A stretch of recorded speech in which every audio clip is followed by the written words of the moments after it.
อ่า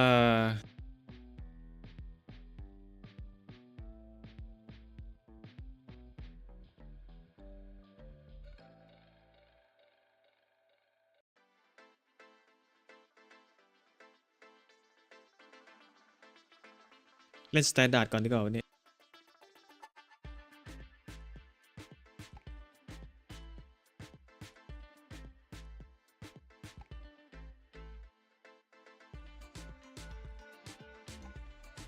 ให้เลือก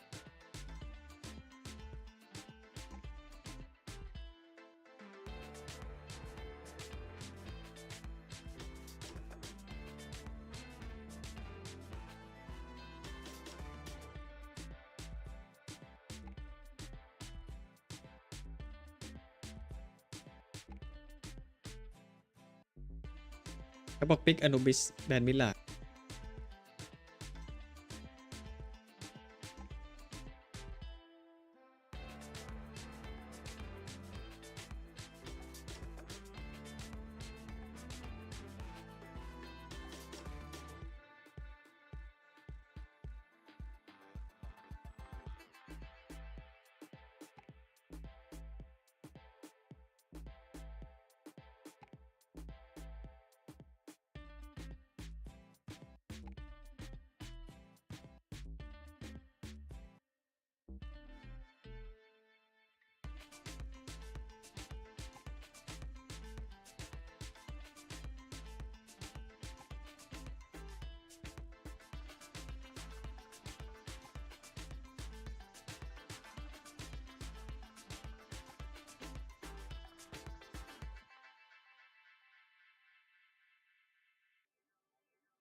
Hello guys. Hello.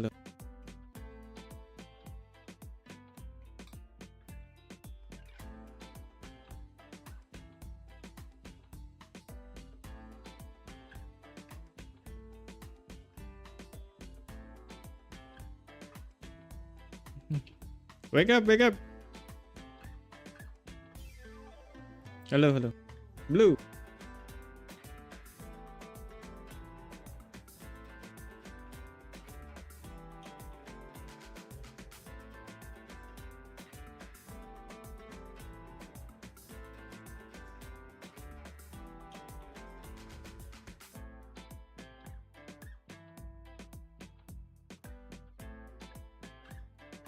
Okay, stay.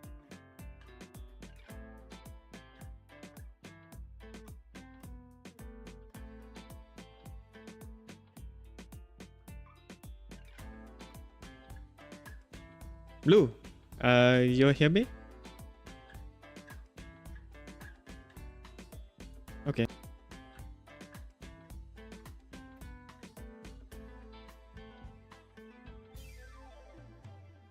I'm playing gay.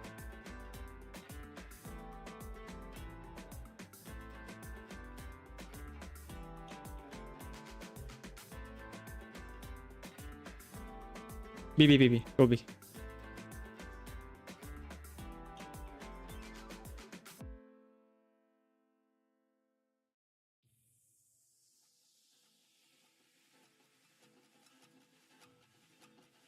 Oh.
Nice to know.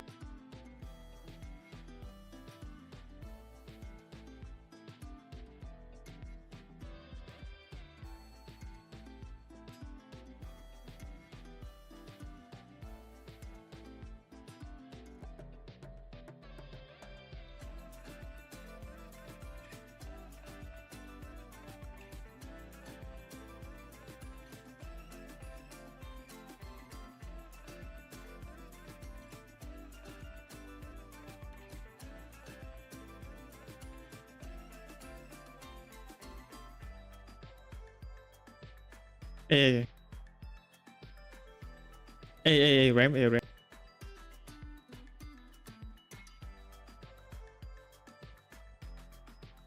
Go A.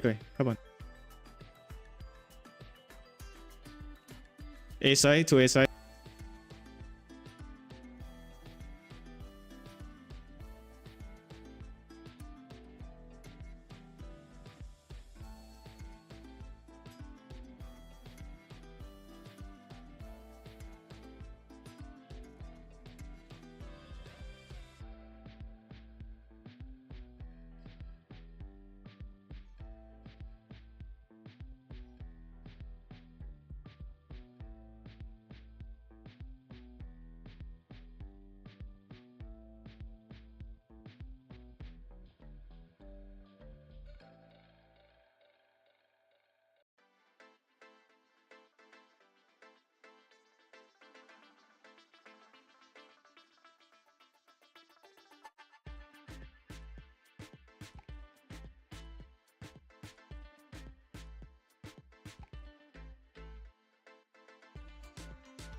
A.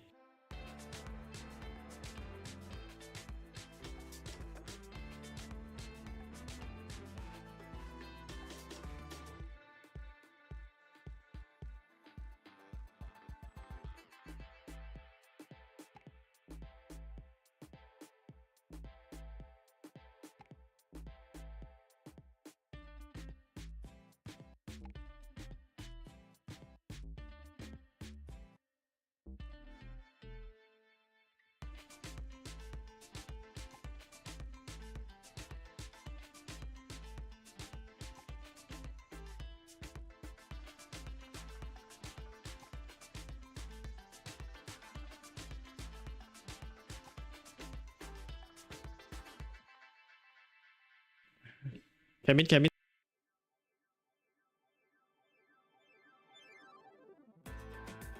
2 mid.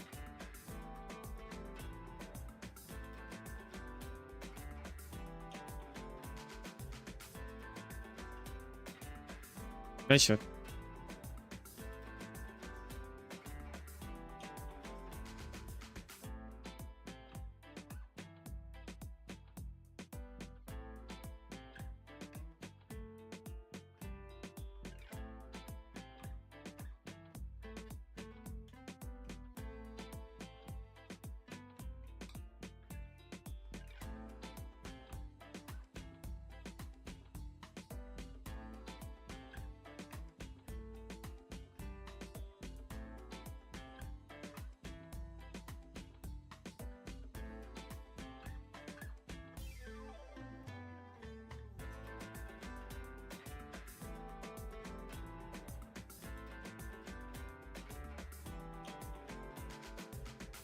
One mid.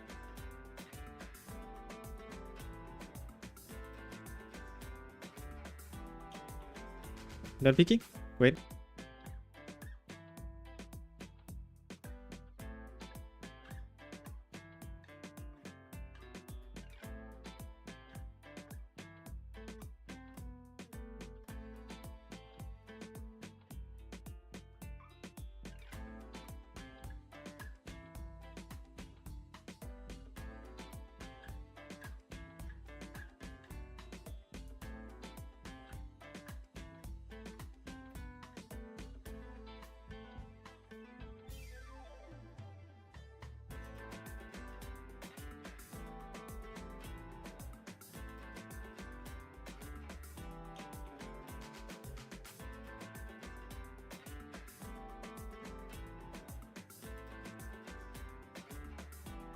Yep. Head first. Watch it.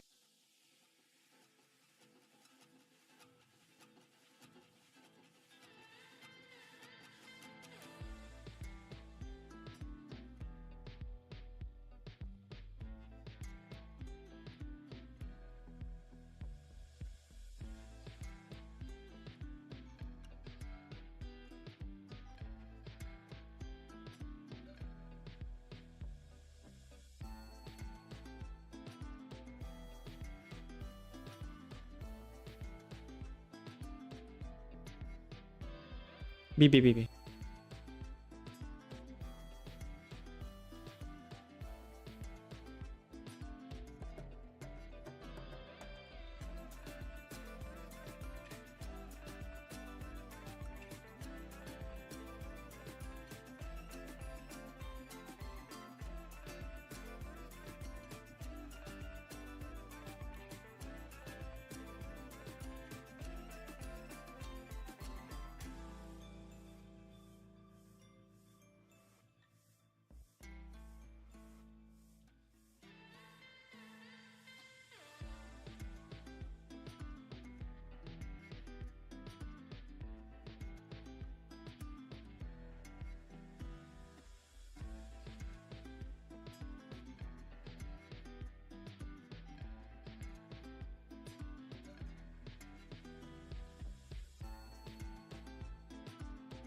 Ada pass.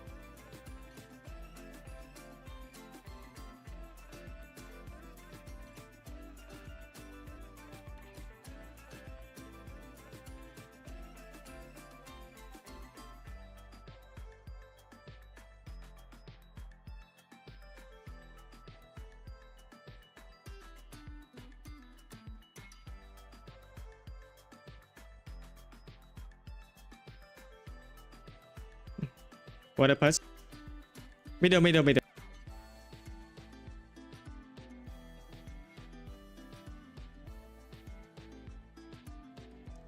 the room. Let the room.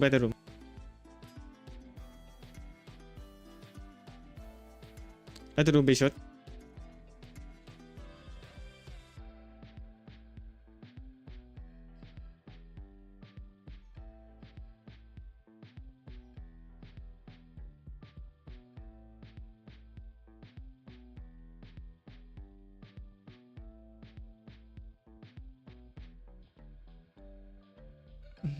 Nice shot. Be shot. Go B.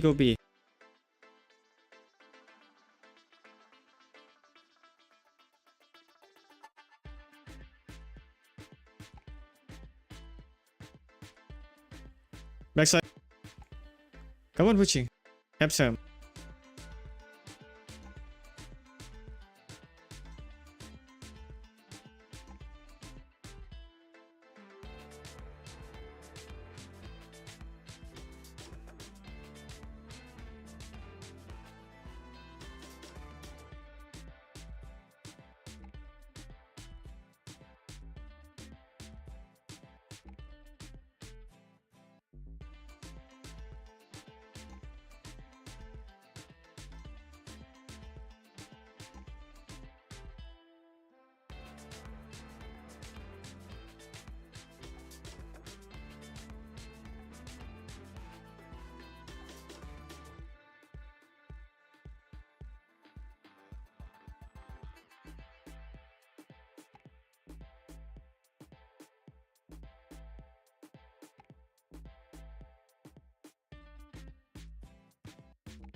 To mid.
Connected.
What?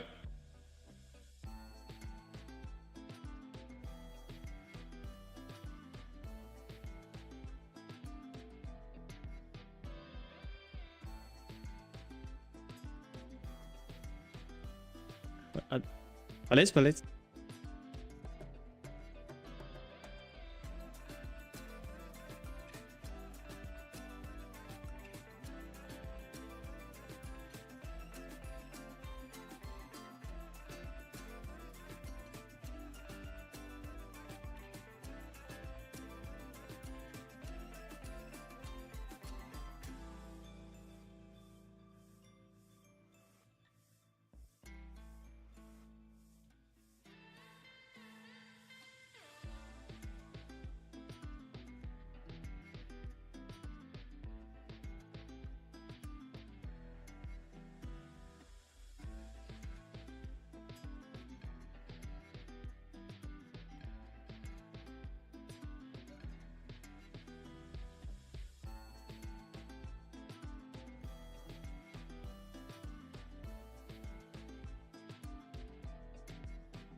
One mid.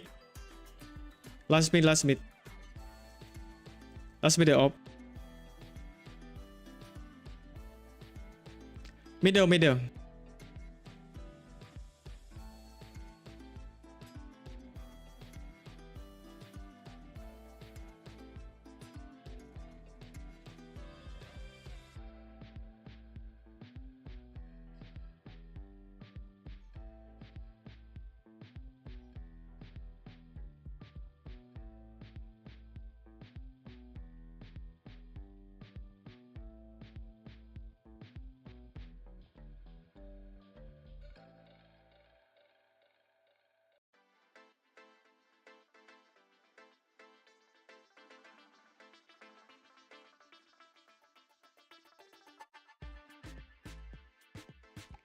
Connected.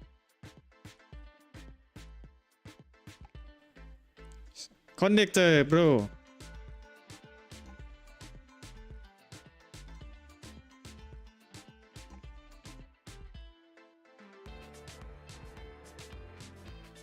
No time.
Okay, rep.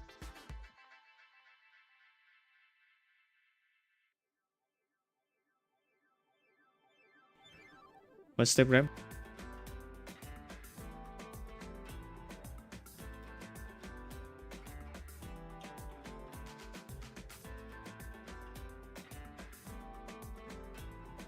Rep 40.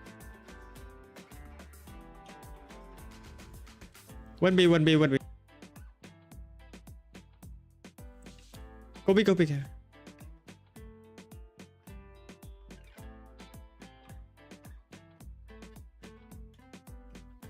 Be short, be short.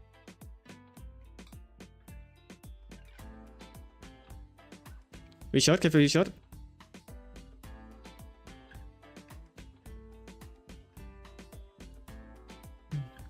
Nice.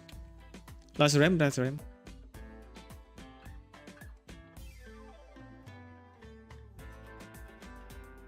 He's no time, don't pick it.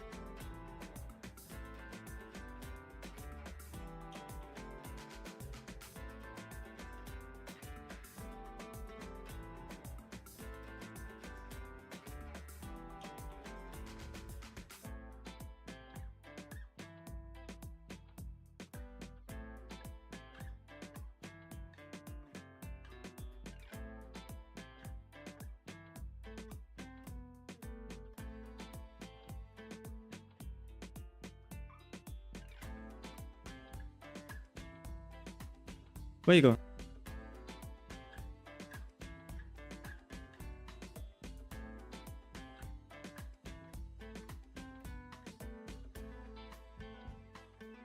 Okay, some more.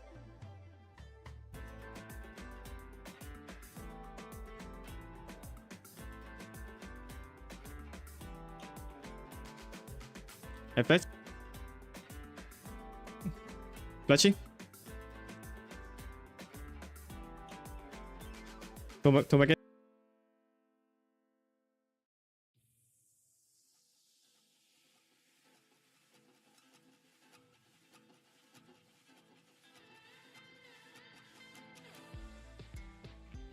Catch shot, catch.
One other pass.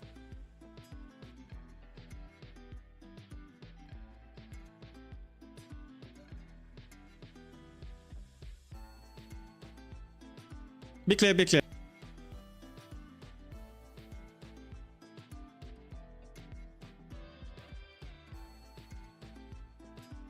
You just cabin, you catch one cabin. Cabin. Jungle.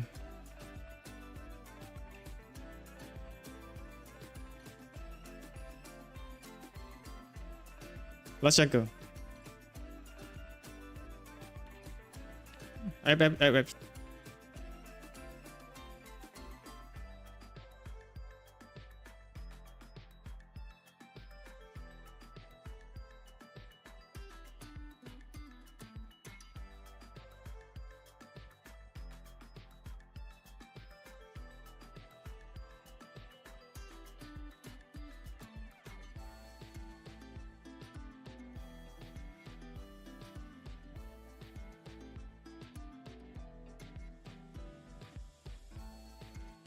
Okay, so we'll connect it.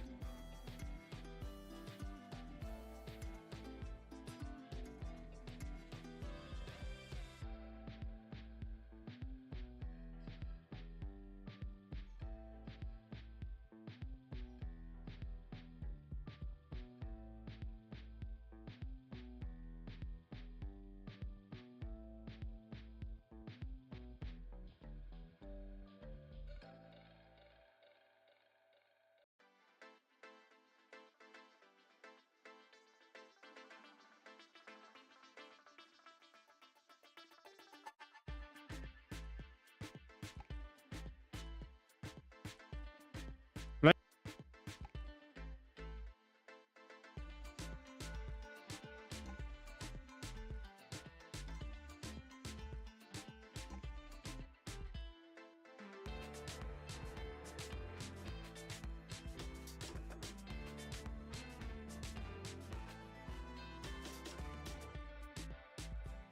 Whoa.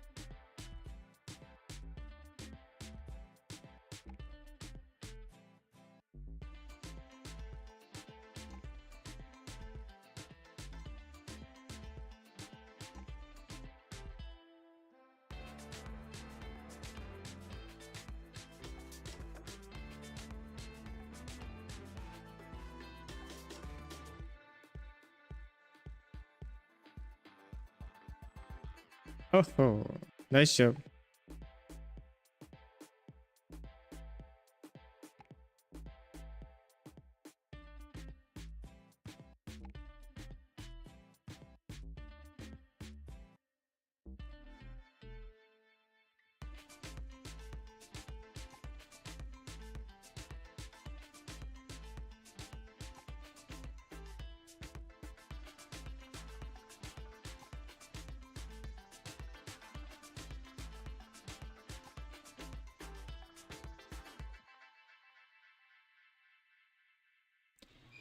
As a velocity.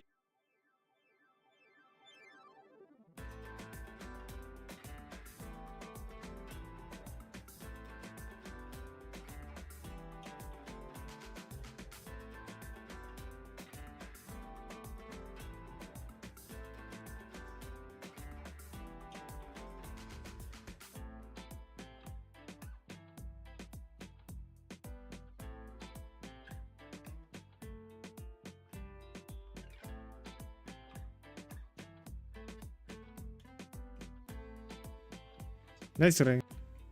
Nice try, nice try.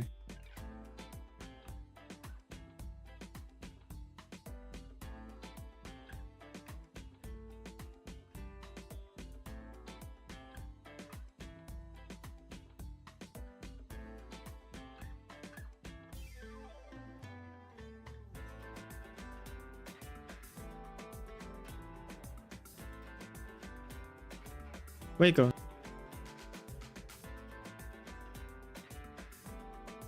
Esa mo connecte. Oh.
各位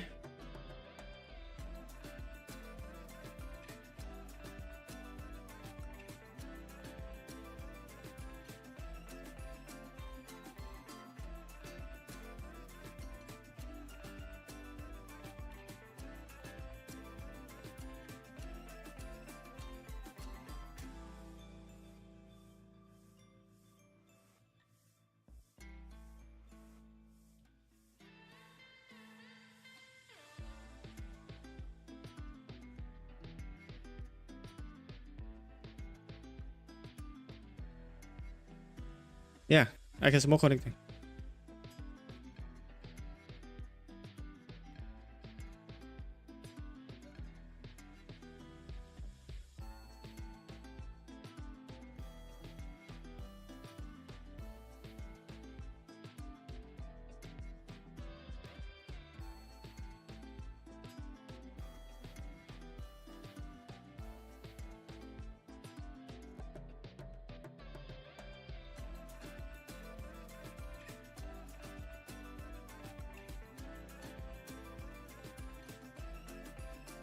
Shot that shot.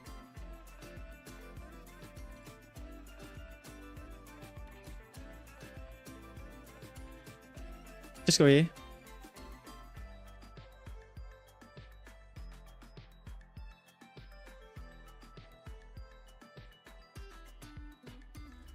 One side.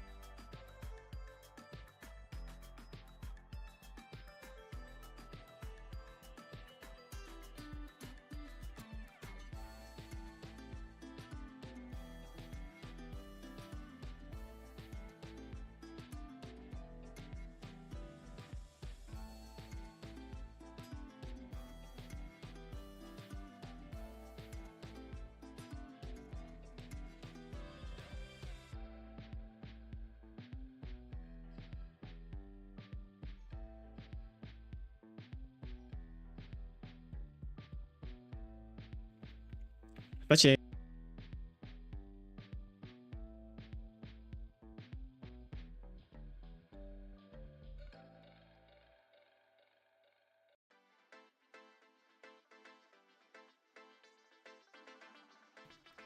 One police.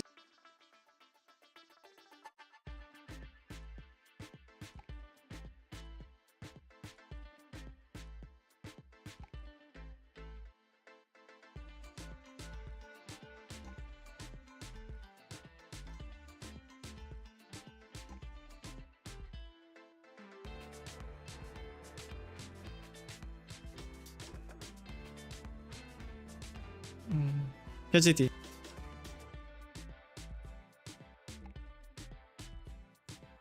Shot.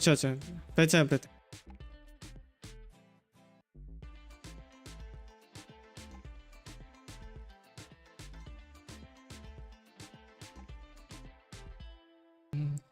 Pressure.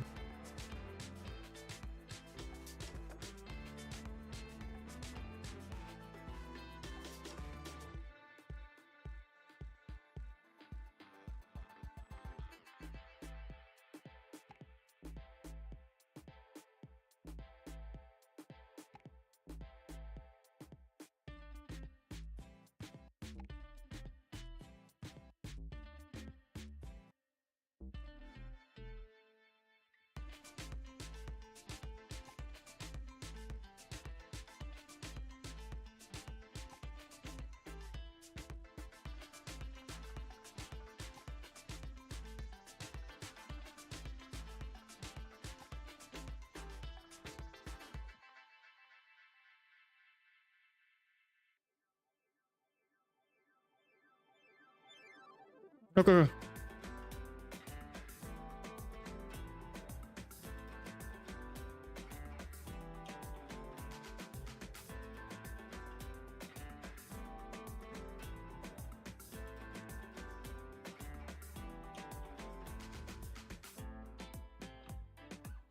What?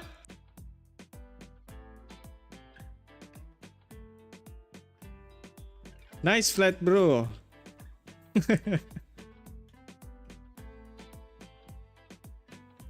แน่นอนจริงครับ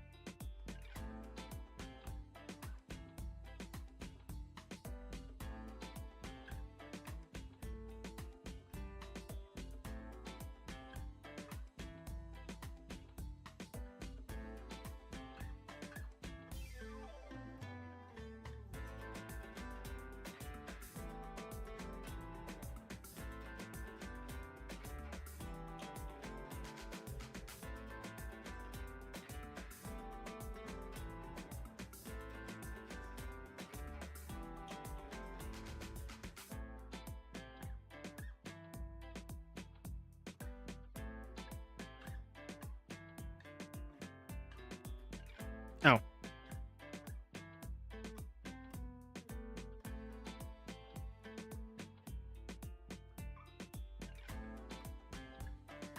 เฮ้ย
โอ้มันเทิงสิแบบนี้เขาจะเล่นด่านอะไรกันครับ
สวัสดีครับคุณซิกาเซ่สวัสดีครับสวัสดีครับ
ยิงไปเปิด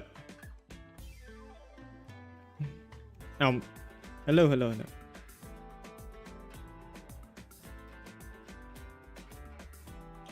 I'm from Thailand bro oh Korea top Korean foods what top Korean foods your favorite Korean foods oh ramyeon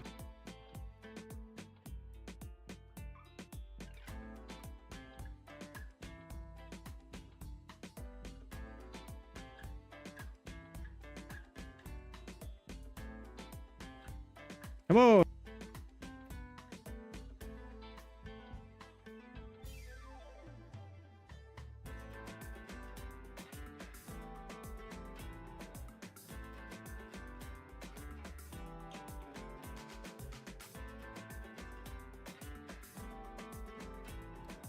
Swiss bro thank you you can switch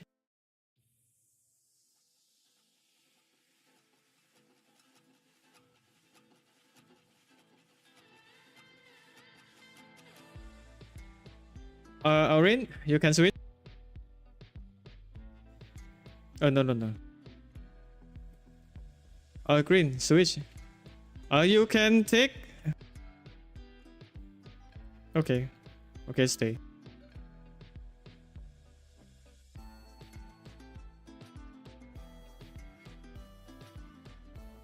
where you go along okay you can press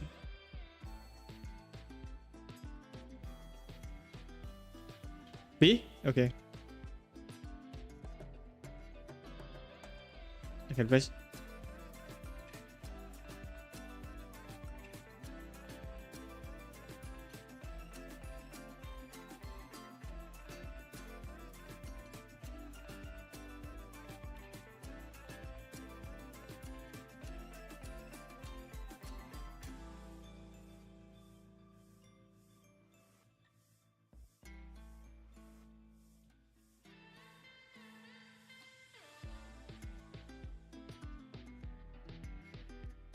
one minute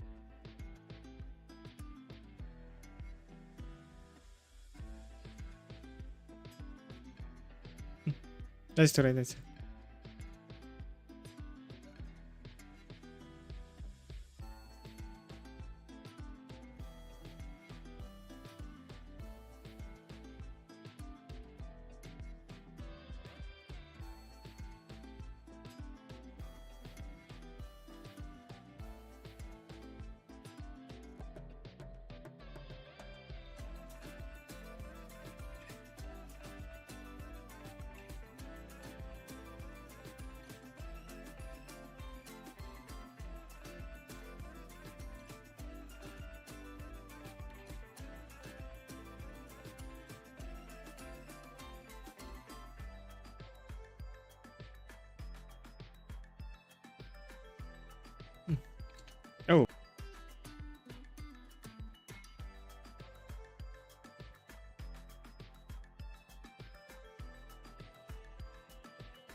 to top mid, to top mid.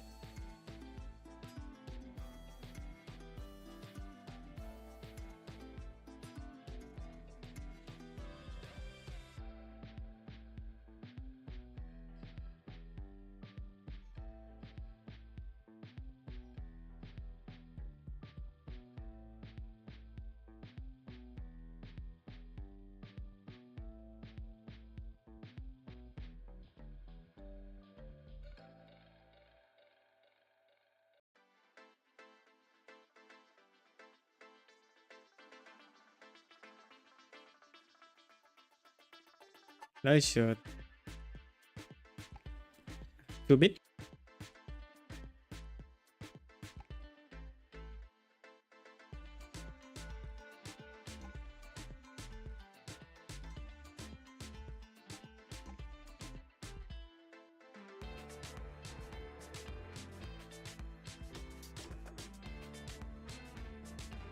Nice try.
Sure.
Come on. But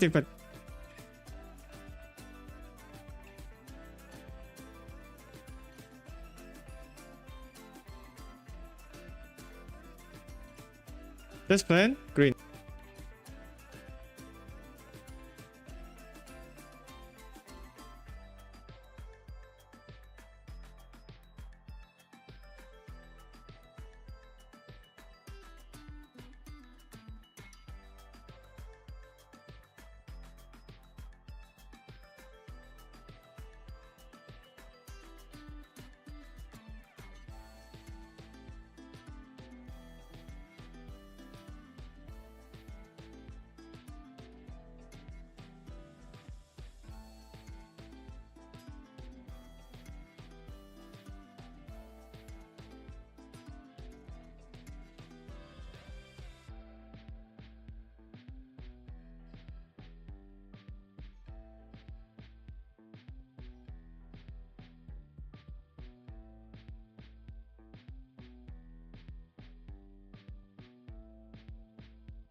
One mid.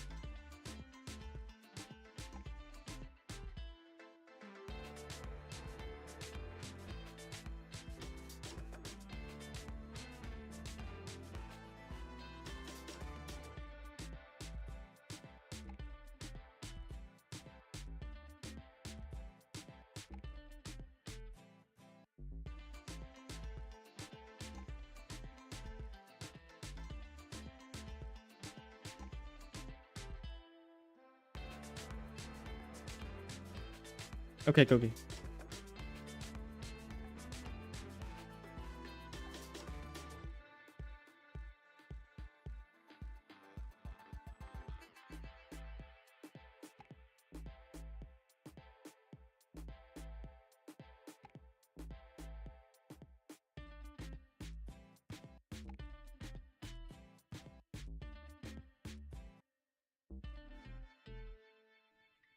But blocking.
What? Mm-hmm.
Middle. What?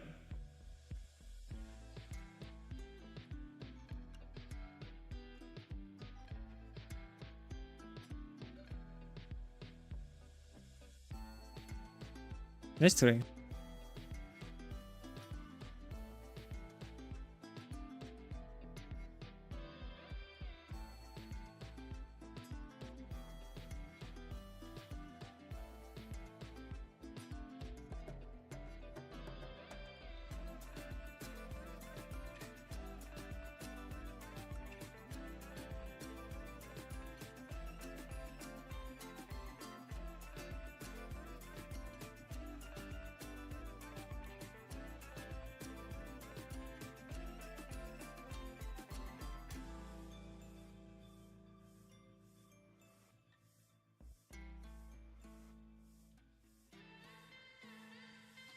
Hmm?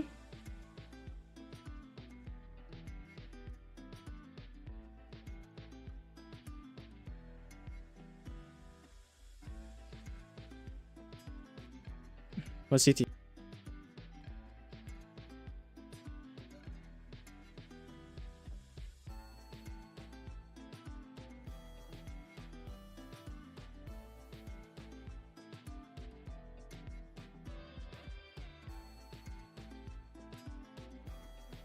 What me?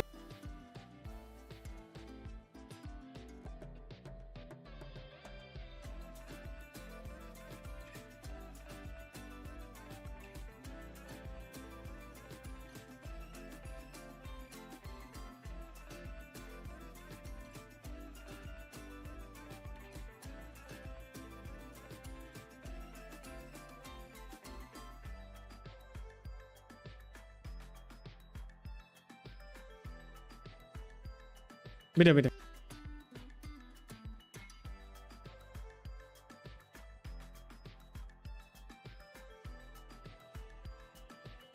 You can do this.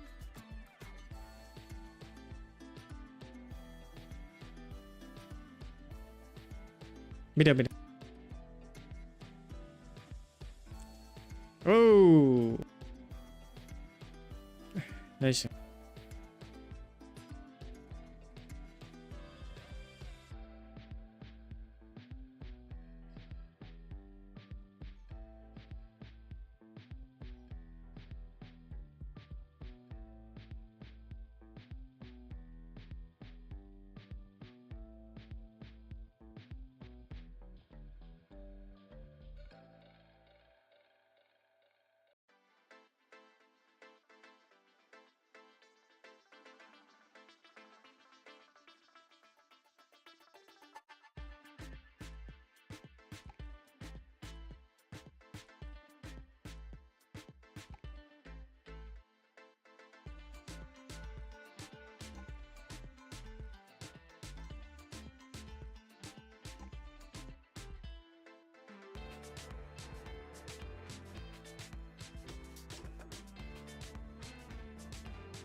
ตัวไหนตัวไหน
นั่นตัวไหน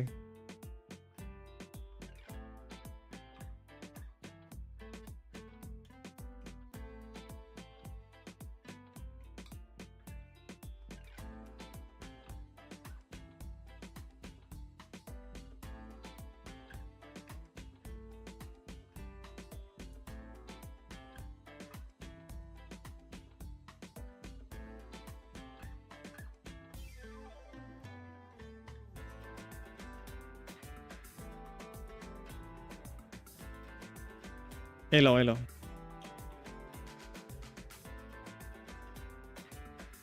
วันเอลองทูเอลองทรีเอลอง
ฮัลโหล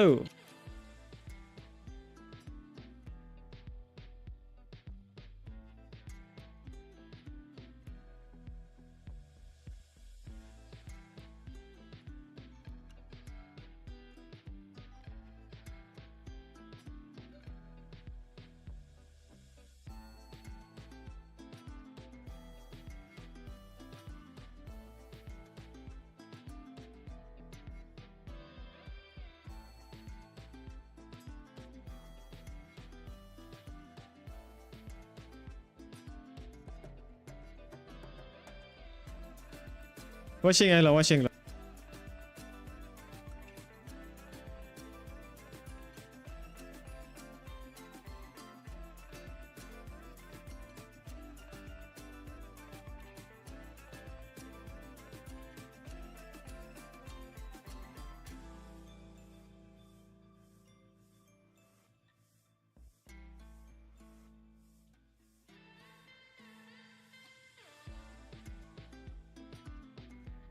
เขา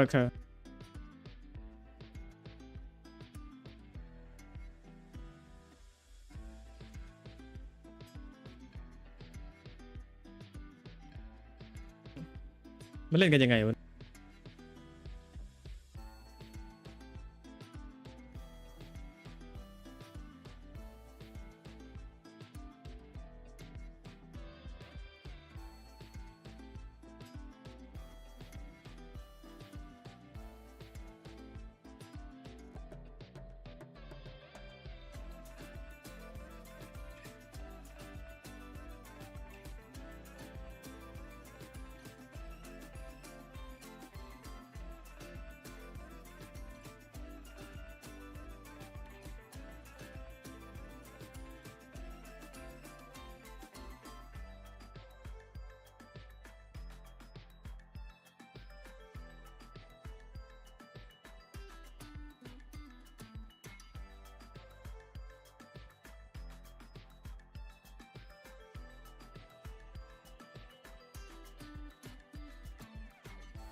มาแล้ว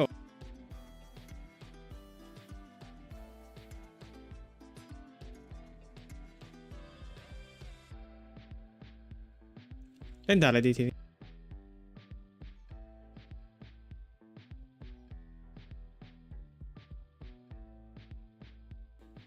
เมื่อกี้เล่นดัดใช่ป่ะเอ่อแปมมิลาดไปเมื่อกี้แปมมิลาดดัสทูเล่นด่านอื่นบ้าง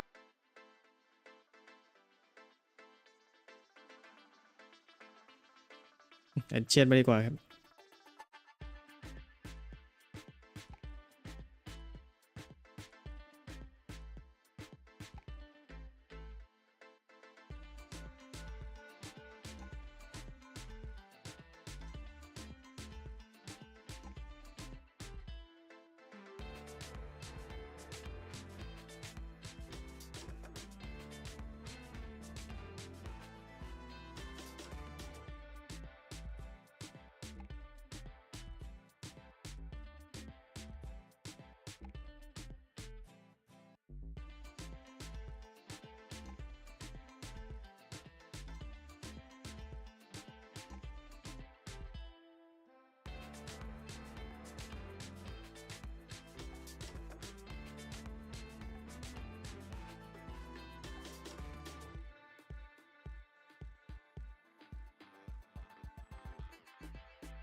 Hello.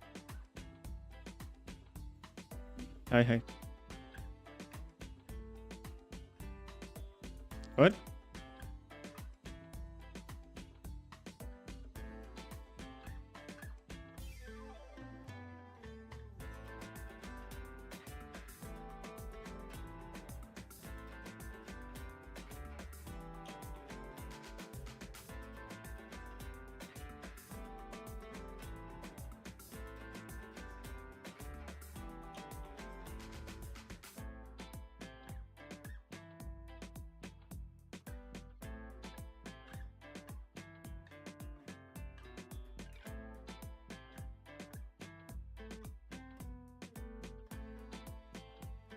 Nice.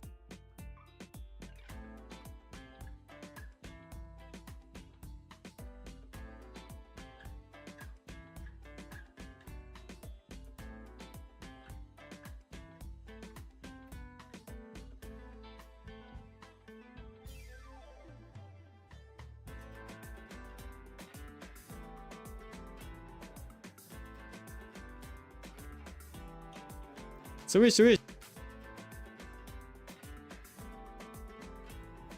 Stay.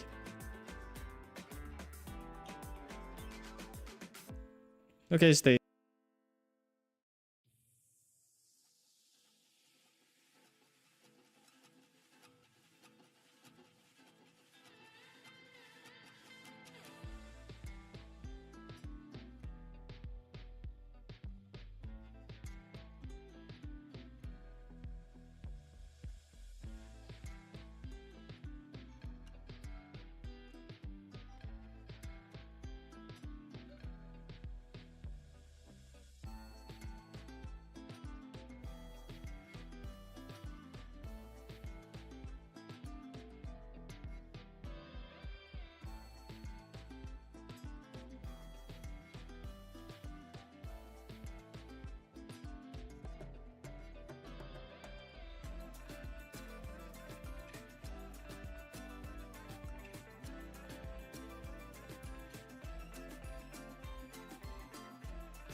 Who buy? Okay.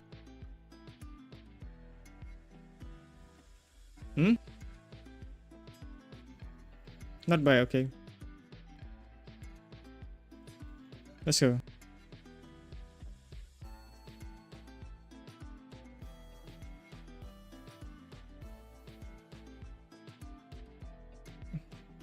Right.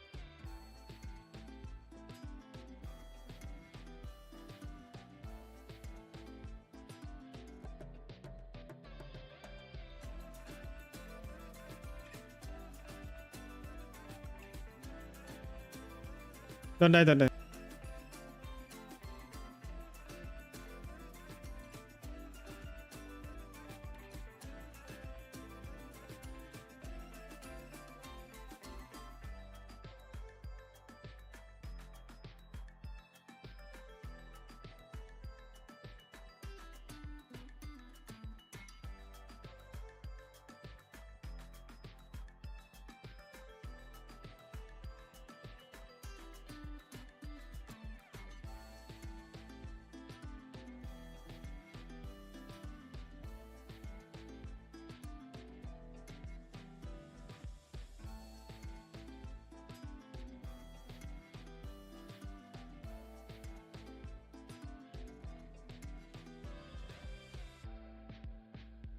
Go away, go away.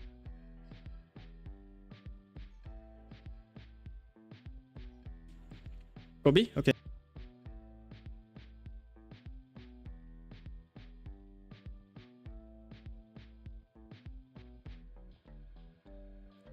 Not picking?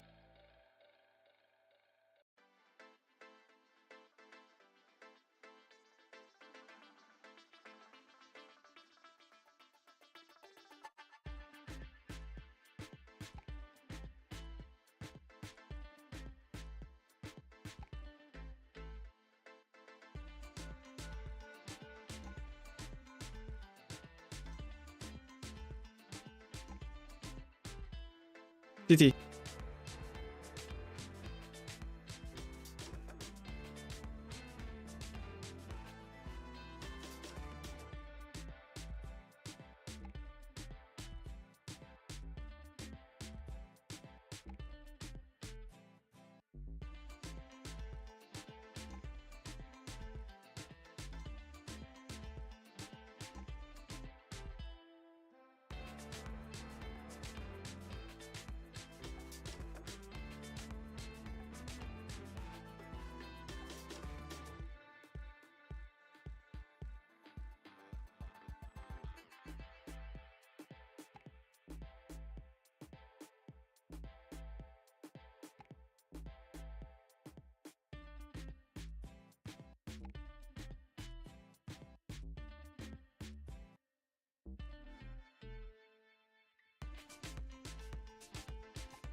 Flashing.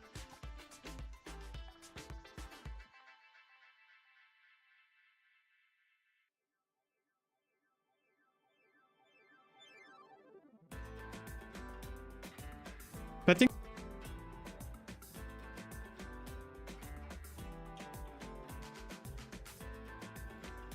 Purple. Anting bro. Purple.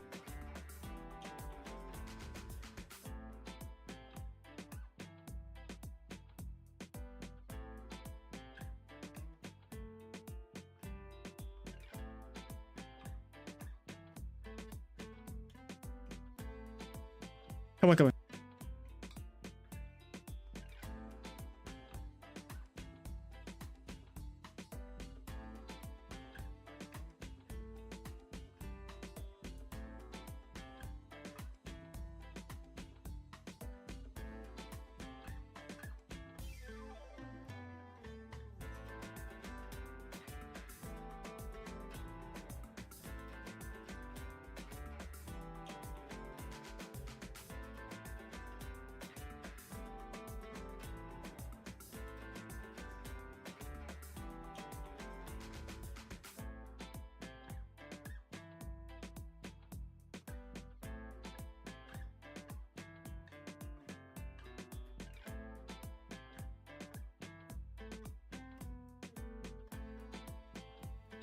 I can drop.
Where you go, bro?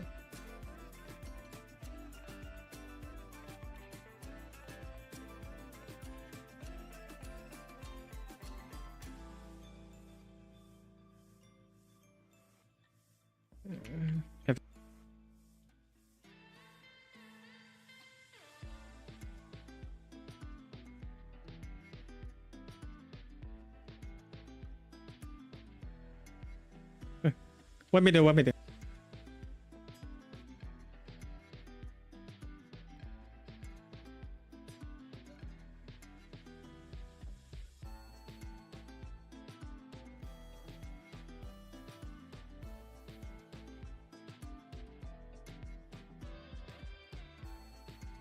Nice. 1 minute off.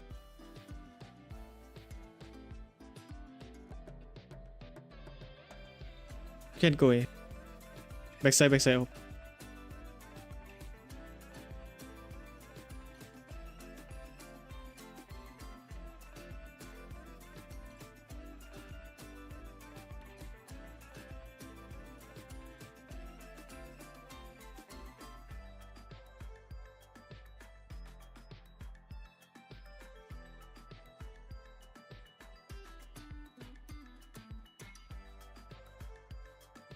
That's right, bro.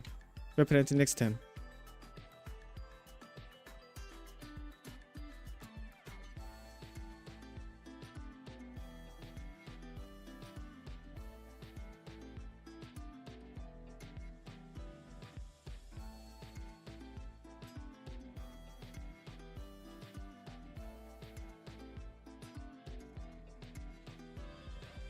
DT?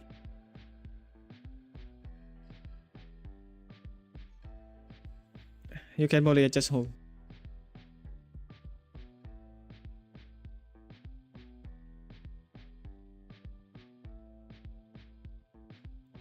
Oh, nice shot.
Keep. Let's keep. Let's keep.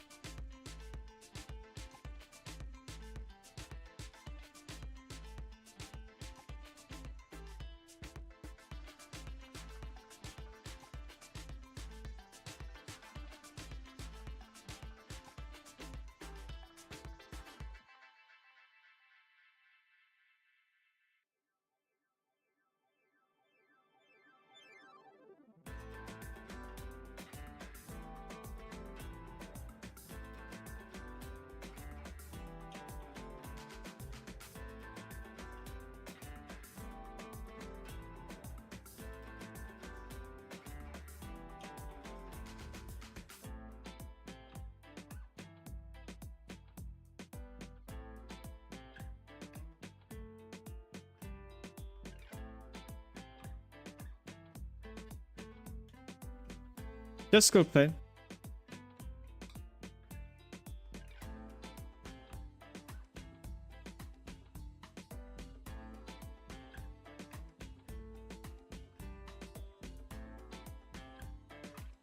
One turret. One backside, backside.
Middle, middle. One side.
Nice.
What? I don't know, sorry.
Let's go.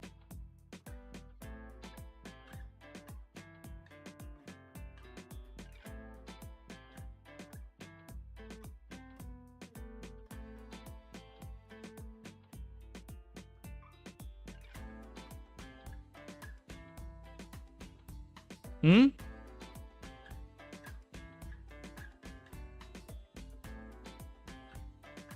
I don't know.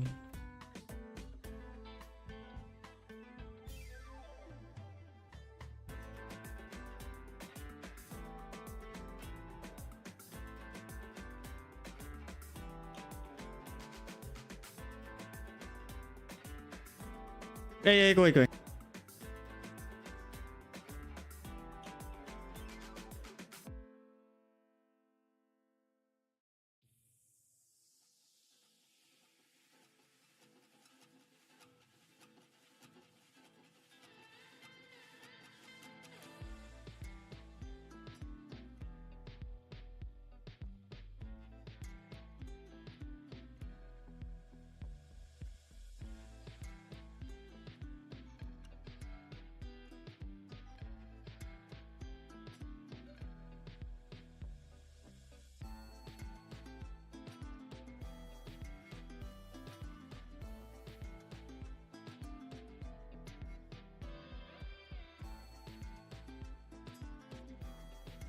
ครับไปครับสวัสดีครับสวัสดีคุณจิวอีซี่ครับสวัสดีครับ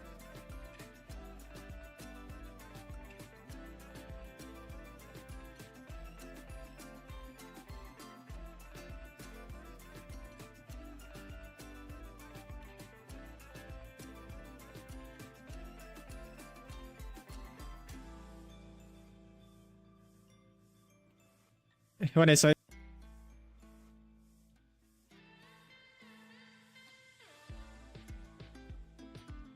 โดนัท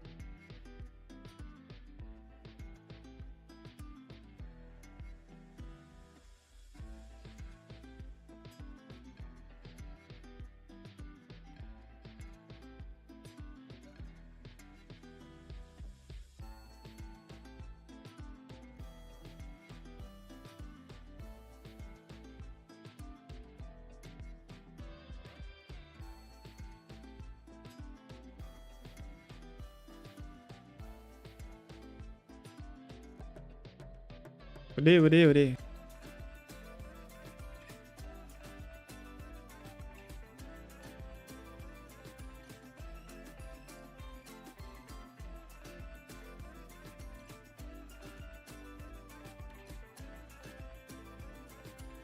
AFK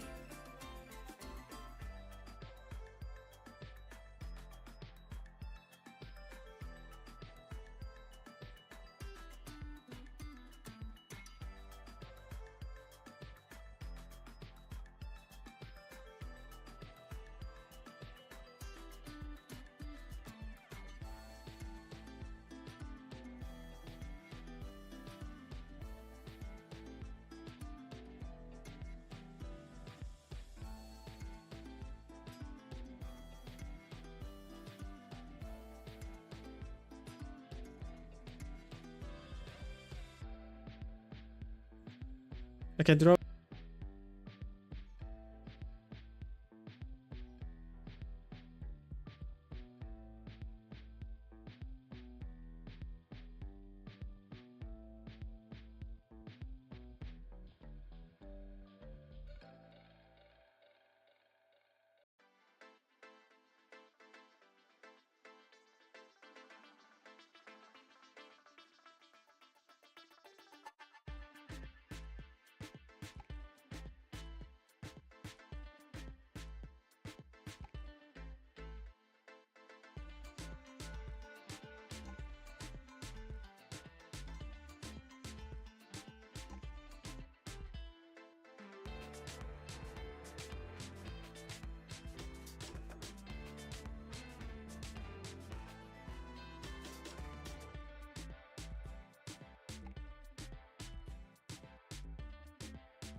Okay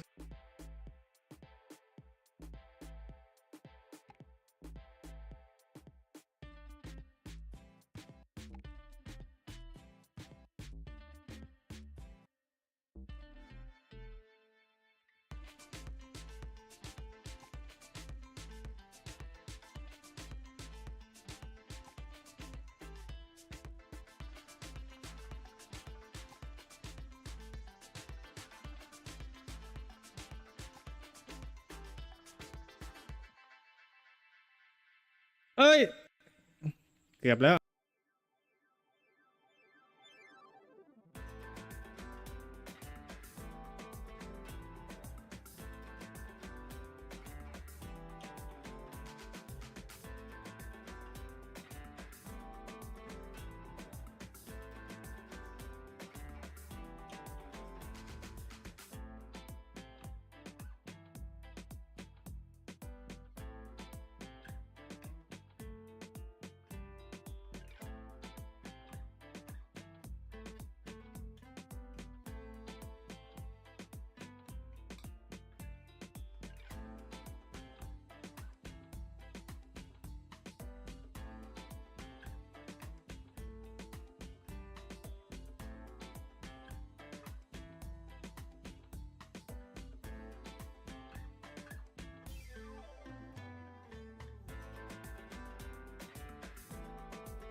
thank you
ช็อปไปเลย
ไหนต่อยนี่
stuff right now. Yeah, a little bit of stuff. Not a lot of stuff. Good enough stuff. Enough money for it all.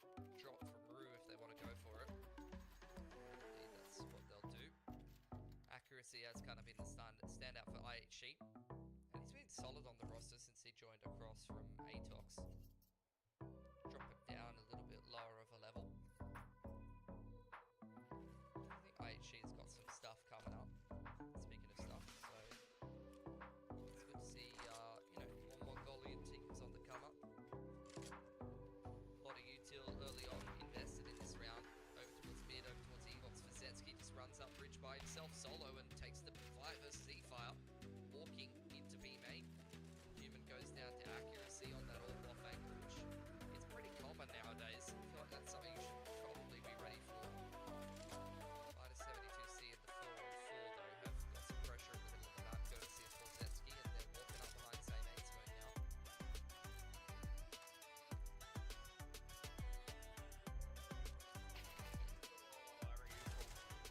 Rough place to be. Remix into it. Knows he has to fight, has to fit in that situation. 2v1 that has not been too fun for Rue. 3v2 for the retake, and IHC are saving. Game getting really close now.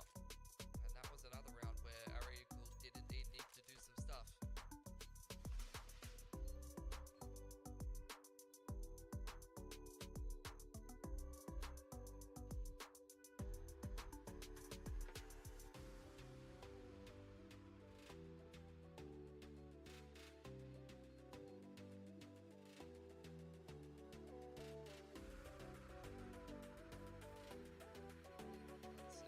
See, not going for the hunt. Despite the fact their money's super strong, there's still plenty of legs left in this game. Wanted to keep free alive. IHC could get 2 drops across if they wanted to, but probably will just save around the 2 rifles.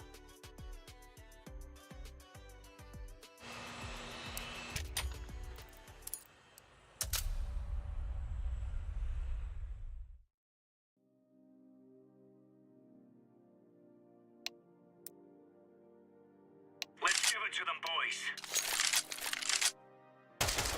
Big hammer, lads.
เจอทีมไหนวะเนี่ย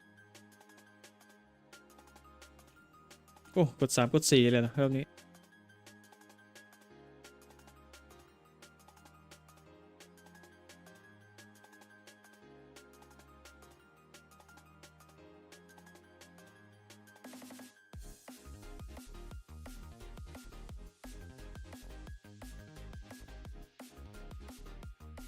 เนี่ยลอสเป็นกระจุยกระจายครับทำไปได้ไม่รอดเลยไปไม่รอดครับไม่รอดครับ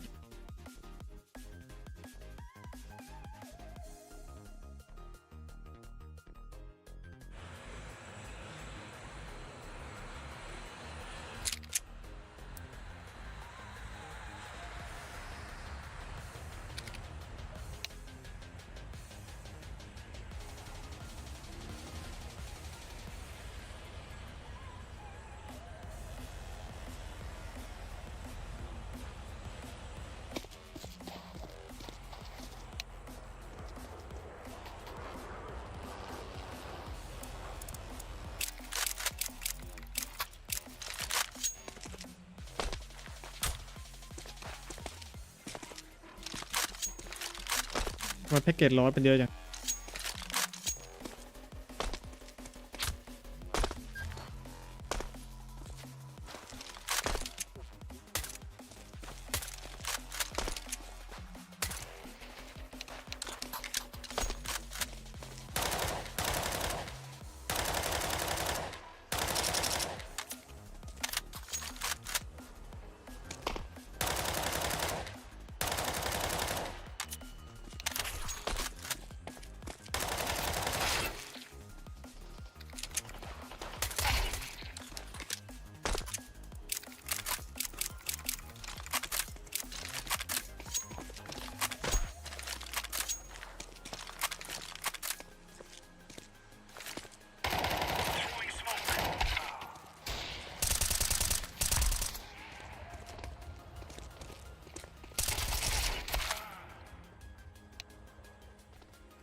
Murat bueno.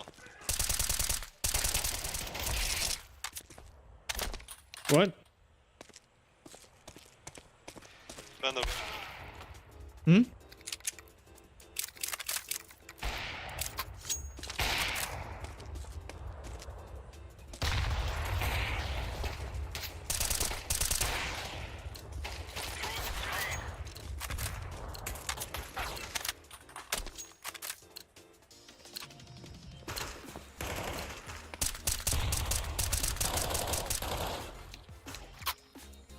Hello.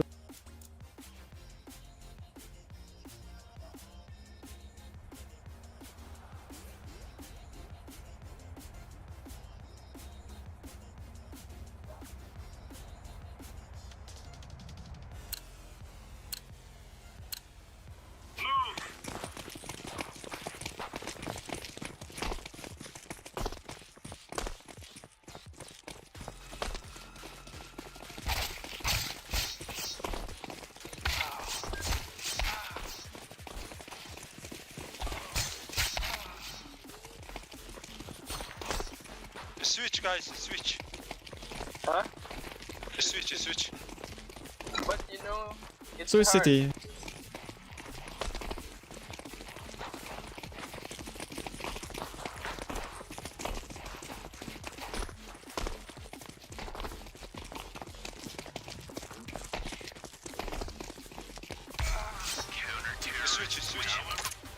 Switch. Move it. Come on, let's go.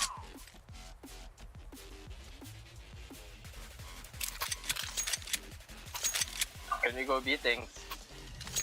Copy? Okay. Yes, I'll kill B short. Just kill side. Blue, can you drop me?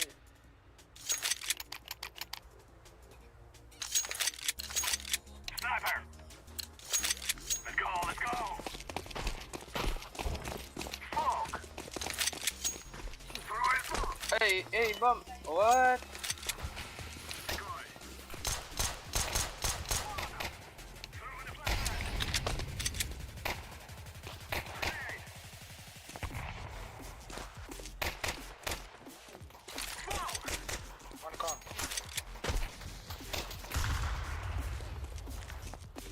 Under.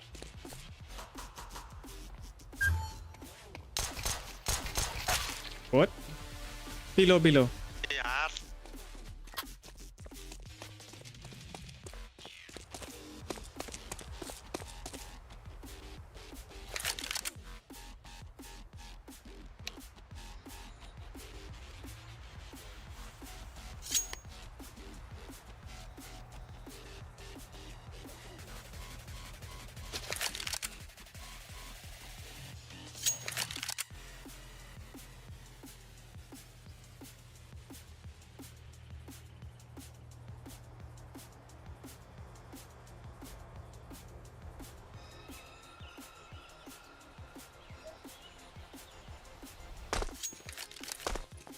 Activating the bomb.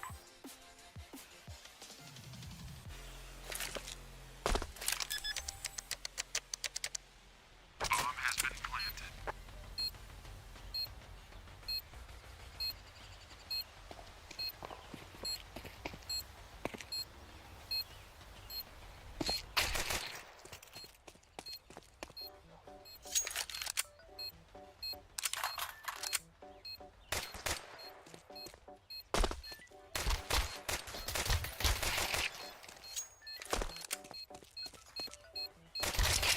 Nice shot. Whoa. Perfect, guys. Before you die.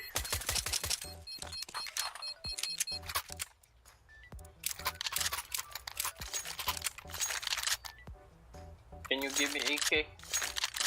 No.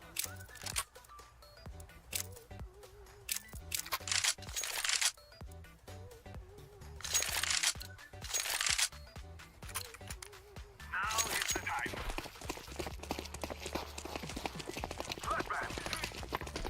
They're going down. Right through the flashback. Shift, hey, blue shift. Smoke. Can we go out A? Two side. Wait, reloading.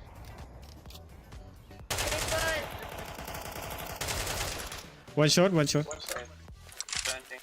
Planted. Bomb has been planted. Ramp kid. What?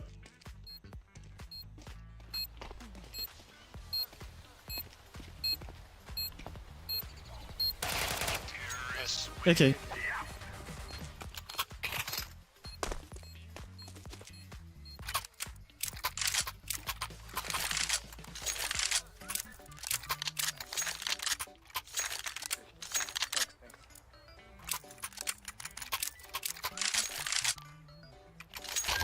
Green.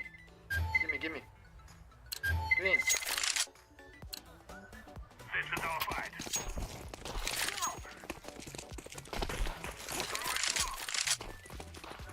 Throw in the flashback.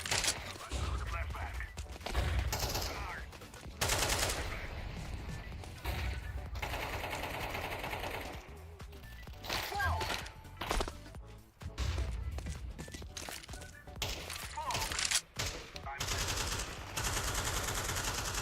Bomb has been planted.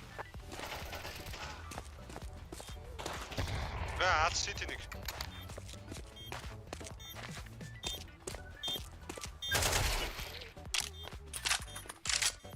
One more city. Maybe short. City'nik vega. Jungle care. I'm throwing the flashback. Side, A side. Nice.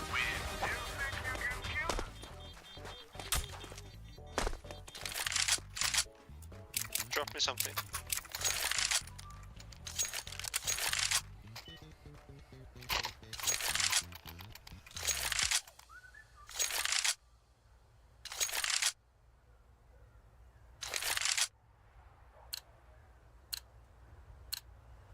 Let's go, my brother. Throwing bomb.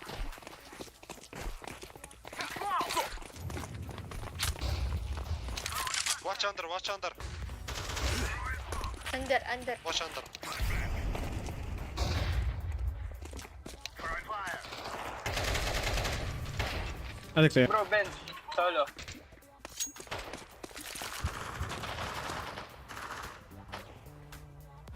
Planted for short. I smoke short. I'm throwing fire. For short. Backside low. 2. 1 low.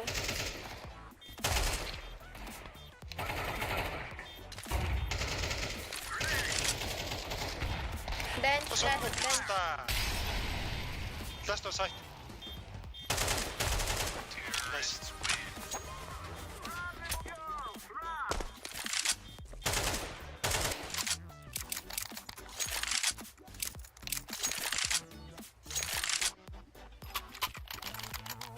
Okay, drop. Can you drop one? Thanks.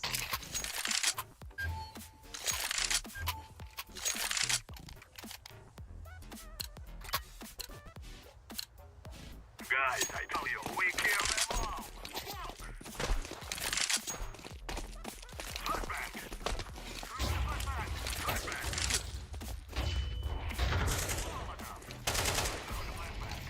I'm throwing a grenade.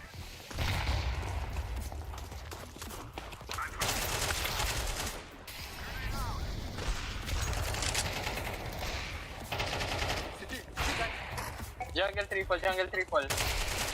Triple. Triple. My friend. You hear me? Triple or CT? Burning, bro. Monta kaldı.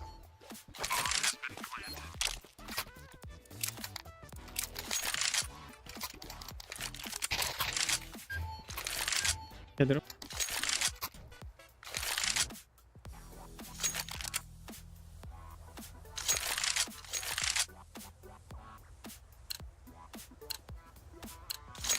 Come on, let's go. Throw in a flashbang. Throw in a flashbang. Flashbang. I'm throwing a flashbang.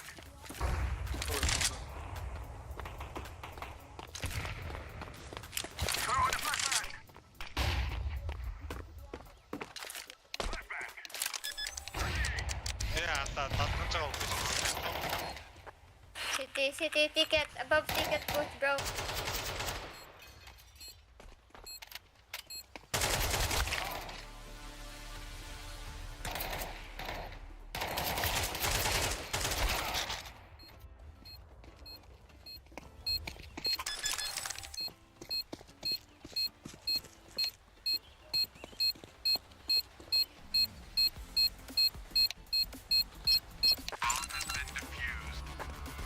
Counter-terrorists win.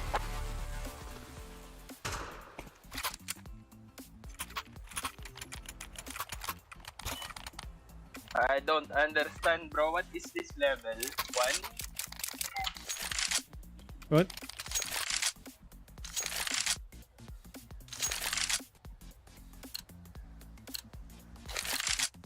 It is time now, my brother. Smoke! I'm throwing a flashbang. Throw in smoke. Throwing a flashbang. Throwing fire.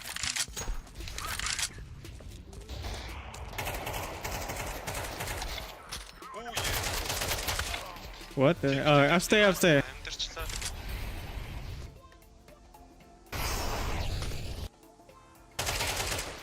One city. I'm throwing a flashbang. Bomb has been planted. Flashbang.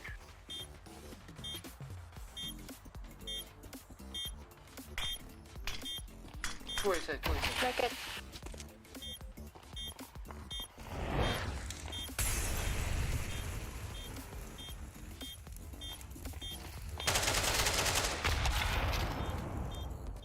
Two market. Planted for short.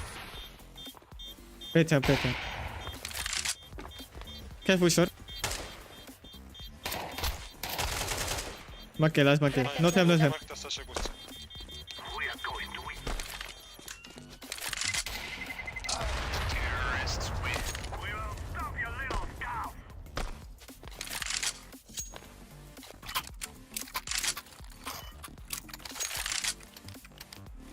Drop me.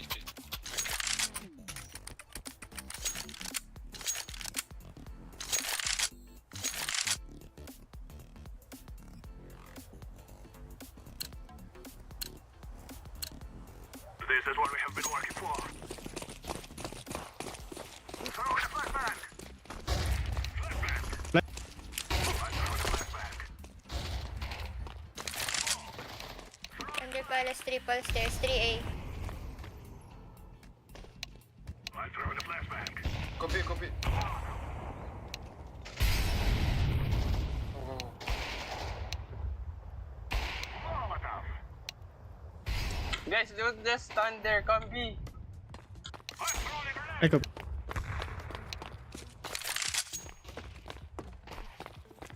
Copy, copy.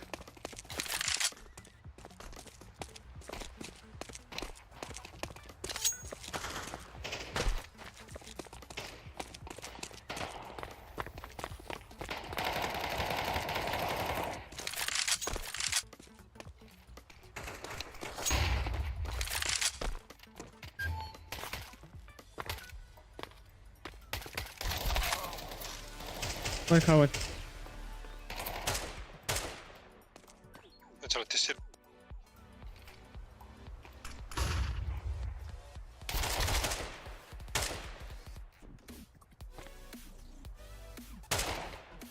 뭐 한번 찍어보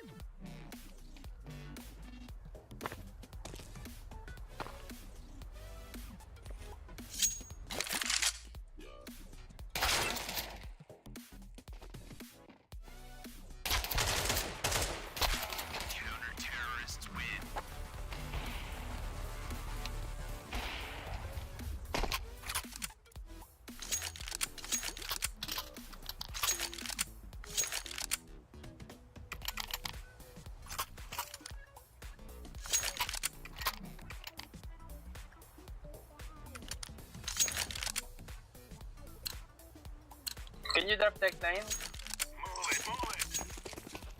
Throwing smoke. Smoke.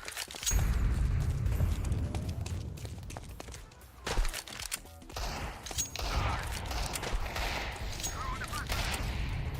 Flashbang.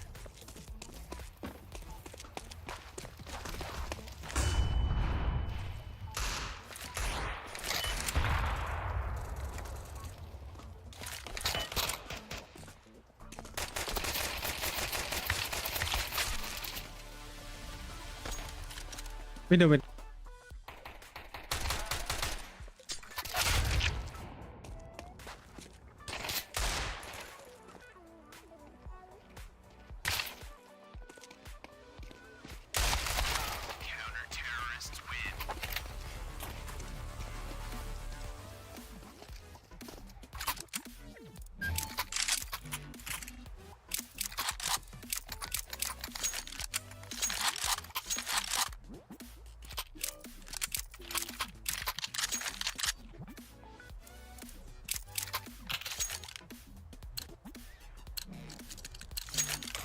Forward.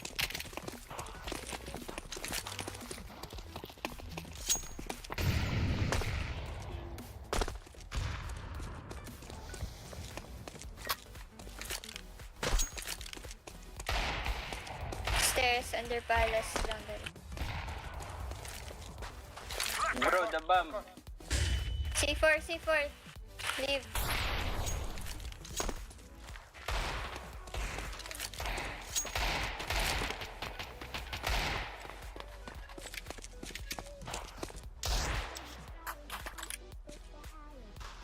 I'm throwing a flashbang. One jack, 2A. one city, one jack. Triple city, jungle. Only 1B. Underpass 1. Oh, that's the underpass. Go again. Throwing a flashbang. Go B? Okay. Throwing a flashbang.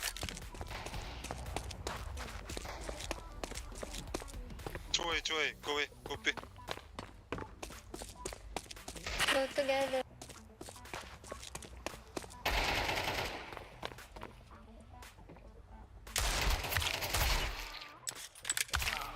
come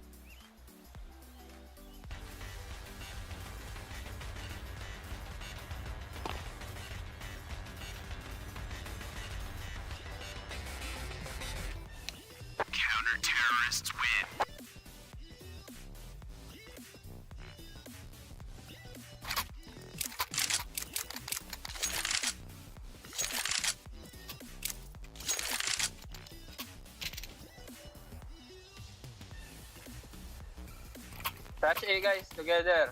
Show me your skills. Rush A. Okay. Go, go. Rush A, guys. I rush bro. I close city. Okay. Kill them. No, no, no. Flashbang. Fire. Flashbang. No, no, no, no, no. Commit. Can you rush A? I flash. City, Flash triple. A. Jungle, triple. So, triple jungle.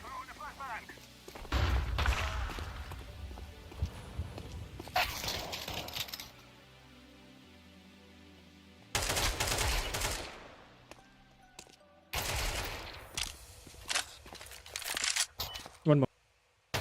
One close, one close. Close A main. Go B. Go B. Go B. Stairs last.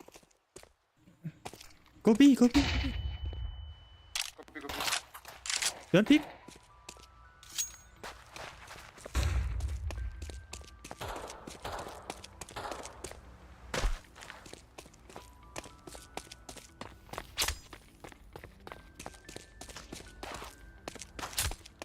Come, come, come.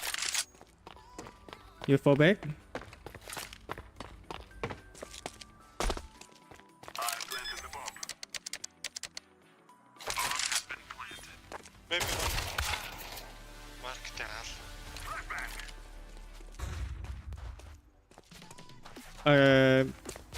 Moet ik short al touches?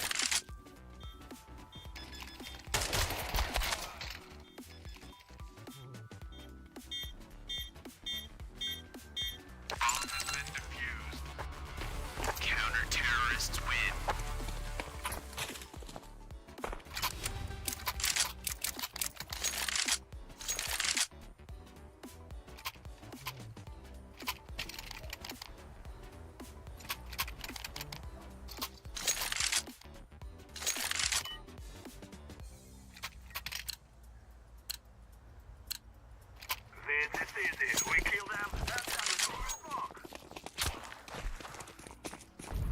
Smoke.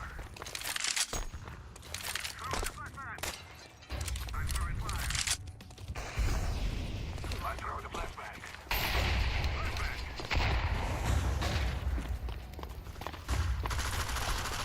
Grenade out.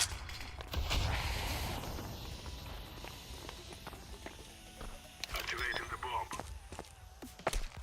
Bomb has been planted. Smoke.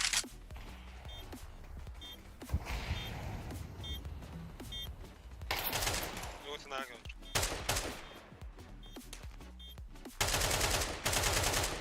Nagaan. Hoi. Kun je gaan namen maken? Ah, moest het. We will dance on your grave.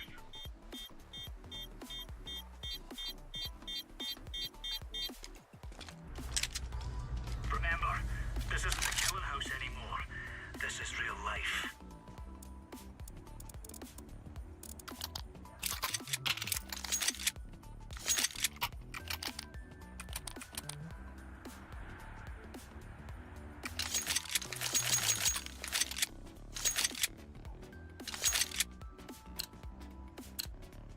Move it, son. Decoys out.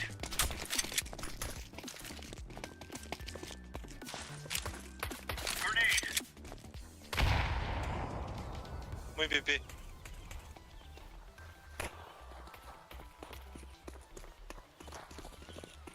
Kermit, Kermit.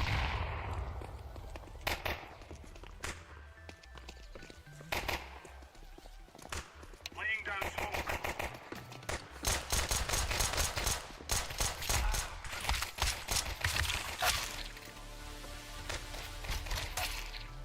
Jungle. Jungle. Two jungle.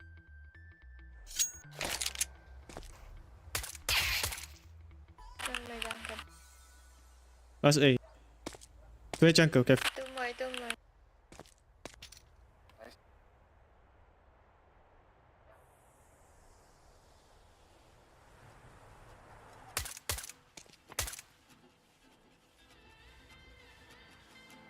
Jungle. They don't have Last window, bomb, last so- window.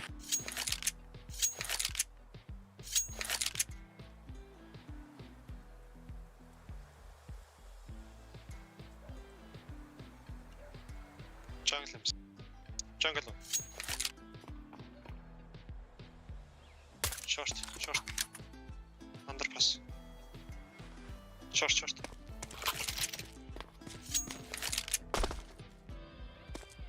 Abs. Maybe abs. Go B, go B.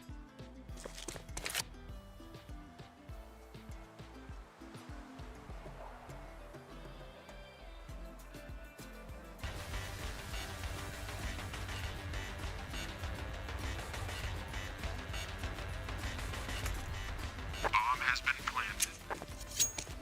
Hello.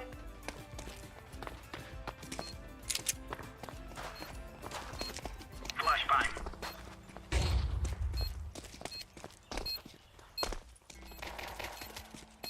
Defusing the bomb.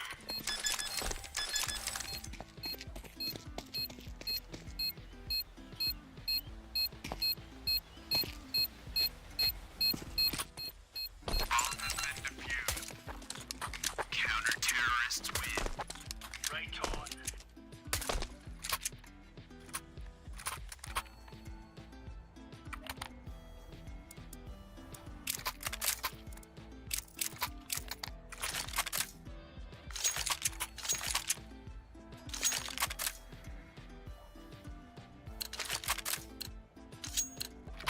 Come on, jump.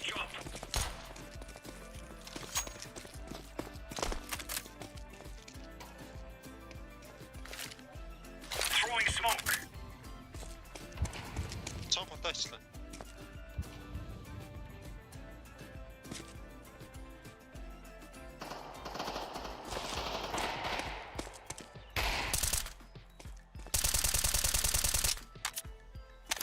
Connect, connect.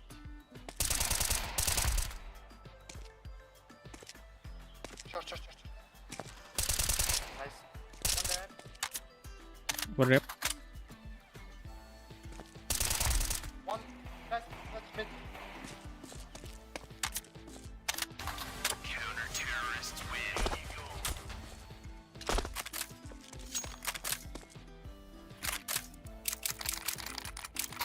Drop me on.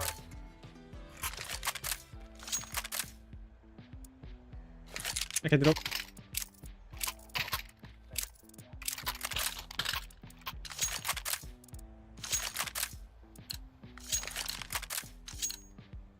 Go. Throwing fire. Deploying flashbang. Smoke. Flashbang. Flashing mid. Throwing fire. Grenade out. Smoke. Kill them. Throwing flashbang. Letting B. And they're burning.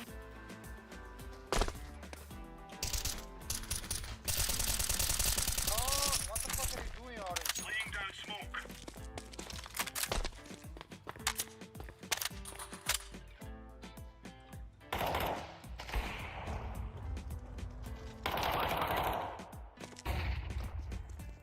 Jungle.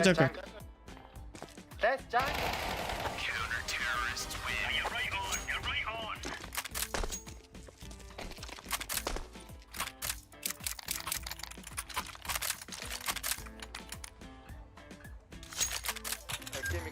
Give me. Orange, give me. Negative. Hey. Fucking bitch, give me. Let that bro. Move. Throwing smoke. Throwing flashbang. Deploying flashbang. Grenade out. Incendiary out. Throwing a grenade. Flashbang. Laying down smoke. Incendiary. Throwing flashbang. Deploying flashbang. Hey, Orange, what the fuck are you doing? Right. Throwing fire.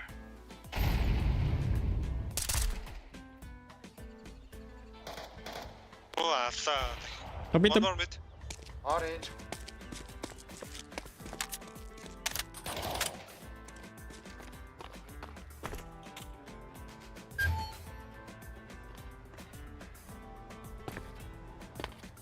What the?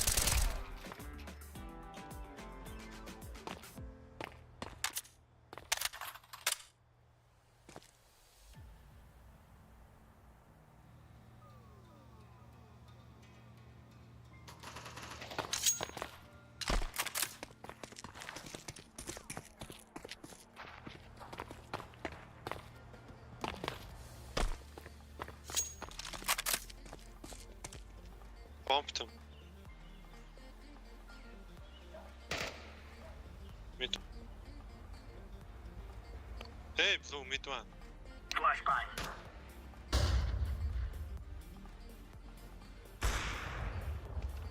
Grenade out.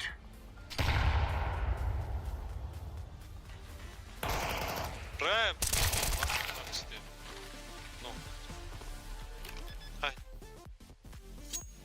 Counter-terrorists win. All right. Give me up, give me up. Give me AVP. Please, one more time. Give me AVP. Orange. Give me AVP. Hey. Hey!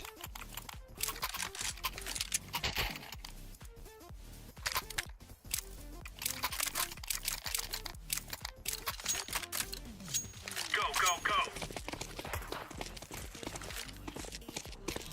Throwing smoke.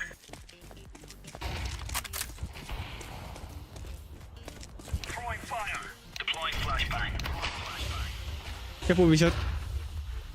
Grenade out. Grenade.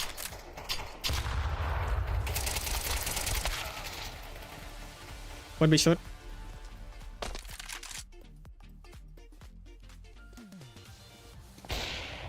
Three shot. Incendiary out. Bomb the shot. Deploying flashbang. Incendiary.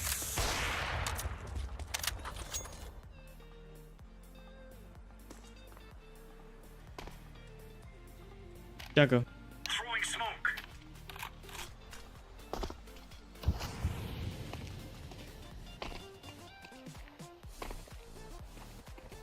Another pass.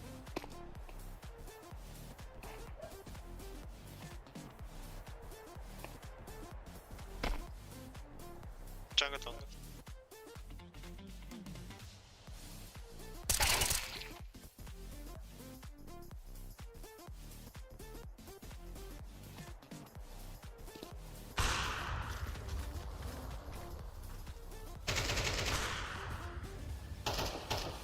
One mid, let's mid. Throwing fire. Throwing a grenade. Laying down smoke. Throwing flashbang.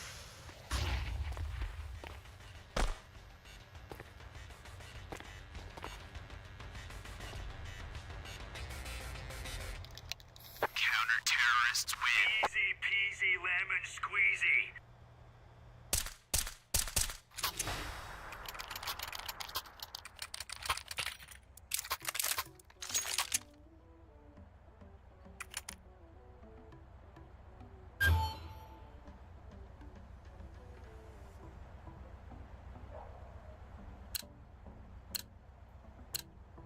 Let's go.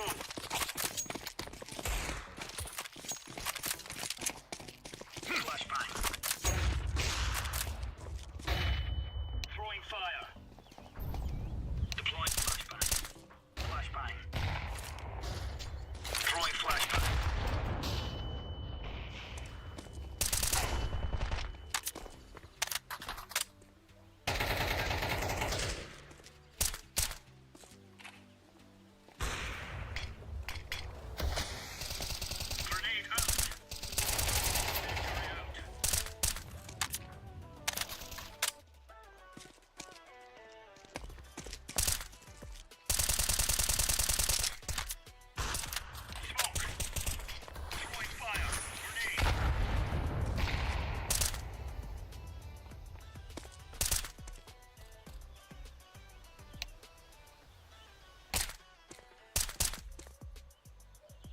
Go away.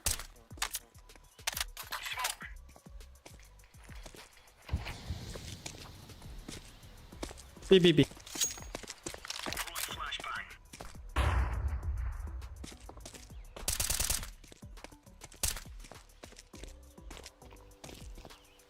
Two up.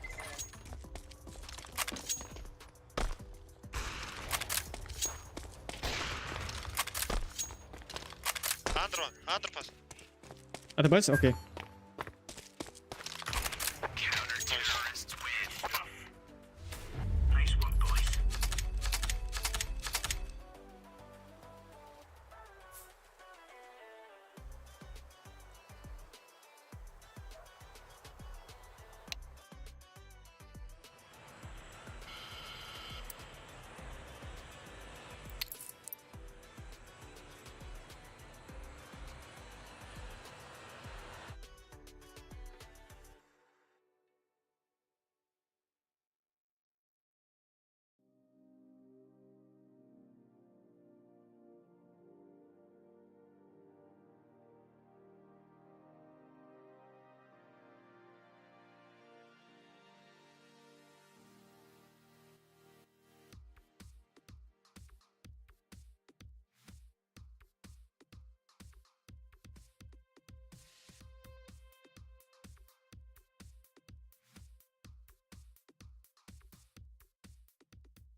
Me? Hell, I am pointing at you. Why?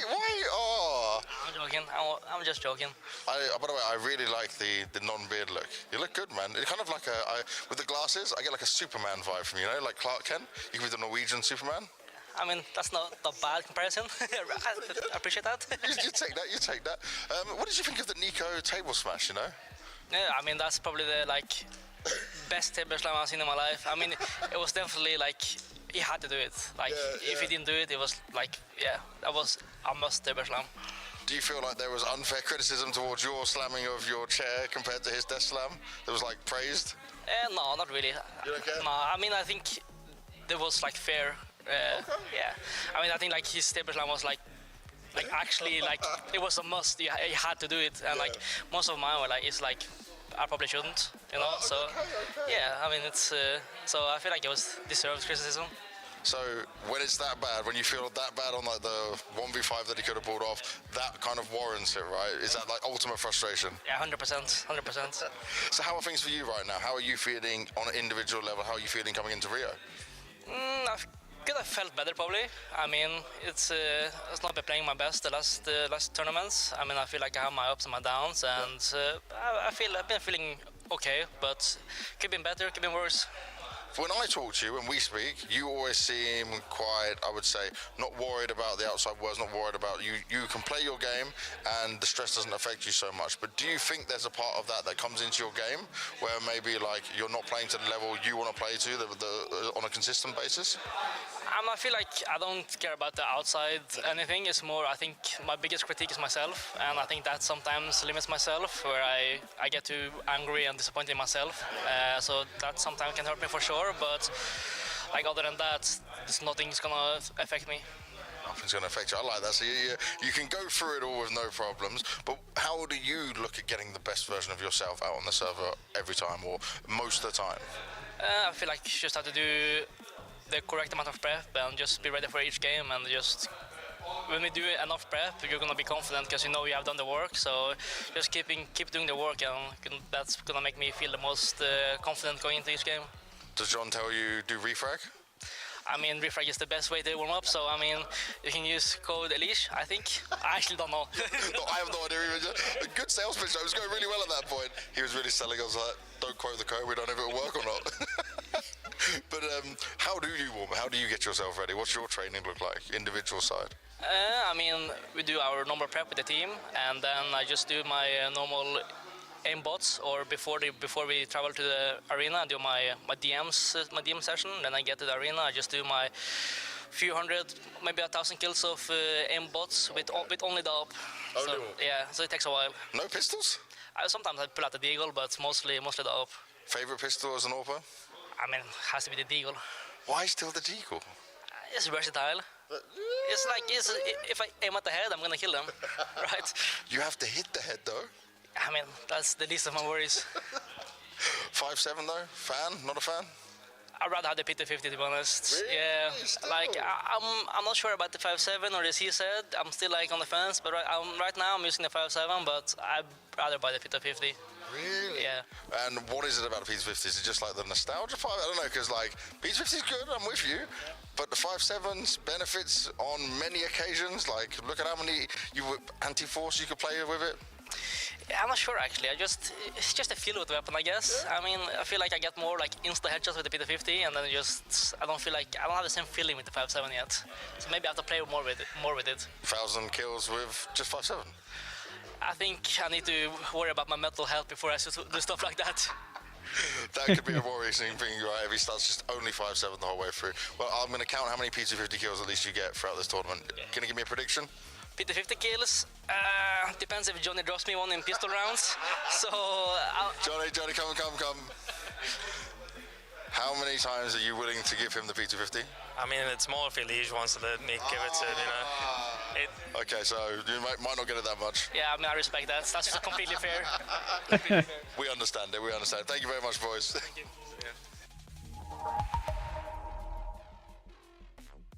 ESL presents Intel Extreme Masters in partnership with Intel, Acer Predator, DHL,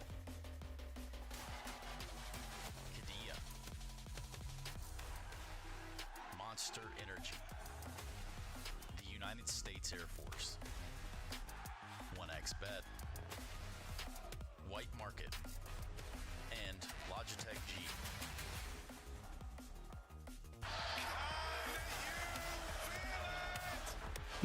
วันนี้มีคู่ไหนบ้างเนี่ย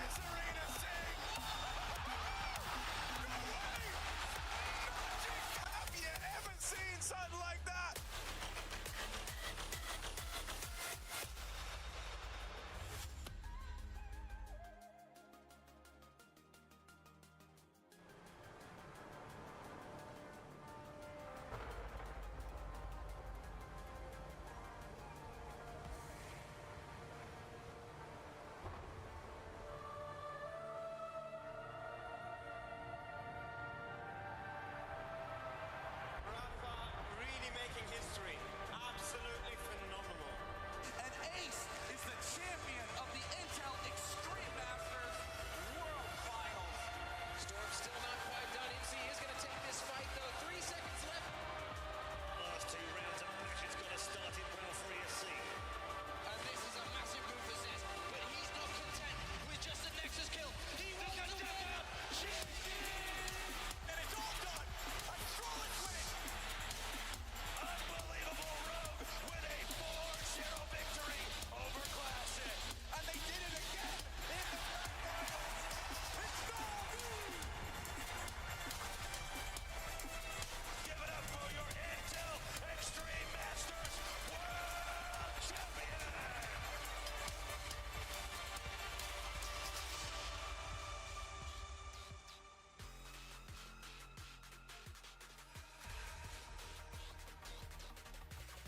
Here at the Intel Extreme Masters Rio, and we're seeing who can grab those final spots in the playoff.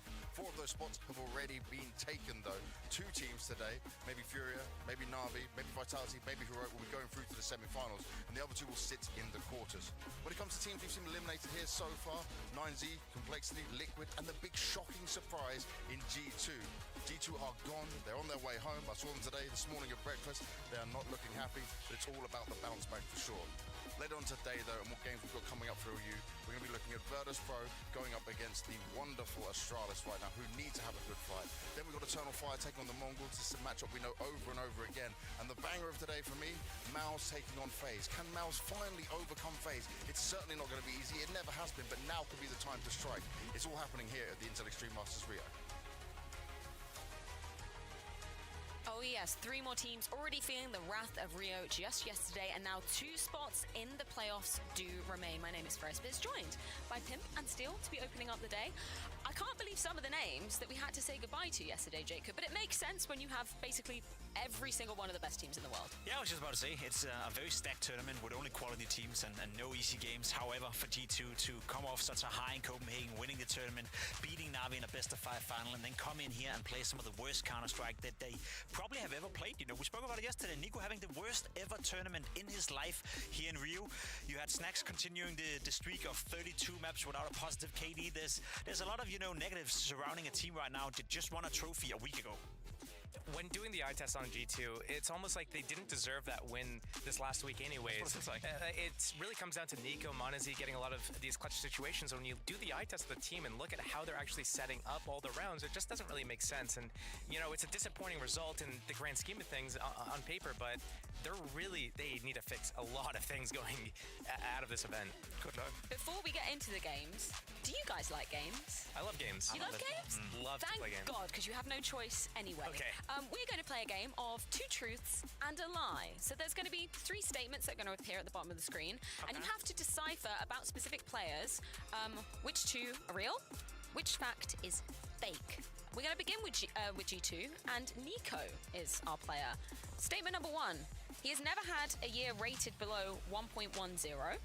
B, he's won an event every year for the past 8 years in a row. So every single year for the past 8 years, he's won a tournament. C, his worst ever event performance would so happen to have it, Jacob, be today or yesterday. Currently, I am Rio 2024. You already alluded to that being true. Yeah.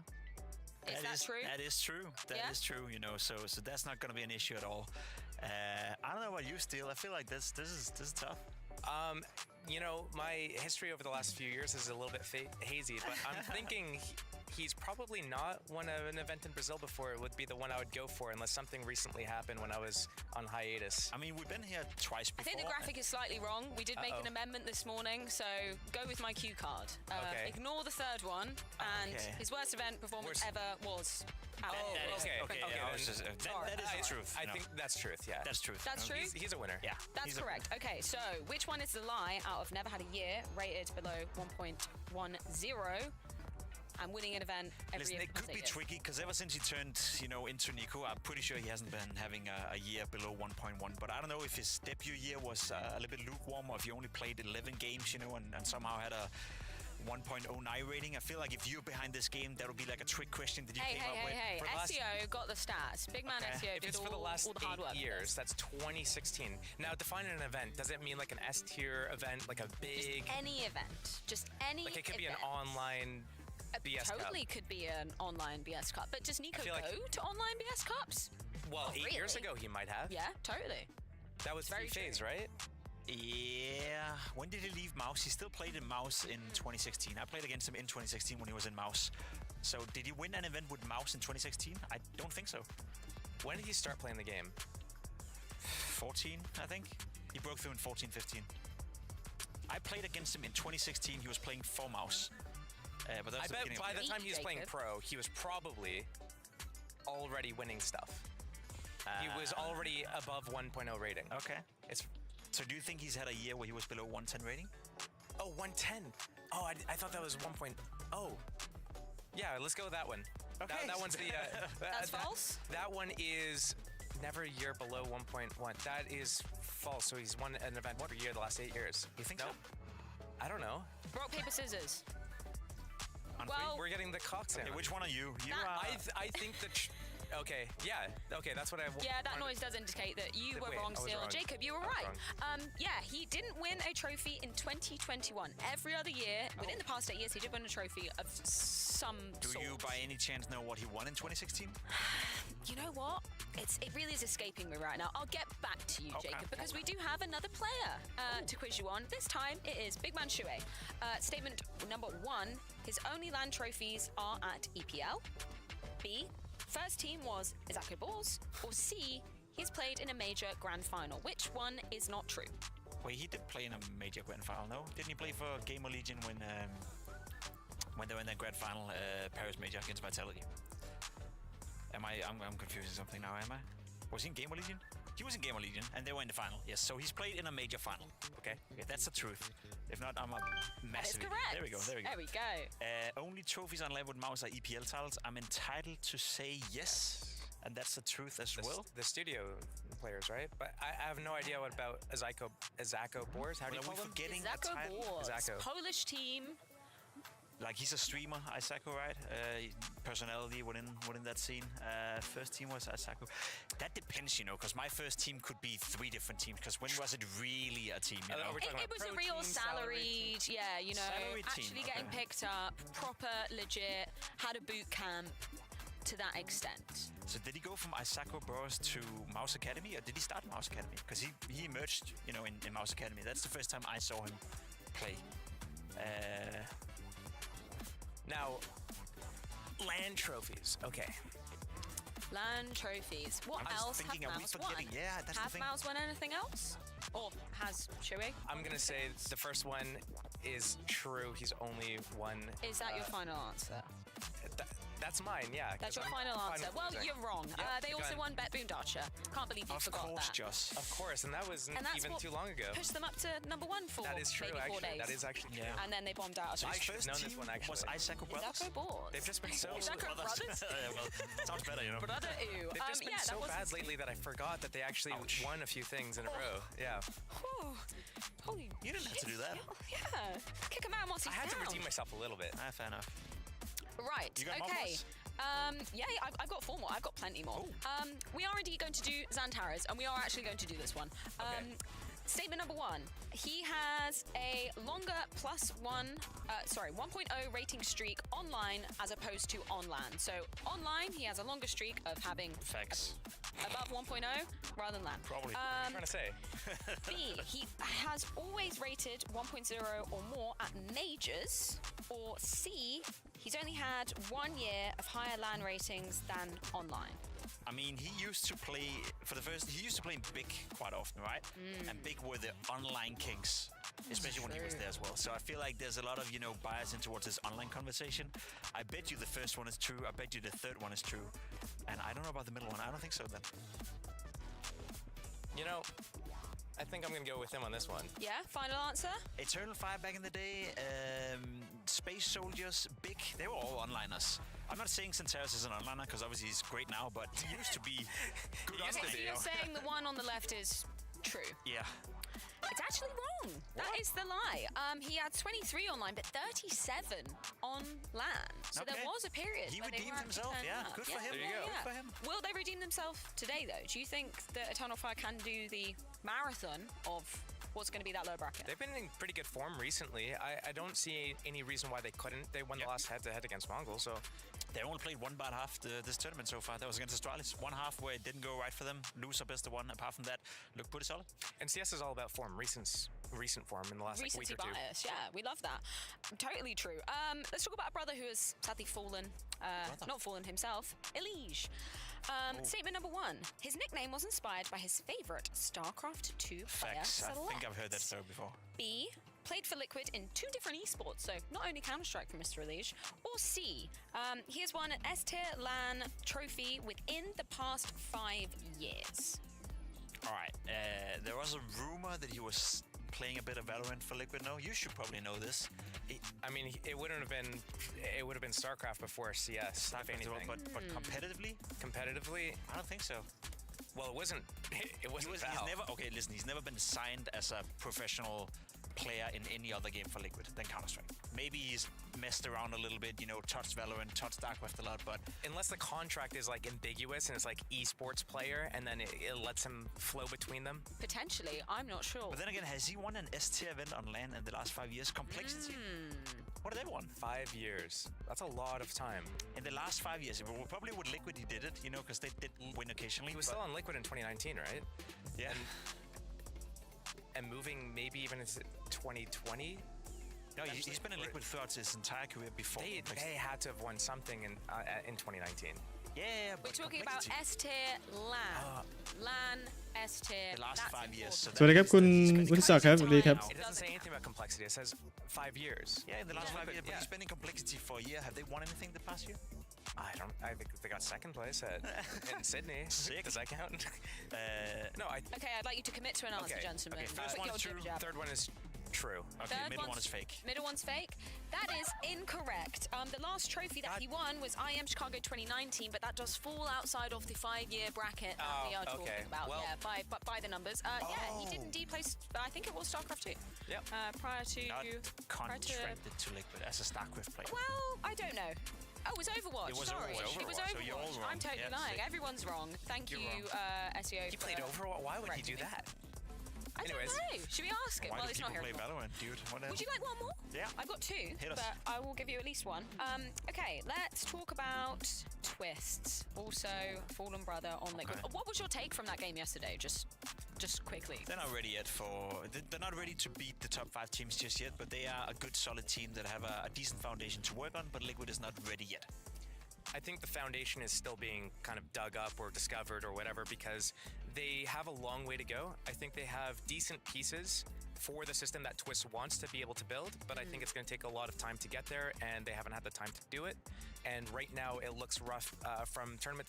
I mean, they look better now on their T sides than they did a week ago. I was giving them a lot of grief for that, but it's still just so inconsistent about what you're going to get from them. Kind of sad that every time they face FaZe or Twist face FaZe, always get beaten. It really Christ, Jacob. Okay, statements as we can see on the screen.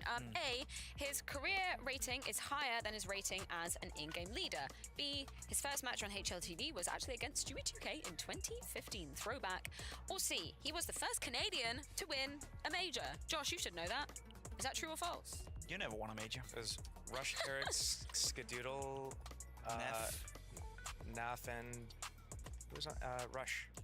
Yeah. None of them are. Wait, did Rush win a major? No, he didn't. What? Did Rush was on the he won a major, yeah? C9 roster with Terex, Stu, Rush, Ska. Skadoodle. That is Ska. Ska is Skadoodle. Oh, That's sick. short form. Yeah, whatever.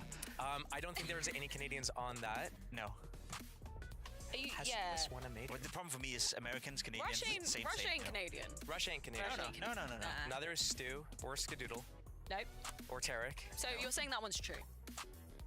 Well, has Twist won a major? That's the first question that we should be asking. Because I'm pretty sure. Yeah, he won with FaZe. Yeah. So then. I'm pretty sure the storyline was that he was the first Canadian to win the major and the Inter Grand Slam, maybe, as well. That is true. indeed correct. Yeah, that is true. That's indeed correct. correct. Okay, first match on HLTV was against Stu 2K. That could be the case. I'm. When did Stu join C9 in like 2016? Yep. And I don't know if he had any HLTV matches before that, but like Twist was on. When was like that TSM roster? Around the same time. I feel like Twist has been playing with like SKDC and stuff like that beforehand, but so is like Stu. Yeah. But I'm pretty sure Twist has HLTV stuff from before that. I think that is false. Which means that his rating as an in-game leader is higher than his career rating, which could be the case because he got off to a pretty good start and the sample size is very small. It's very small sample size, and he's been playing really well. Could that and be a trick question? His career Final rating answer? is also taking into account when he was playing in like 2014, 2015, 2016, when he maybe wasn't as good as he is today. Good. Is that your final answer? Okay, That that's the first line? one, truth, middle one. Well, the I think first the one's middle- true. I think the middle one's a lie. That's incorrect. It's the other way around. His career rating is 1.10. His in-game leader rating is 1.13. So that's great. Okay, so Stu was in Splice back She then. was on Splice back then. And Twist played for, God knows. Tectonic. Sick. That's a Tectonic. little What is that? throwback. Yeah. Yeah, I mean, obviously sample size, in-game leader versus his career. There's quite a disparity there, but you're right. He did get off to a good start, so maybe He that's making replaced up me in for Liquid. it. It is a pretty good replacement. Yeah, You played on Liquid, Jacob? I did. No way. You didn't know? Do you Did also know? cycle? No, you never. I cycle a lot and I played on Liquid. Okay. It hangs on my wall. My bike hangs on the wall and Did the you by Liquid any just chance hangs lose on some the wall. weight as well? Sorry. Final. Sorry, I'm feeling mean today. Will the view slim? Okay, no mind. Okay, speed run this one. One more player. We got Rops. Obviously, still could make it through to the playoffs. A. He was a content creator in Call of Duty before a pro in CS. Crazy. B. He has been an HLTV top 20 every year since 2018. Or C. He has won more HLTV MVPs in CS2 rather than CS:GO. Fake truth. Fake truth. It's incorrect. I'm so good at being wrong. It's amazing. It's actually impressive. He has won 2 in CS2. That was CAC and Thunderpick, obviously with FaZe's great start to CS2. He won 3 in CSGO, all ESL Pro Leagues. Season They don't 10, count. Season 15, Season 17. And guess who's not working EPL next year? Wait, so he was a content creator in Call of Duty? I thought he was like a movement guy, Now, you know, and... define content creator, because like if you have a YouTube channel with like 10 viewers, is that content creation? Way to punch down the little man. He had a dream. Have some respect, man. Content creation I'm is only at hard. 100 I viewers don't these know. days. I'd so- like to go and explore this, maybe, during Let's find out, a break yeah. or of some sort. Should we go to a break and then get into the actual games Yes, at hand? yes, Because please. we got a banger, right? We got Let's a do it. marathon for one of these two teams. Going to be a Tunnel Fire taking on the Mongols after this.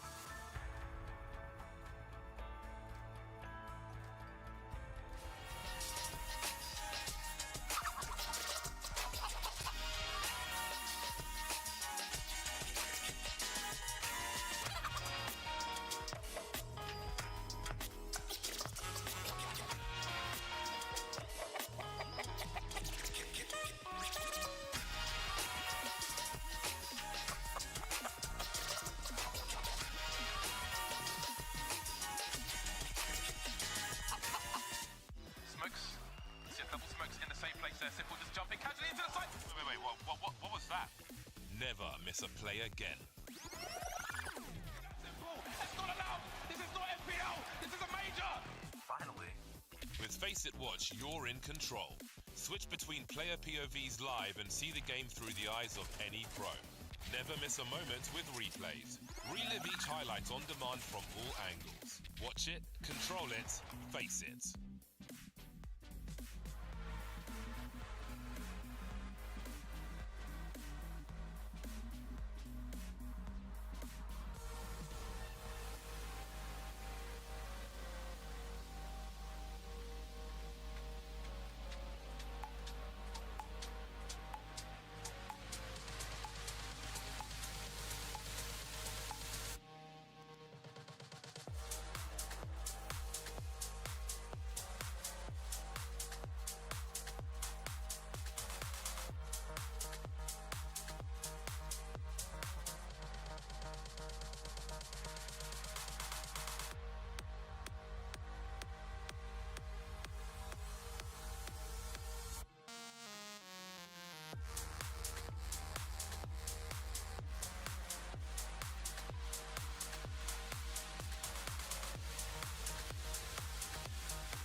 Two spots remain in the IEM Rio playoffs and 4 teams in the lower bracket of Group B.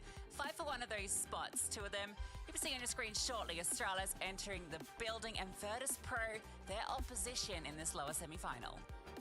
Yeah, going to be a really interesting best of 3 to kick this one off on the B stream, especially when you consider the trajectory of these 2 teams. Both of them need to sort of vie for a playoff spot in order to feel good about the rest of the year. For Virtus Pro, it's been a tricky start, but in classic Virtus Pro fashion against 9Z, they were able to get it done in 3 maps. For Astralis, it's always been that difficulty of one half eluding them in this tournament, very much like it was in Copenhagen.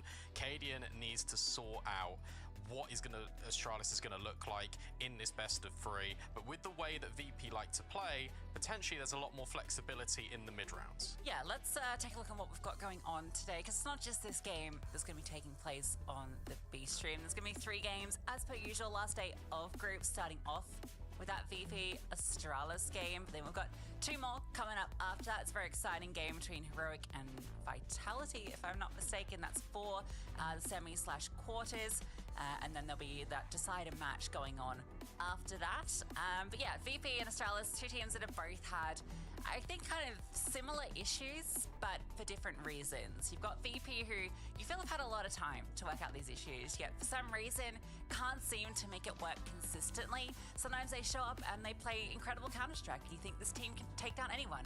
We saw that yesterday in that 13-3 win in that 3rd map, or 13-2 over 9Z. But then they have games like the Inferno game, or like the game versus Mongols, where they can put up a good side and then just disappear completely. Astralis have the same problem, but they're in their infancy, so I feel like you can give them a little bit more leniency because of that. A little bit, but at the same time, Astralis has Astralis have got the same core that Cadian was leading for such a long time, and they had continued success. Playoffs was a minimum. They reached the final of IEM Rio in 2022. Like, this team knows what it takes to get there. You introduce an AWPer in Device, who is one of the best in the world. Like, you should be already kicking on, and that's not even mentioning Stair, who had a fantastic game yesterday against Heroic, especially on Ancient. You feel like this team should naturally just mesh together and improve, and I feel like they would exactly feel the same. Yeah, I know I done an interview yesterday where he was talking about how their communication's just not being good enough when it comes to those T-sides in particular, but he also kind of alluded that they're not sure exactly where the problem is, and I think just part of that is you work this out as you go, right? This is a team that's not had a lot of time to practice, right? They kind of went straight into Blast and then got on from there. Here's the quote from Heroic. We know their social medias are always on point, and yeah, they were very happy with their win over Astralis. You can never buy us. You can try and buy us, but you'll never be us. Thanks, Heroic. Yeah, and the game plan out of Heroic was so good. I think Stanley even mentioned that in that interview yesterday where he was saying, look, they just caught us off guard. Kixan's style of play was so aggressive, it prevented Cadian from really getting a feel on the game, and that's how he likes to play. That's his in-game leadership style. Understanding what is going on, piecing it together, and then making mid-round calls on the fly for the betterment of his team. As alluded to earlier, I think there will be more space here for Cadian and his style to do that over Virtus Pro, just in the way that VP are playing. But with that being said, look, VP, they have also been trying to blend in these more aggressive rounds. We did see it against 9Z yesterday, especially on Mirage, those fast, short-to-be executes. And here's James with his quote, and he says, look, no one is safe, including himself. And that is quite a tricky place to be in some aspects, but you can also view this quote as a positive. But you can say, okay, well, if my life is on the line in the team, if everyone is sort of at risk, it's up to us to band together and rise above. Yeah, the AWPing IGL thing is quite interesting, right? Just because, you know, we know this team's tried different things, the Electronic at the helm, and also, you know, Heroic, well, Cadian and Jay, when they last met in Rio, was in the major grand final, right? So that's kind of a fun rivalry that's going on, but two players, historically AWP IGLs, Cadian has moved away from that.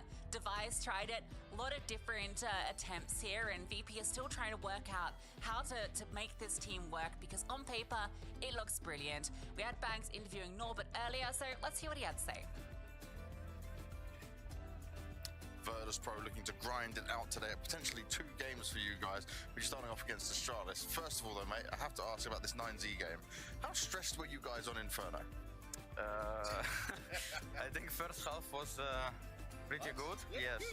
But second half, like, we understand that we had a big advantage, and we need, if we make a lot of mistakes, only because of mistakes we can lose the map. But yeah, we almost threw it, but we managed to win somehow last round. Thank you to Fame with MP9 3 kills. But yeah, Inferno was a bit stressful. Very stressful. I'm glad you said that, because I can see it on you guys' faces, which doesn't normally happen for VP. You're happy to play all the rounds of it. If you remember on Media Day, I asked you about your individual level, right, as a team. You said, I won't be sure until we play some officials. Now you've played a few games. How are you feeling?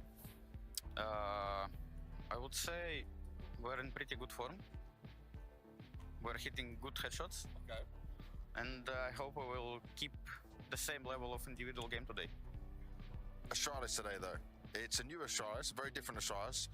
Are you favourites in this matchup, do you think? I don't know. Like, it's hard to say, because I don't know what to expect because of the Cadian. I mean, not the sniper. Yeah. As a rifler.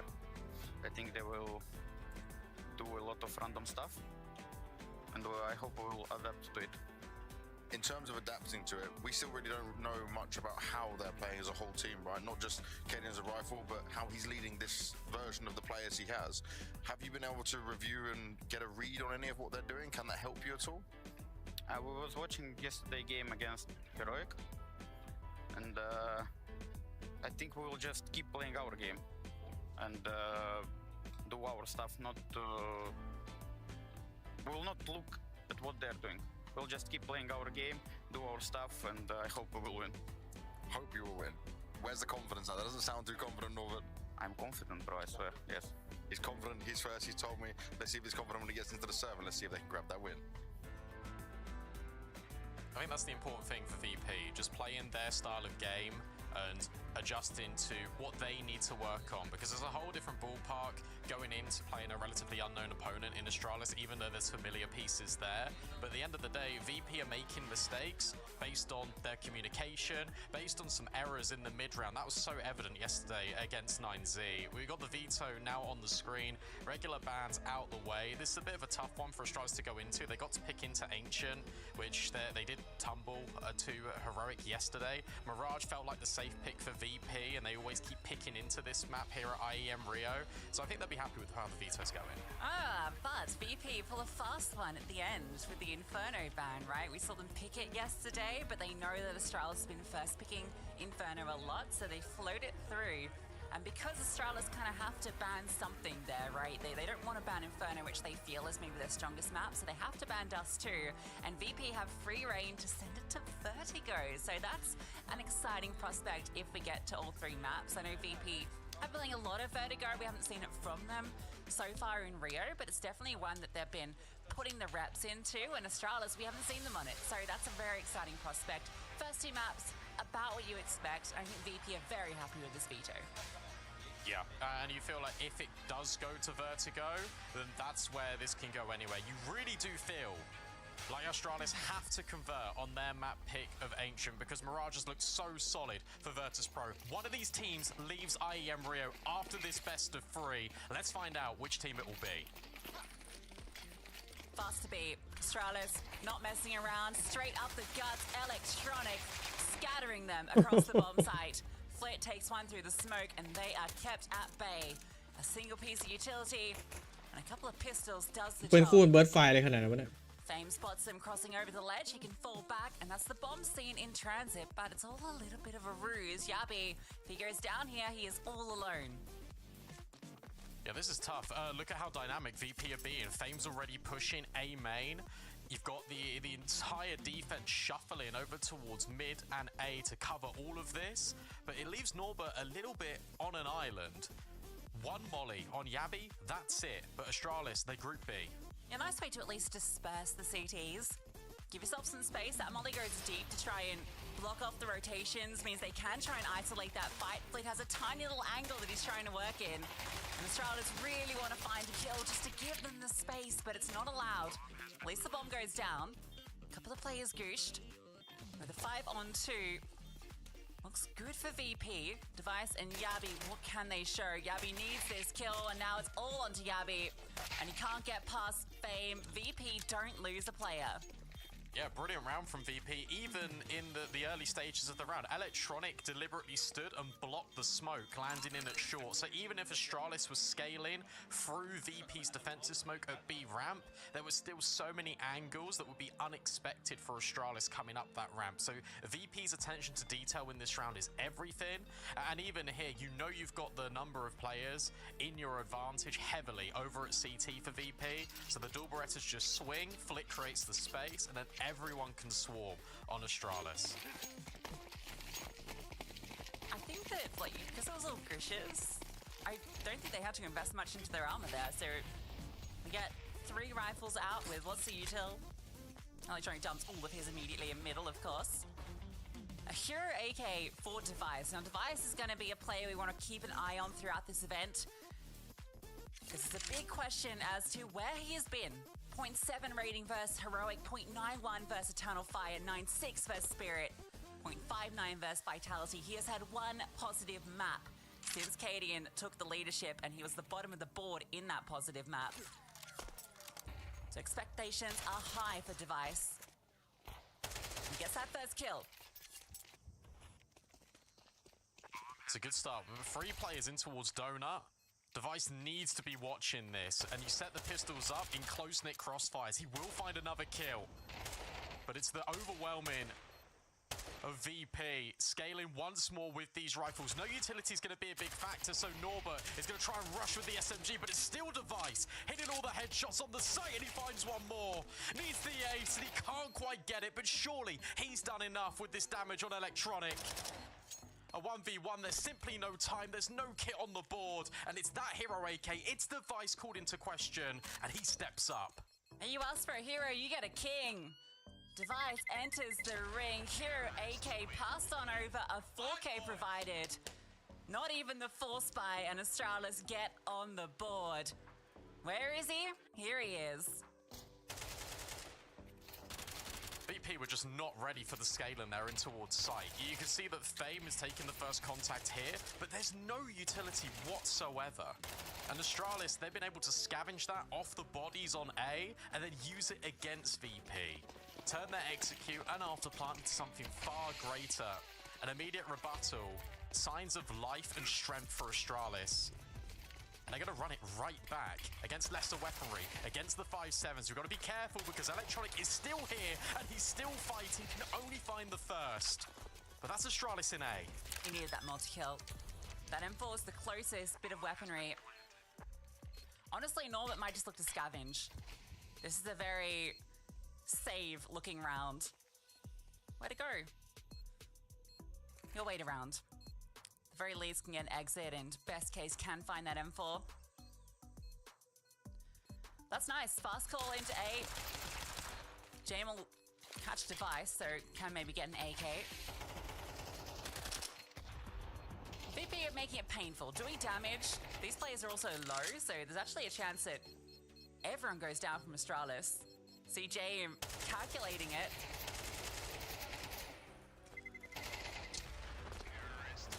They've just about lived. That smoke that enables him to get the AK also saves Yabi and Step, but Astralis convert. That's expensive. Even though Astralis do get that round, the fact that the pistols just hang about and do the damage is trying to set up VP and make them a little bit more future-proof.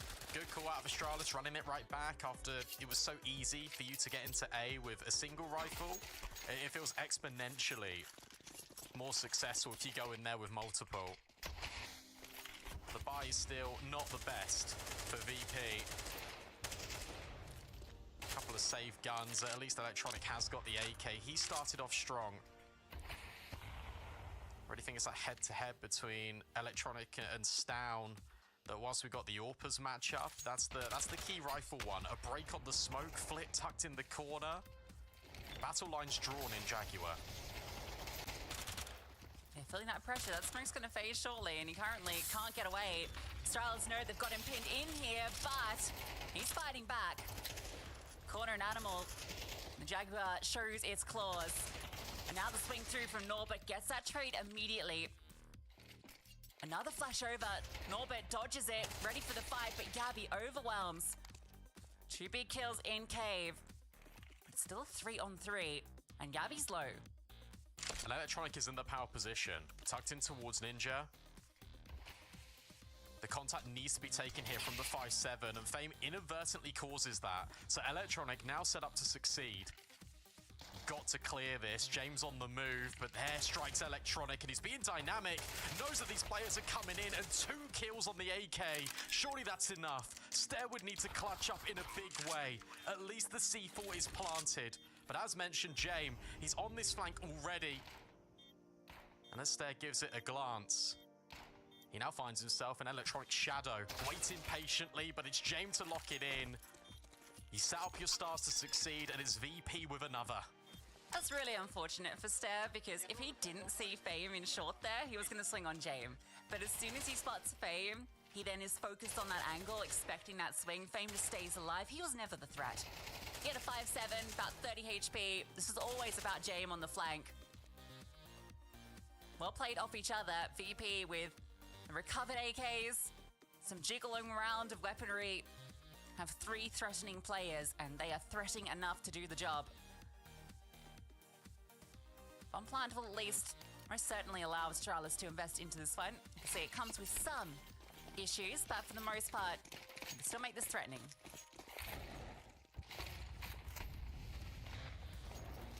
I wondered with VP in that round, they had 2 players going in towards Cave to try and help out Flip, but then Electronic left. But it was Jame and Electronic that could see the bigger picture. You set him up for success on that rifle, you put it in the power spot rather than just invest in everyone. In towards Cave, a fast play up, the Mac-10's it in, but it's Flip that's bullying. Stays ablaze in towards the mouth of Cave, but still comes up with a multi.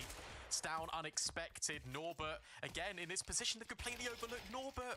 He's looking for a multi-kill, and he can't find it. It's a 2 versus 2. Astralis has still got the sight. Stown's walked through short. Fame. I think he's lost track of him. That shot now just to try and bait out that Stown hasn't walked into the back lines. Bit of a master at the backstab. Can't pull a fast one on Fame. Stare in the 1v2. Suspects that Jame has walked out. Sees that head. That's just going to bait in Jame again and again. Jame gets the better of Stare. VP take the lead. Yeah, nice try from Astralis, especially making that move. And I wonder how much of that bait shot was actually a bluff catcher from Fame. He's able to turn around and just get this kill. Presence of mind on display here for VP. They leave no stone unturned. They keep a watchful eye on every possibility. And Norbert even said in that interview with Banks, we know Astralis are going to try and get up to some crazy shenanigans. They attempted it at the end of round 5. And now they're going to try again with a faster play up B, but Norbert ready again. And he disengages to make sure the team is here and to set Flit up for the SMG kills. Charging through, this is the force bite. Worth noting because they've only gotten a couple of kills. Device, an ace clutch required, taken down through the smoke, doesn't even get a chance to play that one out.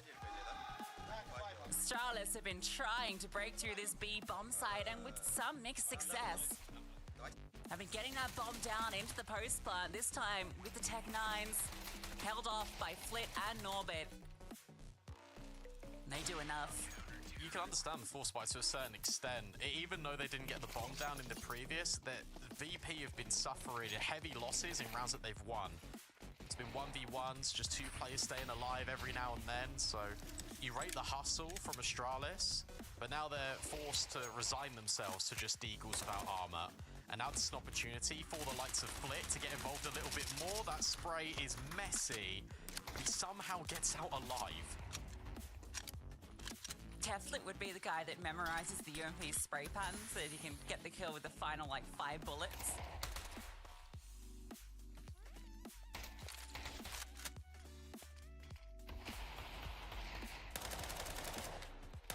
Crazy even has a UMP, considering the money, but is that crazy? Actually, you know what? It's not. It's about knowing the economy. It's also getting multiple players with a piggy bank for James AWP.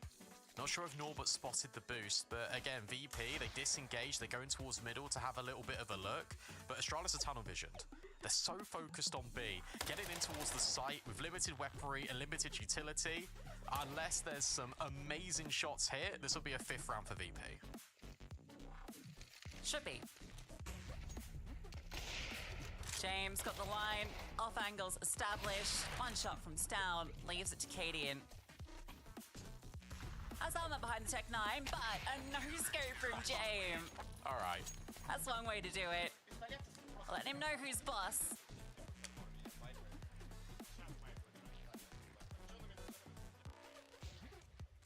We saw Astralis yesterday on Ancient. A little bit different, actually. This feels very kind of B-centric, but what we saw from Astralis yesterday was a bit more defaulty, right? They were very much spreading out and then seeing what they got in their default. And to be fair to them, it worked pretty well, right? They got 6 rounds on that T-side versus Heroic. It's the second half that had their struggles. This one might be a bit more about that default, but they've lost their mid player immediately. Yeah, it's so intrusive from VP, and to a certain extent, you don't really associate this with them. Norbert with the spam, you also saw Flit's POV, bringing down Cadian to basically nothing. This is VP that show intent on upsetting Astralis. Like, that's so brutal, that the fact that you can't see a single player and you just lose your life immediately. And this is the first time we've really seen players go down deep in towards B ramp, and it comes at James AWP. Cadian's got to be careful as he gets boosted, but I feel like the angle should favour him. Shadow spotted. James moves away. That nade will do the job. Not quite. No way he gets away from that.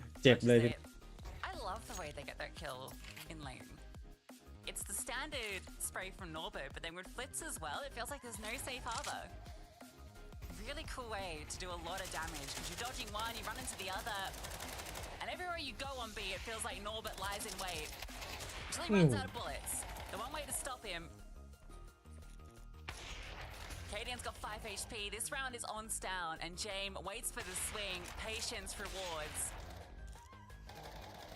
Cadian doesn't get a chance to find that first kill. VP is steamrolling this side of the map. What's interesting, again, is sure, we're in the earliest iteration of Astralis. We've still got question marks about who's going to be the one to provide the output, who's going to be the one that's going to be the most consistent here. But yesterday versus Heroic, Cadian, sure, he might have had a point to prove, but he was playing lights out, especially on that first map on Mirage. Here, yet to find a kill. Because Device is playing well, that can't come as a consequence for some of your other riflers dropping off. This is a great time to call the pause. the money's still not really here for Astralis. They're going to have to go for this half-buy Tech-9 investment, use one of these rounds as a cooling off, a reset period. Try and figure out, okay, if Virtus Pro are rushing us in towards mid, in towards shelf, that gap, naturally it's going to be towards A. And they found good success over there. You remember that nearly ace from Device with the hero AK? Like, they can get it done. They've already got that track record that they can go A. And both their rounds are from A. They were consecutive. Gonna try mid this time, not being actively fought by VP, so the space is allowed. The VP obviously know this is going on. The double smoke lands, they hear all of this present, so they got bodies watching this, and in fact, they're basically left B open. VP very responsive. Further smoke lands. Norbert spraying, but it's all a bit of a fake out to bait in Flit, I believe. Electronic also has a nice crossfire. James Orp chimes in. Plenty of players locked in on this position. You're in the red house, and it's your blood that's decorating the walls. Yabi will finally deal something back. Pistols not getting it done. Katie and Slurk not having fun. Don't poke the bear. Every single time you see one player of Virtus Pro, except a second, expect a third. There was so many little crossfires and setups within that one setup in Red Room. Too many layers for Astralis to keep track of. Utilising the distance really well. The electronic deep angle in towards Temple, the AWP even taking the contact really far back. Everyone was acutely aware of the space that was deliberately left open. And Astralis just walked straight into the trap. And now it's back to mid again. Regularly scheduled programming for Electronic. It's too easy in mid. I don't think Stairs want to fight out here. Getting absolutely bullied. Good to see that James having a great game as well. I'm not wrong, he might be their lowest rated player so far at this event, 0.93 rating. He's not been particularly active in any of their games so far, but in this one, he's having a field day on B. Taking very active lines. Good kill from Stown onto Norbit. Interesting spot for Norbit to be. Astralis might wonder. Not going to deter them from going to A. Fame's low. They heard the spam coming in from Red Room as well. And if a player's deep in Donut, the only thing you've really got to worry about here for Astralis is A main and Temple. James so far away. In fact, he's going on a lurk with the AWP all the way around. Device catches a few strays here and there. The utility's good for VP, but they need to start making moves. And it starts with James spotting out players in towards Donut. 3 players in Donut, in fact. Electronic Smoke, if he's allowed to drop it, is going to be devastating. There is a HE on Cadian, and maybe won't be needed because Stown is taking them down. James been put at bay, forced off. Flit's sticking around. I don't think he's got time to even go for the ninja, just looking for the exits. So Astralis will find success. They lost that first fight in middle, and they retake the control. Yeah, much better on A from Astralis as well in these afterplants, not giving VP any chance to try and fight back. And it was a bit dangerous because the majority of players were in towards Donut, and that one smoke, as you mentioned, could have ruined and scuppered the round. But it goes in towards A main anyway. They also had that fail-safe of an additional player just playing that extremity, and then they could always burst through the smoke, and there might have even been a nade that they could use to break it. That's the first time we've seen VP act a little bit sluggish. It comes towards the end of a round. That was even with them finding the opening kill on Stair, who attempts to announce his arrival in towards middle, but he's kind of been left hung out to dry. The only player here provided any form of resistance. The smokes will aid him, whilst Astralis hedge their bets towards A once more. Yeah, Astralis are really focusing on what works. At A bomb site, a double up in Donut. Still something to contend with. James Orp lies in wait. He's been dynamic as to where he starts. Astralis have been allowed good position. Yabi gets boosted. A drop back to default. He has a good line. Removes Feign. Now they start to scale. Good flashbang over, but James adjusts. Oh. How many more can he find? Just the one. Down quick on the trade. Electronics shines through. Able to get one more, but Device can't get the double up, but he's done good damage. I'll stare to step in, drop the flames, and plant the bomb. Yeah, this time it was also Astralis anticipating there would be another player, but the fact that Flick gets in and gets out. Here's the key round. Right here, Stare anticipating that Flick's going to make a move in towards Red Room. Whilst Norbert creeps and crawls in from Temple, Astralis currently have got all bases covered. But with the attention being diverted, this would give Flit a way in, but Stare is so aware. Time's now ticking. Flit needs this kill, and he can't get it on Stare. And Cadian will finally break his goose egg. Astralis, 4 rounds on the board, 4 rounds secured on the A site. Flit almost plays that perfectly, but the timing just eludes him. Stare focuses back in, but just as he turns, that's when Flit moves. Good attempts at the trades back and forth here, but Astralis getting the opening kill set them to the advantage early. Good chance to redeem this half after a slow start to affairs. Lost 6 in a row. Chime back with 2. Lit looking for the timing, slings off it, perfection, but traded immediately. But James still in middle. Stare, the smoke has only just dissipated. We'll get the trade, but it's not on the AWPer. At least it's on Electronic. A heavy hitter for VP, but look at how quick they've been. On this reposition, Norbert in a familiar spot, but Fame already out long. An elongated crossfire, but already dispatched off by Yabby. Fame needs a multi-kill. Often good for it. Yabby's the first to fall. 2 players now swing in, trying to trade positions. Stare creeps around the angle, gets the headshot, and it falls to Jame. Top of the board right now. Needs to add 2 more to the tally if he wants to find this 8th. And the first was revealed. He tried to play patience, but Device turns, puts him down, and redeems the half for Astralis.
แน่นอนเว้ยเฮ้ย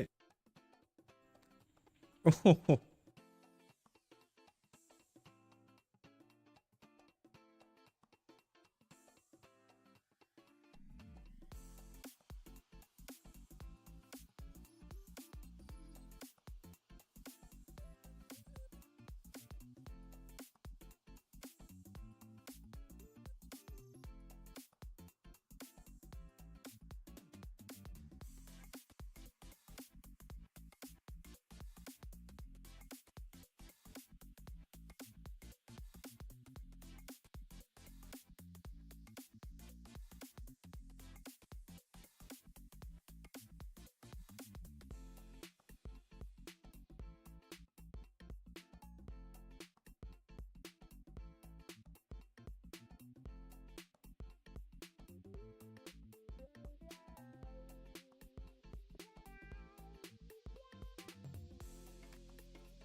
โอ้โหโดนดัก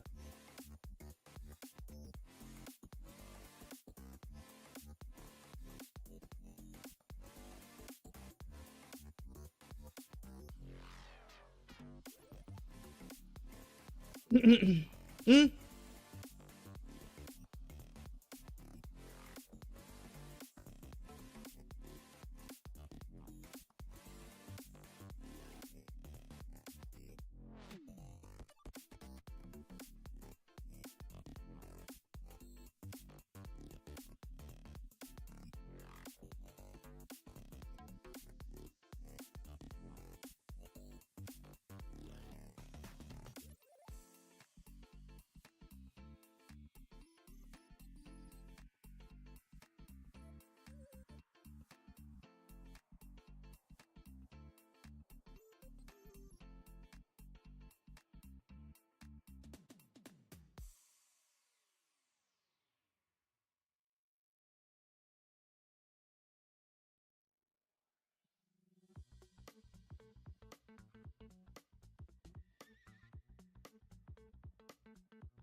สวัสดีครับคุณเซกันแซกสวัสดีครับสวัสดีครับ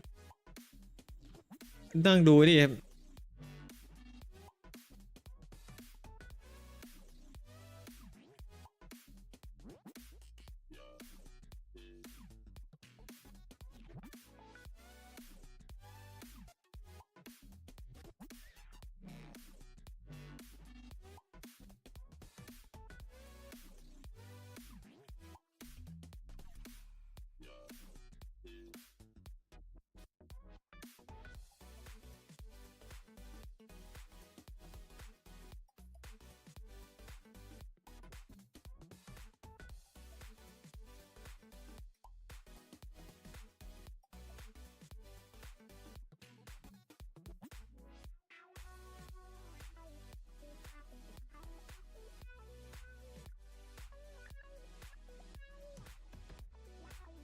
พีกเปล่าพีกเปล่า ยังไม่พีกโหดักรอเลยครับนี่เต็มเต็ม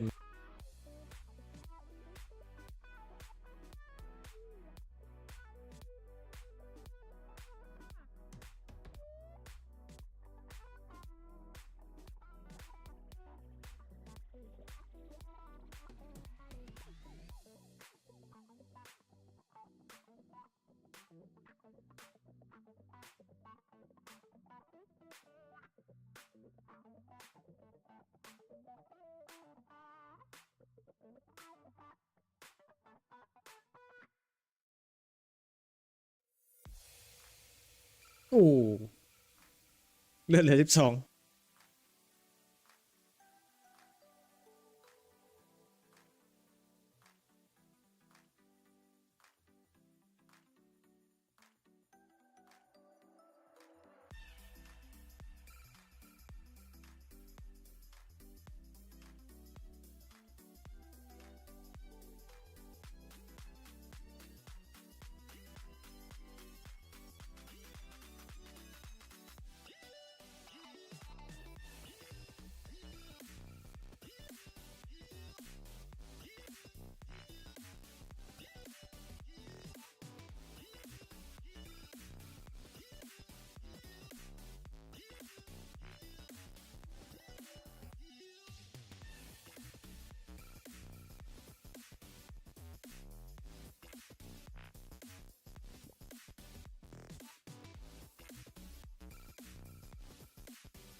อืม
เฮ้ย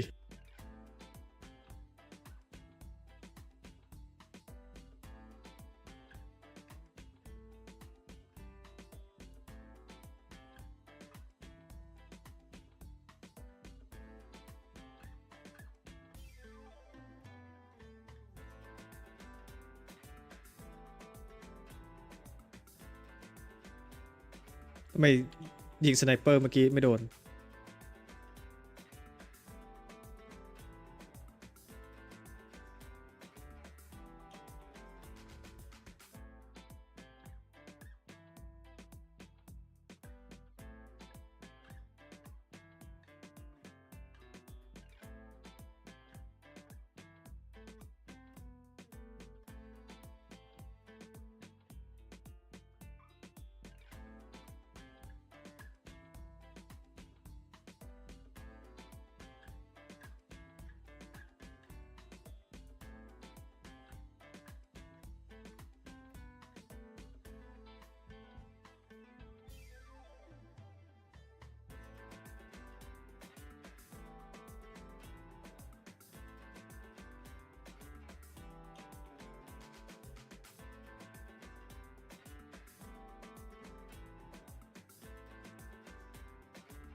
โอ้แฟดอย่างเยอะแฟดให้เพียบเลยครับ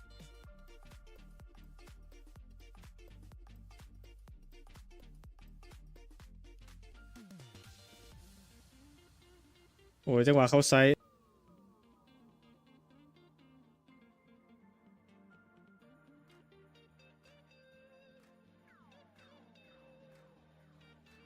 อื้อหือ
โอ้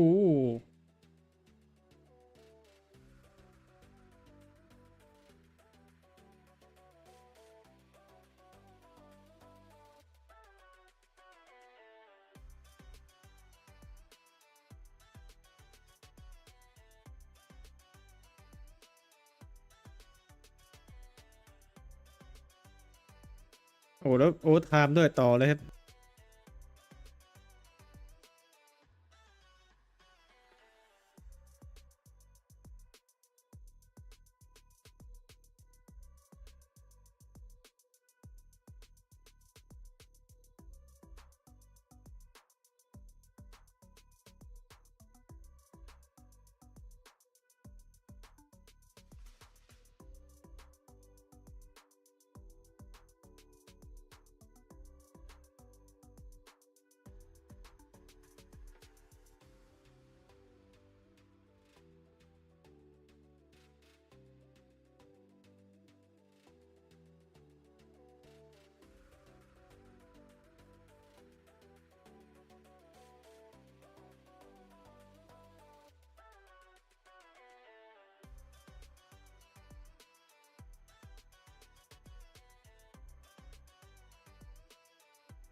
มันเหมือนดีเฟนเดอร์เลยครับไอแอนเชีย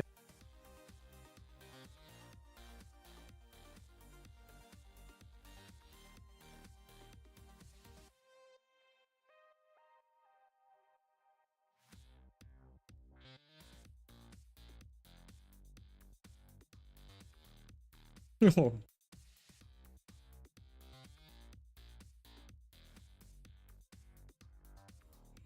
อืม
โอ้โหเอาเว้ยโอเวอร์ไทม์2 รอบไปเนี่ย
อืม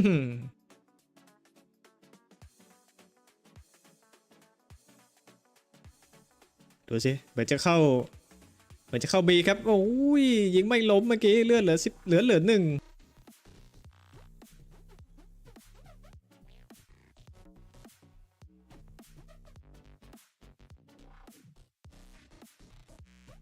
ตึงเลยทีเดียว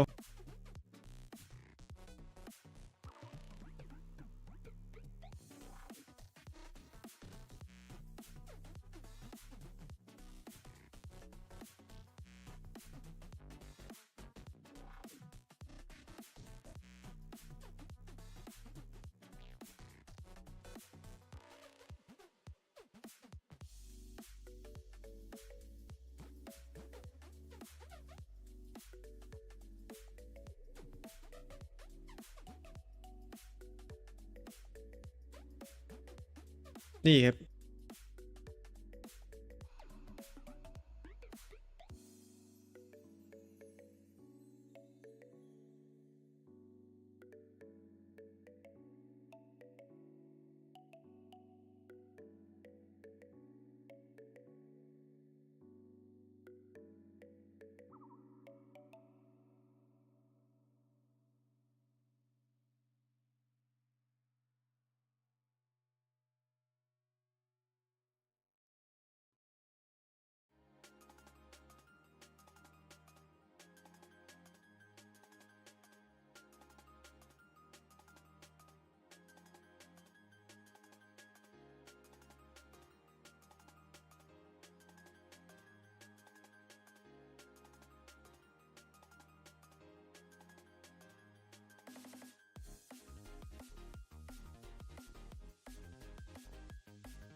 โอ้โห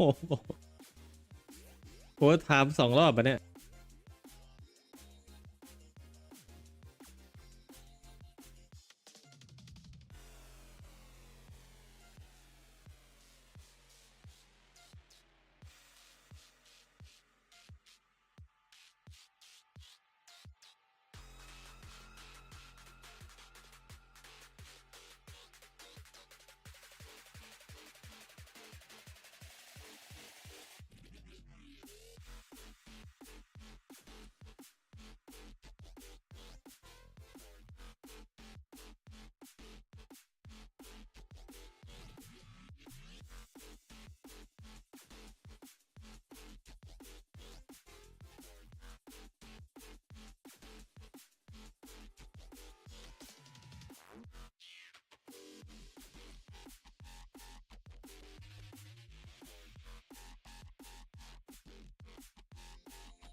โอ้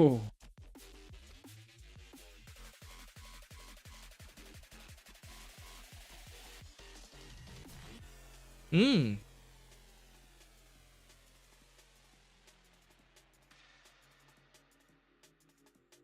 เดี๋ยวบูทครับ โอ้โห เรียบร้อย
โอ้แน่นอนเว้ย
โอ้ระเบิดเต็มไปหมดเลยครับ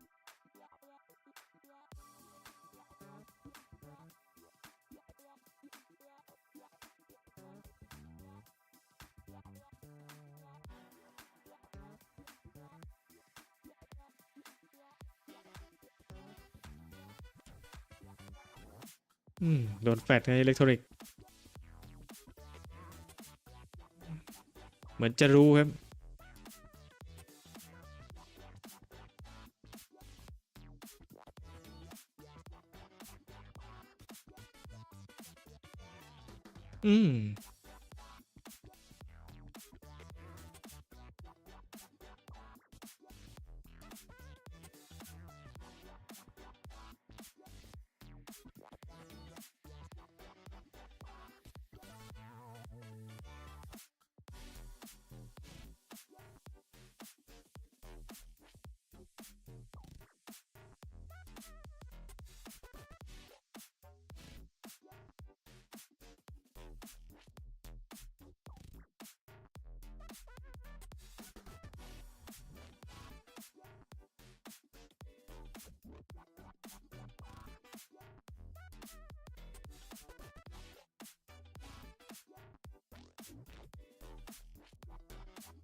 เอาเว้ย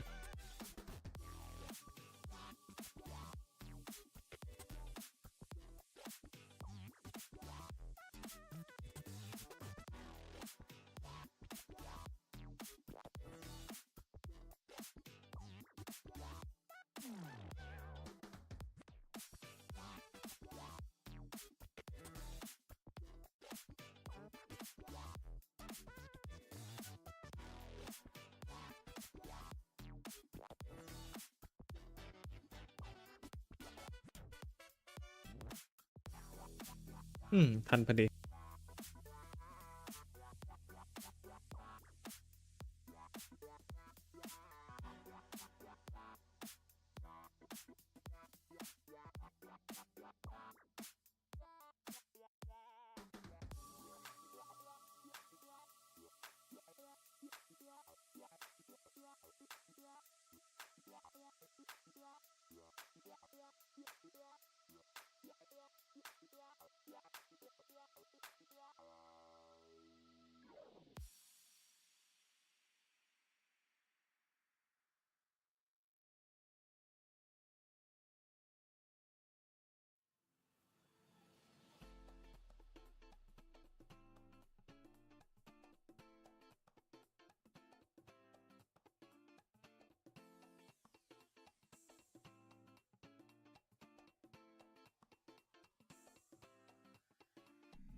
could benefit from some of the more emotional style of calling that Cadian has had.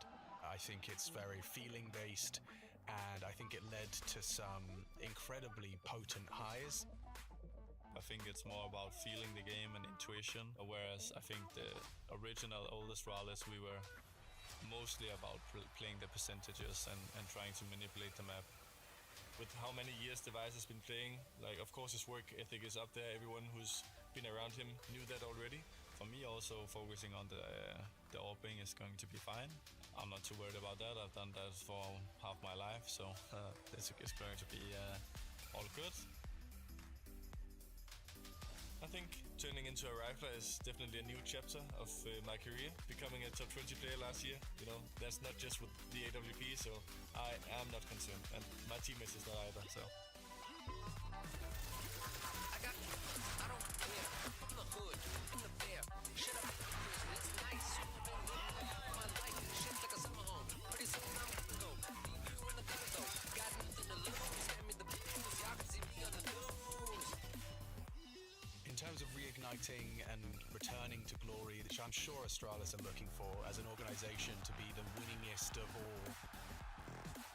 This Cadian move is a step towards that, and how this goes down, it's up to them. There's no doubt there's firepower, there's no doubt there's good leadership, there's no doubt there's good AWPing. If he's in a system where his voice is heard and it's acknowledged, it could take shape into something quite beautiful.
Has been a big problem for VP over the last few months. I think that map summarized it. 7 opportunities to close out Ancient.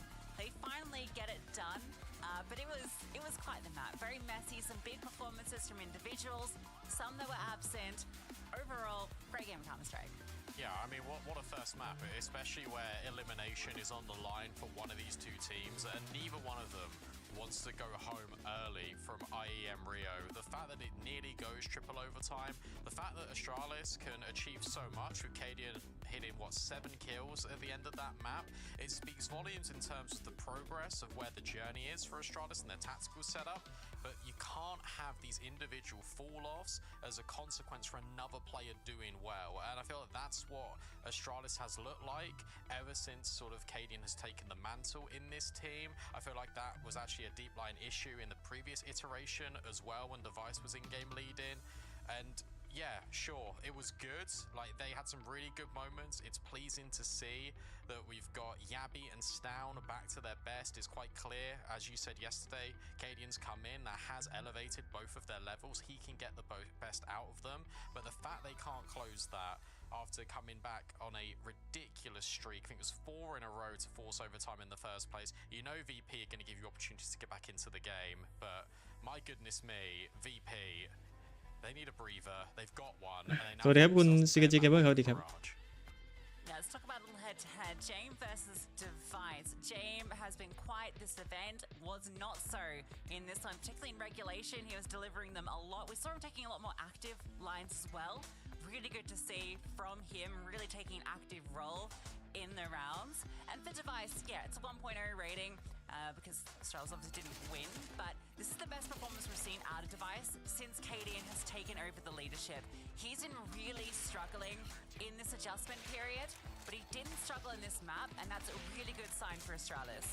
Yeah, it is good for them, and he was being dynamic as well on that CT side. I think he was taking the point on a lot of the contacts that Astralis felt early, and him being the point man is only going to elevate Astralis' game.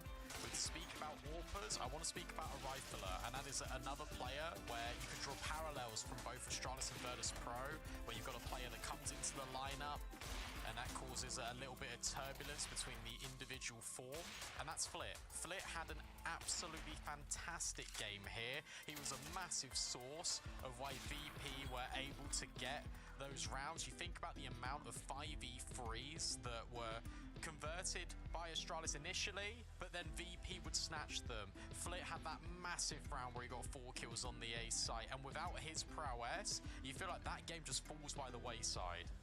Yeah, absolutely. It kind of felt like Astralis overall had everyone performing as you'd expected and everything looked great, except for that one little piece, right? We have Stair having a great game, Stown and Yabby, as you mentioned, Device finally stepping up under Cadian's leadership, but it was that leader that went absent. There was no weak point on the side of VP. I think the next lowest kills in the server was 19 for Fame. You know, he was the next lowest performer, and we saw him getting the best of Stown.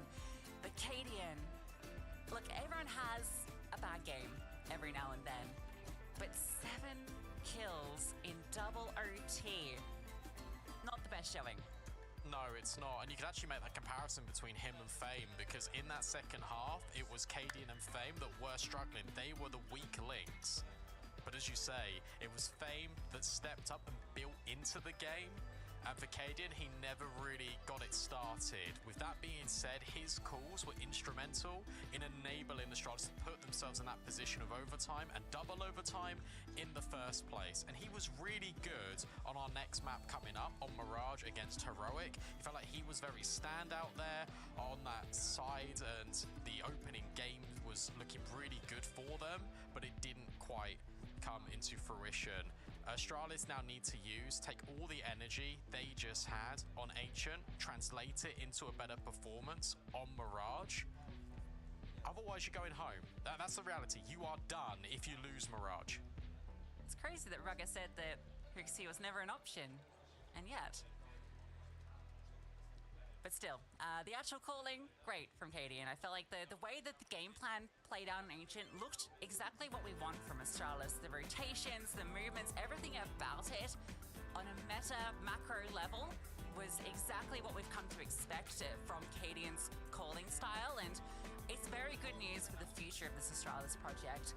The fact that they were able to push this VP all the way to double OT, yes, it's bittersweet to not close it, and it's heartbreaking if this is what sort of starts their cascade to elimination in Rio, but considering this is what, the 6th, 7th official map that we've seen from Astralis so far, we're slowly getting closer to the future potential of this team. There's just not a lot of time to realize it before the major, so they've got to take advantage of every one of these opportunities that comes, and I expect, just from what we saw on that macro level alone, that this is Astralis that is going to be a title contender. It's just going to take a little bit of time. Let's look at present opportunities right now on Mirage. Think back to that CT side against Heroic, but also that CT side there against Virtus Pro on Ancient. It was dynamic. There was a lot of moving pieces. The Extremity players were getting all the information to get the correct reads on the stacks, and they were shutting out Virtus Pro a lot there on that defense. It will be the same on Mirage, you expect, and that's where Astralis will find themselves here on this second map. They've already got 1 foot in the aeroplane, and Virtus Pro are looking to throw them completely in the hole. The good news, at least they start on the CT side. They got 1 T round versus Heroic. Remember, they had that 8-4 lead in the first half. A single T round. And VP devastated 9Z. 13-2 on the same map. So VP are going to feel like they have every opportunity to close this. A fun setup at the ticket. I got 3 inspectors. Hoping to see if anyone enters the A-bomb site, and they're going to be greeted by 5 VP players. Yeah, you're probably going to be greeted by 5 VP players a lot in this first half. VP have an affinity บุก towards ก่อนด้วยทาง Virtus Pro as they line up the smokes. There's only 1 flashbang, but at least the personnel are here, as you mentioned. Device taking contact, trying to bait in the dual Berettas, and hoping that VP will fall right into the clutches of them. It's a little sandwich, a little tripwire, but they don't push forward. You expect often that เฮ้ยโอ้โหยิงรัวไม่หยุดแล้วยิงทะลุไป the dualies can't deny the bomb. Damage done, Fame and Flit take a kill apiece, down, brought down low. And James still lies in wait, waiting for the swing. Gabby does get success, looking for the second. It's messy. Neither player finding success. Time's ticking down, Stown. Can he scale onto James? No, James ready for it. Can't get past Gabby, who is doing all the work for Astralis right now, and literally all of the work. Fame with the 1-tap has denied Gabby, and with it the round. Well, what a chaotic way to start this pistol. It's, yeah, the human tripwire set up by Astralis. It's the spidey senses of Norbert not to extend round the corner. VP going towards jungle and connector, and Yabi is just deleting them on that site. Insane. Triple from him, but then the fadeaway shot. Fame has to reply with something just as breathtaking. They just about, as they did on Ancient, get over the line. That is so insane from Yabi. It's enough for him to then drop an M4 to Stown. All your hard work rewarded to your brother in arms. Cadian needs to be perfect with this. They're just going to force their way through. Ooh. Smoke even gets a chance to bloom. Stare has no Double way to peek go. พอดี Smoke somehow misses. Goes past the flames. Yabi gets the double though. Not gifted the M4, but makes the work with the pistols. Can Device get his dig into action? Can he delay enough for Stown's flank through main to do all of the work? This has been setting up for Stown. This entire round has been about Stown, and even blinding himself, he converts the spray. And it's on to James. Slides into connector. Device in the window, makes the footsteps down, also loud. So James knows what the play is. Stown clears. The hero M4 delivers. Yabi drops it to Stown, gets a double of his own, and between the duo, they get the first round for Astralis. Yeah, that's the hero moment from Stown, but it's Yabi again, because as VP breach marching in towards A, making mincemeat of all the Astralis players along the way, and then Yabby does this. 2 quick kills, completely slows the tempo down from VP. They're so paranoid about Device being in jungle or connector. And that gives the time for Stam to move in. They double swing, they battle back. There's going to be another one of these maps. Gonna be the eco for VP. Not quite the fast boost, nor the quick movement onto the van. It's KDN wanting to get some kills early. My God, he needs them. วัดไปวัดตัดโปครับ It's going to be another one of these rounds in which VP will bleed out the clock. Try and burn all the utility away from Astralis. Kaden just jump in again, trying to settle Device in a position in which he can succeed. Bomb plant is primary objective here for VP. Of course, any damage along the way will be looking very good. Norbert gets a chance, but it's Device that will swing. And suddenly B-Apps is off limits. Well, GM has something to say about it. Yoink, he'll take that every day. Split asks for the D.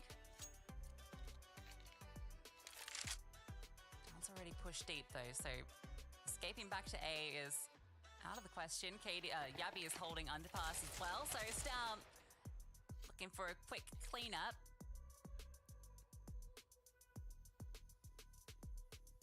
Jane will get about the same amount of money whether he lives or dies. So saving, not that important. Would rather go down and not risk falling off the time. It's an AK for the CTs. Back into their hands. Yeah, good move out Stam, just to push in towards mid, just to cut off the rotation. Kaden could also step in towards short and fall back, cover underpass, but they just walk straight in to the setup here. Easy done. You don't expect too much out of that round for VP. All attention gets re-centered into this. Short jump's been made for Device. And with a break on the smoke, he finds no info right now. VP are patient and they are waiting. Miss Molly. VP happy to take the control. Norbert takes down. Electronic looking to find space on B. Device is walking knife out. Electronic. Oh my God, they're so close to him. Here's a chance for 2. Not going to expect Kadian. So at least that trade comes immediately, but Fame finds Yabby. ทัมมิ่งครับ Open up an avenue to A. Stare. Does catch Norbert on the push. But now you know this is the only player on this side of the map. You remove him, you remove any defenders. Does Kadian really want to stick around? 1 versus 3. Chances limited, holding the AK the best option. VP and their T sides, it's Electronic. Normally it's him out towards Palace. This round he starts in towards B main and he just takes that opportunity and runs with it.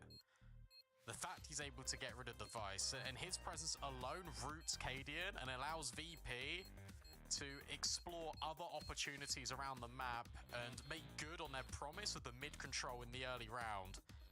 Delivered on a platter by Norbert. Really good discipline out of VP, not to immediately bite down on that B lurk as well. Electronic just relays the info, and from there they all group, they deal with Stare, and they convert the round with ease.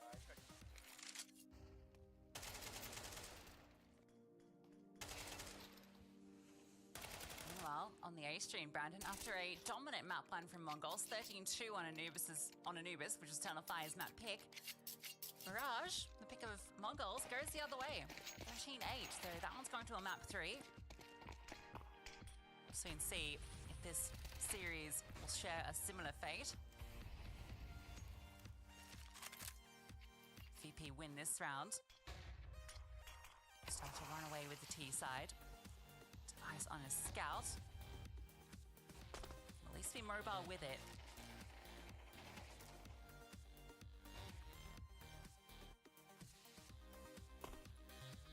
needs to be the one to take the contact, really. Yabby's made noise falling off, so he gets a little bit more deeper in towards this angle. Frees up Device just to focus on connector. Yabby gets splits on. At least he trades, but it's that duo. Stown and Yabby dealt with early. Device has hit a big nade on towards Flit. But Flit doesn't care. He's already in the window. Cadian keeping account of it. VP looking to pump the brakes, looking to find the outlet in this round. Currently, it looks like B is open, bar this market player. The question is, do VP feel like it is? That smoke's thrown just to sell the idea that Flit isn't in window. Try and bait Cadian in for the push. Device's scout doesn't connect. Remember, Stare is in the palace. Stare's the player that can step up. Finds his kill, but brought low. So even on the health bars, Cadian's going to move around to help out Device. Again, can't quite hit the shot on the flick over. A tag onto Norbit, who dodges below Cadian, trying to deny the bomb. It's messy, takes the kill, but the bomb goes down. It might not matter though. Flit on the flank with 12 HP. Bomb is planted somewhat for him. A tap on it, first player delivered. Is Device just going to stick this? 10 seconds. He can't, surely. Worried about that swing. Time, a big issue. Not a kid in play. And Flit just doesn't reveal himself. With a low HP, he doesn't have to. Flick gets his kill and tucks tail and runs, and that's enough for the round. Imagine if Device just sticks that. He had the right idea. In these post plants, VP are waiting until the last possible second to peak. That was the same on Ancient. It reigns true here on Mirage, and that was a really nice attempt. I really like the idea there for Astralis. You keep Stare in Palace, and as soon as you get him taking contact, that's where the CT plays start to swing. But Flit, we spoke about patience out of Virtus Pro. He waits until the best possible moment for him to activate his flank. Stare had no idea. They still want 30 seconds because that was a round in which there was a scout, there was obviously a saved M4 in the mix. The buy's not going to be great here for Astralis, but they're still doing damage with a limited weaponry that they've been able to bring forward into these rounds. These rounds have not looked clean, they've not looked secure. VP do not want to fall back into old habits.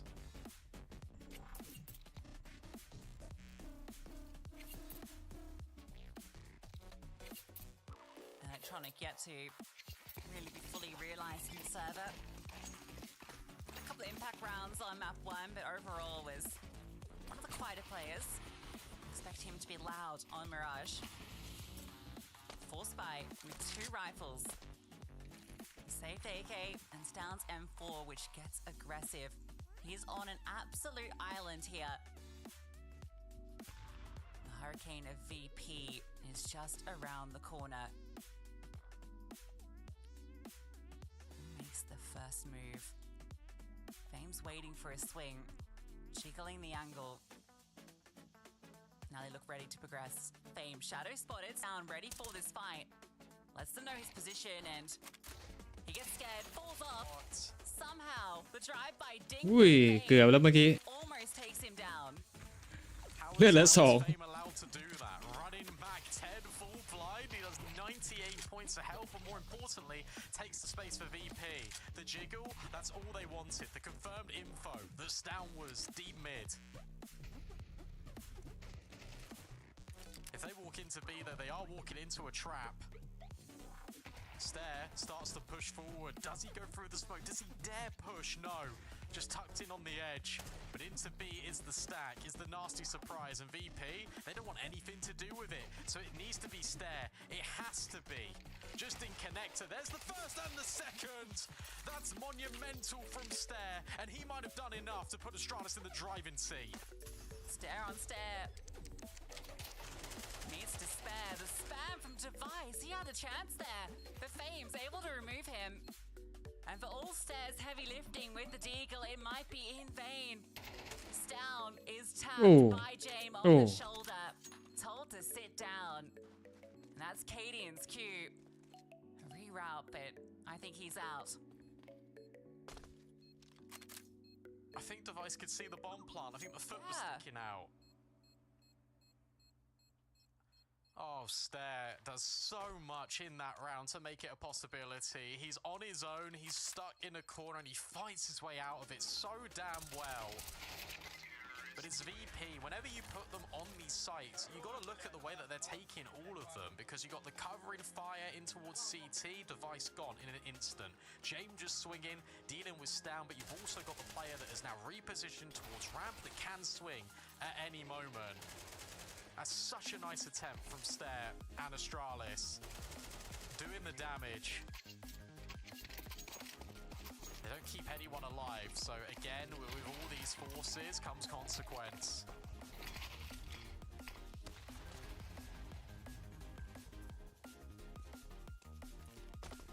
The most exciting thing in this round is there's Zeus for Stair. A little bit of leg. Okay, maybe some more excitement elsewhere. Stown has hit a headshot onto Fame. Stair. Oh, Electronic knows what's up.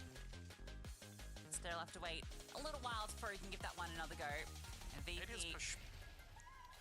Oh, yeah, sorry. And that flank. Yeah, this is really quick. VP have been really good at actually getting away from these traps that Astralis have been trying to put in for them. This time they need to fight their way out. And no way, James gave it a look. That timing is everything. Cadian goes for the gun. James notices. It gets picked up off the floor. It was gluttonous from 3-3 ครับ Cadian. He gets punished by the master in the dark arts of saving. Stown now tries to find more than just his opening kill, but he's on such low HP. They double swing connector. These 1-for-1s are favouring Astralis because Electronic is there in Palace.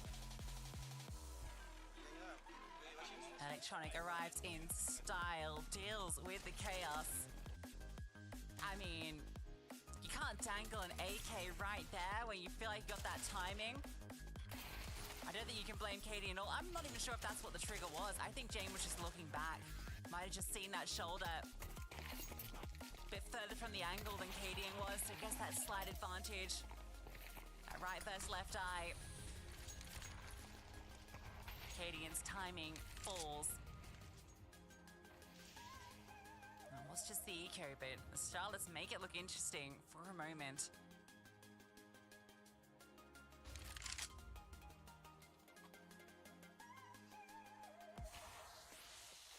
This is the first time we've had a proper gun round out of these two. No AWP for James. You've got one on device. Where's he starting? In towards short, holding for middle. And VP, they're going back to their favourite destination in IEM Rio. This A-bomb site on Mirage. Palace re-smoke gives a little bit more leverage to Yabby in towards Sandwich. And with their jump spotting, they're really trying to sell the idea that Yabby isn't there.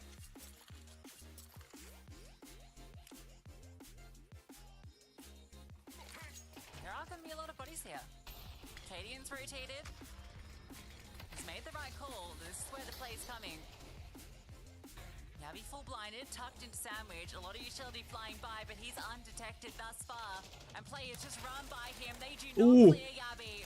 And they make a เก็บ 3 เลย mistake. เจบบี้ James answers back with 25 seconds and counting. His chances are limited. Device slides in, surely. Ooh. James does jiggle it, but time's not there. Well held by Yabby. VP just didn't put enough pressure there in towards mid. They didn't blanket it with utility. They didn't send the player like they normally do to try and argue the conversation that they were interested in towards middle. And Device has been held. He's not been flashed. He's not been smoked. Nothing in mid, guys. Cadian, get on your bike to A. Yabby uncleared. Undeterred by the pressure. An important moment for Astralis because you feel like they have been building into this game, but the round count has not been going their way. So now when the guns are here, when they've got everything at their disposal, it's Yabby that makes the impact. I mean, he's been doing it constantly for Astralis. 12 kills in this map already. Started with the pistol quad.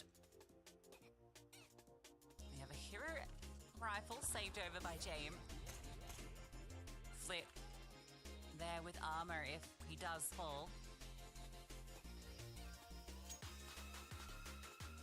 It's gonna be a good chance for Astralis.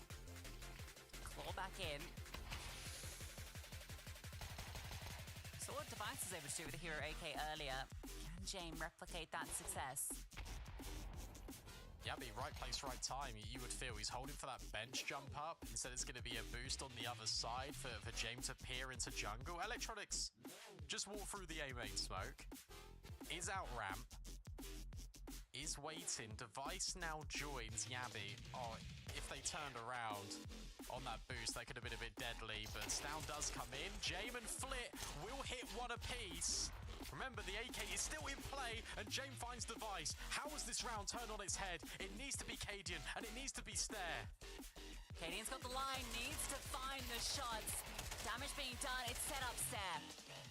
Cadian's the distraction, Stare is the closer. Flit recovers the AK, but the bomb is on the A bomb side. They were trying to get the sneaky plant off that contact, but Flit, there's a world. Stare is behind default. Moving about, Flit doesn't have timing, the information with 10 seconds on the clock. He needs to find this kill ASAP. He's taking his time with it. He's just going to commit the bomb, taps it, hoping for the swing, but it's going to be given, and it's not the angle he anticipates. The Hero AK almost does it all, but Stare holds true. Yeah, well done from Cadian for committing to that fight on towards short, because that gives the space, and it's good from Stare that he actually activates off the back of it, because he's on such low HP, and he still goes around the corner. He still capitalizes on the attention that Cadian has drawn, and from there, the world is his oyster on that A-bomb site. A reposition. There's no way in hell Flit was going to expect that one. But so much damage, Device has spotted him. In towards middle, Flit needs to get out, and somehow he does. He escapes temporarily. Cadian's taking a lot of control. Falls back. Maybe he's taking a leaf out of Kicksan's book, who is really asserting that control against them yesterday. But it's all to set up Device to swing in. You're not expecting the AWP after you've seen Cadian dancing around. And now Device has that nice new angle. Waiting for the swing. Flash over. Brilliant. Manages the duck. But he's in trouble. Oh no, he is the trouble. No chance, Norbit. Electronic now makes the play. Finds his space, but Stares fully aware. Denied.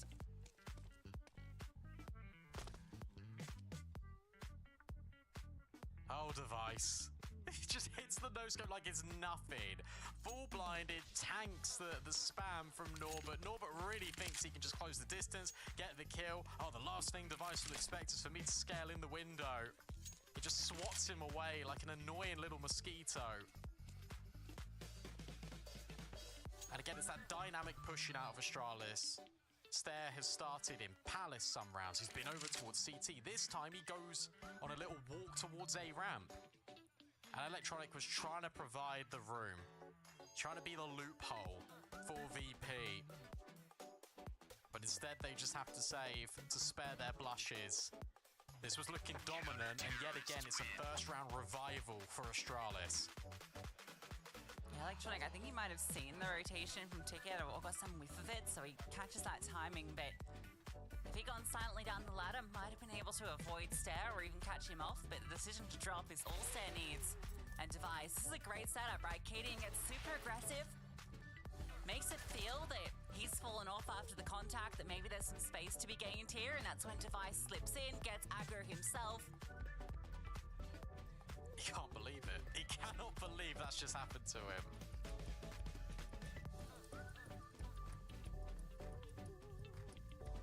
A lot of famous AWP players taking shape over there on the B apartments. VP, the need for another timeout grows too much to bear. They've got what into this round? A couple of AKs, a couple of Tech 9s, I think with the lost bonus. Haven't been able to get the bomb down in a number of these rounds, and that is really preventing their economy to flourish. Yeah, this does not look great. There's 2 smokes, 1 molly.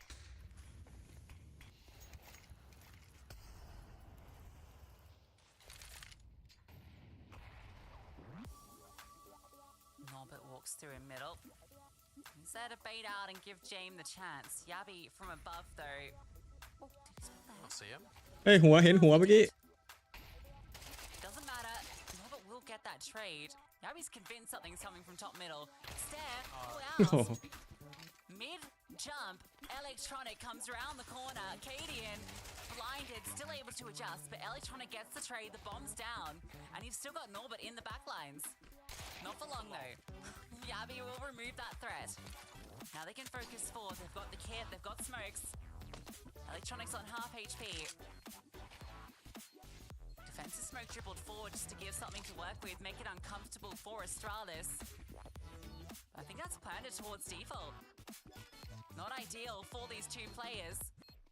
But time's ticking. A commitment now on the stick. Can Flit deny? First kill's his, but not planted for him. โอ้ทันพอดีเว้ย Is under his nose.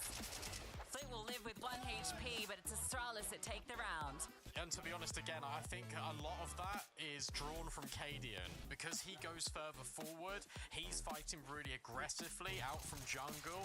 That gives VP uncertainty. Because you've got Norbert in underpass, you don't know players about jungle, you don't know players in towards CT. So rather than take that space, VP go back to the one area they know is deemed safe, and that's A ramp. But it will cost them. They can't defend the bomb being defused. Stout's just running through utility. They want to brute force this fight in middle. And it goes Virtus.pro's way. Jame will shave some years off his life, but it's Flit that finds 2. Device needs to get a trade, and he will find one. He even wants the rifle, and Electronics caught out in the meantime on his lurking palace. Cadian finally getting a big moment. If he'd fallen there, that was the opening into B. Looking a little flustered still in these moments, but he's delivered with a multi-kill, and that should be enough for this defense, unless he falls to Jame. If Jame catches him, that's the chance. Fame is on a very late lurk. Jame looks to delay. 3 HP. Fame spots 1. โอ้โหนิ่งกิ๊บเลยทีนี้ Cadian still known, so you've got information on 2. Fame's just gonna walk by. Look at this. Trigger discipline. Wants to try and find Cadian. เฮ้ย He's just walked all the way by him, completely disregarding. And there's Cadian spotted. Now you know this AWP is in play. You know exactly where it was. Risky business for Jame. Device negated by Fame. Bomb allowed to go down, but you've still got this lurk. Yabi is โอ้ pushing เดียน all the way เนียน through กิ๊บ the เลยเมื่อกี้ครับ environments. The next level, not anticipated. เขาเรียกมุมบอดพอดีข้างหลัง Timing as well there. Jame just walks by the pillar. And now he's front facing, and that allows Fame to adjust. Fame has done everything in this round, and it would need to be Device. A hero play replicated with one of the stars of Astralis.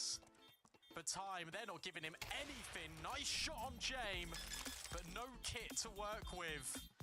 This will be Virtus.pro's 6th, all at the hands of Fame.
คู่2 Navi Fury ครับ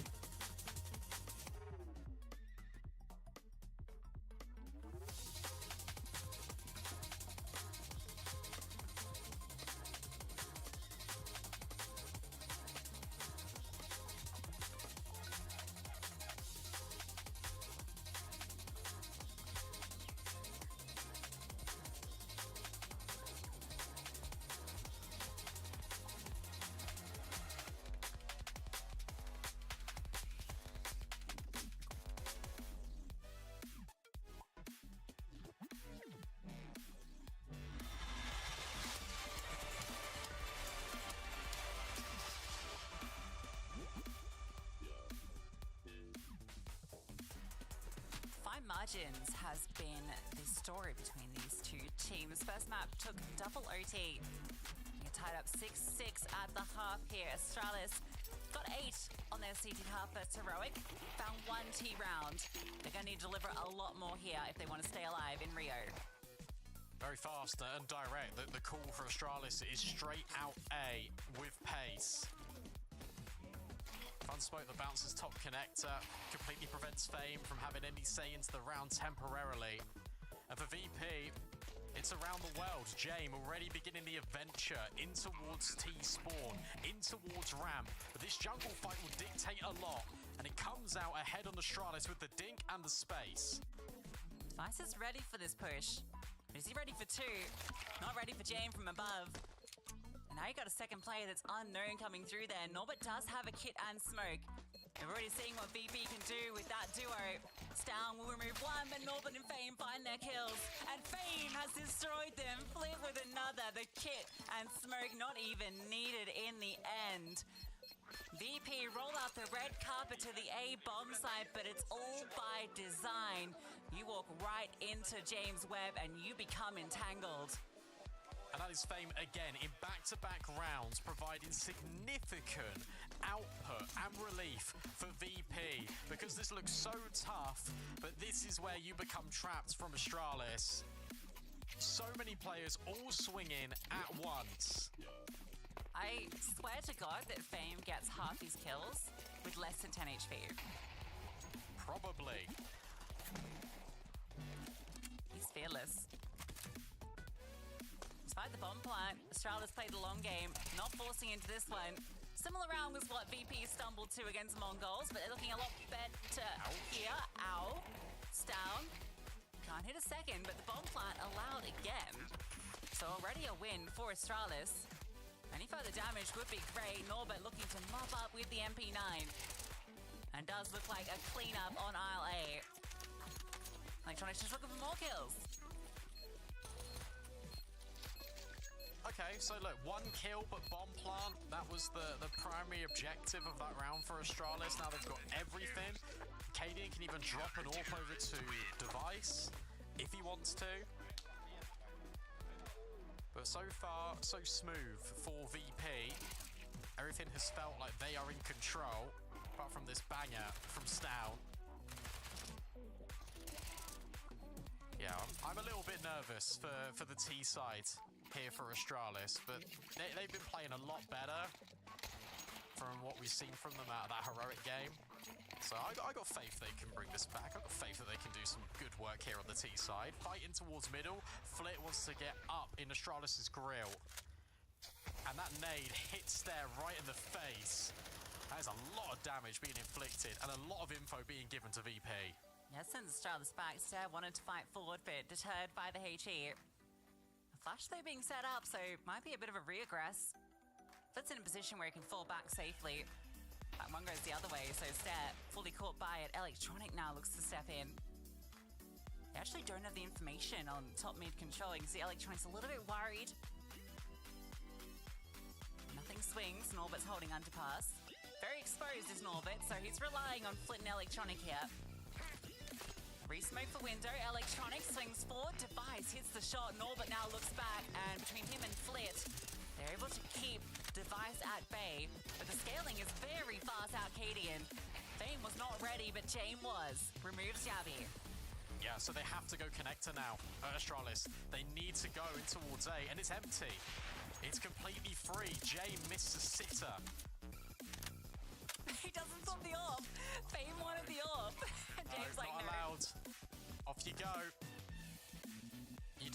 work on low HP.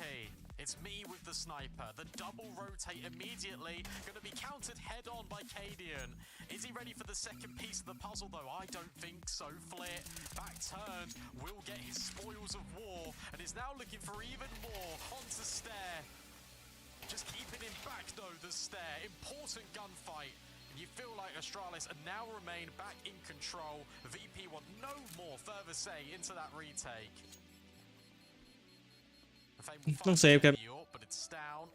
Not quite to deny. เป็นไงเดี๋ยวไม่มีกระซื้อปืน Of course, it's James to get an exit kill.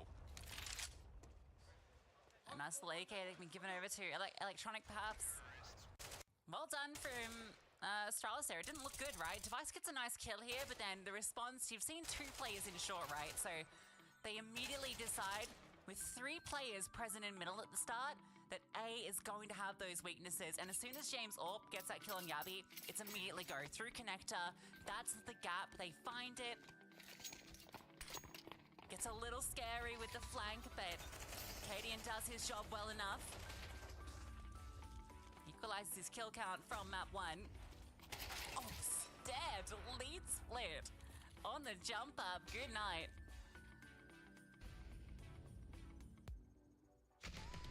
Electronic is still here. Oh, and he's now known.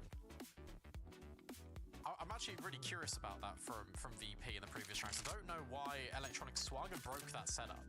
Because him breaking that setup just meant that Cadian knew, okay, well, the player was elevated on towards short. That means he was the player holding underpass. That means there's a way in. For Astralis, they now think there's a way in on B, but 3 players lie in wait for VP. They've read into this perfectly. Everyone saved the AWP, and James can get here quickly. Norbert's first kill doesn't reveal the rest of them, and Electronic slides in. Device falls, that's the bomb spotted, and the bomb delivered again. Electronics doubled up. Stown and Cadian will answer back, but Norbert's still present. They should know this. Oh, well, now they definitely do. Stown 1v2, 8 HP. Has the information. James' presence in window noted. And Stown's managed to creep past, or at least thinks he has, but it's hard to get past the eyes of James. VP answer back in kind. Yeah, cool round being called by James as well, because as soon as Stair gets this opening kill on towards mid, Electronic with the communication, no one's pushed, no one is here, so you got to sort of over-rotate into one of these bomb sites. VP guessed correctly. And Electronic being dynamic, coming in from short, under window. Nentavan is the last player you expect, and of course it's Norbert buying his time to make sure that VP have got the round locked in. It's Tech9's a hero Galil for Stair, and an A execute for Astralis. James, as he always is, right place, right time. Even doesn't shy away in the face of danger with those flashbangs, but it's Cadian to draw first blood. Stown's burnt alive in his own molly. It's pandemonium on A, and it's a 4 versus 4. Bomb's allowed to go down. This is Astralis' best chance. They need success here. Jump forward, Norbert dodges it. James hits his shot. And that aggression into CT should spell the end of this round for Astralis. Cadian didn't even recover that rifle in mid. He just got away. Wanted to group up with Device, and it's all onto Device. A deagle in hand. Doesn't get to fire a shot. Fame 2 on the retake. Double digits for VP. I'm pretty sure Stown died to his own piece of utility. I can only assume it was a molly. I'm sure we'll get it here in the replay pack. I like the idea for Astralis there though, because you take the space really aggressively in towards mid. Cadian resets to join with Device on ramp, and if these 2 players overwhelm James, that's round on. But you never expect that player of Norbert being there with the MP9. It's VP now jumping over every single hurdle successfully on their defense on Mirage. Astralis are struggling yet again with their offense, and they keep having troubles with their investments. Another Tech9 round, another collection of kills for Flit. The adjustment is sickening on Stown.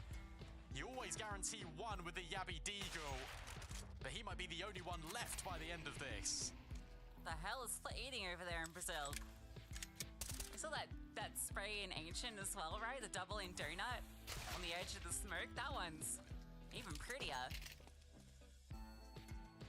That's control, baby. VP firmly with it. 2 rounds to eliminate Astralis and progress to the lower final for a chance to play on the stage once again in Rio. You say in control, you never know with VP. Every game feels like they've won it instantly, or there's a chance for it to go and spiral into overtime. There are still chances here for Astralis.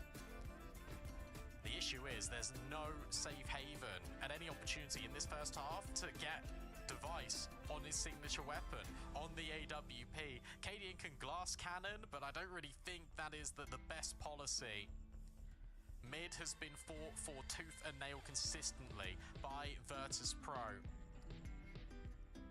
And Astralis, when they try and go into these bomb sites, it's the quick rotates now. So how can you keep VP interested in middle whilst attempting an A play?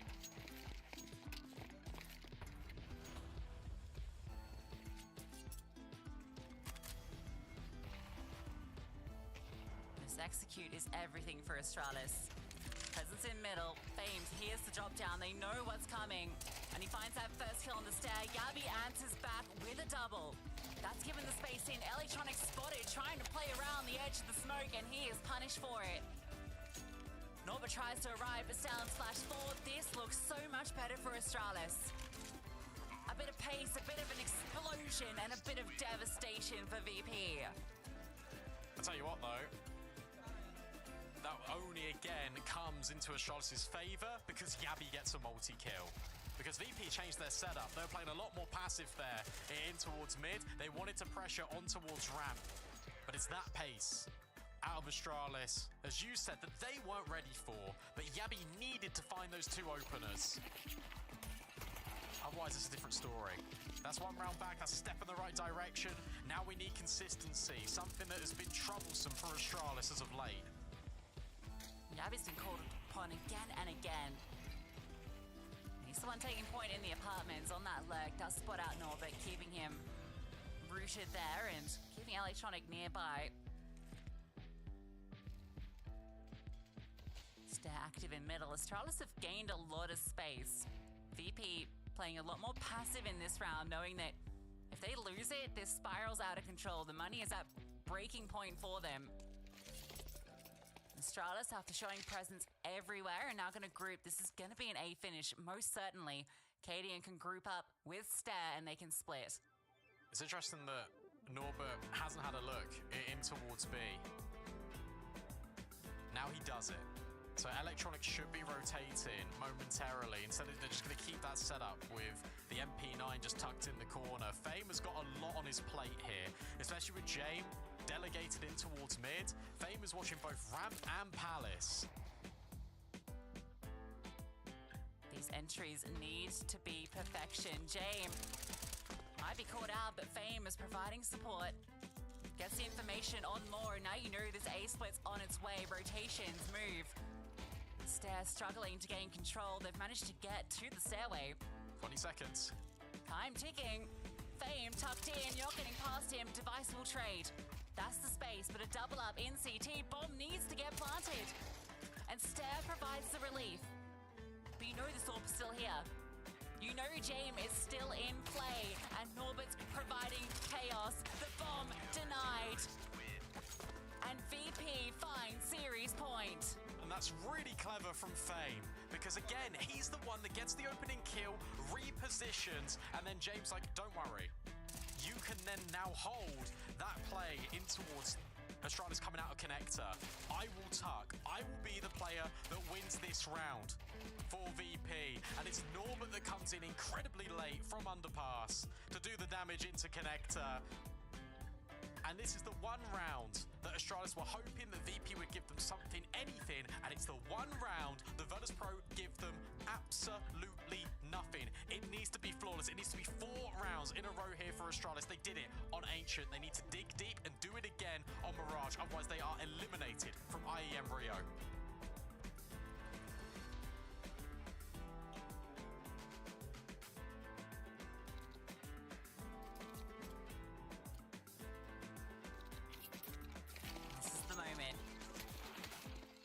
Cadian was in the head of Jame on Ancient. While his individual form has stepped up, the round count still remains in favor of VP and Jame. The missed window smoke sets up an opening frag. Yabi's getting bullied. Stown has found a timing. A big timing. And he's calling it. FACEIT. There's an opening here. Fame. Not going to be ready. Spotted him. Surely spotted him, but it doesn't matter. Stown still connects. James holding this cross. Misses the flick. Device has found a way to get the bomb in. Cadian holding on the stairs, but not for long. An advantage for VP, but the flashbang play is perfection. Stown with another. James starts to move forward. Norbert running over, and it's a double setup to deal with. Close by, anticipates the damage done. Norbert's afraid. Both of them with $0 in the bank. Stown finds the gap, and that is enough for Astralis to stay in the running for Rio. Yeah, I tell you what, that was a lot of control being put forward in towards mid, even when you miss the window smoke. Astralis go back to exactly the same early stages and mid-round of the previous, where they tried to get in towards A late, but this time they were given the fights that they sort of wanted. With Electronic spotting out a player in towards B out, so Jane finding the kill in towards window. That opens the door for Stown to walk out A. The timing of that flashbang in towards CT was spot on and needed to be. When one piece of utility misses, another one gives another opportunity for Astralis. And you spoke about the money. This game is by and large not done here. If Astralis win this, it's double digits for them. It's an eco for VP. It would be the full 24. This is your moment, Astralis.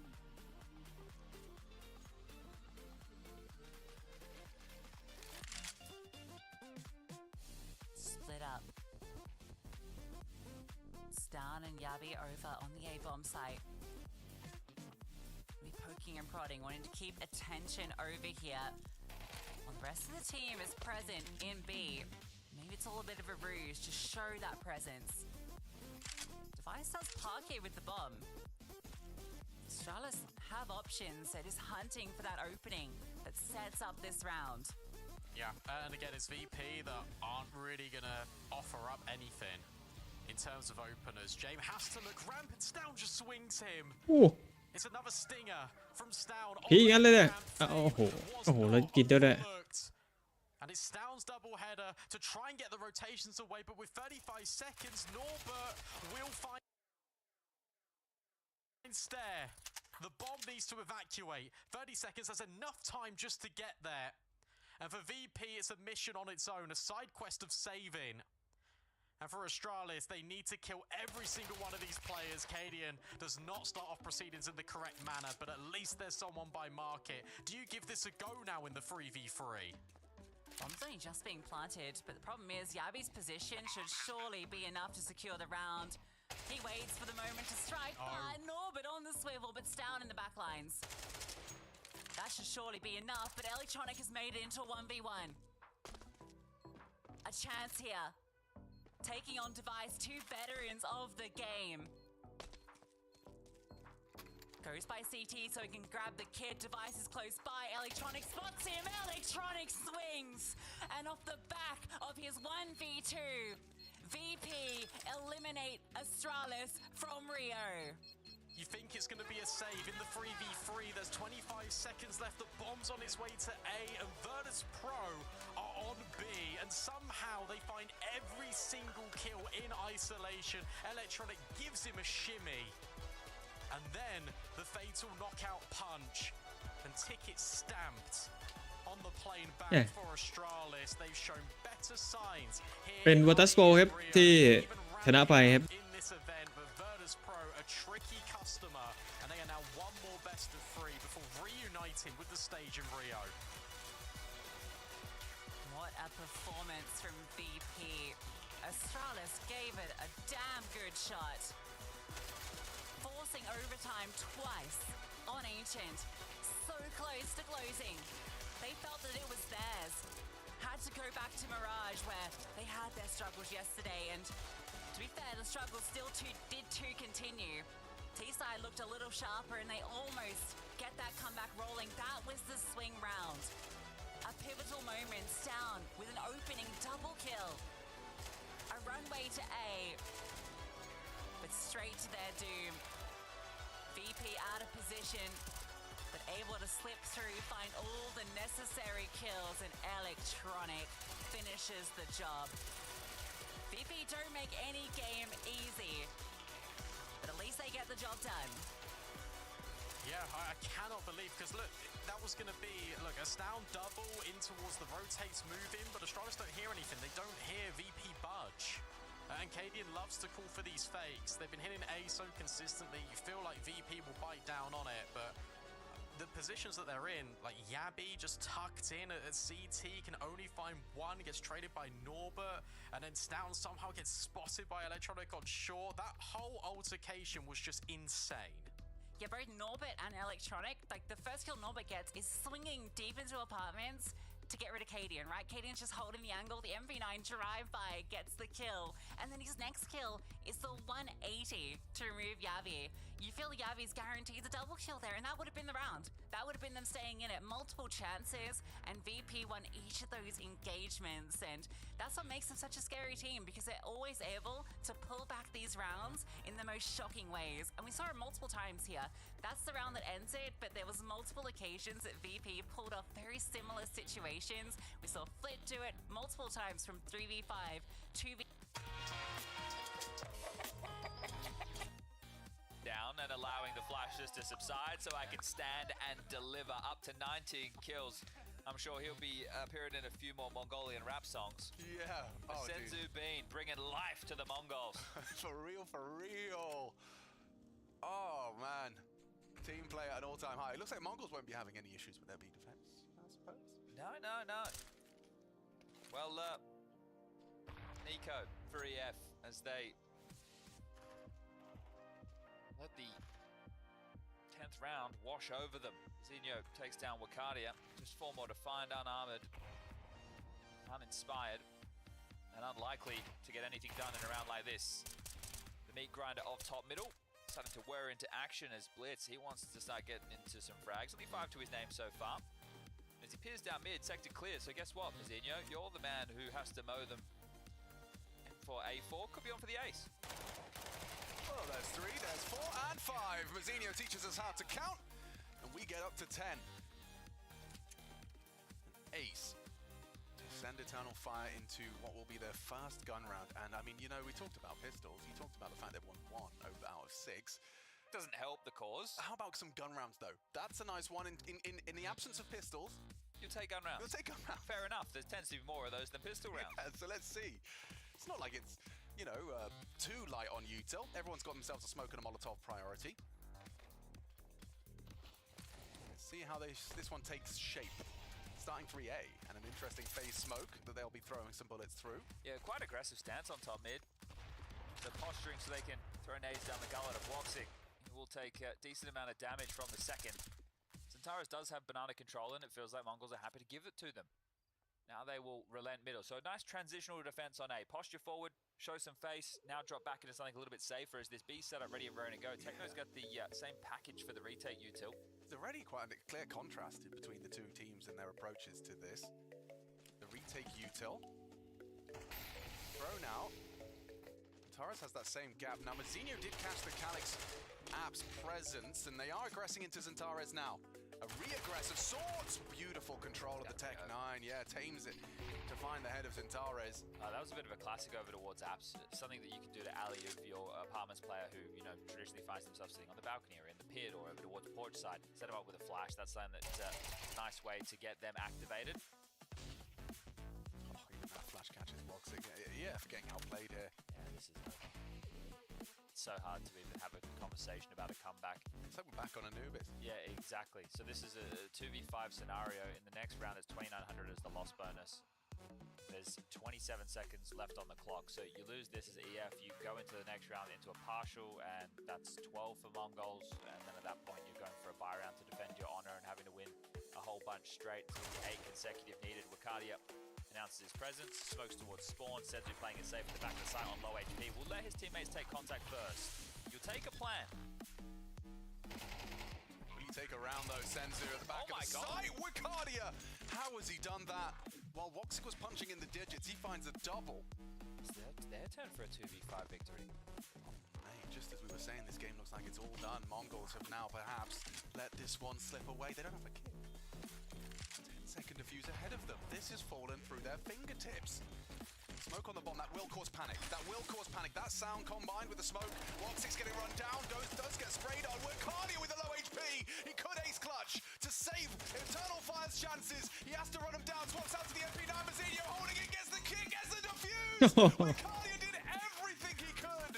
Oh, แล้วคือ two โอ้ of which on 2 HP, but it's still not enough to stop the defuse.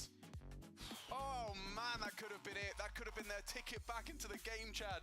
I feel they never should have been in that position, but Wakadia สโมกนินจาเลยครับ felt like he deserved it, didn't ya?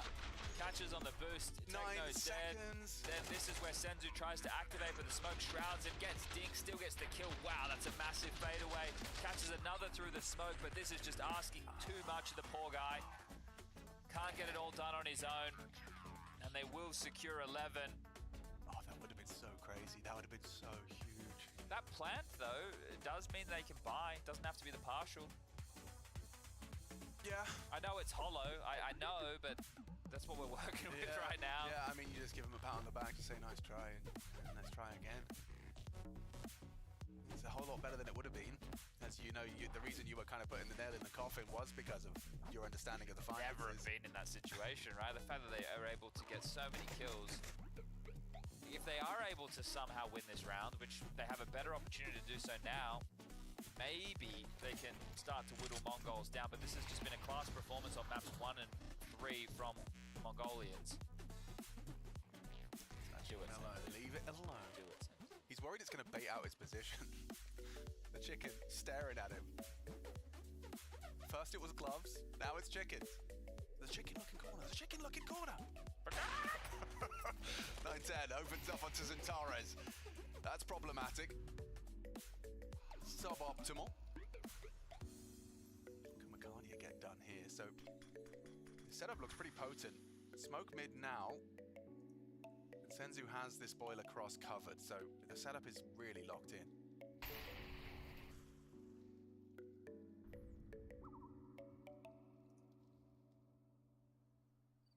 Woxic coming in through mid, line up there, util for and what looks like a long take. Wakadia has to kill Senzu. Senzu needs to go down empty-handed, otherwise this one is going to be 12. Oh, okay, Madja, just the one though, because Mazinho quick to react. He was ready on the corner. Oh, Mazinho, the multi-kills from the Mongols keep on coming. Okay, Woxic, maybe it's your turn to come up clutch. 2 players relatively low. It's Blitz and Mazinho, 1 bullet away from death, and maybe could find himself a couple of kills in 20 seconds time. He's got very few options available to him, and he doesn't just clear his corner. 9-10 converts, and a wealth of opportunities to keep their head above water, to survive, not even the day, but to survive this first best of 3 of the survival tour. Yeah, so some great moments from individuals within this series for the Mongols, but overall, good counter-strike, some well-thought-out counter-strike, pistols falling in their favor. And we go into the final round, I'm sure Eternal Fire can get another pretty tasty buy. That camera as well, you saw it. Zentares fumbled the first jump onto the logs, which meant his crosshair wasn't ready for the 9-10 peak. Like, oh, nothing's going right. Nothing feels good. Well, you really, this loss will sting because the game wasn't close on maps 1 or 3, and 1 being your map choice. Sure, you did great work on Mirage. You're showing that's not a weakness the teams can just peek into with ease anymore. G2 go down, the Mongols too, but it's about the result at the end of the day. This is the team that's just in the ESL Pro League Grand Finals. And yeah, everything seems to be falling apart at the moment, just the little details. Oh, it is just Mazinho at 9-10. Bearing down on the Cherub's position. คะแนนเดียวของมองโกครับไม่ได้ผ่านเข้ารอบต่อไป Generating a whole lot of successful holds and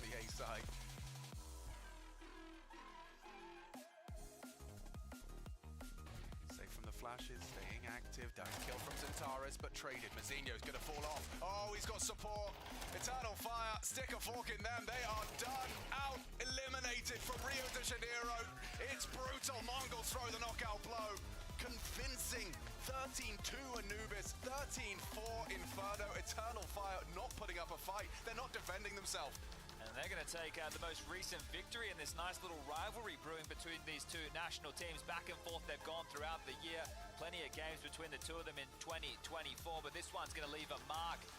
Eternal Fire, it's a long flight home and a series that didn't really feel like they were in whatsoever. Mirage was good, but the Mongols, they were better. And guess what? They have set up a rematch against Virtus Pro, the team they took down in the opening stage in the best of 1, 13-10 on Mirage. That'll be the final best of 3 of the day. We get to hear more about how exactly that game went wrong for Eternal Fire, or oh so right for the Mongols. The desk standing by to break things down. Thank you very much, gentlemen. Yes, the Mongols live to fight at least one more series, as Chad mentioned, going up against Virtus Pro once again for a spot in that playoffs. But for Eternal Fire, maybe I had higher hopes after I thought they found their footing on Mirage, and then this happened. One thing is losing, but another thing is losing without feeling you were anywhere close getting anything done. You know, as Chad and Alex said, you know, 13-2 on Anubis and then 13-4 here in Inferno. You feel like you were never in the game. So I think right now Eternal Fire obviously devastated about leaving the tournament, but even more so the fashion they do it in. Yeah, I mean, we expected more of them. I think they expected more of themselves. Past track record, everything that we brought into it, the recency bias, you know, everything just goes out the window completely, because you would think it would be at least competitive. Even if Mongols were to go and take the series, you'd think there's more of a fight, but the score lines are just so one-sided. What do you think went wrong mostly for Eternal Fire? Was it the same kind of symptoms that we saw back on that Anubis? I mean, some of it, yes, some of it does come down to the purchases, but it's not even that. It's like Mongols did play really well, and I don't think we can subtract from that, because I was so focused earlier on what Eternal Fires wasn't doing well, but Mongols was playing really well when... เอาไว้คู่เดือด Implement our style, move people to the positions where we think it will be beneficial long term, and then you'll get punched a bit harder now, but you will stand more strong in the ring for the future. I like those words. I like the way he's broke that down. That's it here for Astralis right now, but positive future from what Kadian's saying.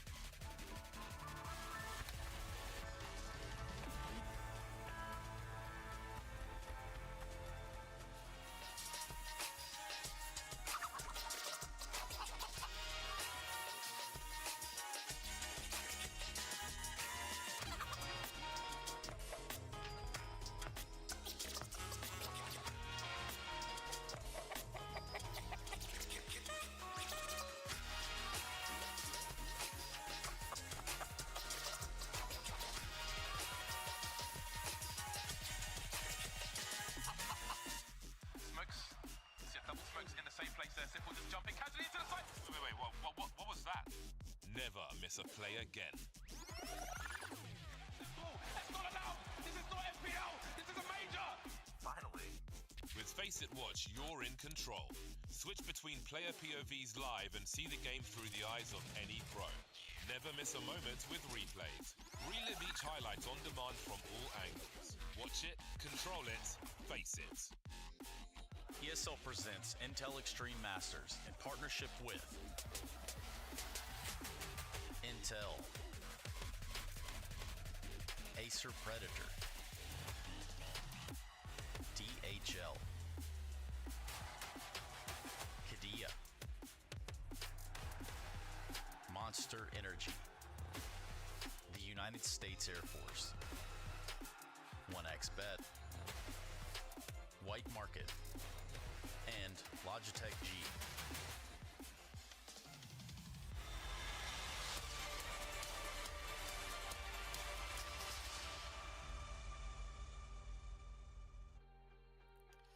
Welcome back everyone to Intel Extreme Masters Rio. We have the honor of taking you through the last of the B stream coverage for this event.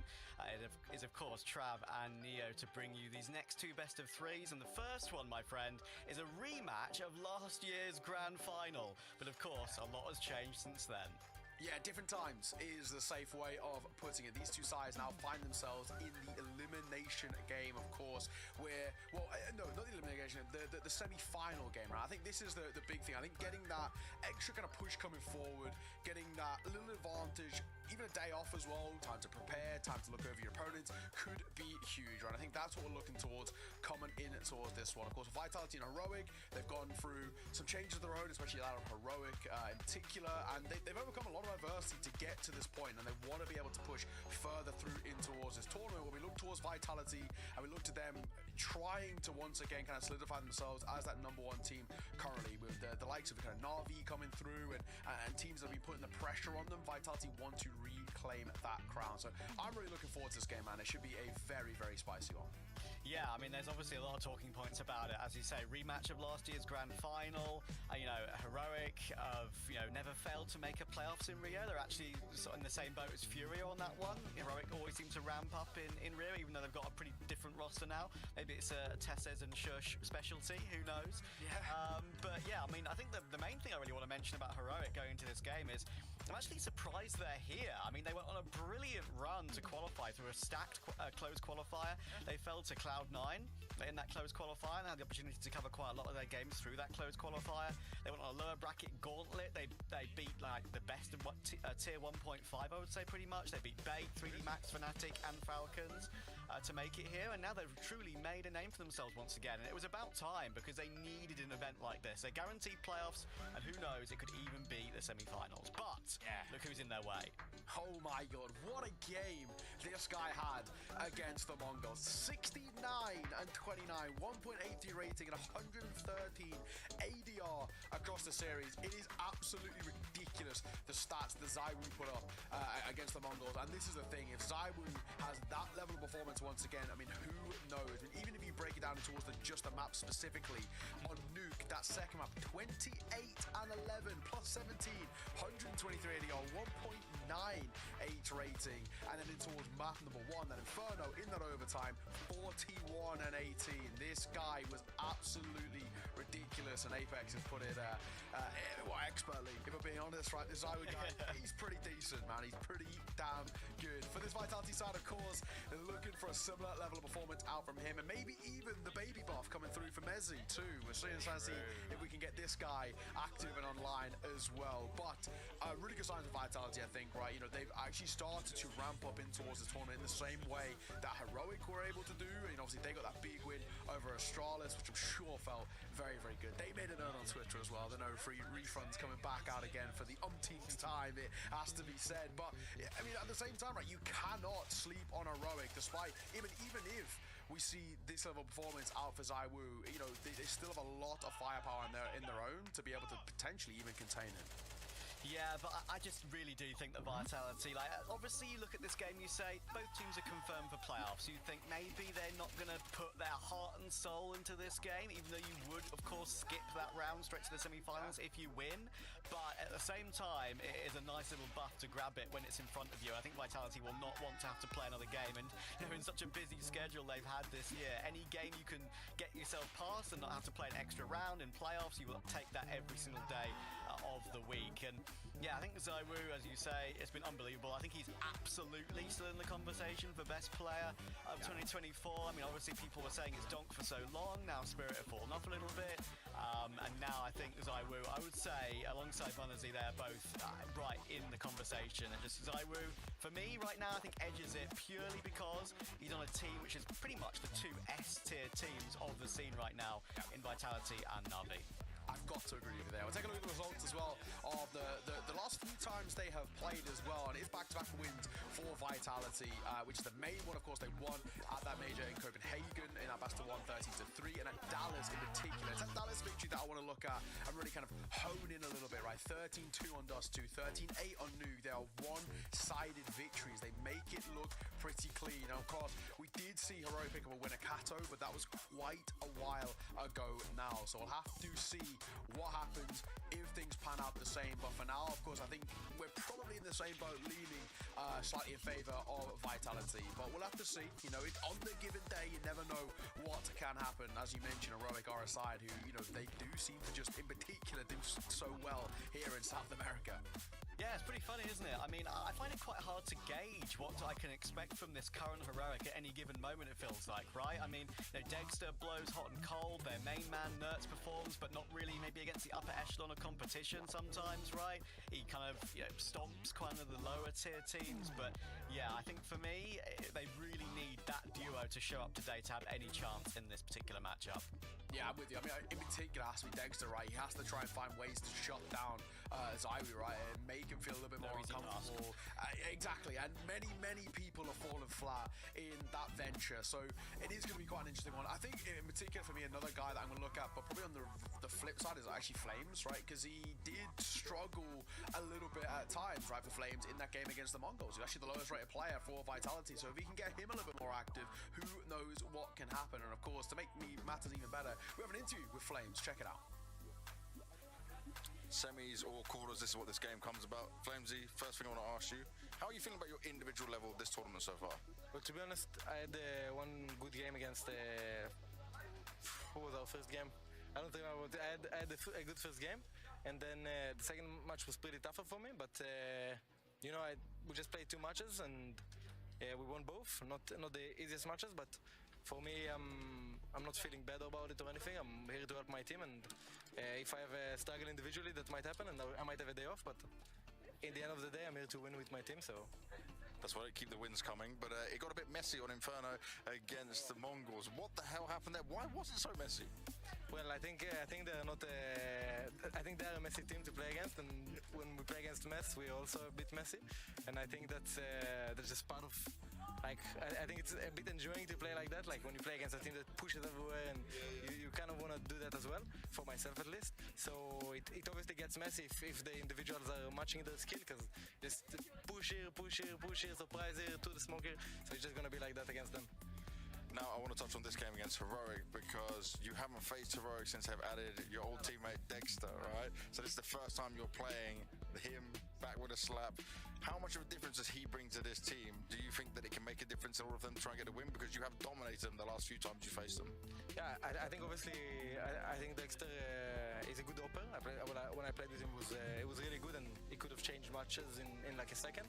And right now, I think Heroic sort of also need to have time more official and playoffs and stuff like that, because they just need to figure out each other. But I think they have a good roster. I think Dexter, they always had good players, and it didn't work out with Nicholas as much as they would have liked, but they still made playoffs appearances. And now with Dexter, they just need to do the same, and I think they will find like a higher ceiling. Do you miss his slaps at all?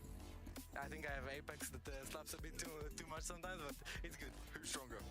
Dexter. Dexter is more brutal. I think Apex has more strength, but Dexter is more brutal. He doesn't care about my hand. Okay. And obviously in Cologne, you guys broke that curse and you managed to make it to semis without having to go to quarters. How important is it for you to do that here today? Really fucking important. That's one of our main focuses, to treat those matches like elimination matches, not like just another match. So I like the mentality. I like what I'm hearing. I like what I'm seeing. Let's see how Vitality do against Heroic. Boy. Flamesy saying, no, Dexter gets the slap handshakes a little bit harder. Well, he's going to have to slap in the server as well today to deal with Zywoo. And yeah, you're absolutely right about that Mongols game versus Vitality. That Inferno map, I think it might be one of the maps of the tournament without a shadow of a doubt. I mean, I think Machine and Sponge were, waxing lyrical about that game. It was an absolute barn burner, and yeah, sometimes playing the Mongols can lead you to play that extra style. But today, of course, is a bit of a different veto. There's going to be no Inferno this time. We've got a pick of Mirage coming out for Heroic, a pick of Anubis for Vitality, and we do go to Nuka to Decider, and if we go to that Nuka Decider, that's going to be hella hard for Heroic. It is, even though Nuke is it's their go-to first pick, right? It's the map in which Heroic generally like to pick into to find comfort as a side, but there's no finding comfort against Vitality. They're 9 from 9. They're 100% win rate on this map, so we know how strong they can be. They've already beaten Heroic on it before, so that Decider is required. It absolutely will be a very interesting one. We'll have to wait and see whether we get there first. Epic. Good map for Heroic to pick into. They're on a 4-map winning streak. They've been looking very, very solid, and we're all getting fired up now as well. It seems like in a moment we're going to be ready to get this show on the road. This is the fight for the semi-finals, right? It's not the end of the world if you are to lose here. You still move on into the playoffs. You still get to play in front of the crowd, but you have an extra game under your belt. And sometimes that helps certain teams. Other times it works against them as fatigue will become a factor late into the tournament. But let's get the show on the road. It is the final day of the B stream as well, and we are so happy to be here. So we begin. Vitality starting on that CT side, Heroic on the T side. Let's go, and it's going to be a simple one for Heroic. They've already used all their utility in this round, and Kickstone is going to take a bit of presence up the B apartments, and they have complete jungle control. They've broken the murder hole as well, of course. That'll be heard by Flamesy, trying to hold a bit of a weird angle to deal with that one, but Spinks has already found that one on Kickstone. It had to be a kill from Shush, because he was carrying that bomb, but now he's kind of alone in those B apartments, and will look to jump away, because his teammates still have that control. Nertz is searching for more, but Zyru's leaving a little lurk in sandwich, and that's going to be rough to deal with, because there's a pinch from CT, and Mezzy will find that one with a bit of help on that damage from Zyru. It leaves it all down to Shush and Tessen. Beautiful tap from Flamesy, and of course Zyru gets his one kill. Great CT hold from Vitality. Yeah, everyone gets involved. That's exactly what we want to see as well, right? You know, having their moments. Great little teamwork coming through there from Vitality too. Spinks is very good in his anchor duties just to keep attention drawn for a little bit of time so Flames can pop, but on his rotate back over, gets his second. It was Zywu who spotted out that bottom comp player, and it's Flames who punishes. So great work. Heroic can't really do a hell of a lot in that one, just the one kill on Shush, and that is about that. And the first round should multiplying towards a second, if we're being completely honest, because there's no rebuy here for Heroic. So to find this one would be definitely not what we'd expect. Looks like a pop out of Palace in just a second, and Apex is here to potentially mow them down. The flash is good. They don't clear him. Oh no, they're not clearing him at all, so he just surely should be able to mop them up. Zywu for one. He's trying to pound, trying to deny that bomb. He can't. It's Scrappy comes down the ladder and he falls. Thankfully, the team are there to, you know, clean things up. The last one of Tessus is barely alive, but yeah, Scrappy, it has to be said. I think Apex probably scratched his head a little bit. How did he not even get a kill? There's nothing you can do but laugh about that, to be honest. We've all seen that in front of our eyes, and unfortunately, that is not something we're going to want to see again. But the only thing it does do, of course, which is the main problem, is that he waits too long and actually allows him a plant for extra money. Yeah. So, issue that Apex plays it like that, to be honest. And I think he'll know that himself. He doesn't need me to tell him. That was a bit of a blunder to give Heroic that extra cash. And look at the extra utility they get in the next round thanks to that. Oh dearie, what a way to start. Thankfully they still win it comfortably, of course, with 4 players alive. Not the end of the world, but not ideal. It's got to be said, just getting that bump on, you know, you touched it, having that little bit of extra use in the pocket, that could be that game changer, what is generally a bonus buy here. For Vitality, early damage is great. Apex on the fadeaway, gets one. The flash is fantastic. He lines up for his first, looking for his second. He's been better with the flames, but speaking of flames, he'll go for 2. Dexter gets a team kill to make matters worse. He's gotta do it all alone, and Zywu will trade to the first gun round, not going the way that they wanted or expected. Heroic is Vitality 3-0. Oh, that was a messy opening gun round. That wasn't exactly that. On the T side, it's along yet, so this is exceeding expectations so far. Yeah, and doing it on home soil yet again is got to be a big one, not just to achieve and then get there and achieve that goal of getting out of the group stage, but for Furia to come here and continue that composure. Is that a tough ask? Well, we'll see. You know, they've been in playoffs both times. He's live and see the game through the eyes of any pro. Never. Great stuff from Vitality early doors. Heroic this following round, they're going for a strategy we've seen quite a lot of recently, going for one player buying up fully and pretty much saving on the other 4, so it gives you a chance to do something, but of course Kickstone is happy to go with probably a map 10 in that next gun round. Only got that hero Galil, but of course now Nertz has grabbed that AK off of Spinks, and Zyru has spotted more information as well. The kills are coming through here for Heroic, and there is Nertz with that all-important AK. Suddenly, even though the health is awful, it's a 2v4, but Apex is on the flank. It's Trigger Discipline again. Surely he confirms 2 this time, and he absolutely does. Apex. In the midst of all that as well. Brilliant recovery from Apex. Yeah, he's just saved them from an embarrassing round loss there. Well played indeed. They needed a bit of a hero, and he just stepped up to the plate because things were rapidly falling apart there. And it wasn't even as much the Galil, it was the Pistols who were getting super active in that round. So pretty well played from Apex. Nerds just needed to control that spray a little bit, and I think slightly flustered, he lets it slip. 4-0. For Heroic, we go back into a buy. Dexter out into the AWP. He got the 1 kill to his name so far. Kixan gets the frag. This has been a slower showing from Heroic at the gate, and it does really feel like they want to be taking this map. You know, of course, being their map pick, you want to get that strong starting towards this series. So far, not so good. This T-side is struggling to get on the board. Yeah, and we know that they do struggle on their Anubis Heroic, which is the biggest issue. Apex had actually a really good start to this game now. He went from bot Pex in the first round to God Pex in the next 2. He's having a fantastic couple. He will get taken down by Kixan finally, but Flamesy is still here. And even though there are bullets getting peppered toward his position under Balk by Kixan, who did find that opening. IGL on IGL. Flamesy still has a lot to say in this position. 50 seconds. Tessa's not even showing from stairs yet either. Spinks is helping, of course, from CT, and there's the kill. Even dancing with the ladder to try and find the Palace player. That's super awkward, but in comes the damage. Still finds Dexter. Still finds Shush. Don't ask me how. 1v1. Kixan gets the trade. It's Mezzy rotating in. In connector. Needs a spray down. Just about gets it. 9 health to spare. Mezzy, what a recovery. Yeah, big from Mezzy.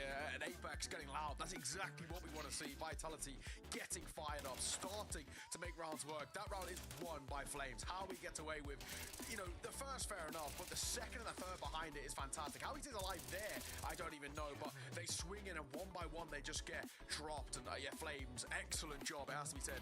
Hey, Angry Day, he's been very versatile, playing out via short, helping out towards B, that time helping out over towards the A site. Maneuvering around the map and making his presence known. Apex goes under. 1 for 1 there. It's not terrible, but it's a gun dropped over, but then Flames and Spinks can combine well. Should be safe now. And that's exactly when Vitality are just at their most scary, right? Because you've had all your star players deal with the main threat on A. You get it into a 1v1 finally if you're Heroic, and you think, oh, we have a chance now finally, and you're met with Mezzy on the rotation. If you can rely on him in the clutch, which you can so often do, that's why Vitality are in the upper echelons of competition at the moment. Really, over the course of the year, I don't think there's really been a team as consistent as Vitality and Na'Vi at this point. It was FaZe who had it early in the year. They've fallen off a bit. Mau's had a good streak of playoffs, deep runs in playoffs. They fell off a little bit. They have a tough game against FaZe, of course, today now, do Mau. จังหวะพีคพอดีครับ But it's Vitality, especially after winning Cologne. I mean, I was lucky enough to be there. It was a beautiful final.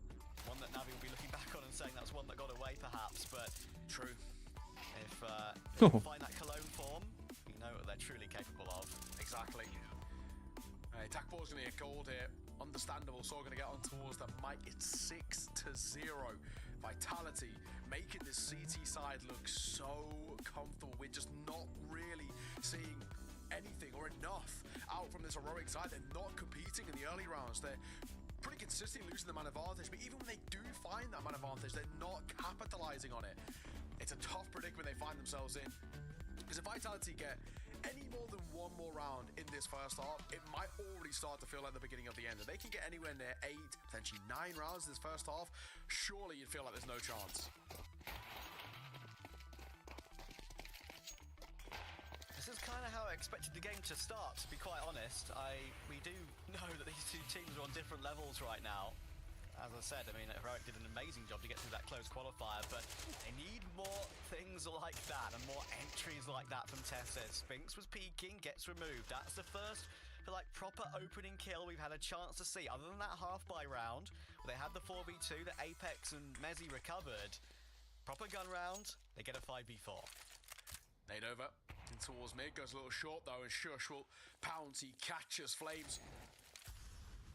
That'll give Heroic the opening double. They've lost from a situation like this before, and Apex going for that flank. It worked for him once, he got a 3k with it. ZywOo will activate as well with the AWP as Tessus gets clipped. โอ้แต่เล่นยากไว้รอบนี้ Here, but Apex might have a bit of timing. He did make some noise, but so I don't know if they're going to keep an eye out for him. Nerds is sort of internally trained on this. Apex now starts to make a move. He does have the timing once again. Shush is here, but Apex only gets one. The 180 head on a swivel. Apex just can't confirm that second, and surely that's the round. It's ZywOo. He's already got one, but a 1v3 now feels nothing short of impossible. Not in this spot. Smoke will fade in towards CT, but he has just no information. What's the setup, where they're at, and I think it's just going to be a pretty simple safe call close towards the site. Yeah, he's got some money, and actually Vitality do have decent money overall, so he's sticking around a little bit closer, maybe looking to find 1 or 2 on the exit if they do go CT. He's happy to save. Not even the Woo can do this one. And again, like, Apex has been so integral early game for Vitality with his quick flanks. That's the 3rd time he's played Trigger Discipline on the flank. He gets his one, which is the more difficult one, and honestly, his target preference was the right one to try and get the player who was furthest away first. Yeah. But unfortunately, just couldn't react with that M4A4 spray on the second player close range, and that was the key. Would have been a 2v2 otherwise. Not to be on this occasion, but it's only one blip for Vitality. They still have everything they could want. Heroic. They get the opening kill, and they'll finally convert one of those rounds on a gun round. Unfortunately, of course, XxWolverinexX on a Mac 10 in the following to prioritise utility. Dexter could have dropped him in AK, but that might indicate we're going for something fast toward B here. Oh, first flash will miss. That'll definitely change things. Mezzi needs to try and bail out his teammates. It's actually Spinks who turns around for one. Looks for a second. He's in the flames now as well as Mezzi will try and get out in front of it. It's a little scrappy. ZywOo's still here. Market door with this all for the first, but then Smoke will nullify that position, and Flames started to make a move at the same time. It's a split back on towards this B side. 3 versus 3 on the retake. Only Yuto for Vitality. 1 flash, 1 Molotov. 2 kits as well. Flames waiting for a chance, and ZywOo and Flames both activate. That's 2 of them spotted, and Apex is not exactly being quiet in towards Kitchen either, so they'll know he's here. And in the Flames, he's got to dip away. They know where all 3 are. Time ticking. They've got to make a move on towards this site. ZywOo left stuck in towards short, and surely this one's done. Oh, what a shot! And Apex will find his. They've got time for the defense. I think it's going to be tight, but they've just about got it. What a retake from Vitality. Those retakes can be so hard to gauge if you're a T-side. Because just the longer Vitality take, it makes Heroic shift around. It makes them uncomfortable. It makes them not know exactly when they're going to move, when they're going to pounce, what timing they're going to move off on. And it just makes them feel so awkward. And ZywOo, a huge shot to get them closer to that site, going for a late retake, even when they're halfway up already, is a shock for Heroic. Yeah, that was a quick shot. It's just a difference, isn't it? When you make those decisions, you can catch up a T-side in those situations so nicely. Yeah, exactly. Another attack pause being called, and once again we have to say, very understandably, why we're going for this. What a spot that we're in. Vitality, for the most part, looking very, very comfortable indeed. 7-1. So already, just hitting 7 rounds on the CT side, that is a fantastic spot that you put yourselves in. So little we can really complain about. And Heroic, sure, we can go back in towards a bye, but you lose this round and you get reset again. We can be talking about Vitality, not only if they get the 8th here, more or less the 9th kind of comes part and parcel. Already, nice opener, of course, just the ZywOo classic. As Nerds get caught, he's struggling to get online. Yeah, that's kind of thing I mentioned, right? Just against higher tier opposition, Nerds occasionally struggles a little bit more. Apex is kind of, I guess, assisted somewhat by the flash there, but doesn't work toward Tessa. Spinks unexpected to still be a window though. However, Shush will creep down the ladder and shock Flamesy. So it's a kill back, but it's still a 2 versus 3. And even though they may have space toward A, ZywOo is waiting, that he knows that Heroic might have to go peeking for something, take an aggressive move when you're in a disadvantage. In comes the flash, but he's not going to be affected by that, and it's a headshot to boot on Shush. It's now down to leader XxWolverinexX. Can the captain step up for Heroic? First kill is a beauty on Spinks, and now no, he's in no man's land on the site though, and Mezzi is coming in from this big flank. A shot from CT to fake it. It makes XxWolverinexX look towards ZywOo's position, and that's when Mezzi pounces. Perfect teamwork once again from Vitality, and that's 8. Yeah, exactly. This is tough. The good thing is though, because that bomb plant, they're not reset. They will have the buy-in towards the next round, but even still, these buys are making that much of a difference. Fantastic start for him, and he just continues throughout the round, scaling up into it. And yeah, they just don't have an answer at the moment. They're getting caught off guard. They're constantly playing these rounds at, for the most part, a man disadvantage. Heroic are seriously struggling in this spot. Vitality already on towards 8. I mean, they are genuinely gunning for double digits in this first half. If they find it, who knows what can happen? Tez, him jumping is the reason he dies there. If he just walked out, he would have been covered by the smoke-labored spray from Dexter. And he's actually coming off worse for wear. Flames will eventually fall. Nerds 8 มาโอ้โห now losing out on this control in towards apartments, and the smoke will come down as well. So Spink just gets all of this B site control. Look at this from Kicksan. He needs to do it. Low HP on Dexter.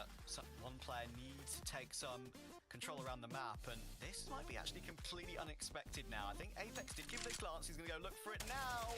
IGL versus IGL battle. Kicksan wins it this time, but look how low they are. Zara and Mezzi moving in together once again. There's going to be a smoke available for TopCon. That will mean that we can get that bomb down safely. This is a tough one for Vitality now. A nade to break open that smoke. They know that Kicksan could still be lurking around CT, could be moving around to another flank position, could have gone anywhere. CT moving around to B, but Dexter on that low HP. And nade will find him. 3 versus 3. Kicksan is going to need to activate at some point to help Shush and Nerds. Vitality have been so good on these retakes thus far. Moving in, Mezzi. You know he's been shot at from Tetris, and he gets that beautiful shot, but now it's all Spinks. He actually doesn't have a kit picked up right now, which probably loses him this round. There is no time for this one. Kicksan just hiding will take it, even though there are diffuse kits littering the site. Vitality took a little bit long that time. Better from Heroic, right? And I mean, at the very least, that's something we could potentially work off. If we can get an 8-4 half out of the seaside, it's potentially salvageable, but we'll have to see. It started badly as well, but I think for me, the big thing that wins around is actually just Kicksan's proactivity on this seaside. He moves through jungle, clears window, spots nothing, wraps in towards CT, finds an important kill on towards Apex. He does so much, and he beckons over this rotate as well. Originally, they were setting up for what was still looking like a B hit, but the second that Kicksan starts to maneuver his way in around A and gets a lot of freedom, he realizes this is actually where we should be going, so he pulls them all back.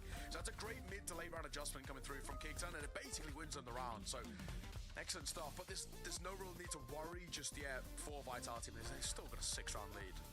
Couple of things I will mention there is I am amazed Heroic are still giving up so many window picks on Mirage to ZywOo. Like, it's the most well-known pick in the game for an AWPer, you know, mid-window on Mirage. It's a bit unfortunate they keep getting caught off by that. And also, I will say, Spinks not having a defuse kit in the end of that round there with 3.5k in the bank. Sure, they're a little bit rough on money here with Apex only on a CZ, but I'm surprised he didn't have that kit bought up. Anyway, this is a chance for Heroic. If they can deal with this round, 8-4 should be on the cards. Spinks, he'll play. Up and towards short. Smoke down in towards TopCon from Nerds. Flame's going to try and play above it, but at the moment, nothing really working out. Gets a slight tag on towards Flames. Spinks got to activate. If he can get a double, that'll be huge, but it's not to be.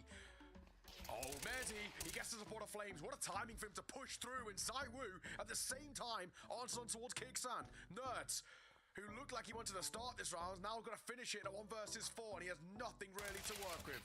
The first gifted over, and he upgrades to the M4 as well, which is nice, but he has absolutely no clue. Apex only has a CZ, may I say. This might change things a little bit, but he has no bomb. The bomb is dropped in a less than advantageous position. He's now naded down to sub 50. Surely, this round is basically one off principle. As long as Vitality play the discipline, there's no way they lose this.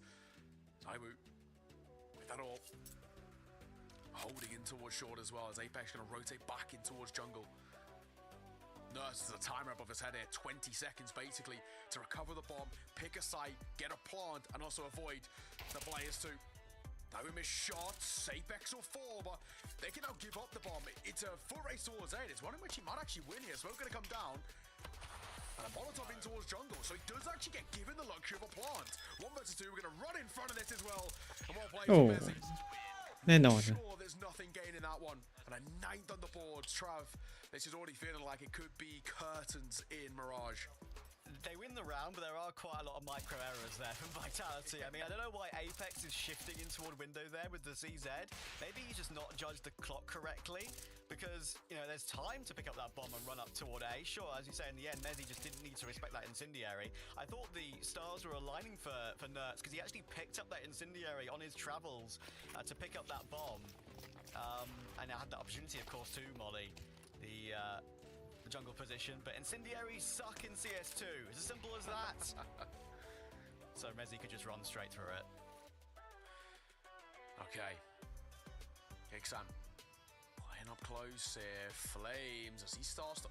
Oh, that's toe spot. Hit card. Yeah, he knows there's one there. Flash down. Beautiful. That was a small little thing. Flames just spots the feed of Xan. But shush, what are we doing? Gets the first. Flying down Assassin's Creed style in for the second. 3 versus 3. Round might be on it. Bomplon comes down as Spinks starts to activate and he finds his. Looks for a second and Nerds will answer back. It's this back and forth trading of kills. The flash is not good enough as Mezzy will find his. The gun barrel of Zaiwu trying to betray him, but he doesn't peek out far enough. A dink, but Zaiwu with a no-scope, and that will be a 10-2 half. Trav, what a performance on Vitality. Oh, Zaiwu, 15-3.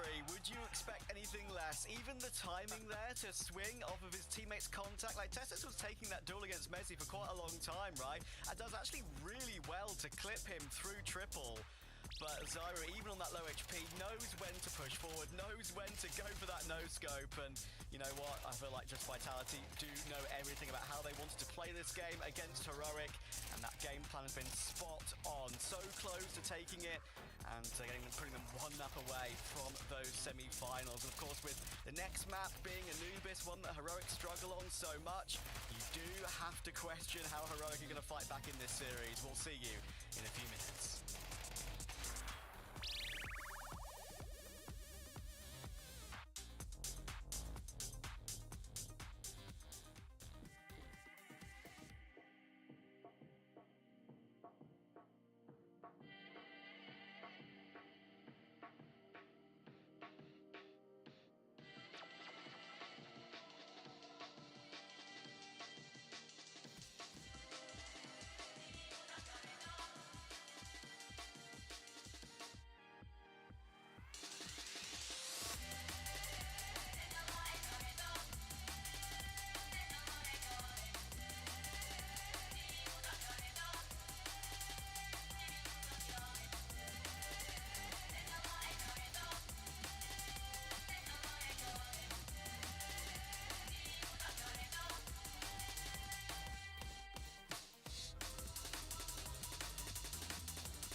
T side, it's pretty similar because I'm still like where most of the.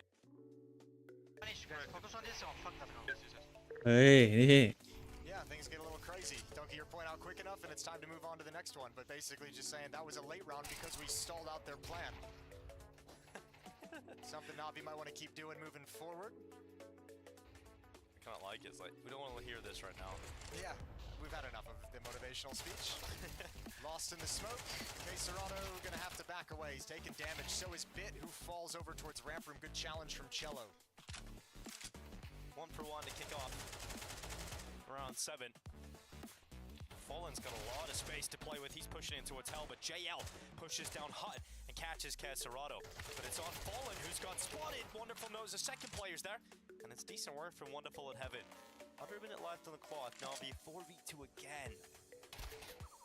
Found themselves in this position last round. Were able to close it out. Not a kill from Alexibi. He was so close to taking Cello out there. That would have certainly confirmed the round. Yeah, but there's no safety in this bomb site for Furia. They're going to get this planted, but they're not going to feel like they can actually go anywhere. Cello this is his only option, and really, it's not even an option. He doesn't know what's on the other side. He's only got 25 HP. Very hard post plant for Furia. Cello. Double doors swing wide open, goes into the fight against Wonderful, and Skulls is now alone in the site. He's done well. Second headshot's in, and he just cracks open Skulls. เรื่องเว้ย One hell of a clutch.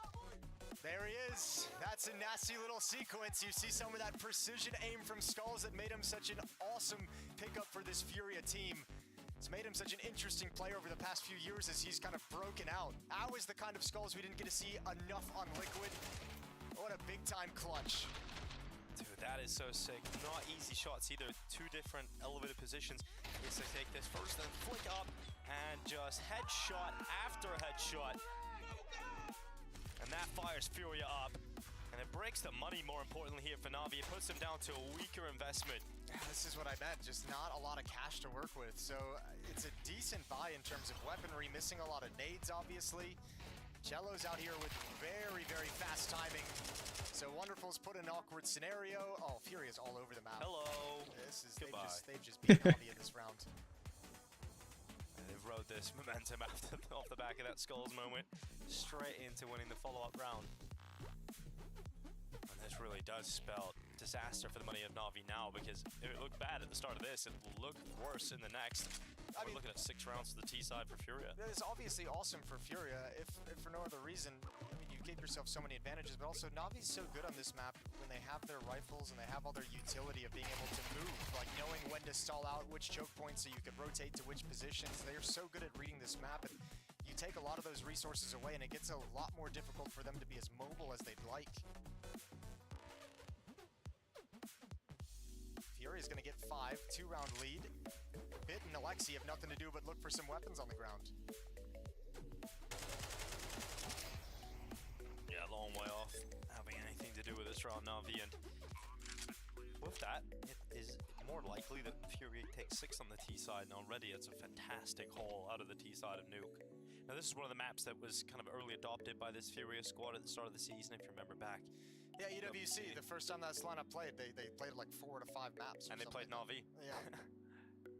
I mean, it was one of those maps I remember them talking about a little later where they were just like, yeah, it was just kind of the first map that we felt good on. Like, as time has gone on, they haven't been as reliant on it, but I think obviously still feeling like it's a map they feel like they can contend with the best teams in the world on. This is a matchup we don't really get all that often, Furia versus Na'Vi. It's happened twice, and it happens once a year in Saudi Arabia. That's just kind of all that really happens. Good to see it here in Rio. And it is true, we do see Furia kind of just have this jump up in performances when they're playing in Rio de Janeiro. Remember back just over 2 years ago when they were playing in the Major, that was a huge moment for them. Making it into the playoffs, you're starting to dream that this dream is becoming a reality, and then last year, decent work as well. Eu sou dessa, patrão? O cara viu a C4 lá embaixo, daí colocou do ponto A, velho. Tell you what, Fallen's a fun personality when things are going right. He's a good person to have in your camp, keeping all the spirits up, keeping everyone laughing. XxWolverinexX, they sent him out behind the smokes against a low buy just to see if he could deathmatch, but look at what it's forced him to make a reaction. I don't know how he's won that fight. A little bit awkward, but thankfully Skulls is there. Yep, he just barrels right into him. Important kill for Fallen as JL walks out of main to his death. They planted the bomb downstairs with only one player with the bomb. Fallen was lurking outside, Skulls was lurking lobby. A little bit of risk involved in that, but it's gonna work out in the end. Oh, okay, nice shot from Wonderful. That's a better weapon, but he won't get it because Cello was close behind. Drops him, and there's that 6th round for Furia. All right, let's see what Na'Vi's got now. They have to buy here. Down by 3 rounds remaining in the half. M4's come back out. Wonderful still without the AWP. I don't think we've seen it a single time in his hands on this map quite yet. Na'Vi haven't been able to win enough to get the funds to afford it. So Blade's going to call a timeout, use their first, talk things over, and try and make sure this first half doesn't spiral completely out of control. And it's something I'd imagine he'd want to be on top of today. He probably made a mental note about that after the series against Liquid, getting battered on the opening map of Inferno, and then obviously coming back to win this series. But that first map was a Na'Vi that was very flat. It was not the Na'Vi that we're used to. And I imagine Blade is seeing some signs of that right now that he wants to turn around. Catch it now. ไม่แต่แบบนี้ฟิเรียเป็นคนเลือกนะครับลานุก Lead with the tied scoreline. But you don't want to let Furia go into the second half with a lead.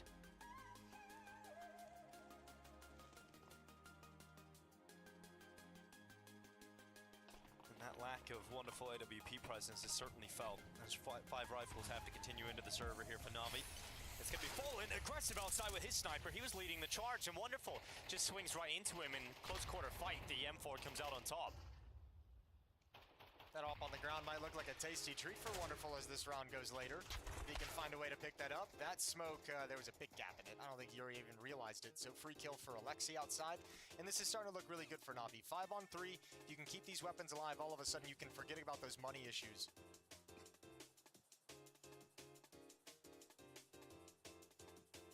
Wonderful's in the checkmate position for any play in towards Mini. CB's got him.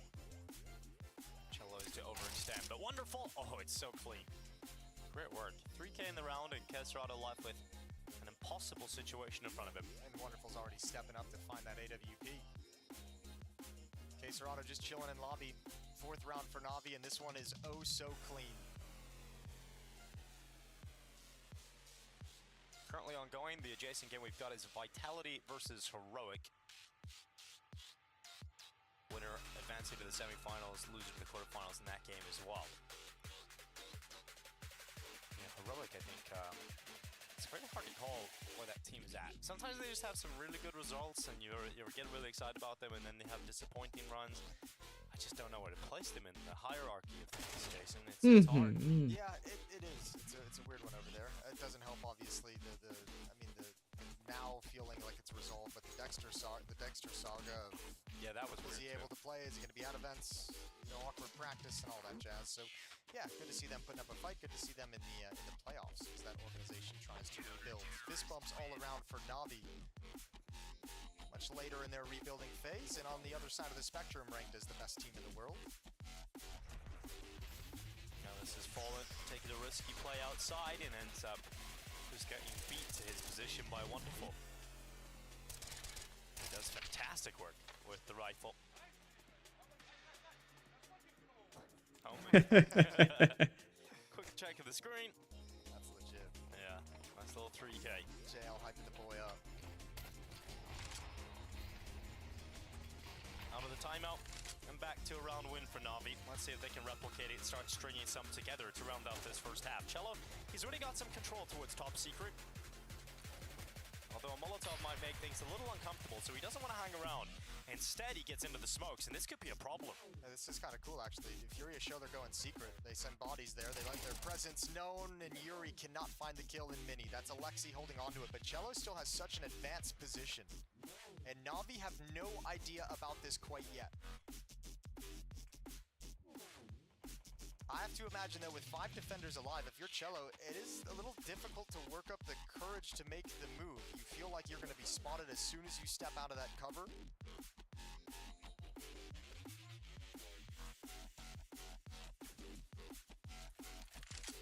And really, Furia have nothing on the other players to activate them. XxWolverinexX has some utility. But it's going to be a very narrow window for Cello. Here comes Bit, getting a little hungry. Pushes himself in towards ramp room a little further. 30 seconds is all that Fury have got left in this round, and they're a player down with some. It's so smart. It's so smart. The discipline to not take that shot. The real power, the real impact. เก็บ3ซะบ้างเนี่ย Bomb site. Oh, Cello might be the round-winning play. There's one, and that's it. Snapshot from Ema. As it likes to be within the site, and although it did have the possibility of turning into a round victory, the play from Cello not able to make enough happen. And a 5th round for Na'Vi collected as we go into the last round of this first half, but They found themselves decent positioning at the end. Fury just couldn't quite capitalize. Too many targets. It's going to be a hard one. Cello needed to grab 2 there. But again, Na'Vi, I think with the sense that Furia enjoy finishing at this upper bomb site, like these upper bomb site hits, this site is stacked later on in the round. And without anyone really pressuring Ramp Room and pressuring Secret, it kind of solidifies your confidence in that kind of a call on the defensive side of things.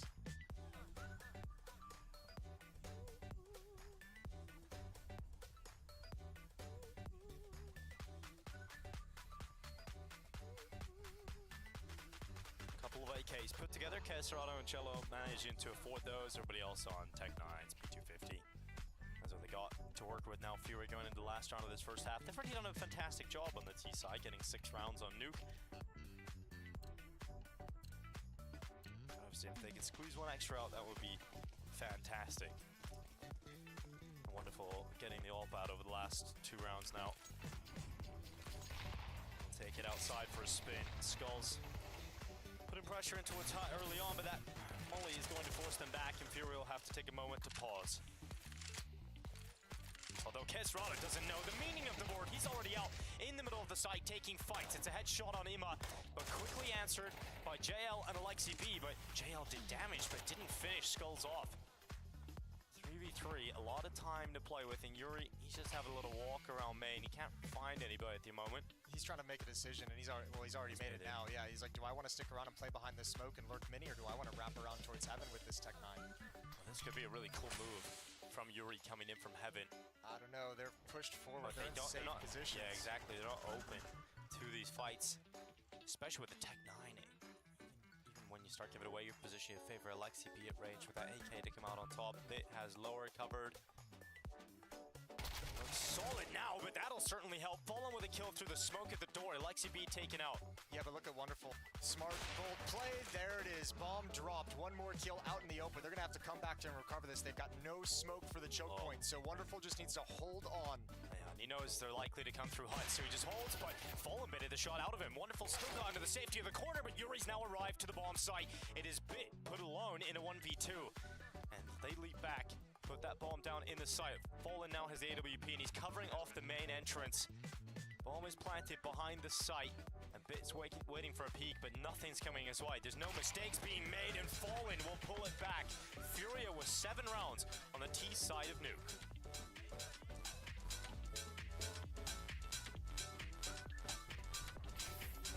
Phải lên daoอยู่แล้วรอบนี้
matchup that decides who's going to the semis and to the quarters. We've got Na'Vi versus Furia, and right now it is Furia in the lead.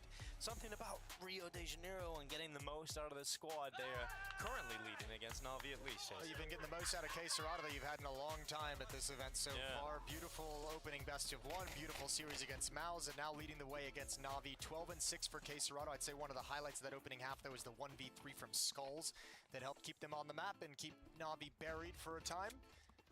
Let's see if Na'Vi's T-side, if Alexi can call them back. It's going to have to be stellar. Well, that's a stellar shot to open things up. Bit with that easy shot at range on Fallen. Clocks, man. Yeah, they're just so good. The little laser beams in your hand. They're better long range than the USP, I feel like. Occasionally. Well, JL not enjoying the USP blasting his head off. Look at this from Wonderful. Got in behind Cello at the right time, but he's got to worry about... Oh, Skulls, he did worry about him for a second and then dispatched off. It's a very worthwhile death for Skulls to take, though, to make sure Wonderful can't just maximize that flank. And, ooh, out of position. Cello considered it. They're going to have to rotate elsewhere. He's going to get up the vent fast, and he's probably... Oh, here's the bomb being planted. One up in heaven, one in the site, one coming back through lobby. Cello's going to go back and address the problem of Alexi B, or at least attempt to, but he won't be able to stop the Finn. And Na'Vi looking very good to close out this pistol round now. XxWolverinexX is taking a lot of damage on board, and time is starting to tick. Without a kit, Furia needs some headshots to come in quickly. They've got one at heaven. Bit is down. XxWolverinexX now leaping into the site. He's got Yuri with him, but Emma blasting away his teammate. His support network is gone, leaving XxWolverinexX on low HP in the rafters. And the time too far gone, too thin.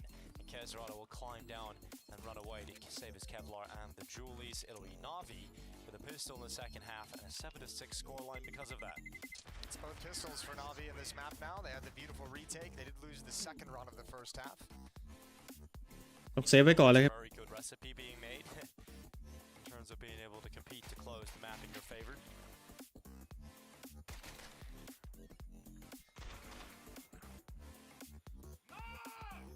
The only time they played this year, Na'Vi did get the better of Furia, but that squad had just come together. But obviously you would expect them to be able to get the win versus Furia again today. Furia have got themselves a bit of a force buy going on, Jason. 5-7s, MP9. Why not? See if you can turn it around just like the first half. There's the waterfall smoke over Mini. Bits up on top here and around it, but it's given Ema a lot of space, a lot of comfort to slide into Big Garage. So Furia shore up the defense over towards Secret. However, Heaven and Hell are being pressured very quickly. Bit's already climbing up past the aircon unit. And XxWolverinexX with the dualies is going to have a job to do. Yeah, flash in towards Heaven. Bit goes for a peek, doesn't see anybody. That's because XxWolverinexX intelligently positioned himself around the corner. Minute 5 left in the round for Na'Vi. They haven't seen anything at all from Furia, so they're worried about a stack. They want to walk into any trap that Furia have laid for them. They're about to get a little bit more proactive through the top of Secret Stars here, Furia. Biggest issue they got to be careful about is any kind of secret aggression, which is now backing away because the bomb is in Big Garage, kind of on its own. It's going to have to cross over. But the secret players thankfully have gone back, and oh lord, what a flashbang from Fallen. And all of a sudden, this has gone to hell. Yeah, it's gone to hell real fast. Now, 30 seconds left. Na'Vi still can't turn this back, but a lot of work still to be done. And not a lot of time for it. JL. Oh, he gets blasted. He gets absolutely railed by that 5-7. Another dink to the head, this time of Alexi B, and they're feeling bruised. Na'Vi feeling worried. And Alexi B now alone making the last-ditch effort for a bomb plant. That's the best he can hope for because he does not look like he's got a shot at winning this. They're charging him down. Bomb plants in. At least he secures that. But pistols come on top here for Furia. Okay, well, forget about Na'Vi winning both pistols because they've lost both second rounds. Yeah, it no longer matters that you've won the pistols. Furia's come right back into this. And you got to say, that's great discipline from Furia. Na'Vi actually had so much space. They were in such good advanced positions so early on and weren't able to make anything out of them, being a little bit cautious of committing too early. But the discipline of Furia to have that flash in Fallen's hands, clear out Heaven, so perfect. Bit and Ema, they're so blind. The effectiveness of a flashbang. Yeah, frustrating round for Na'Vi. You can see it really has affected them. sent back to the Stone Age. Only got their default pistols apart from JL. He's been able to get a little bit of extra cash thrown his way. He'll pick up a Deagle. But realistically, a 9th round now for Furia, almost teed up. The first time they played Nuke this year, it was a close game. It was a 13-11 win for Na'Vi. Furia, even in the early rendition of the roster, were able to compete with Na'Vi right to the bitter end. Ooh. Triple kill. So taken out by Imma. Cello's got the rest. And JL will topple. Spirits look good over at Furia. It'd be nice to be in their camp right now, wouldn't it? Yeah, why not? I remember too, this is, as you mentioned, this is not an elimination game. It's for semifinals or quarterfinals, so the amount of pressure on your shoulders is far less than you might expect, knowing that you can't be eliminated from the event. And obviously you've had a lot of cool things. You win both second rounds, you win the 1v3, XxWolverinexX's having a good game. You got a lot of reasons to have a positive vibe in the Furia camp right now. Second time out used by Blade, still trying to get Na'Vi back into form to avert a first map loss. They did win multiple rounds. In fact, they went on a great streak towards the end of the half. After the timeout from Blade, he was able to turn it around. Can you put charms on a knife, Dinko? That would be, I don't know. I don't know yet. I actually haven't played Counter-Strike since that update came out. So I'm looking forward to finally sitting down and making my guns look like kids' toys. Yeah, I can't wait to do it. you gonna put them on? Oh, I'm gonna be dangling, You gonna Jason. stack the charms? I'm gonna add some danglers to my guns, that's for sure. I like when the beam's flicking around on the front of the gun. It looks real good. Oh, you've really gone hard in the paint there. I admire it.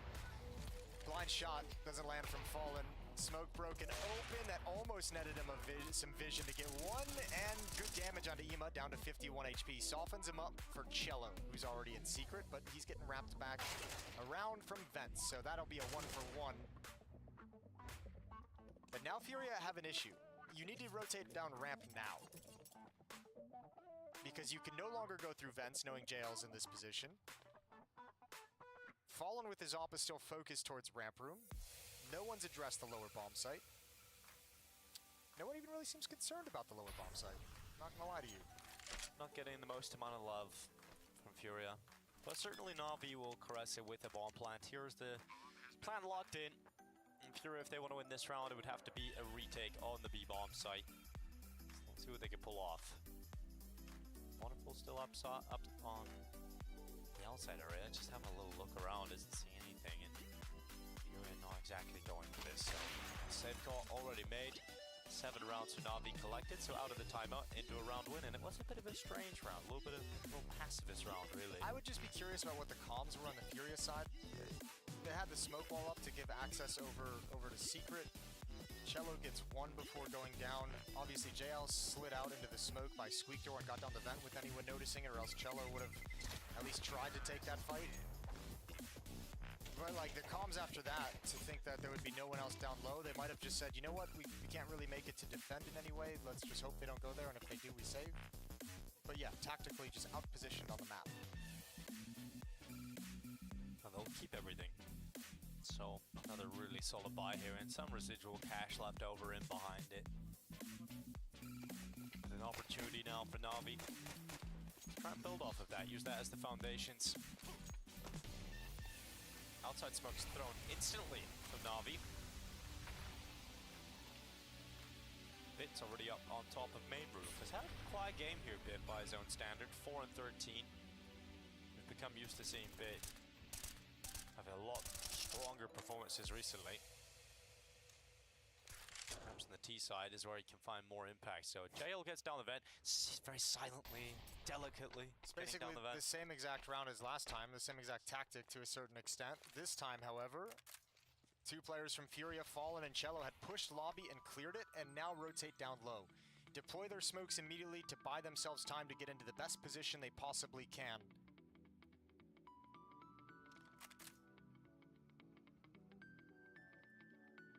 Holding on this time, Furia. But will it be able to be a stronghold? Fallen's got eyes on the decon door swing. Smoke will make it almost impossible for him to deliver the impact required, so Cello steps up instead. His rifle's good, he tries to flick back to the control room, but Navi splitting it, but it's all Furia. It's the defense that comes out on top. Bit and Alexi B left in an almost impossible situation. Alexi does no longer have a teammate with him and no longer alive himself. Comfortable from Furia in the end once they get players down on B. Yeah, this time they caught it at the perfect moment. Good utility usage to get Cello and Fallen comfortable. You also slid Skulls over as a third defender into ramp room, which is why he's there so fast to protect Fallen from one final player. This is just a really well played round from Fury. Last time they got beat on the timings and didn't think it was worth rotating. This round, they had it perfect.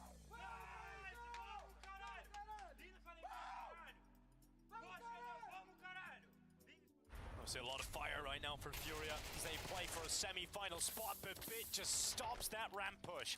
Fallen and Cello get nowhere near their intended position because Bit just lines them up. And I hate to say it, but this might be one of those chill rounds where it's basically a save for Furia. They might just park 3 players in the upper bomb site and say, please come here. Okay, Serato's going to big garage. Skulls is outside. Yuri's backed off as well, so a free round for Navi from this point after Bit's opening double.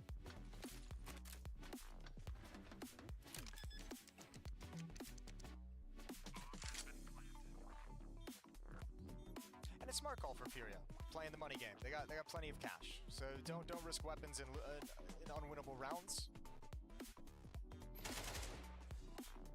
Yeah, because you know, Navi are going to be a really difficult team to finally close out on this map. They don't want to give them any opportunities. Take control of the money game. Now that's pretty much the round that 2 players push into Bit. He gets both kills, and Fury have nothing to do. Yeah, they must have called that ramp push. They were doing it back-to-back again. They did it in the previous round. They looked like they were going to do it again here. And maybe they just didn't have as good a spawns, because Bit's way more advanced than they ever would have expected.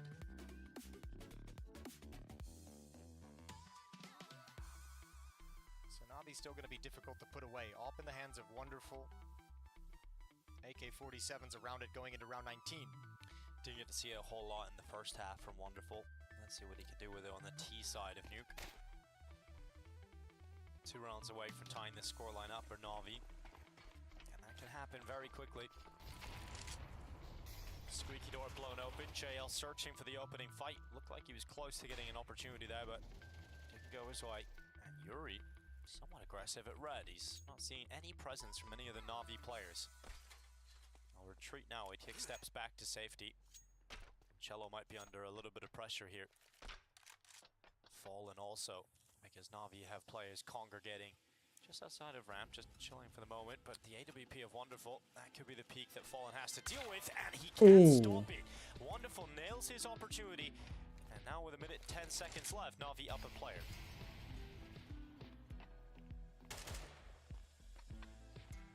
Cello's already dropped down low, so has Serato joined up with him through the vent, so has Yuri.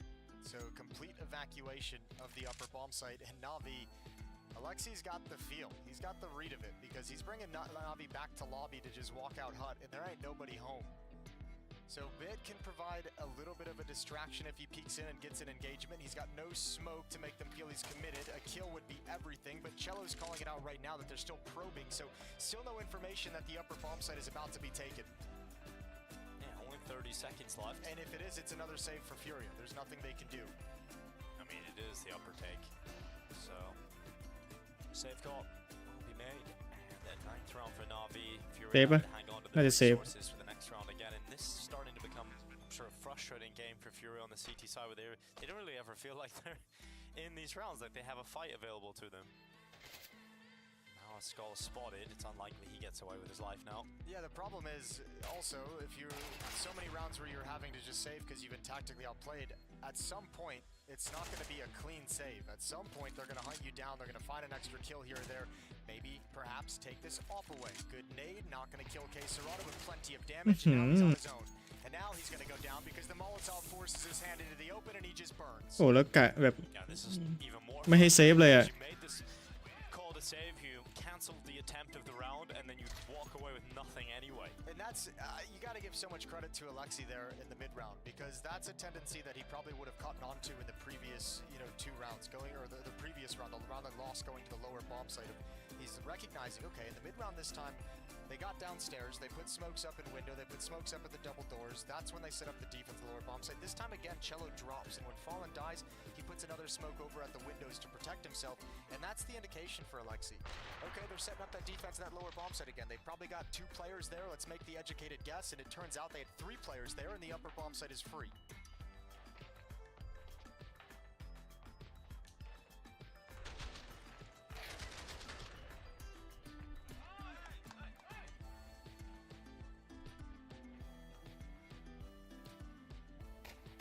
Now the money looks terrible for Furia. They have to go into MP9s. They're going to leave some cash over for a buy in the next, but this is almost them conceding the fact that this is going to be a tight scoreline. Navi have done very well. Just a battle back in this second half. A team we always knew was going to be hard to put away for Furia. They're displaying that at the moment. So XxWolverinexX feeling freed up, emboldened by the fact that he only has an MP9, so he gets freed up to push in towards the lobby, and he walks away with 2 kills. Now there is a hunt onto Wonderful, but he turns back and stops Skulls. He's got the read on the roof as well. Wonderful making sure that Navi stay ahead in this fight. Too much from Furia. Just be content with the double kill from XxWolverinexX.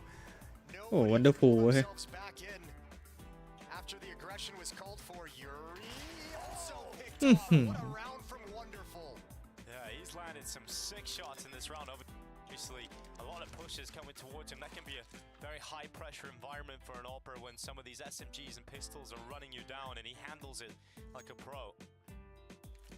Saves the round for Navi, wins it on his own, and puts himself up to 20 kills. He's having a great game here so far.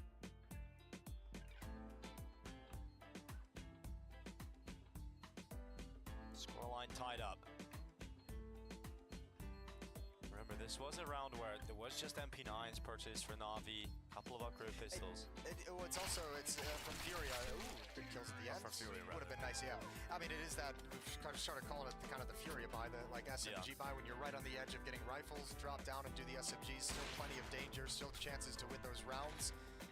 But it also gives you some money to play with moving into the future, which is why they're able to afford the AWP on Fallen in this round of the M4s on everyone else.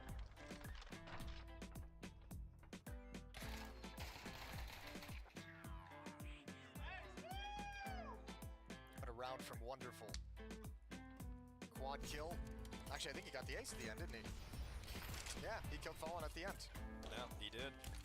All 5 for Wonderful. Sneaky ace. Yeah, sneaky little ace right at the end. Navi in control at the moment. Even Furia's buy has some weaknesses here and that. But unfortunate that the timing did not reveal him, and well, not a good start to the round here for Navi. They're down 2 players, making it 4. That's a blink of an eye, and the round is done. Wonderful would have to save them again, and this one doesn't look possible. Yeah, 1v5, a little bit of a different situation, and this time they're not going to be bum rushing into you 1 by 1. So it might be an extended round as Wonderful climbs up to the roof. Well, I mean, it's been a kind of an odd game, I think, considering Furia feels like some of the gifts they've had in this, both second rounds won now. You have the 1v3 from Skulls in the first half. Feels like they should maybe have a little bit more of a lead, but this tactical outplay. Guys, I really feel like we need to know. Okay, guys, we really need to focus more, really. Yeah. Justik, if you want to join us like this, maybe say, guys, I joined you, they can flank or something like this. They cannot flank, bro. Alright, Alexi getting everyone focused, making sure everyone's calm in what they're doing, exactly how they want to play the round, making sure everyone's communicating how they're going to work with each other. And I think that was even there at the end, saying they can't hang with us. I imagine that they can't flank. They can't flank. It's like, you sure they can't flank us? Alright. He said they can't flank you, bro. A little bit of back chat. Yeah. We'll slap, you know? Second time this week we've seen Alexi being the authoritarian figure within the lineup. I like cool to it. see. Yeah, very cool to see. 11 to 10. Money's running low on the Na'Vi side of things. Descended to a Galil on bid. Mac 10 on Alexi.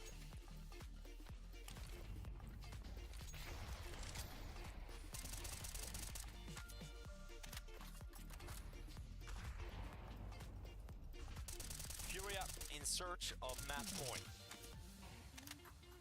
And if they get there, Na'Vi's money won't be in the prettiest of spaces, so then Furia are likely to close out Nuke.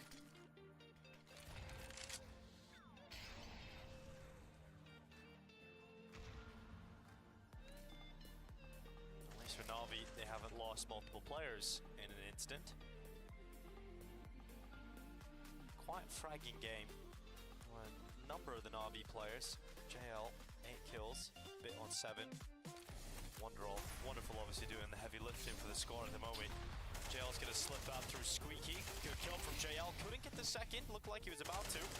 Skull's unchecked on the raft. Oh. Unchecked. And it's checkmate in the end in this round. And Skulls dives down on top of Huddy, gets away. And Furia now go to 12. They go to map point. And Na'Vi collapse as they do not check the rafters, punished by Skulls. A beautiful round from Skulls. The multi-kill, cleaning up players coming out door as well. All came down to him. And one final player that drops into the bomb site after his multi-kill. Good defense on the upper site. And Na'Vi not given a chance to work the map the way they have previously in this half. Furia can handle the executions. It's when they start getting spread around the map and made to be mobile that Na'Vi's able to find the gaps and work them. But things like this, the double play into Mini the previous round, they can handle them just fine.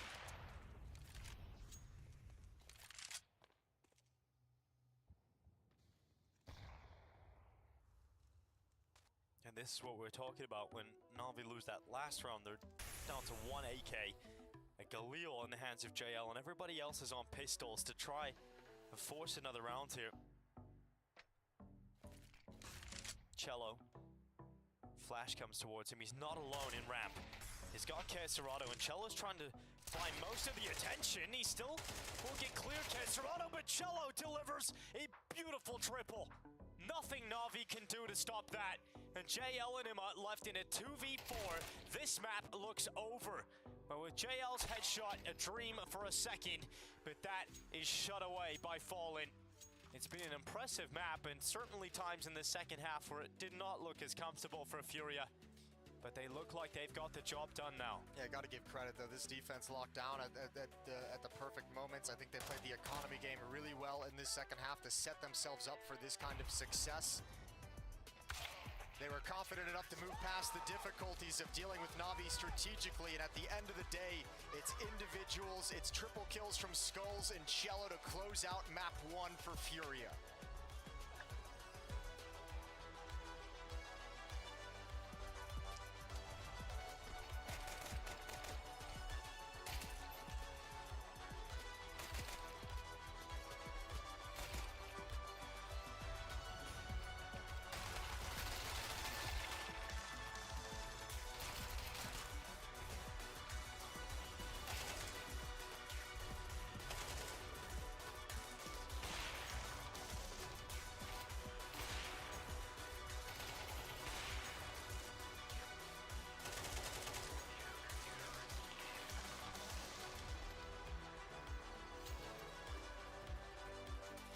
Private color. Cover. Nice. Stick. Oh, shit. Cover. You can take offenders. 6 seconds. Nice. 5 seconds. Yes. No! No! Why kill him, you stick? Bro, I don't want to lose the round. Nice, let's go. Nice. No time, no? No time. Let's go. Nice, boys! Come on! Tá falenzão. Boa. Gostou dessa, patrão? Boa.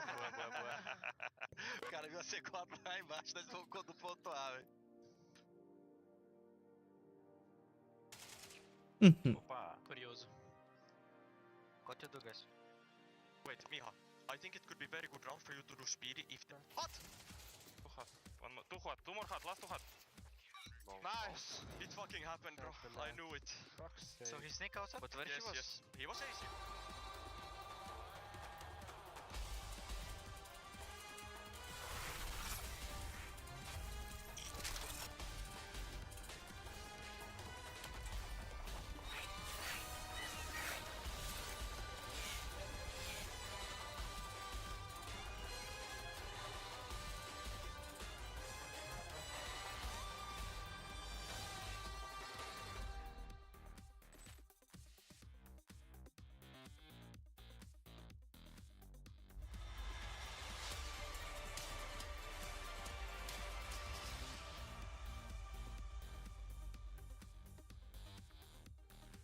one is done, and it was competitive all the way through. That is Furia and Navi here. And what is not an elimination game, but moreover, a seeding matchup for those playoffs we're looking forward to here in the weekend. So if you do find yourself in Rio, that is the big city of Rio de Janeiro, come on out. Perhaps you'll see some cool stuff. Josh, what was so funny, man? You cool? I just really like your vibe and everything that you bring to the cast.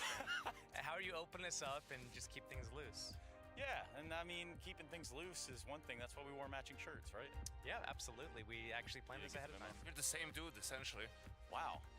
Now that you said that, It's I like guess the Canadian trace. we can't look away from it. What we can look at is some of the rounds. We got a bunch of rounds. You guys went a little bit clip crazy here, and that's because this game was back and forth, tit for tat, right? So let's go ahead and jump into our first round. And it looks like round 7.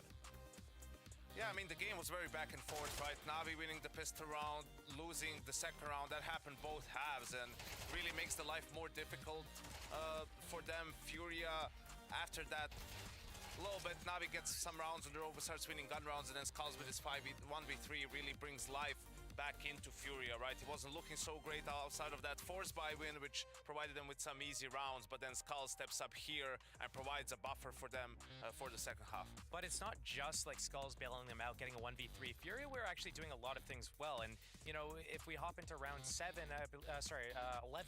yeah, okay. I believe, we see things that they are able to do well. So in this situation, Cello was actually inserted outside fairly early on into an outside default, basically. And the way that they set him up here to be able to, basically what we didn't get to see on the screen was a few seconds before this, Furia were setting him up for that by doing a little bit of a fake with some nades, and they set him up there, and he did trigger discipline as he kind of ascended up into that heavens area. He didn't shoot at someone rotating into that mini garage area, let him by so he could get into heaven and line them all up, and it didn't work out in the end. They ended up losing the round, but the fact that they were able to bring it back from a 4 versus 5 low utility and get it very close like that means that they were working hard for the rounds that they got, and they worked hard for the game. It was a team effort. In that situation specifically, we're talking about not only, yes, you've got eyeballs on these individuals in upper, but also you've got the intel now. I mean, they were, what, 3-4 deep there? Yeah, I mean, for Navi, they had all the info. They just stacked A because of the rotations. They didn't know what they were going to do. And in the end, it didn't really matter for Cello the way he was traded real quick. Disabled him from doing anything more in that round. You know, as long as he doesn't have a deagle, though, that would have been even more. It's too soon, man. Is it? Way too soon. I mean, they just left yesterday. My goodness. Let's talk about round 14. We continue down this path, and this one brings us into that second half.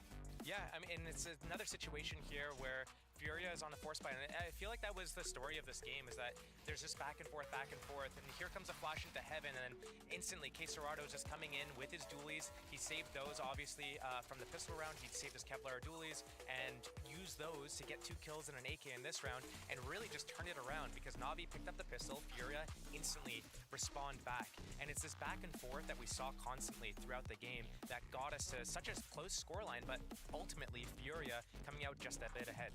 Just fallen flashes, man. I mean, who the hell expects to be blinded top of heaven, right, on T side as you're trying to split into A? So a great play from Furia, caught Navi completely off guard, and again, they get that good early start. And against Navi, it's always about limiting the number of gun rounds that they can have in a game, and Furia was able to do that with these force buy wins. Yeah, it's not even our last round, is it, gentlemen? I think we do have one more that we can look at. I told you guys went clip crazy here, and that makes sense too. I'm pretty sure we're looking at what is around 5, even earlier on this from the Furia side. Yeah, so this is just like an example of how back and forth the game was. Wonderful did a little bit of a wide swing there. He was probably looking to see if anyone was scaling up against Miniwall here, but you look at the scaling of how these Furia players are jumping down here.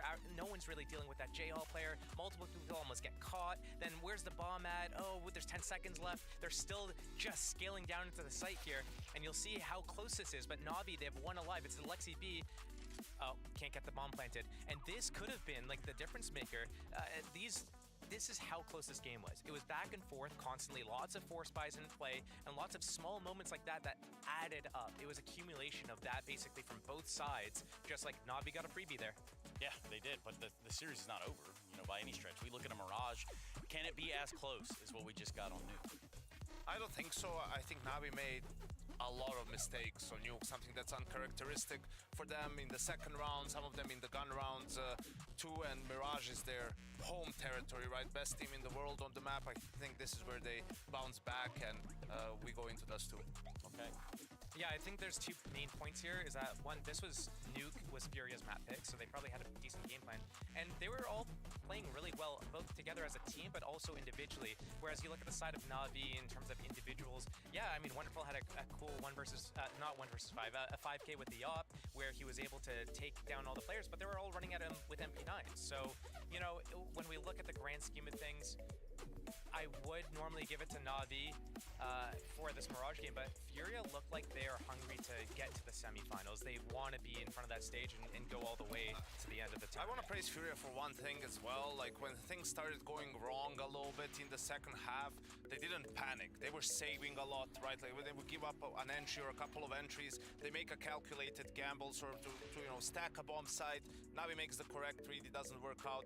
They save the guns, and that eventually enabled them to break Navi, right? Like if they were going all in some of those rounds and trying to win those disadvantageous situations, they probably have to eco once more or twice more, and that's just what Navi was missing in the end to at least take it into OT. And we're getting Wonderful versus XxWolverinexX is, you know, like pound for pound, kind of fun to watch right across the board.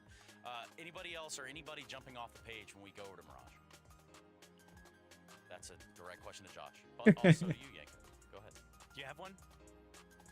Off the page, maybe not immediately, unless you have someone. I think for me, it's Sima on the T side for Navi, right? Sometimes weaving into window and just being a menace there on some of the lurks. Like they do a great job of applying a lot of pressure, sort of executing on the bomb site, then freezing to allow him to work in the space that's been created by all the utilities. So he's the danger man for Navi on the map. Danger man. Now that is one way to put it. Hey, thank you very much, gentlemen. We're going to jump back into this game, if you can believe it.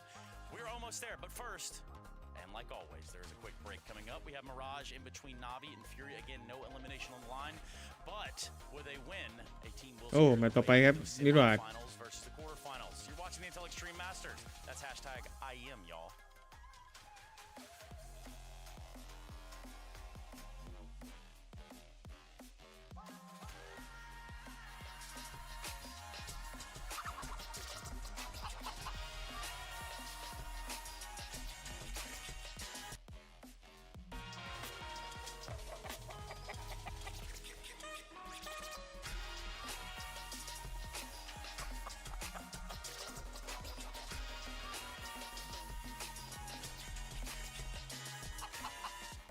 Smokes. See a couple smokes in the same place there. Simple just jumping casually into the side. Wait, what was that?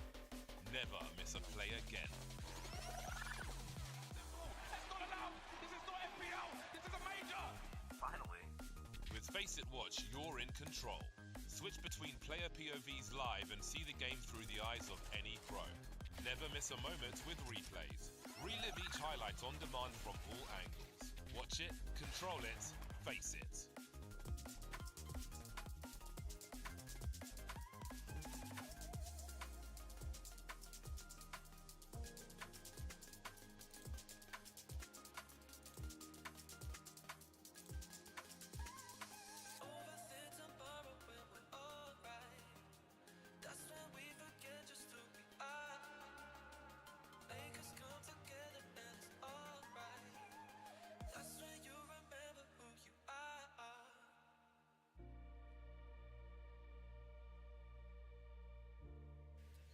JL, the Liquid game was again a close one, but you did manage to take it over the line. What is it about the games versus Liquid that go this way? I don't know, maybe it's just a natural counter for us. They play a little bit different than most teams. We're not really used to it. We still have to learn how to play against it, counter it, but I don't know, it just felt like we were in control the whole game, but then at the end of third map it just started slipping away. But it didn't slip away, and that's the most important thing. You grabbed yourself a playoff spot. We did hear on the voice comms though, Alexi saying to you guys, don't talk badly to each other. What was going on? Nothing. I don't know. Was there some stress? Was there some frustrations growing? A little bit, but that's normal because we feel familiar with each other, and yeah, when you feel safe in a team environment, you might allow yourself to throw out a couple of jabs here and there, but other than that, there's no personal beef between each other. Do you feel like you guys, though, are getting a bit maybe tired after all this? Because you guys have been on a run and making deep runs in every single tournament, right? So I can imagine the energy's not the same. I feel like the time we had at home, which was 3 or 4 days, it's not a lot, but we feel much better than we felt at Blast. Yeah, time with the family, time with your friends, it does help a lot in the game we play right now, so yeah, we take what we get. Now, I know you guys do a lot of preparation, getting ready for these teams. You've got Furia, and the last time you faced off against them was at EWC. Can you see a change or an improvement in them since then? Yeah, for sure. I'd be really sad if I didn't see any improvement in them, but yeah, they're looking solid. They beat FaZe, they beat... What else was they beat? Wow, they beat Mouse and FaZe. That's two really good teams, and now they're facing their third good team, but... It's a bit different. It's a bit different. How different is it going to be? You got a smile on your face while saying it, though. Are you worried about this matchup at all because of the run they're having and the fact they're in Brazil? No, not really, no. I feel like maybe I'm getting a bit too far ahead of myself, but it's Furia. They're a Brazilian team. They're playing in Brazil. Their #1 goal was to play in front of the arena, and now that we've made it, it doesn't really matter. It's semifinals or quarterfinals. Of course, they still want to win. No doubt about that. But I feel like there's a lot of pressure that just went off their shoulders. Yeah, but now they have nothing to lose. So also could be a different story. But I'm looking for a good game, a tough one. And yeah, maybe we take it all 3 maps. How important is going straight to the semis for you guys? Honestly, I mean, for us, semis is really good because you get an extra day off, an extra day of prep. But for me personally, I don't really care. But of course, now that we have the chance to get to semifinals, of course we want to get to semifinals. But quarters or semis is not much different. You still have to beat everyone that you face to win the tournament. So. Good luck, JL. Thank you very much, my man.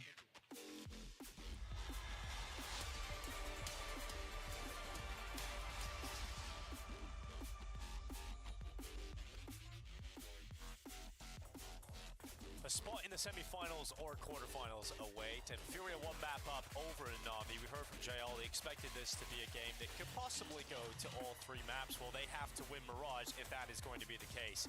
Because right now, Na'Vi behind.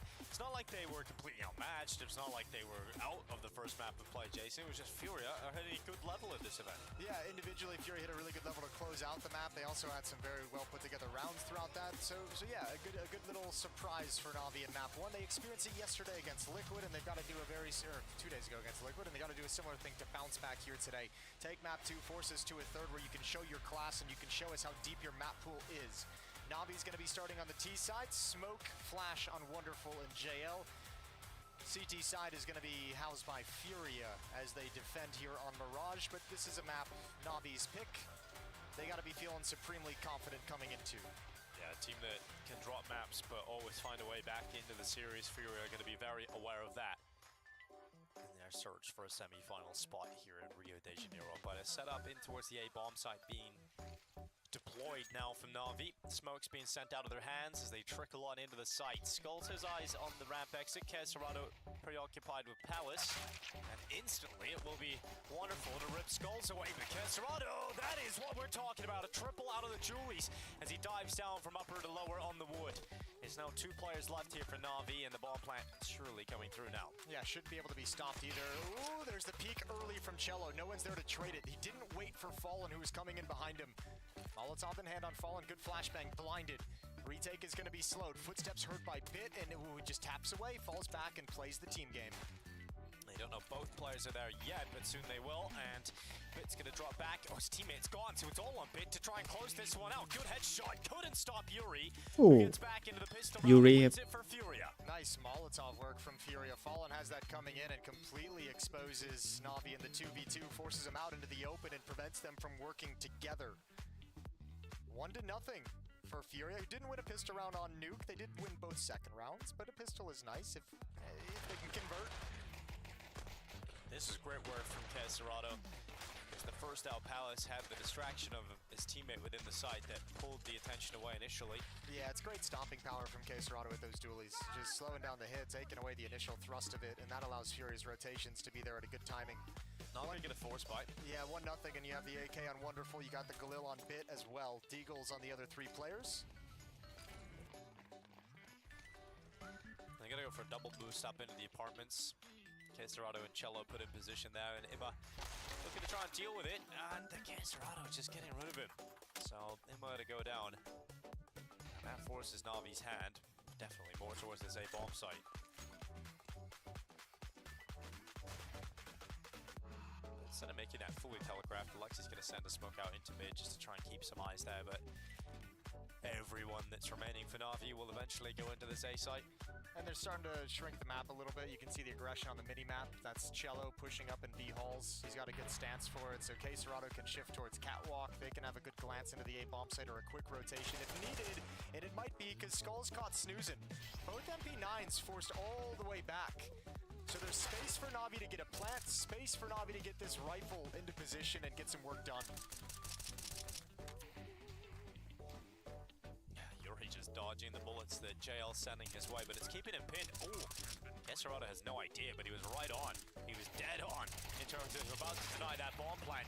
Yuri and Cello, though, coming back in, leaving it all on JL's deagle from Palace. And, of course, with the damage already done and so many players to deal with, JL can't win this. It'll be 2 in a row from the side of Furia, but at least another bomb plant for Na'Vi. Yeah, bomb plant, JL gets to keep that deagle in his armor, so it's not a whole lot, but something that can give you an opening. We'll see what he can do with it. We've seen some beautiful things from JL's deagle. Yeah, we know he's got something in his deagle. It's got some potential there. I remember just the first game of Pro CS2, everybody's talking about how rare 30 bombs are going to be. First game that of CS2 that JL plays, he drops a 30 bomb on Mirage. I'll always remember that. Yeah, that's gonna be the takeaway that's there with you till the end of your time. Yeah, it's just burning in my mind. Okay. That impact from JL. Well, JL, you'll always live. Your legacy's always gonna be there In my brain. Yeah. That was before everything, you know. That was before the major. Yuri with a peek. Into the underpass, doesn't see anything, and obviously too risky to hang around, so he's going to get away. Back into the connector. Na'Vi with a heavy B lead. It's Mr. Cello here. He's not alone now. He's got XxWolverinexX coming to join him. This is right out of the gate. Na'Vi's not messing around, not working the map. And that's a nice opening kill for Bit. A little awkward. XxWolverinexX still alive, struggles on the first kill, which means the second player is able to trade him off. And Na'Vi have found a way to crack in with the Hero AK-47. They snatch a round away. A surprising timing execute on the B bomb site, and Fury is locked out.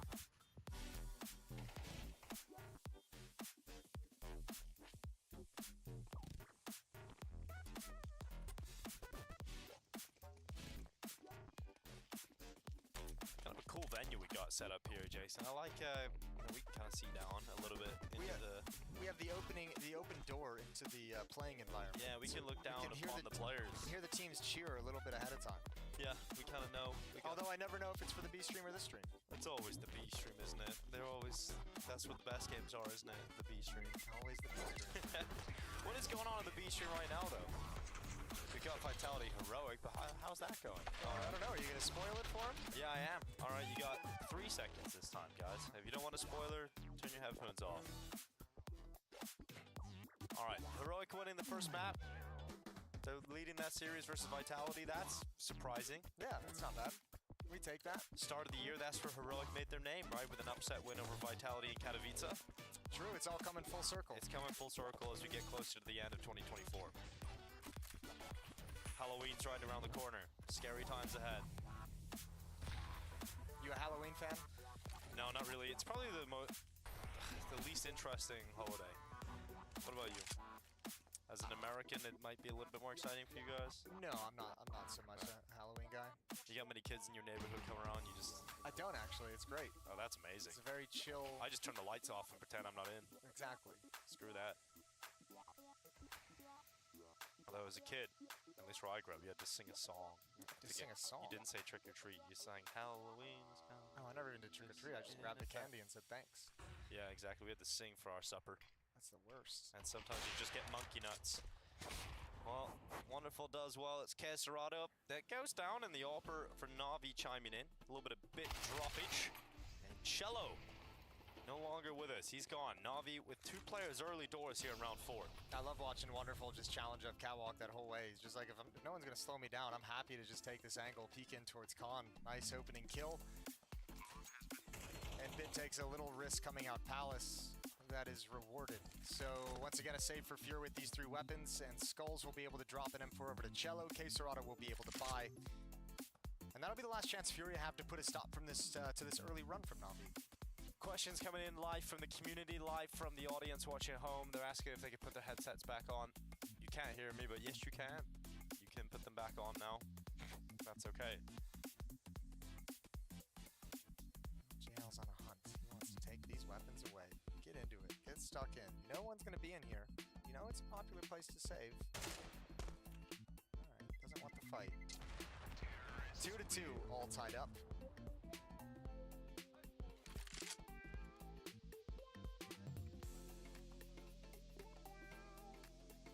It's interesting hearing from JL just in between the map break about why we heard those comments the other day where maybe people getting frustrated at each other, blame each other. He said that's just normal now. They're really comfortable with one another. We can feel like we can throw some digs, you know. Sure, I think, I mean, sometimes that gets overblown. Those conversations happen in virtually every match and every team. Yeah. As you're trying to get everyone on the same page and minimize the number of mistakes, the number of miscues you have. Good job from Yuri breaking the smoke, finding Ema. That slows down the catwalk portion of this split, but it doesn't stop it altogether. Fallen's ult may do that. Now at range. In the fire. เอาอยู่ครับ Forged and well, he's trying his best to make something happen of it, but he's still running behind the bench. He's taking damage on board with every step. There's Na'Vi left with just 2 players. Alexi B, one of them is short and now gone. As Fallen chimes in with a sniper, JL will topple the Yuri and Furia back into the lead. What a great round from Fallen with the AWP. First one's easy, just a standard shot through the window, but once he's out by the bomb site, every single shot he takes, his movement, his decision of where to go next after that shot is perfect, keeping him safe, preventing JL from hunting him down. Fine work from Fallen at the B bomb site. And Furia nursing this lead. Another interesting point that's often brought up around these games, obviously with this format, you get through the groups and you're qualified for the playoffs. And I think when you have a team like Furia that will have so much expectation, so much pressure on their shoulders just to qualify for the playoffs, the fact that they're already there is that sentiment that so much pressure is already alleviated from the team and they can play with a little bit more freedom. Yeah, that which is nice. I would say I would take the glass half empty approach to that kind of a concept, because once, you know, it's great for now, but once you get into the arena that you've already qualified for, that pressure comes back in the shape of like 10,000 fans who want to see you win. So yeah, they're gonna have to it's a nice little luxury for the moment that you're just playing for seeding. Yeah, but it's gonna get rough again pretty soon here. Qualify for the semi-finals from this game. You got one more BO3 to win and then a BO5 grand final. A unique change at the end of the year at this tier of tournament to get the BO5 finals in the Intel Extreme Masters outside of Cologne and Katowice.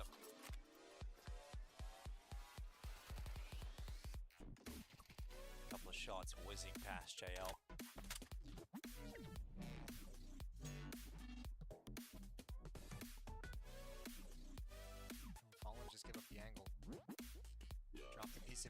อย่าลืมครับมิรามันแมปกันนะแมปดิเฟนเดอร์ Slow creep from Na'Vi in the B halls is gonna get punished. Fallen's just gotta hold his nerve, ignore the comms from his teammates. That smokes.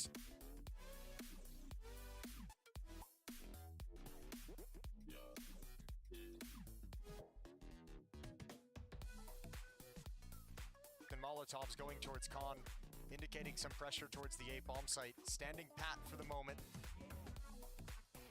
Oh, good shot from Fallen. JL taken out with a dry peek forward. Here comes the utility though. And Na'Vi begin their onslaught into this B bomb site, but so far so good from the defense of Furia. Another one from Fallen Sniper and another one chimed in until finally dropped by Wonderful. But it would be a 1v4 for the Ukrainian Sniper. And he smells Yuri. He gets by him though. He runs on by. It wasn't silent, it was quite audible from Wonderful. He goes into the market. Oh, got a good read and a no-scope on Skulls. He's looking for Yuri now on the bench and needed to hope for a hero no-scope. Furia will not be stopped in the end. 4 rounds collected and they're fired up about it. Yeah, but he made it interesting. He did. He made it very real possible exciting. at the end. Yeah, kill and market, and you're like, okay, there is a universe. I thought Yuri was going to wreck him when he ran past him in the smoke. I thought that was good night for Wonderful, but somehow he did make it to another kill. Fallen's been wonderful these past 2 rounds with the AWP. See what you did there? He's done it. Yeah, I didn't even really mean to. God damn. Yeah, he's been excellent. I'd love to see him now with this off with a little confidence under his belt. I'd like to see him get some success over towards A, over towards middle. Start making that off really a feared presence on the map to where Na'Vi never know where it's going to be. Ooh, okay. Well, that's about the opposite of what I wanted from Fallen. Yeah, well, I'm sure he feels that too. Brutal from Bit, but he's dead. He's out of there 1 for 1. Now it's Imma's turn to show us what he's got on his deagle. Centered view model. Climbs up on the bedside cabinet. A little peer down into the bomb site. Nothing presenting itself to Imma at the moment.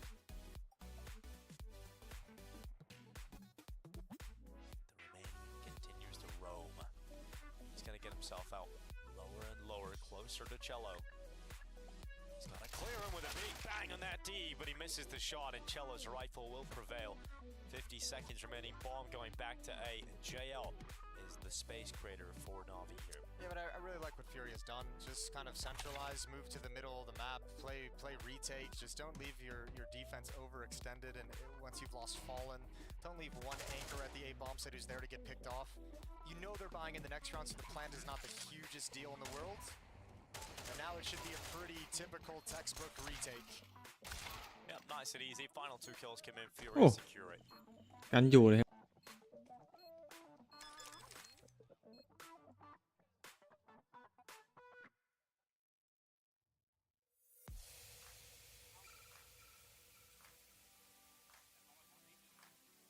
Buy coming back for Na'Vi. That bomb plant giving them a little bit extra cash on top of what they've got with the loss bonus. And will be a bit frustrated he didn't get this kill on Cello. Yeah, I mean, he might feel like that.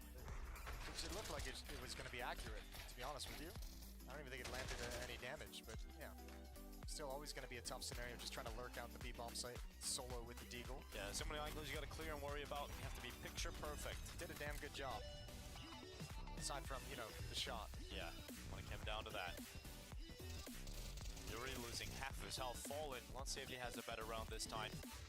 Down into the underpass for the time being. Alexi B is spamming things, making it uncomfortable for Fallen, so he decides to go and silence the in-game leader on the other side. That's what I like from Fallen. Good work.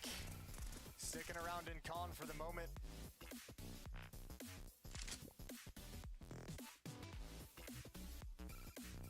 Ema was the underpass player.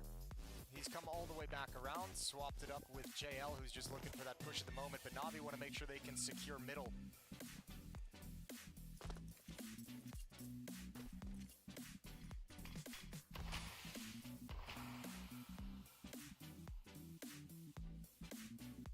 See over that smoke, so Cello's isolated. Oh, it's broken. Yuri sets up Cello, and no kills come out. Decent damage, but that should have been way more impactful. Still, Na'Vi cannot cross as the Furia reinforcements arrive, and there goes Ema. Just Bit left alone now with 30 seconds left. His teammates have collapsed. Bomb is down on short. And they're all fighting him on different angles. XxWolverinexX is the man to close it, and 6 rounds as the CT side continues to build for Furia. And they're having a great time now. You can understand why. Na'Vi, the opposite. It's another pretty flat performance coming out of Na'Vi at this point. And let's go, boys, and listen to each other on spawn, okay? Igor was asking for flash for 10 years, no one answering to him. We just need to fucking step up now. 10 years is a long time. Wonderful's aged a lot. those track in kind of the sense that we've gotten from a lot of those different listen-ins to the Na'Vi camp at this event. I just like the at the end. That was really, you know, we've all been there. We've all listened to a sigh. We love that noise. Okay, just dry challenge up the ramp. Fallen, who's moving away. Ema takes a tag, jumping over the top. There's JL with 2 kills with his Tech 9, and oh, this got weird. This got real weird. Real fast. Cello, though, we know he's good on the op. We know he can wield it to success.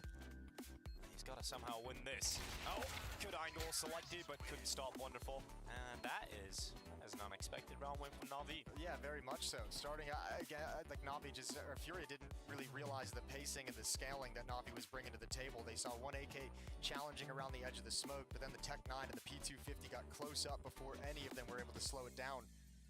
Good hit from Na'Vi. In a map and a half where you're struggling,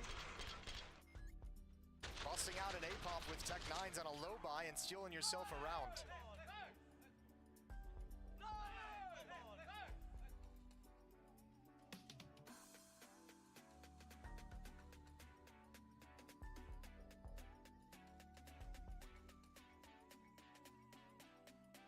Some of that fragging power of JL. You wanted double kill with the Tech 9 in a round like that, jumping over the stairs. Yeah, it's nice. Up to 3 kills now. Keep count of that. Still got my one hand up. Perfect. Well, we're getting close to having to move on to the second hand. That's an exciting moment in the game. That was explosive. That was great. Well, Na'Vi have to take that chance now and run with it. Can't afford just to drop the ball instantly and allow Furia to win with the double up setup here. This is a massive round for Na'Vi. Off their win in the last round of going into that double up setup, they've reinvested into it this round. Cello and Fallen both. So if Na'Vi can win this, Furia's out of funds, and you're looking at Na'Vi being able to scrape together an even scoreline at halftime, despite the fact that the game hasn't looked all that good for them.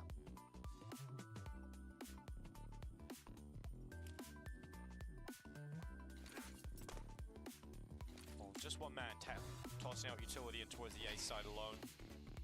Trying to signal that there's a lot more presence coming this way than there really is. It's JL solo at A, and the rest of Na'Vi either in middle, hanging around in the T apartments. XxB is trying to take short control. He is going to get it eventually, just clearing that ladder room. The fight will come down to Skulls' peak, and he decides to go, and they weren't ready. Wonderful was looking the wrong way. XxB didn't get back in time, and Skulls has a double to put Furia in a 5v3, but Imma, he slipped through the smoke. He's got himself onto the stairway. Yeah, but even if he gets a kill, he's never going to expect XxWolverinexX to be behind him, and he's not even going to get the first. Yuri's able to shut him down. Imma's had a tough time, 1 and 8.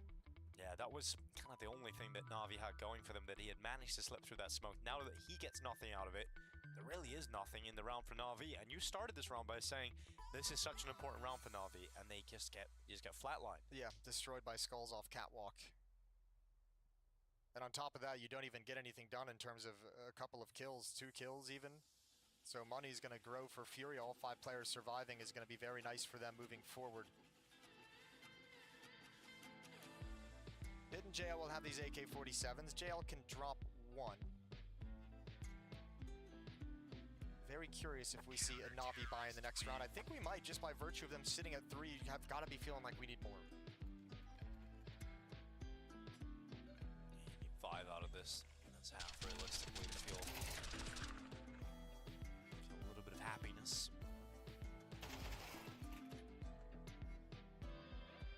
But Furia, we know they can be potent with a double up setup. They're wielding it again. You know, got Fallen and Cello on them. This has been a great day at the office for Furia.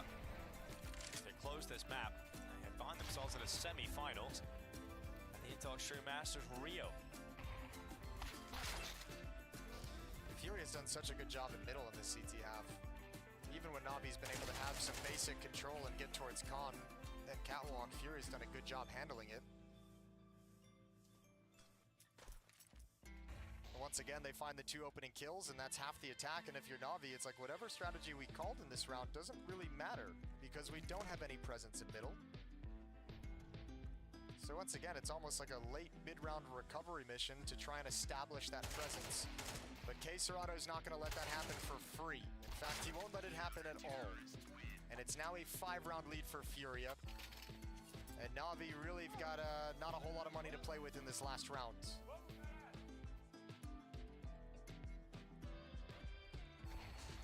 Feels like Na'Vi really could use that day off. Yeah, they really could. They had one off yesterday, right? Or they didn't have a game yesterday. The last game they played was against Liquid. Yeah, 2 days ago. Yeah, they would have had one yesterday. Okay, they could use another day off. They really could, yeah. At this point, definitely so. And it's not completely off. They do have media. Yeah. There's not really an off day. Yeah, it's not really an off day at all. Well, last year, Furia made it to the quarterfinals by Rio. They lost to Heroic, who would eventually go on to be the 2nd place team at the event. A win over Na'Vi today would allow them to do better than their last year's result without playing the playoff game. Now Yuri, he's lined them up into double. It's JL and him are both dead, and Bit making sure that one of those kills come back, but he is just annihilated. XxWolverinexX is unplayable right now until Wonderful gets rid of him. This would be a 1v4 for Wonderful, and he's got it down into 1v2, but he's taking a lot of damage on board, and Fallen just swings him, he just fights him, and Furia are in a fighting mood, 9-3, as they are staring at a semi-final placement here at IEM Rio.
โอ้โหรอบนี้ฟิวเรียบุกกระจายเลยบุกกระจายแถมกันเหนียวด้วยรอบนี้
Come one, come all, come check out the best Furia we've had in years. They took down FaZe, they took down Mouse, and they're on the verge of taking down the best team in the world in Na'Vi.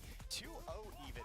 A dominant series so far from Furia. First map close, second map been a bit of a stomp. Oh, it has been a massive stomp, and Furia loving that. There was always a feeling in this series that even if Na'Vi were to lose one map, it would be forced to a third. Furia would have to work for it, but Furia being the better squad, significantly so here on Mirage, and they are close to closing. 15-5 from the first half, XxWolverinexX. It's always great when you see him at that level. He's also got the support cast of Fallen and Yuri around him. And speaking of, Yuri has opened up the B-bomb site onto XxB. JL trying to compose himself, does very well indeed at doing that. It's 2 headshots locked in, and at least putting Na'Vi ahead on players. Oh, that's another one through the smoke, jumping as well. Bomb just going down now, but XxWolverinexX is put in a position where he's going to have to overextend to bring this back in their favor. They know one's coming from Catwalk. He's kind of stuck against this wall, and he's going to have to look for an opportunity to push in towards the window or the door.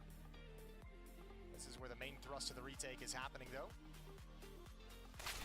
Oh, a big clear from Bit. That certainly will help matters, and Na'Vi convincingly win the pistol. Fury is going to be punching themselves when they look at that back. Like, you don't need to lose 2 players to the Catwalk fight. Let the Catwalk player be. He's just going to tuck himself behind the corner. He's not going to be pushing forward whatsoever. He's not over in dark. He's not close enough to cause issues unless we give him the fights, which is exactly what Furia does.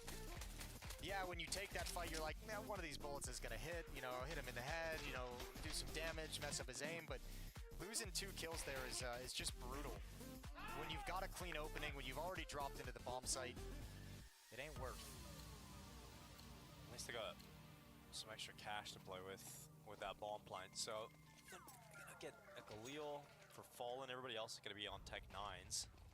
And there's a heap of utility available for Furia. So it's not like you have to you're off to a guaranteed good start here, Na'Vi. You've got to worry about this force buy potential from Furia.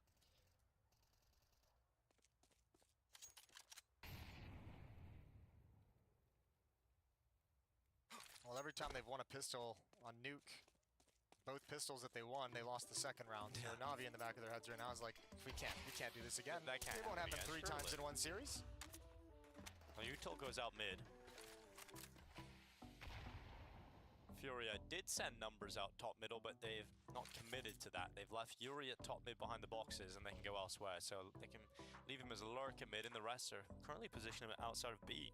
If Furia don't get something either in this round or in the very first gun round, if Na'Vi are able to just show like a dominant defense, I think this is going to be a comeback the whole way. Furia's got to be really careful about how this half starts. Oh, a lot of nades being used, and Wonderful knows he's got a kill here on Yuri. So that's the mid-lurk portion gone. Furia now leaping into the B-bomb site. They've got to get a good entry here on Alexi B. It's 1 for 1. Bomb is going down. It's going to be planted, but here come Na'Vi on the retake. The rotates arrives. Dink onto what's Imma. That certainly helps matters, and that kill from Skulls follows up for Furia. Na'Vi are falling apart. Imma dead. Down and out. And this 2v2 retake has become a 1v2 clutch for Wonderful. He throws himself into the bomb site. First kill is good, but once again, taking a dink on board. 5 HP, and the grenade sent in.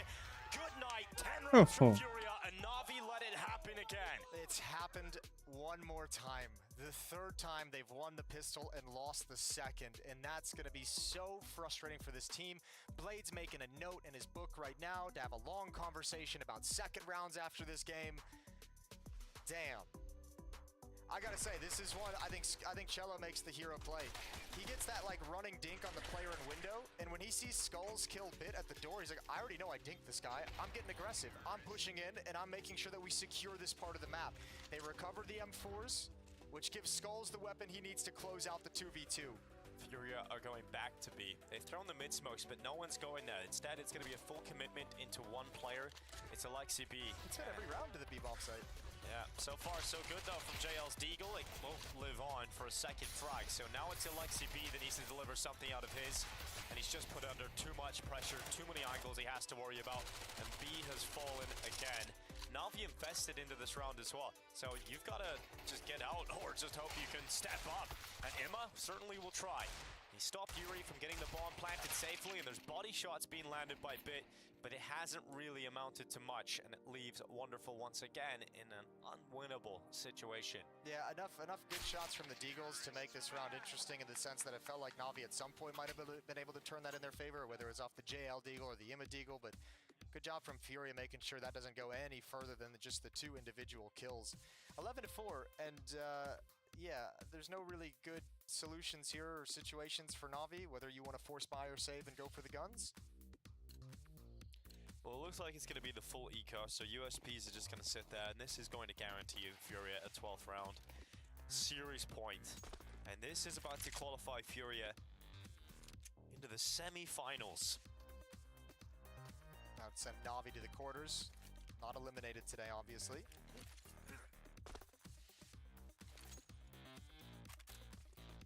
Set piece at A, they've already walked up and gotten positioning.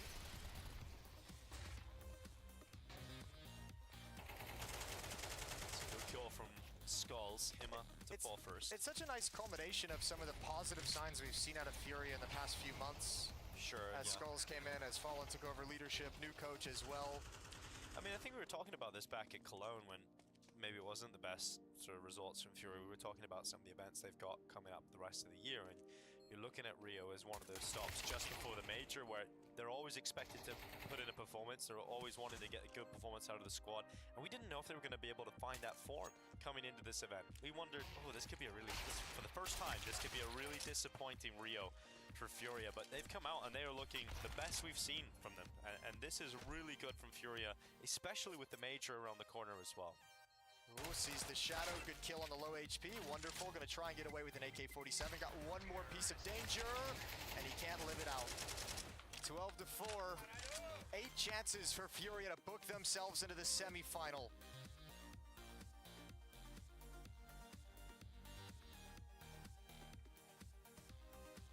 I don't think anybody was even quietly optimistic about Furia coming into the event either. I think many people thought this might just be the first disappointing run, but they came out in that statement in their day one. Well, everything that we've seen of positive signs from Furia has been like a good map, a good series, a nice upset, but they've never been able to convert that into deep runs. You haven't really seen them string those series together. This is the first time where they defeat Mouse. Now it looks like they're going to be defeating Na'Vi, beat FaZe in the best of one. So string it together, so not only do you have the good series win, you have the result it provides behind you, which you haven't had in the past. And look at Furia trading their way into this A-bomb site. Beautiful work, and one more. Wonderful sets his in-game leader up for a 1v1 clutch against Yuri. Yuri to put his team into the semi-finals. Down into the connector, he will escape with the bomb. It's going to be a long way to that B-bomb site, but there's space to play with. And it's going to feel even longer because, yeah, he's going to run here, but you have to be a little bit concerned. If there's a player up on Catwalk peeking into the A-bomb site, if that's where Alexi decided to position himself, which is not the case, but Yuri has plenty of time to find a good post plant. No kit on Alexi either, does have a smoke. Yeah, look at all the util that Yuri has. And Alexi's still just making sure that it's not A. So that's going to waste a few more seconds that he doesn't have.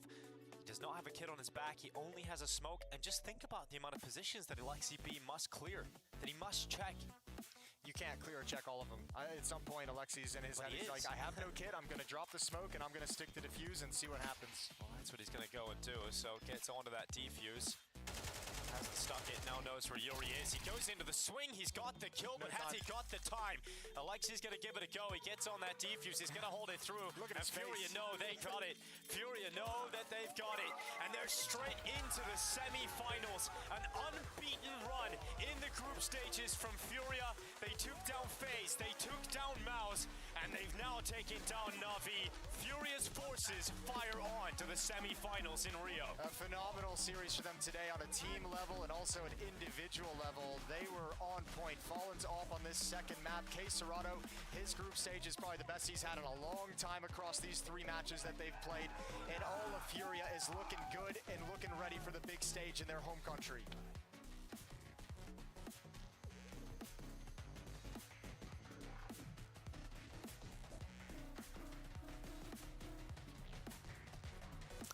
Okay, there we go. So, after what was seemingly going to be a one-sided affair, it really was, but not the side you would think it.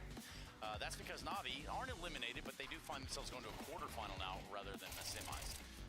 Impressive win, Trace Furia. You know, their best win yet with this new roster taking down the world #1 and in such a convincing fashion. I mean, we were talking about Mirage Na'Vi being the best team on the world on the map. How many times have we seen them come back from a 9-3 scoreline in the first half? But today, it just wasn't the Na'Vi we're used to seeing, and Furia, they've been on a tear. Yeah, I hear you talking all the time about how good Na'Vi is at playing from behind, but I mean, credit to Furia, this event, they paved their way by taking out some really heavy hitters. Na'Vi, the last one, kind of the last door that they went and, called away, but, Na'Vi just looks so bad. The only two of the 3 rounds they picked up on that T side were off the back of, like, a pistol round, just explosive plays that caught Furia off guard. The rest of the time, though, Furia's in full control of the entire situation. The teamwork's there. They're winning the opening duels. Everything about about it looked so strong from them as a team. They look really refreshed. Yep, and that's what we're doing around here. What's up, Gabriel? Welcome. Congrats, bro. Welcome. They have found their way into the semis. We're going to get a headset on him so we can start to pick his brain a little bit as to what just happened. Hello, Mr. Fallen. Welcome. Hello, guys. Yeah, very happy. What can I say? I'm seeing you more pumped up this tournament than you were in a long time, man. Like, yeah, how does it feel? I'm enjoying it. Yeah, I feel like the team is getting into a point where we kind of are doing things very well, and we know what we expect from each other a lot. So improvements are coming, and results are starting showing in. So I'm very happy.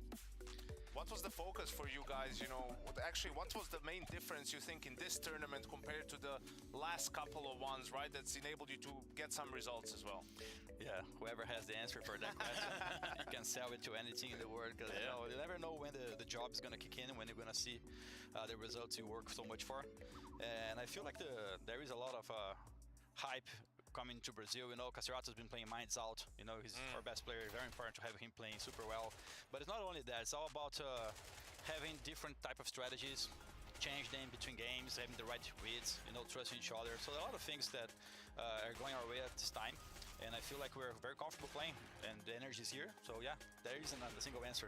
That's the best I can give you. Yeah, we'll take it. That's pretty good. Also, Navi usually pretty good. What did you think about the Navi you got in the server today? Well, you know, Navi is very, very strong team. Super difficult to play against. But I think like on this match we were, I think on the upper hand in terms of positioning ourselves. Like I could feel that their game plan was a little bit of going B on Mirage a lot at the very beginning. And luckily I was playing B with the AWP much of those times. So I felt like during the series we kind of knew what to do and what to expect from them a lot, and that helped us. And also I think we changed our game a little bit according to other matches.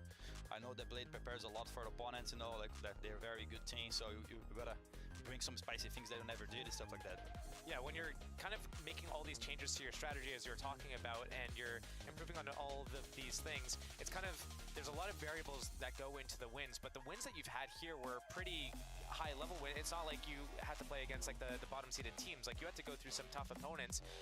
Just to expand on what Trace asked you, yeah, you get a Na'Vi that doesn't really look like the Na'Vi. What about the other teams as well? Is it something like you felt like you were preparing for this like monumental task and it felt easy almost, or was it still a difficult challenge to get over that? Well, it's been so long that we have been working to play like this that definitely doesn't feel easy. You know, it feels different. It's always tough, and I know that from a spectator point of view, you know that Na'Vi can play much better. You're used to seeing them playing super well, wrecking every game and all these things. But when you have someone on the other side putting so many problems for you and then solving every single situation you want to put in the game, it becomes a harder match, you know. So I think this game wasn't about Na'Vi not showing up. You can say that we played superb, we played so different than we played otherwise, and we played very well.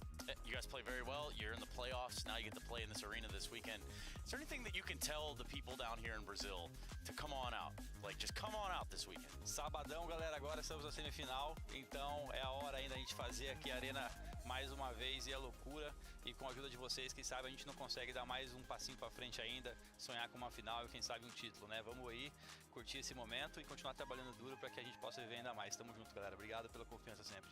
Something in the TLDR there might just be, come on out this weekend, the Intel Extreme Masters. Furia is going to be front and center. Thank you very much for joining us, Fallen. Thank you, guys. Let's take a look at our United States Air Force Aim High player of the match. It is just the man that we were talking about up here in XxWolverinexX. That is Correctamundo, the man that always seems to have his crosshair in the right place.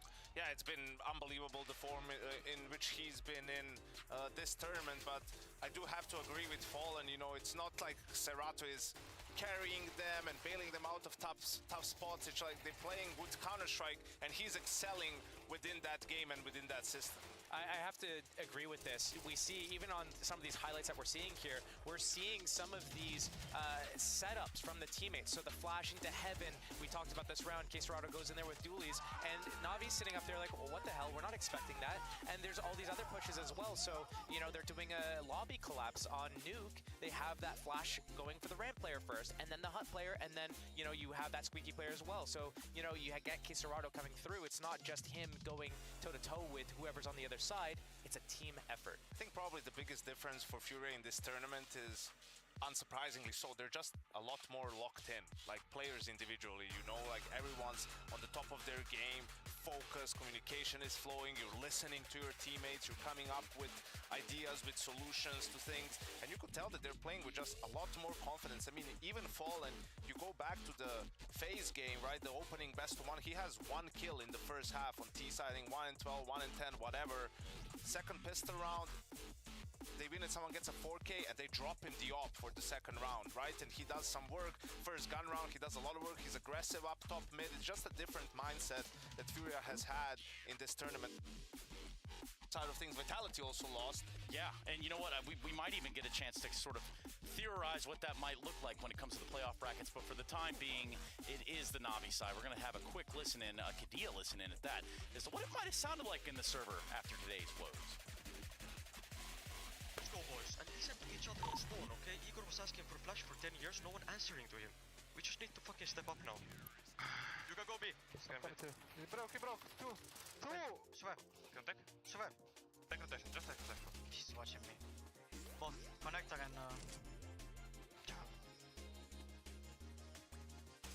HP, one B up, man. Hold him in. No. 10 HP. Shot. And should be car. 10 HP last, Igor.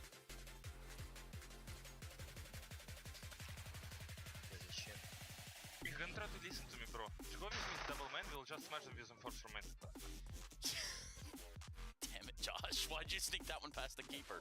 Anyway, yeah, that was a Kadia listening with Na'Vi. They did just take an L, but as you can see, things are a little bit frustrating around the edges. Yeah, definitely. And I mean, I pointed out Tima on Mirage, right? And you could see in that one round, that's where he does his best work, right? He's on the lurk, he gets that kill, but things just weren't going their way. And it's been a long couple of months for Na'Vi as well, right? Like from tournament to tournament, we've shown all these deep runs. You're in it until the very end. So they'll also definitely benefit from having time to refresh their playbook and all of that. But you can see the frustration seeping. You know, we were talking about Furia being locked in and all of this stuff. For Na'Vi, it definitely wasn't there today. Yeah, I mean, there were two main things I saw in that clip. One is just like that body language is everyone seemed dejected. The comms, even if people were communicating, it sounded like they didn't want to be there. Like, you know, it just sounded like, okay, where's the fire, the energy, the passion, anything? The second thing was the first clip where Alexi B's like, they were asking for a flash for like 10 years, no one responded.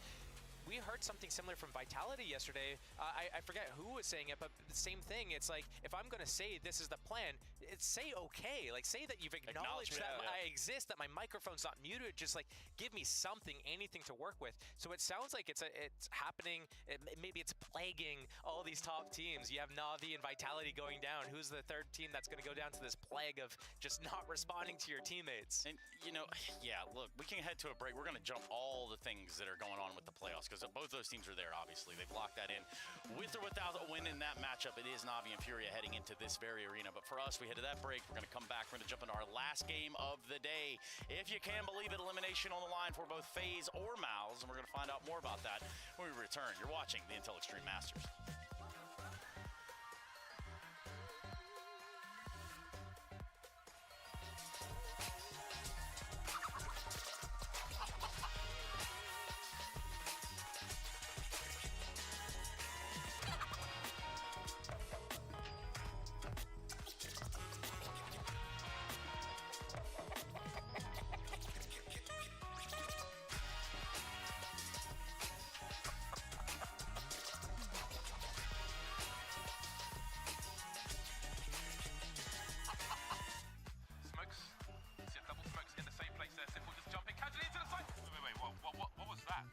Never miss a play again. That's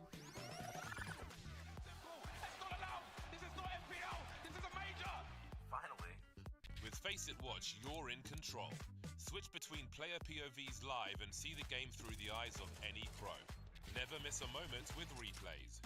Relive each highlight on demand from all angles. Watch it, control it, face it.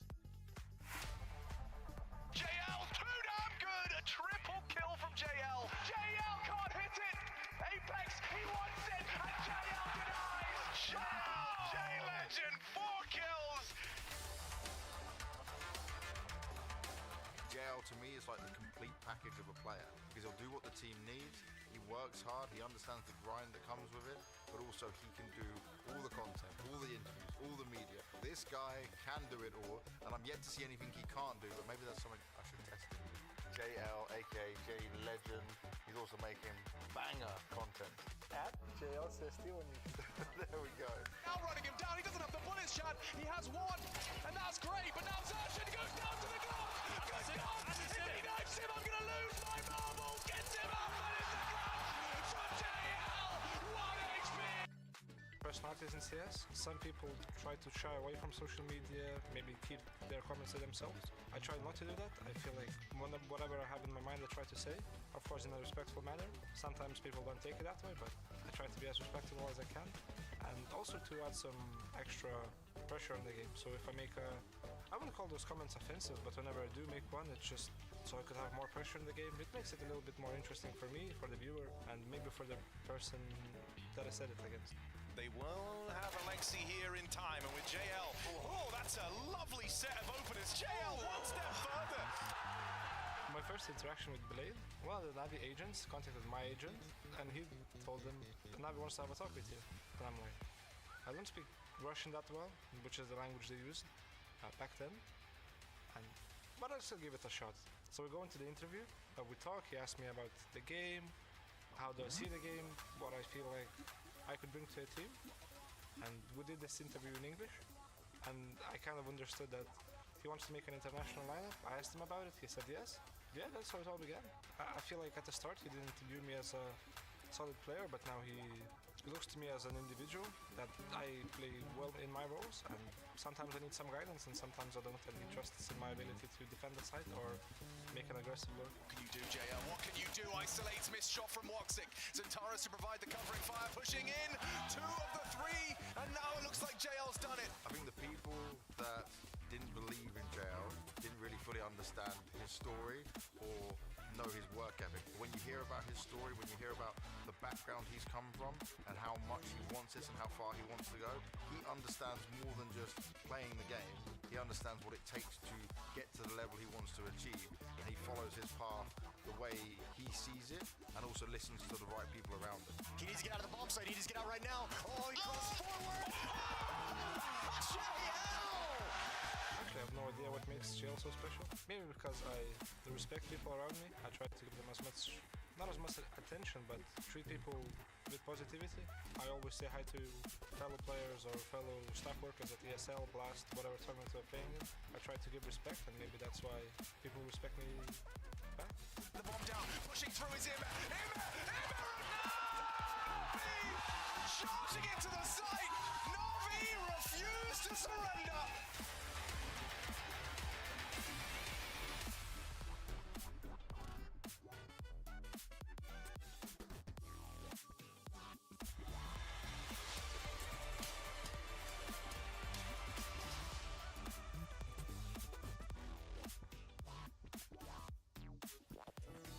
Shuhei, since adding Berlin to the team, it's been constant playoffs, very good positions for you guys, trophies as well.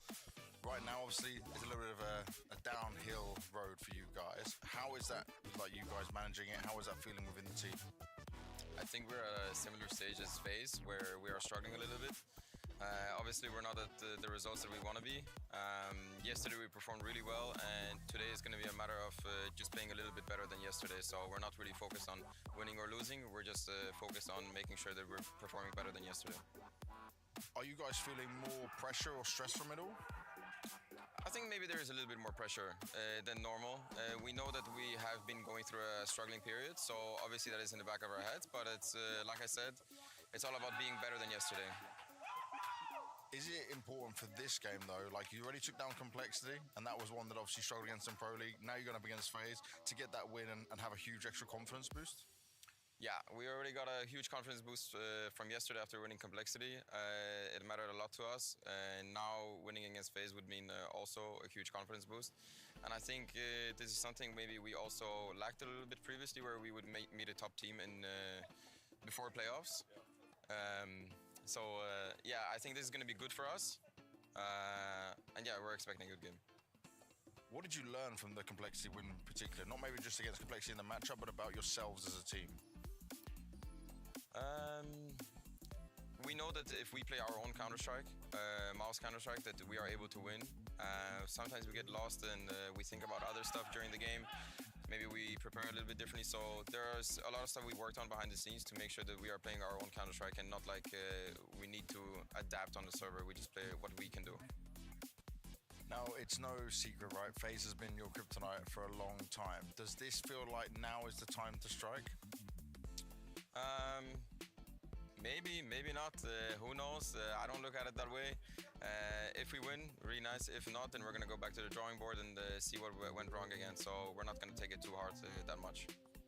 Is it in your minds, though? Is there a bit of a mental battle with this? Do you try to block it out? I think it's mainly about blocking it out. Of course, it's going to be in the back of our heads. I personally didn't check how many times we lost already. I don't want to get reminded, so don't remind me.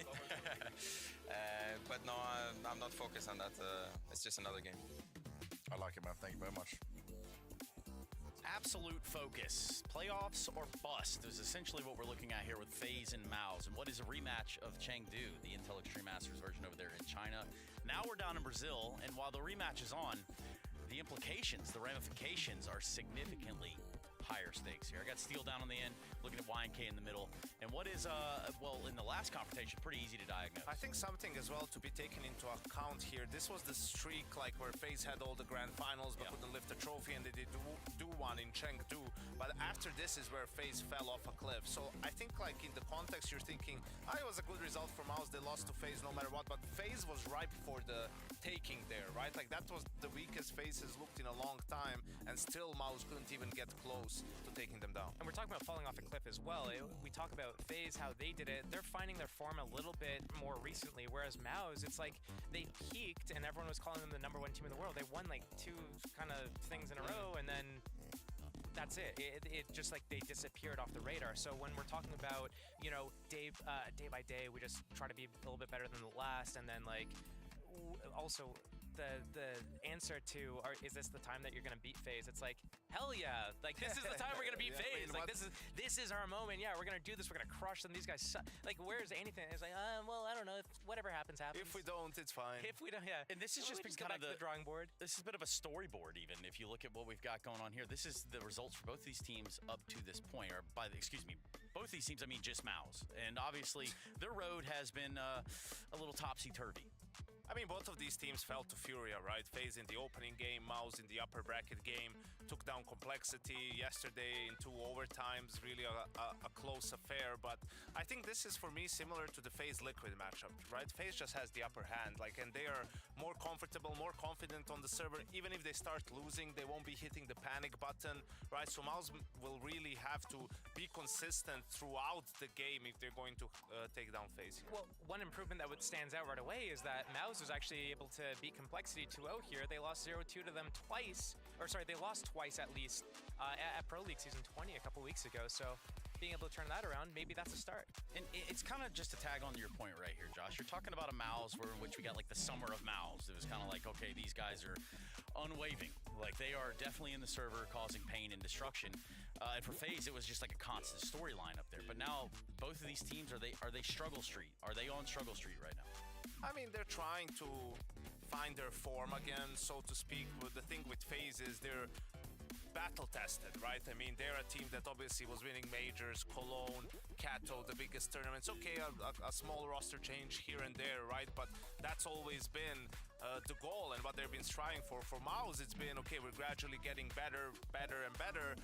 We now need to start doing it on the big stage. And they did have some good wins here and there, right? Beating G2 in Cologne. Obviously, the Chengdu run where they ended up falling to FaZe in the end, losing to Navi at TWC and so on, right?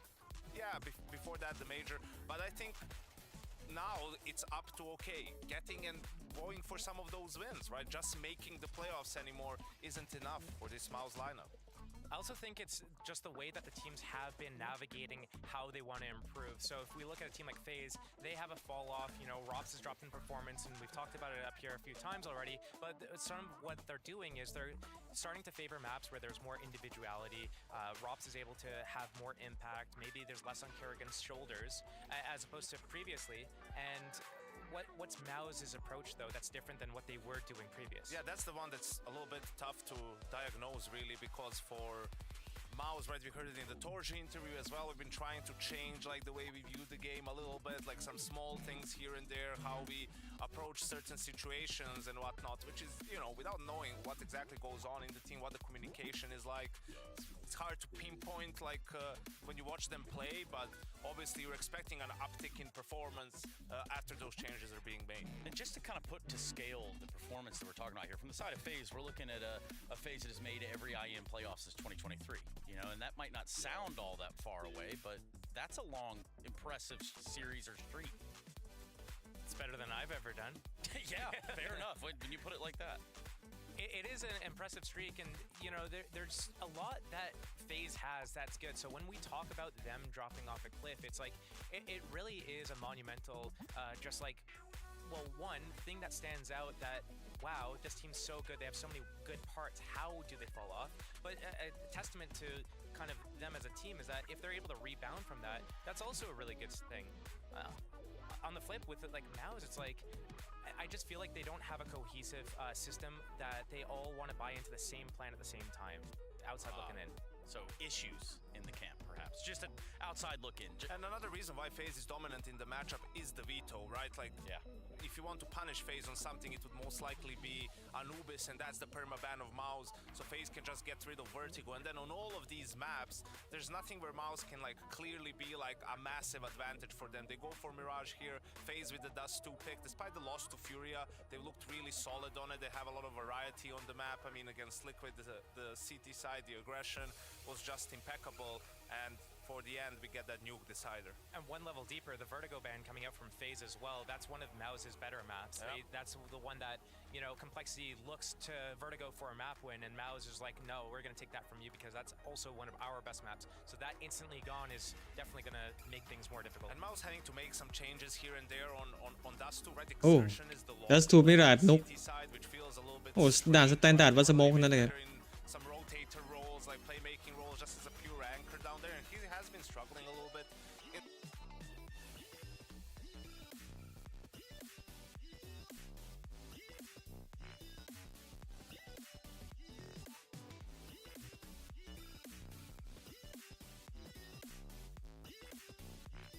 Have options when you're kind of anchored down to this one position. Speaking of anchors, who's on their way home, gentlemen? Just pick one or the other. Probably Mao's, but I've been wrong with everything today, so I'm gonna say Wrong FaZe. with everything I have said. I've been wrong in all points of my life, and therefore, yeah. What do you got, Yanko? I'm going with FaZe, baby. Kind of have to at that point. Thank you very much, gentlemen. We are ready to jump into, yes, that's correct, an elimination game featuring Mao's, featuring FaZe, and our beautiful commentators. I'm sure they've been called a lot worse than that. It's Dinko and Moses. Yeah, I think we were called Booterful yesterday by somebody. Booterful? Yeah, by somebody on the desk. Yeah, I'll take it. Honestly, I'll take any compliment at this point, Jason. Yeah, you need them. You need a few. Lift you up. Yeah, lift me up, make me feel good. Yeah. You know, I'll take them. Thank you very much, Trace. Get a little You know positive what? energy going. You know what? Mao's need some uppers as well. Because, Arrogant. you know, going up against FaZe, they've never really been able to do it, Jason. And they've gone up against them quite a few times. Yeah, well, I think it's like 7-0 for the FaZe camp over the past like year and a half. It's been dominance in one way, yet another like quote unquote rivalry that is just extremely one-sided. So yeah, and on top of all of that, Mao's these past few events have looked the weakest they have looked in a long time. That whole moniker of them being the team that never loses out in the group stage, that always makes it to the playoffs and struggles, that's gone. And not for a good reason. Not because they figured it out on the stage, but because now they're getting eliminated from group stages. Now they're not always making it to the playoffs. Yeah, that's true. And we heard Shuei before the game giving that interview with Banks saying that it's actually kind of similar for FaZe right now, right? They've had a drop off. Recently, they've been struggling a little bit. Similar stories for both teams coming into this game, but I think FaZe have been building in this event. I think they're looking stronger with every game that goes on. Sure, they didn't have a great opening BO1, but that can happen. I think the rest of their games, though, have been looking pretty solid. No matter what we do, we're always in this together. Let's support each other. Let's say to each other, nice try. Hype each other the fuck up every fucking round, okay? Yes, no matter if it's a tough round, or if it's an easy round one, if it's eco, full buy, I want us to be happy about every round and support each other, okay? Okay, baby. All right, some final words. Yeah, I mean that's kind of what Mao's has been built on. We see it in all the interviews. They're a close-knit group of guys that have come up through the academy. academy system together. It's been a big point for Cyclone, the coach, of keeping this team a cohesive unit. Let's see if it pans out for him today. Brolin's gonna have first contact. Exertion along the wall, swings out, 2 kills. That's Bomb coming in next. Oh, another view model where like the crosshair is just off-centered and making me dizzy. It'd make you feel a little sick, a little queasy. That's exactly what's going down here for the side of FaZe, because the impact off the back of the platform has done very well to remove Robs. Now, Exertion has got himself a follow-up headshot and ends up being a very clean pistol. Everybody from Mouse can be happy about that. Yeah. Very well should be. Everyone gets a nice try after that round, or a good job. Well, both in-game leaders, they've got something they put on their desk, you know? You've got the choked cock right up there on the screen. Yeah, choking the chicken. Yeah, the chicken, yes. On the screen of Shui, and then you've got Carrigan's stones, gems, etc. sitting beside him. So let's see which one's more lucky today. Bring in the good vibes. Yeah. So far it's been the stones, historically. Yeah. We talk about how they've played each other quite often, but the last time they played was back in Chengdu, right? And that was the final. And it was one-sided as hell, but it's been quite some time since you got to see these two rosters against each other. Hey. Oh, okay. Sure, that's a jumping MP9 that just works out. Brolin เข้าหัวเต็ม MP9 traded off, but good round. 2-0, and FaZe's little bit of an investment goes nowhere. Really only the scout for Carrigan. He'll just get a MAC-10, AKs on everyone else. We're into the first gun round nice and quick. Yeah, we are. We got there in a roundabout way. In record timing. Yeah. Dust 2 Mirage got the Pug God maps in the first 2 here, and then close it with Nuke. If we need to go to Nuke. If we need to get there. Do you think we're gonna need to go to Nuke? I hope so. This match feels like it has the potential to go through. I mean, to be fair, I thought the last series would go 3 after 3 or win the first map, so who knows at the end of the day. This series hasn't went to 3 maps since 2023. Okay, so we're going to try and break some trends here. Well, Shuei's got an excellent read in this round. Look how quickly with this risk he's going to be flanking and wrapping around. So again, delay tactics, drop your smokes. They would have seen the trajectory of that from Exertion over at Car. So he's in for a fight, and he never expected Rain to be on that side. I don't think he expected the gap either. And Carrigan is expecting the flank. Good kill, can't get the follow-up. Yeah, I was close to getting an opportunity for a double there, but couldn't quite muster it. Now, Torsi's still going, and FaZe are obviously very aware of this. Rops is just going to keep eyes on long. Torsi goes into the open to his death, and FaZe are up into a 4 versus 2. They've got time to play with as well, so they're not forced to commit into the bomb site. Ooh. A bit of a glimpse of Brolin's spot in the edge of that smoke makes it easy for Rain to take him out, and Yimpat's left alone in a 1v4. And you should know he's going to be here just by the way this round has played out. Still a nice double kill from Yimpat, and FaZe's going to win the round. Maybe a little early for Torji on the timing to push long, but that's always a tough scenario. They know you're there, you know you have them boxed in. Got to make a decision, but Rops is ever so patient.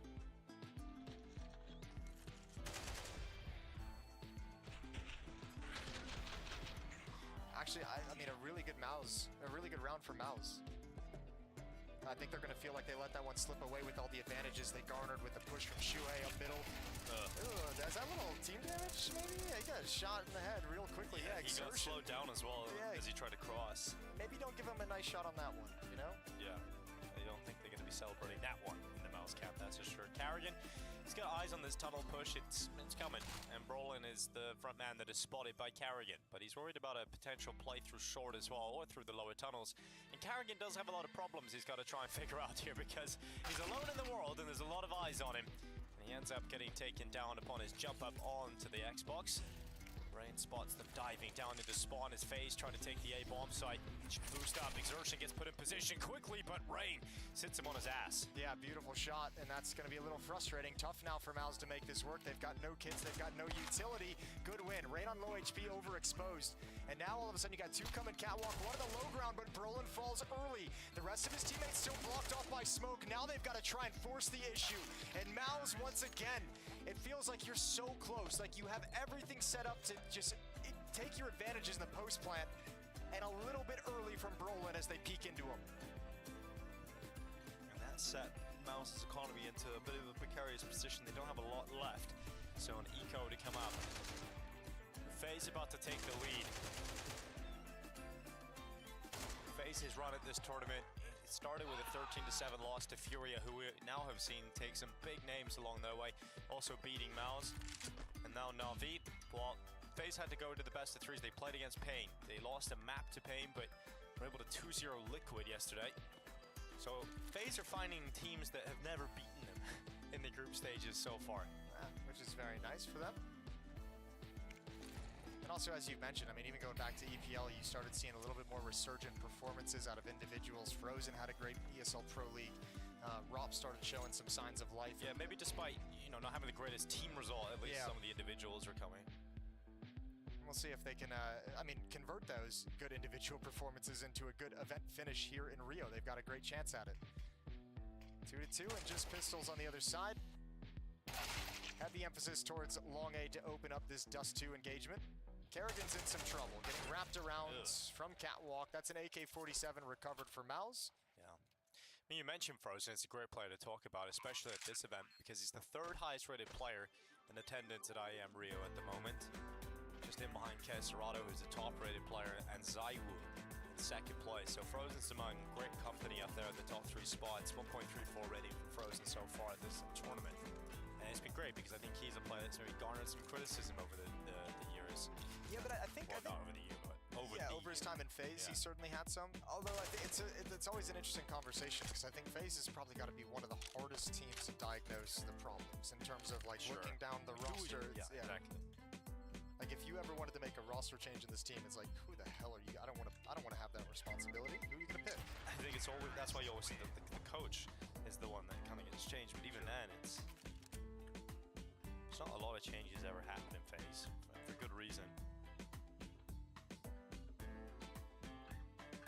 Well, if they can find a way to continue this upward trajectory phase as we lead into the second major of the year, that's the perfect timing. Yes, that's what you want to see. Yeah, start peaking now so that when you get to the major, you're ready to hit your highest moment.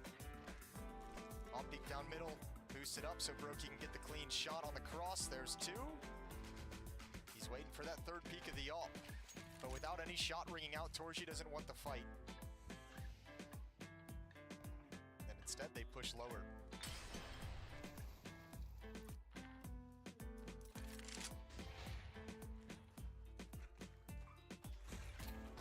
Rain, good headshot. Brolin though, double into his lower tunnels. Eventually runs out of ammo as he tries to tippity tap up top mid. Here through the window, it's Yimpat to address the problem of Rops, leaving Frozen 1v3. Good kill from Yimpat as well. I think if he doesn't get that kill, if Rops finds it, Exertion probably pushes long right into Frozen, and a good shot as Frozen comes back for the peak, and Shuei taking his own advice, making sure he hypes up the boys after a good victory.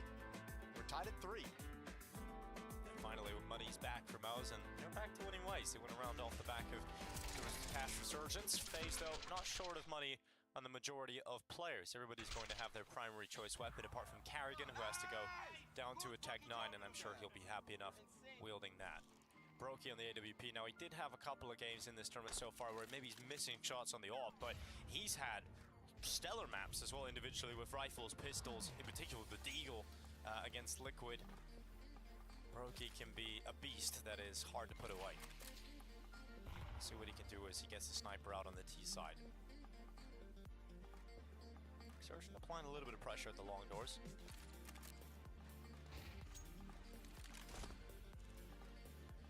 Flashbang made Brokey a little bit nervous. Got him a little jittery. So quiet on the map, not a whole lot of utility. 3 smokes still for FaZe is quite nice. Flashes and no HE grenades. อย่าไกลครับเนี่ย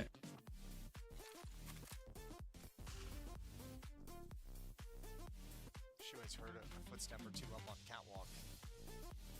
So he's going to bide his time, probably wait for his moment to push Xbox and flank up Cat. We've seen him proactive in that department throughout the early stages of this half.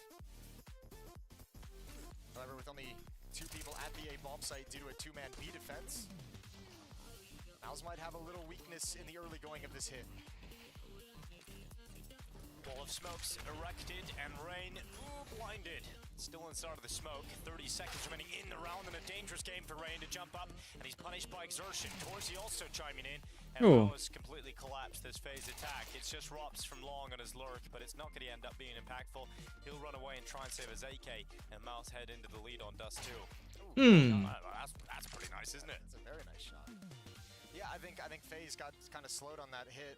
by the fact that all those flashes rang in. Rain gets blind trying to lead the way. I think everyone thinks they have to jump up to fight over that smoke because they don't really have the utility to truly take the site. They had 2 Molotovs on the execute. They had the smokes to put up the wall. They wanted the molly towards the ramp, but the only one flashbang is really hard to make that cross work with just the single. And now we have a double up setup for Mouse, so things might get a little more weird for FaZe. A couple of things to figure out FaZe as well. There's barely any money left, and you've got a saved AK here from Robs. We'll keep track of when they discover that the double op is on the map, because I think, you know, you'll see FaZe speed things up when they realize there's a double AWP. You might see them kind of fall into less mid-control and catwalk control in terms of just going to take a bomb site. You want to put those ops in a retake position to where you can really negate some of their ability. If they can discover it here with just Glocks, that'll be a huge benefit. Torji's got his at Xbox, and Brolin's got his in middle looking towards Catwalk. Well, they're going to know here that Mouse don't have heaps of money built up, so let's see how much damage Robs can do with his AK. Force a few rebuys here for Mouse. That would be lovely for FaZe, just to keep that economy of their opponents modest.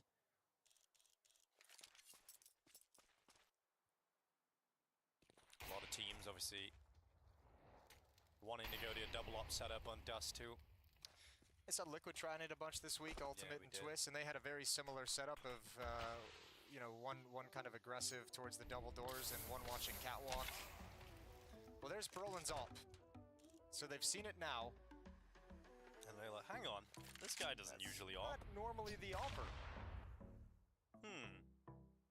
A lot of cogs turning in Carrigan's head now. Brokey acting as the human bait for Robs' AK. And will the trigger discipline from the Cubby work out? No, Yimpat decides to fight. He gets a kill onto a pistol, and Frozen able to follow up. So some damage being done here for FaZe. Another kill from Robs. And yesterday against Liquid, FaZe were able to win a round with majority clocks, and they're doing it again here against Mouse. 1 AK has turned to 2 as Frozen and Robs looking to bring down Exertion, who took damage in his early fight. This is a round that Mouse shouldn't have let slip, but one that looks like it is guaranteed to be going FaZe's way. Exertion has so many angles, he's got to check out his way back into this B bomb site. He is silent, but he has no utility, and time will shortly start to tick.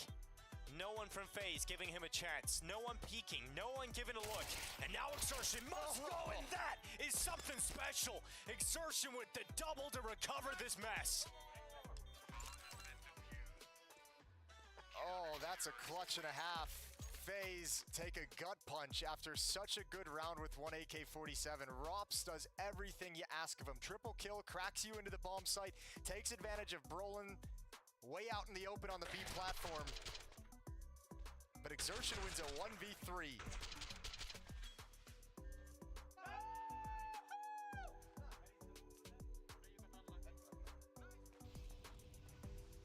Well, you love that from a star player, bailing you out of a situation you feel like you never should have been in. Good damage done by Brokey, but would have loved that kill. Double op is ripped away from Mal, so it's just Torji. Oh, sees the head of Rain, and that bullet will not connect. Despite looking close, Carrigan diving down into lower. Fire, knife pulled, and Brolin will get an easy kill because of that. Great flashes keeping Rain pinned, but eventually he'll peek out again. He's just blind most of this round. It's not going to slow him down, though. The Barbarian moves his way through short. Quite brawly, this match in the early going of these rounds, and especially in middle. We're seeing a lot of aggression from Malz. We're seeing FaZe more than happy to take that fight. Good win from Shuei. Got tagged up at the start of the round by Brokey's AWP, but still wins out on Rain. Brolin around the corner. Rob's going to be felled by the rifle of Brolin, leaving just Brokey, who went for the early peek at long. And he's about to close out his round in middle. Shoei just walks in, it's a free kill. Is he trying to troll him? He's just throwing the pistol at him. Oh, fair play. Yeah, I like you. If Brokey just flicked him, though, that would have made me laugh a little. Yeah, that would have actually been a funny ending as well. No matter what happened, Shuei was going to give us entertainment. Yeah. All right, well, first time out used by FaZe. They're down by 3. Mal's defense has been on lockdown. For the most part, they got a little sketchy with the Robs Hero AK-47. But outside of that little hiccup, it's been 4 in a row and pretty convincing at that.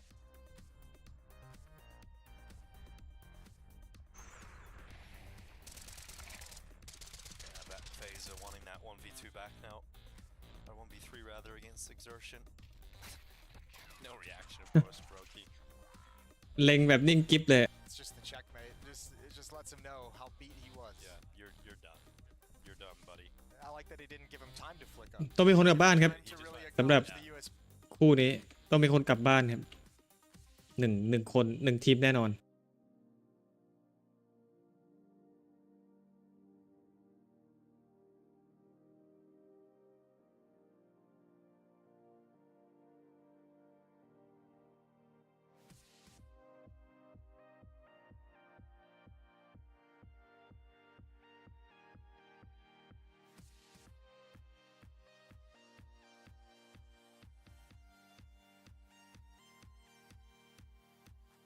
No problems for Mouse spotted in this one. No potential for FaZe to build on. Nice and clean. So 7-3 scoreline. Mouse off to a really strong start on Dust to his CT side. The map pick of FaZe coming into this series. The vibes seem good in Mouse, or at least loud. Yeah, they're one of the few pro teams I feel like that still maintains a pretty fun, silly atmosphere. Yeah, they really try to You know? cultivate that for sure. It's nice listening to their comms. It's a little chaotic at times, though. It is a little chaotic at times. But they're able to keep track of it. All right, FaZe, you got 2 rounds left to put something on the board. Show us something on this T side. Brokey, not even going to land damage on that shot to the cross, so Brolin pushes lower yet again. Deep smoke towards Suicide shows aggression. They break it open for Torji to get a peek, but nobody's home.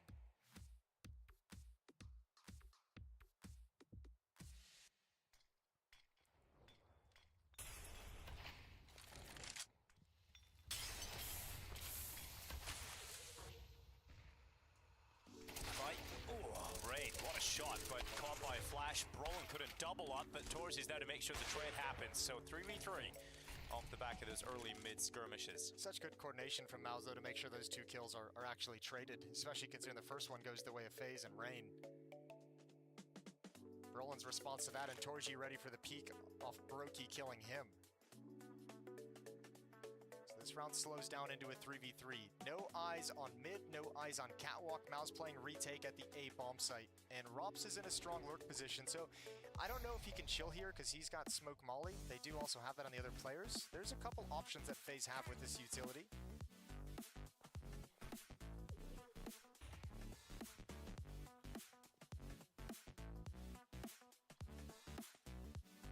The pack of 3 make their way through middle, but Exertion on the flank has now seen them run up towards B. This primes Yimpat, ready to go, and through the gap in the windows of the blown out car, it's a 2K for Yimpat.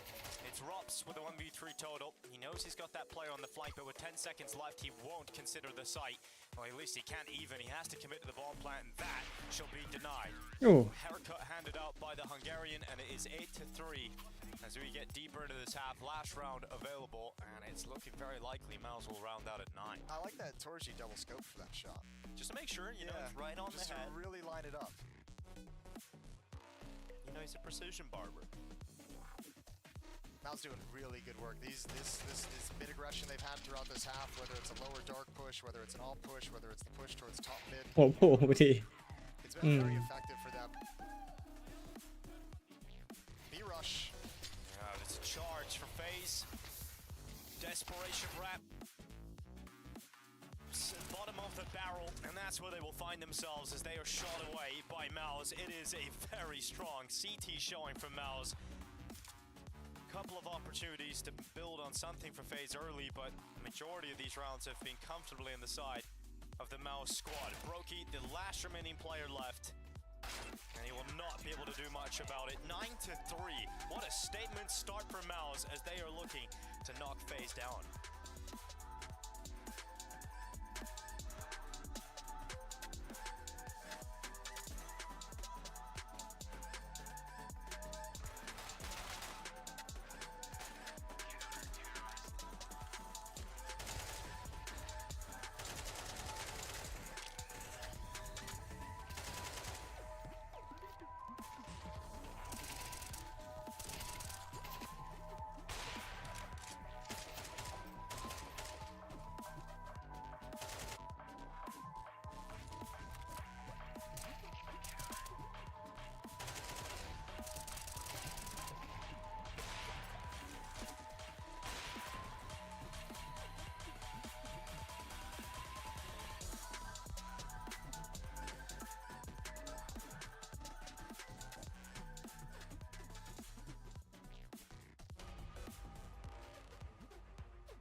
first half on a 7-round streak on their CT side of Dust 2. They swap over to the T side. They've got a 9-3 lead over FaZe. In this battle of teams that we're looking to see who can bounce back the strongest, Mao's looking good here on map 1. It's an elimination series at IEM Rio 2024. One team moves on, one team goes home. FaZe look dumbfounded to find themselves down at 9-3. Obviously a pistol round win will go a long way in their hopes of pulling Dust 2 back. This is their map pick. FaZe have selected to go here. And so far we have not been able to see why. The bomb ready to go long. There's no presence here from any of the defending players of FaZe. There's so much space to work with for Miles, and Rain is hearing that, so he's calling the information over that FaZe have got to worry about the A play. How many can he get on the cross? Spots ahead just as it comes over. There's Kerrigan with one through the smoke. Good start. Not bad at all for FaZe. Set themselves up for a 5-on-4 advantage retake. Make that 5-on-3. Jumping shot not going to land. Shuhei gets the bomb planted at the very least. Kerrigan's chimed in another. Yeah, we seen he was stepping up against Team Liquid. He was looking real strong, and so far so good for FaZe in this pistol. Impact long. Diffuse is already through, and they don't lose a single player. I mean, really, it's not a bad pistol round for Mals altogether. I think the one area where they fell short and just let this one slip out of their hands is you lose too many players. When you realize FaZe is playing retake, you lose way too many players. Not all of it's your fault. Kerrigan gets the first one through the smoke, right? But, man, if they're going to be playing retake, you have to be sure that you're not giving them free kills before they pull the trigger on the retake.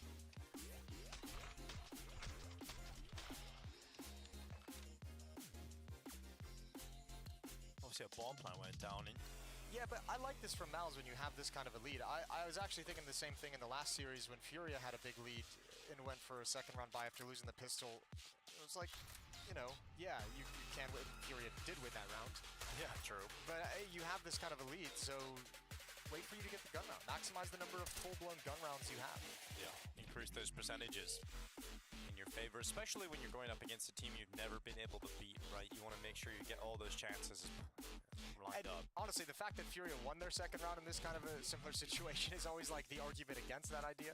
And yes, it's like, it's true. It's like, yeah, I guess in some ways you can't really argue against the round win, but yeah, it is a higher likelihood, I feel. You can also put into the fact Furia won how many second rounds? Like 3 in that series? Yeah. So when you're seeing that go down, you really do feel confident to go for a second round buy.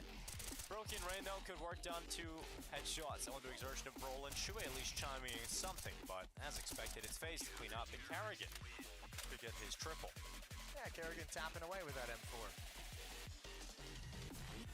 So 4 rounds separate Mouse and FaZe clan now, and the buy is coming in for Mouse. It's going to be a great one. They're going to have all the rifles that they want. Everybody's going to be onto an AK. They'll have plenty of utility out. The only thing they don't have is the AWP. Yeah, not yet. Torsion. For that. Could hear Kerrigan chatting about that before the round started, knowing the money, realizing they had saved with no armor.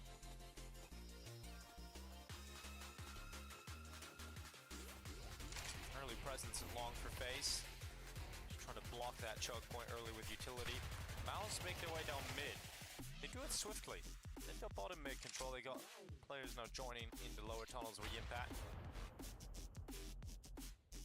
And Brolin's job is to make sure that no one from FaZe decides to get aggressive at long.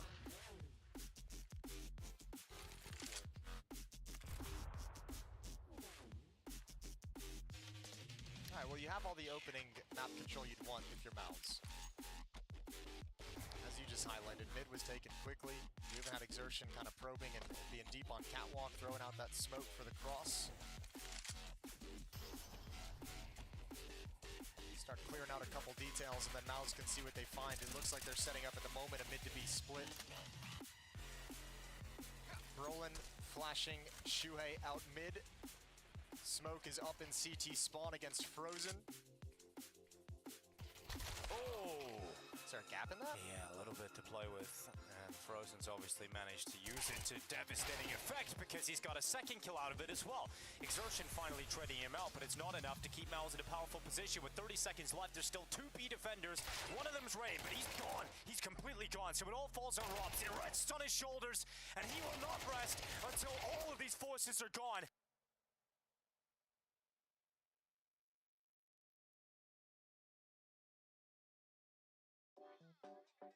And Torsey left with limited health now has a 1v2, and Kerrigan close, and Torzy will know that, but FaZe able to pick it up. What a job done by Rops. Nice attempt from Mouse. Frozen and Rops are the two players that have the X-Factor performances. Frozen finding that gap in the smoke on Shuhei and then sliding through to find an even bigger one for a second kill.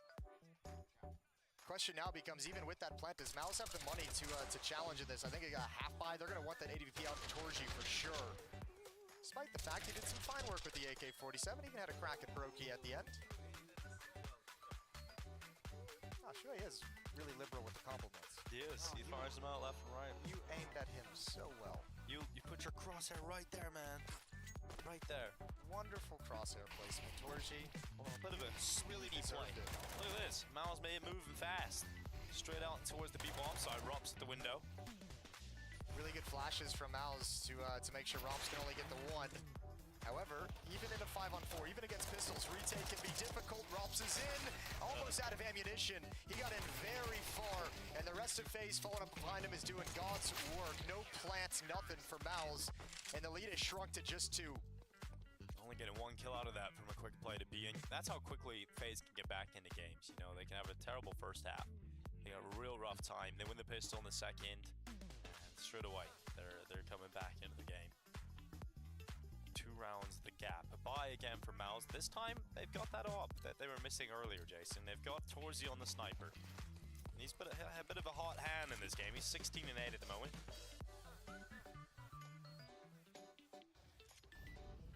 Brokey looking for someone to just cross over to Xbox real quick. No one obliging. Smoke is going to go down, so he'll change his position.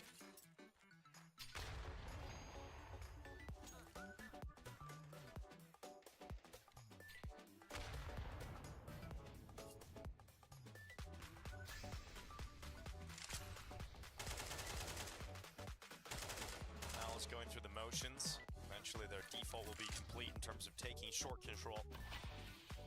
But they're smoked away, and Rain will defend on the ledge. Gonna respect this smoke at short. Yeah, this will slow down for a little bit. Here's that basic fundamentals we saw in the previous round, clearing out the mid-double doors as well, opening up the possibility for a mid-to-B split late. Didn't work the last time they ran it. Rain from here, you imagine any contact he drops down, but he's got no molly and he's got no smoke to really slow any progression, so got to be cautious after the fact. Time is now certainly dwindling. We're at the 40-second mark, and Mao is beginning to make their moves up short. Sprinting in towards the A-bomb side now. Rain's looking for headshots, and he gets a glimpse to rip Shuhei off of short. Exertion with a double, though. He got frozen, he transferred down and spammed down Rain, who was hiding inside of the smoke. So now that puts Mal as a player up with 20 seconds left. Bomb now going down. Carrigan is completely preoccupied about Brolin's late lurk at long, but he is showing him nothing. And there's no reason to at this point because the bomb is planted. Yeah, Brokey's already called this off. Carrigan's going to come just investigate for fun. I think he realizes on some level he's probably getting flanked out by this lurk, and he has no chance of getting away, so why not peek into the bomb site? Good round from Mouse. Again, exertion with the big play, jumping up on top, making sure the defender's on the ramp. And I think that's part of the reason why this kind of struggle. The rain factor of not having a Molotov or a smoke doesn't give him the time that he feels safe enough to fall all the way back towards the railing, so he plays from the ramp. And gives a lot of freedom to Mouse to swing out wide on catwalk.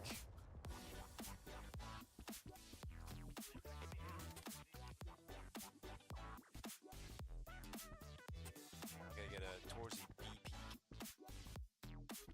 As long as Shuhei give him permission to do so. But I'd imagine he will. You know, I think in-game leaders love when players have ideas like that. Yeah. I mean, and also Torzy generally does get the freedom to do what he wants with his ult.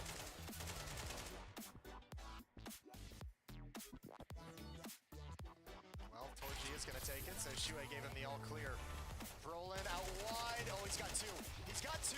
Awkward engagement. He sees all 3 out at the long, but he's going to be punching himself at the moment. He wanted a second frag out of that exchange. But with the information, Mouse has moved quickly up catwalk. Getting a bit of a individual with Carrigan. It's exertion. Torzi looked like he wanted to walk through the tunnels there and see if he could catch Rops, but got smoked out and held back just at the wrong time for him. Just had to respect that smoke for the majority of this round now. So Broki's responsibility is going to be the A-bomb site. Kerrigan is committed towards long as the smoke fades. Into the B halls we go. Frozen now at the double doors. First is his. Off shuts him down afterwards. Good trade from Torji. Broki's got one chance at it. A narrow miss, but Torji wants a second bite of the apple. Well, he gives him a second chance, but the shots come in from Mouse. They don't even need the bomb plant. FaZe collapsed at their hands. And it's now 11-7 as Mouse start to pull away with Dust 2. FaZe looked like they were right back into it, but it's gone again. 2 rounds in a row now from Mouse's T side. 2 rounds in a row, and the all-critical round have taken the money away from FaZe. Second timeout is used so they can talk things over because they're sitting really piss poor, let's call it. 2,300 on Frozen and Rops. 3,500 on Kerrigan is the most. Reigns at 2K. So you got to decide right now if you're FaZe, if you're going to force up here, if you're going to try and leave some cash moving forward, if you decide to full save and try and make the 5-round comeback.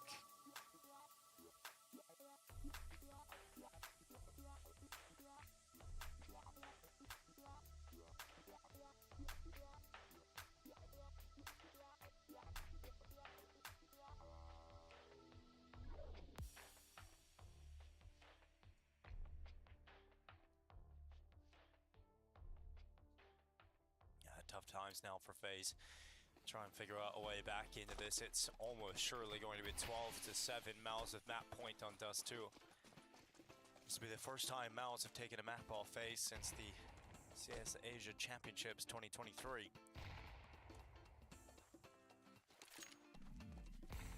was a long time ago, almost a year.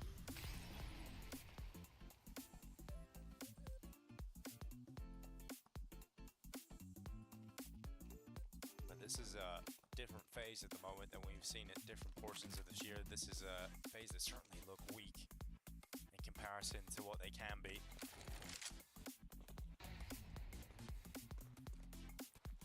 In conjunction with that is the rise of all the other teams catching up to them. Yeah, it's true. Torji's had this long angle with the off this entire round, so the rest of Miles is just going to come up and join with them because he knows it's clear. He knows nobody's crossed a pit. He can support and hold that corner if there's a late peek.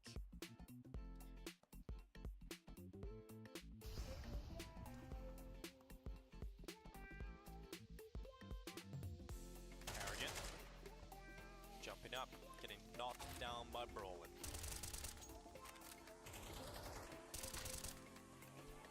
If you're just tuning in wondering the context, this is the last chance to make it into the playoffs for FaZe and Mouse. The loser of this eliminated. The winner will move to the quarterfinals.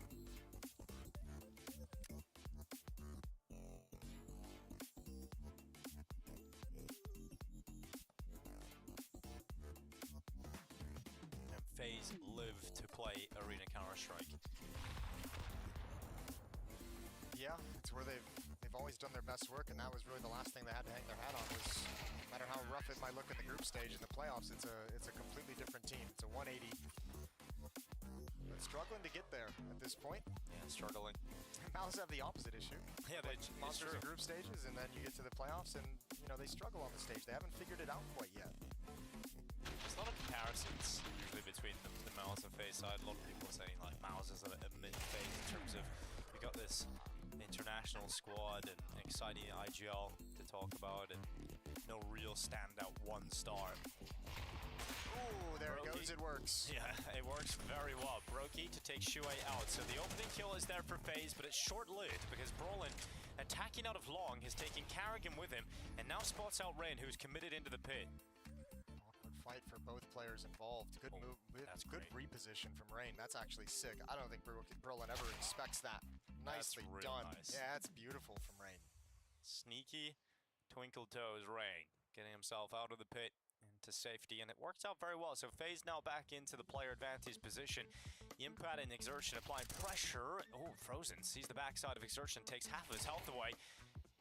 Can't be baited into a fight with Yimpat though. There's two players there. Headshot landed. Quick switch to his knife, and Yimpat gets the swing on Robs. Why is he so good? Why is this guy so good? Oh, Brokey. Okay, that's a little awkward. Yimpat's looking back up towards top mid, so puts Torji in another 1v2 clutch. He's got one coming in the halls. He probably has an idea about that. Certainly does now with the smoke, but he can use that smoke to his advantage. And can he get the scope up? Yes, indeed. Oh, nice shot from Torzi. This one's for the map. This one's to close dust too. And Torzi sends Mouse through 13-7. Map 1 collective versus FaZe Clan. The first time they've been able to take a map off of FaZe in just under a year. This looks different. Mouse hoping, dreaming of the playoffs here in Rio.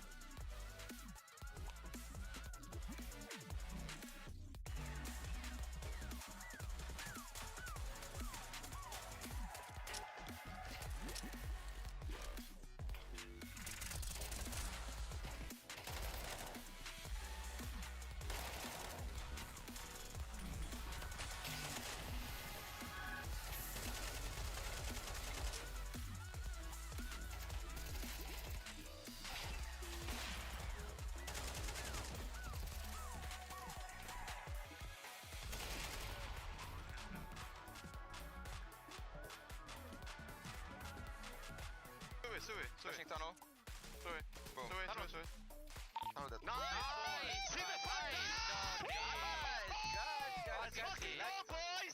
โอ้โหเดือดกันจัง I have mid kind of loaded, cannot walk out anymore. Maybe reset long or tunnel. Wait, Camille has my... Okay. Nice. Can you take it? Dennis, I killed him. Nice, good job, boys. Nice flash, Camille. Oh, what a read, bro. Easy fucking game. Nice fucking out. Fucking Good bots. fucking up, baby. Keep it up. Let's go. So much better than them. Side. One car. Ramp. He's ramp. Strafing We're strafing. I'm Gandalf. Holding ramp. Dead ramp. Out defuse. I have kit and smoke. See long. Nice. Perfect, guys. Let's go. Only one. Oh, so close. You aimed at him so well. Good job. It's side. It's okay, Jimmy. It's unlucky. Window now again. Flushing here. Car one. Boom. Flashing behind window. Side one more. Breaking door. Go. Six box. Nice.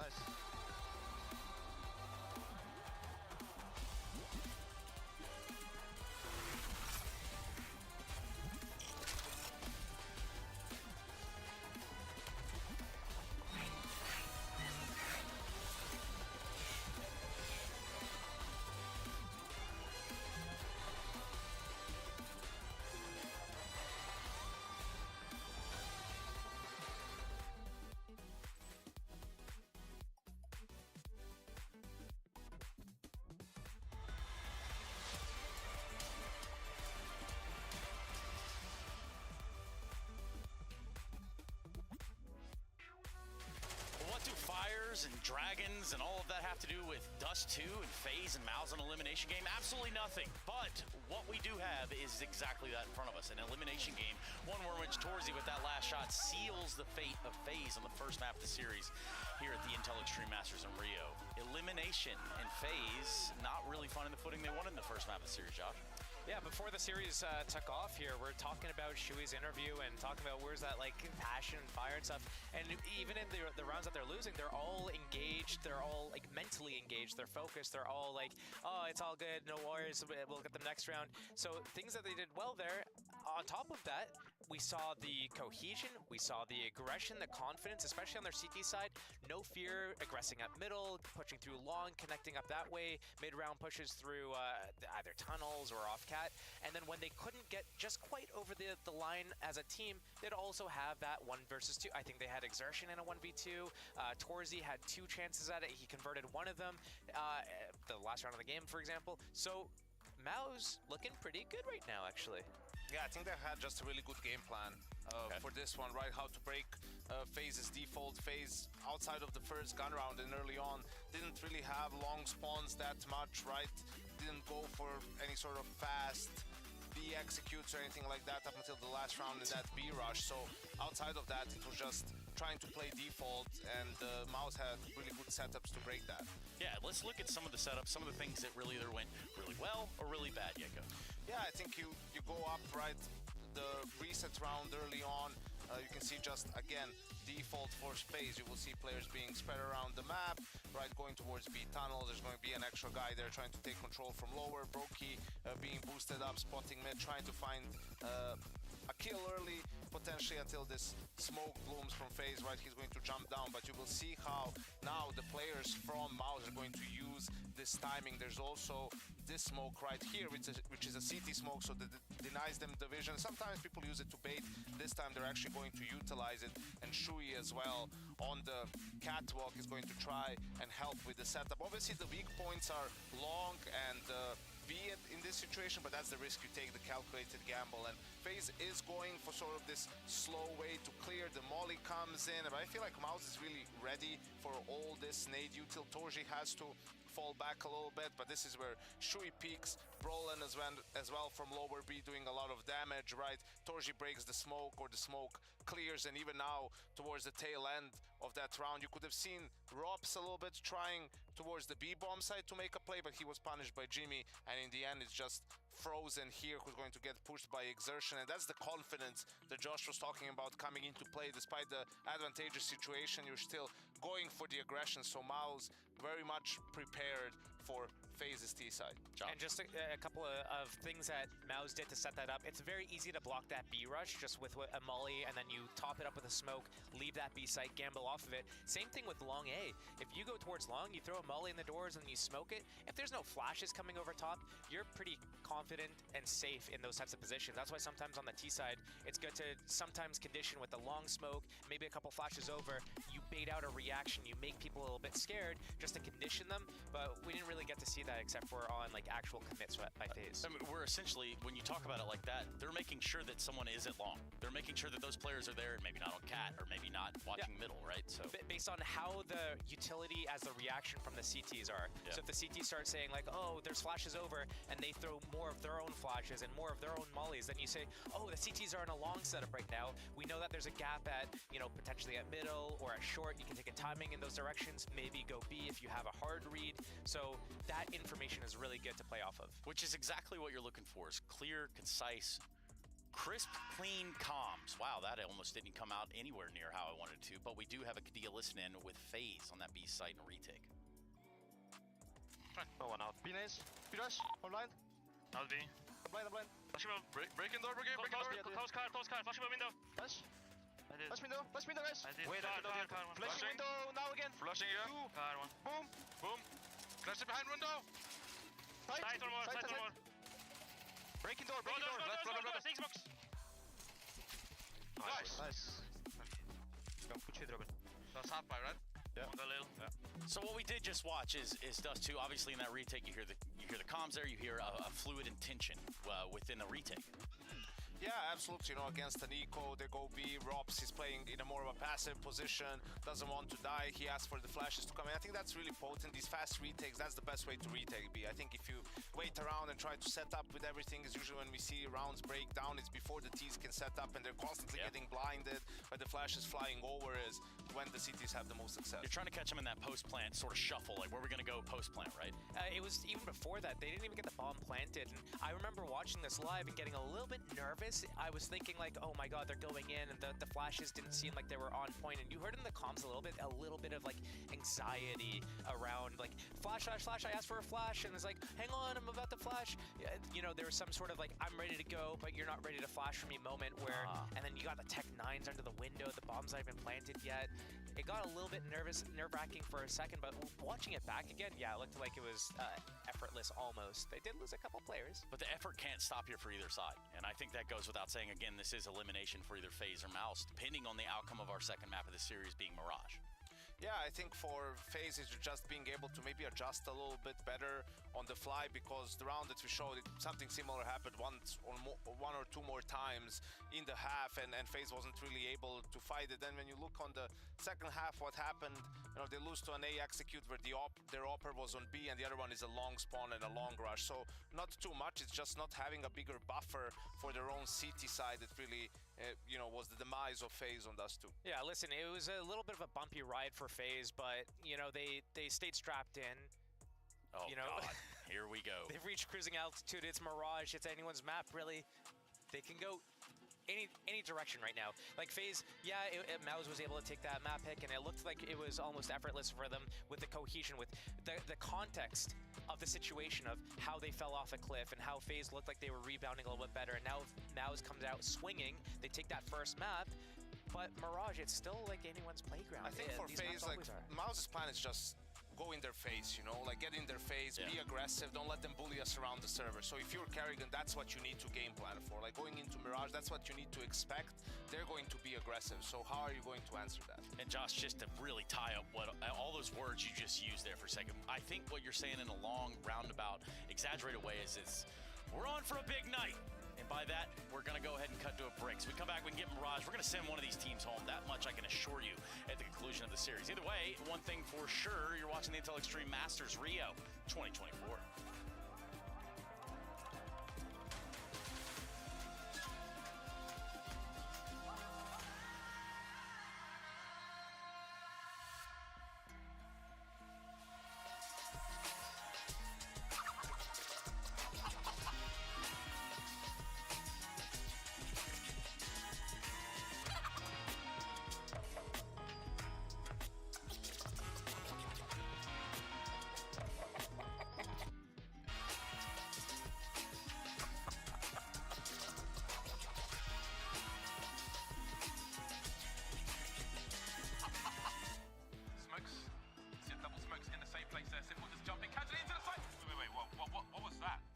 Never miss a play again.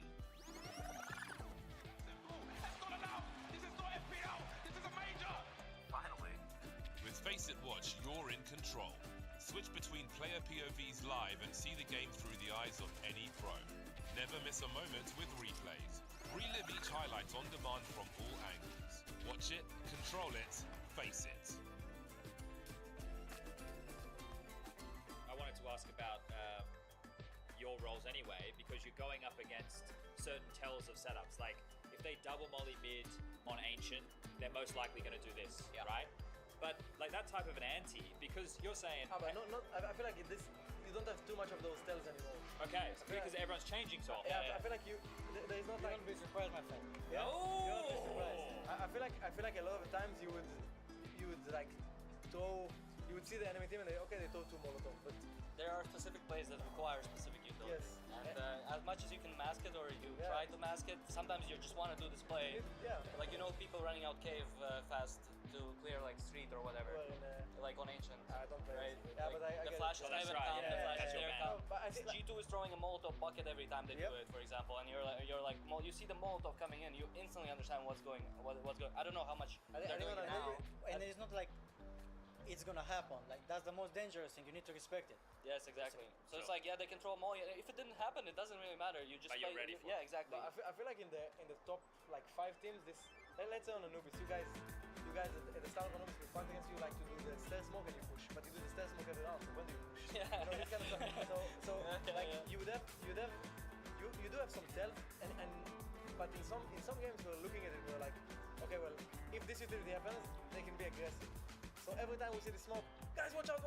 But at some point, just like guys, be ready for this kind of stuff against them, and it's just like a matter of like obviously the map, obviously like some things are like huge tells, but I feel like we don't really have those tells when you come to playoffs and stage games, you don't really have those like huge tells that win you around single. Yeah, super tells probably not, but like you, at least those little tells that you play a little bit more cautious about. I think a lot of those like if they do that kind of thing, they're 3 on B. If they do, and sometimes you can play around it, and sometimes the enemy they don't. But it's also like what you said, but maybe it's not like the round. Maybe it's like the idea that they want to do. Yeah. So, for example, maybe you know that whenever they do, you say double molly on Ancient. Maybe on double molly on Ancient, they want to make it that they play aggressive middle, but they're not. And they're 3B, and they're pushing B or A main, it doesn't matter. It could be anything. And if you don't know the idea, you know at least that maybe they are 3 towards B, they will push sooner or later, or you're gonna be ready for that. Sounds like you have to be ready for everything, though. Welcome to the club.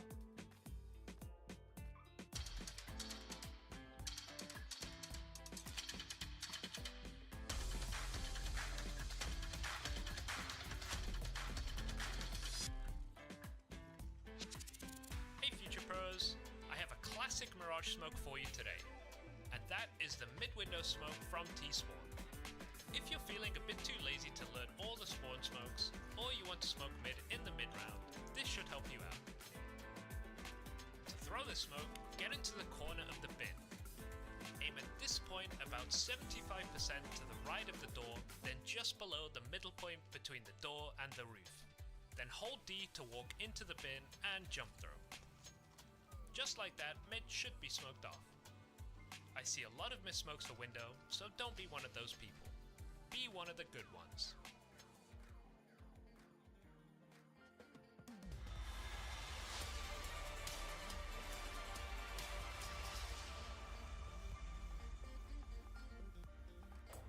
You're watching the Intel Extreme Masters Rio 2024. We've got Mouse on the brink of finally beating FaZe Clan for the first time this year. This could be something special if they're able to do it, Jason. Oh, especially because it also builds upon that and gets them into the playoffs of IM Rio. So yeah, it'd be quite nice for a number of reasons for the Mouse side of things. Less nice, obviously, for FaZe, who's been experiencing this kind of small resurgence.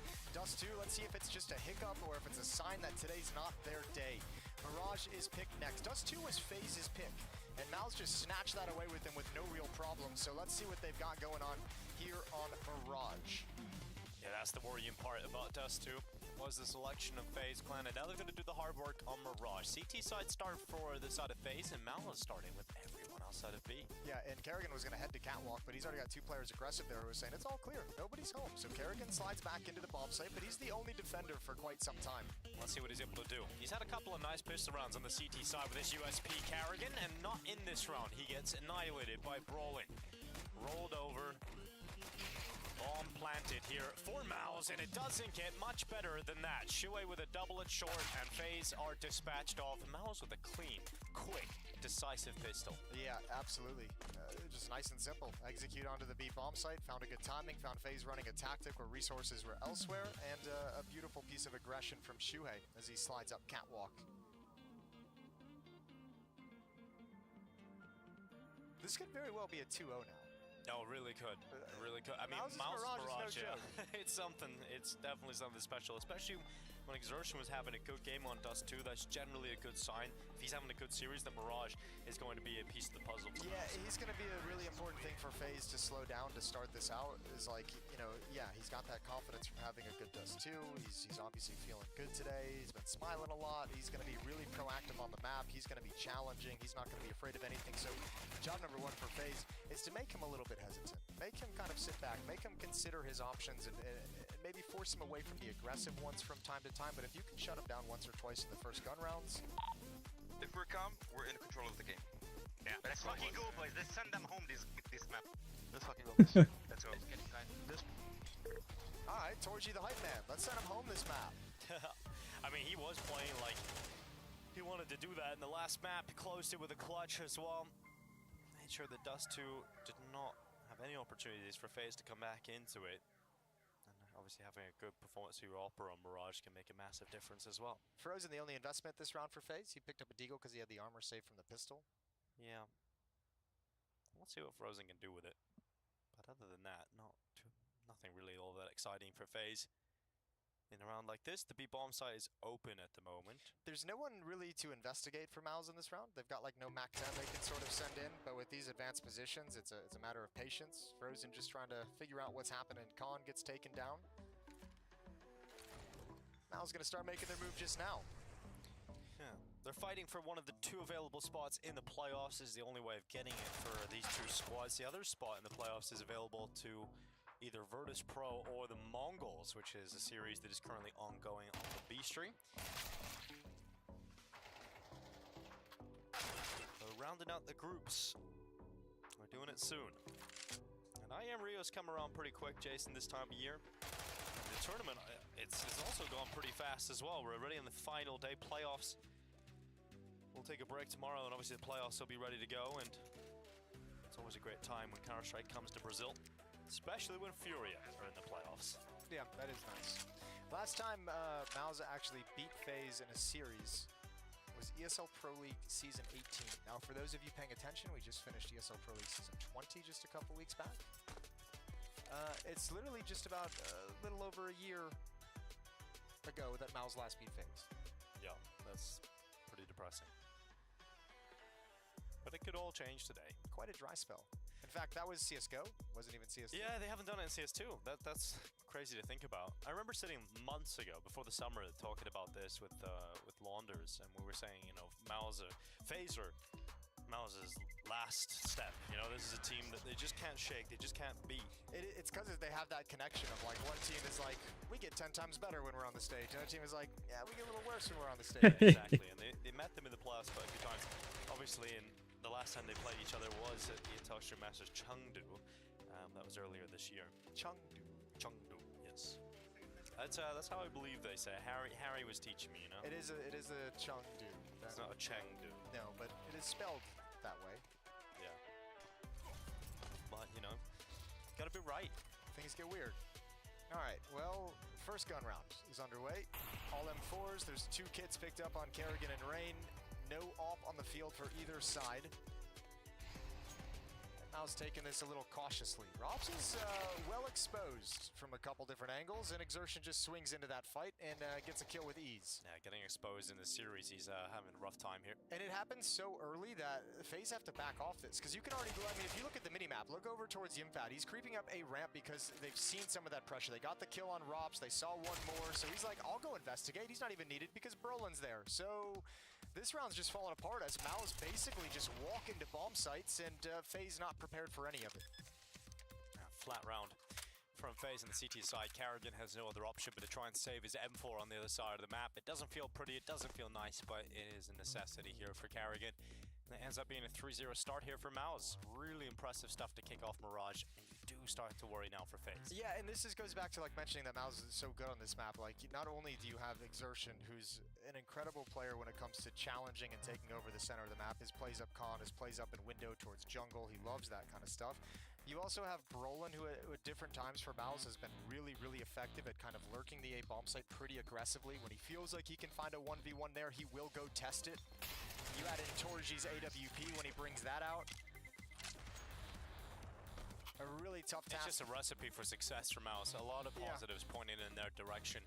And Kerrigan unable to save onto that M4. Exertion was on the hunt and sniffed him out in the kitchen, forced him into the open with the fire and headshots him. So nothing safe for FaZe. It goes from bad to worse.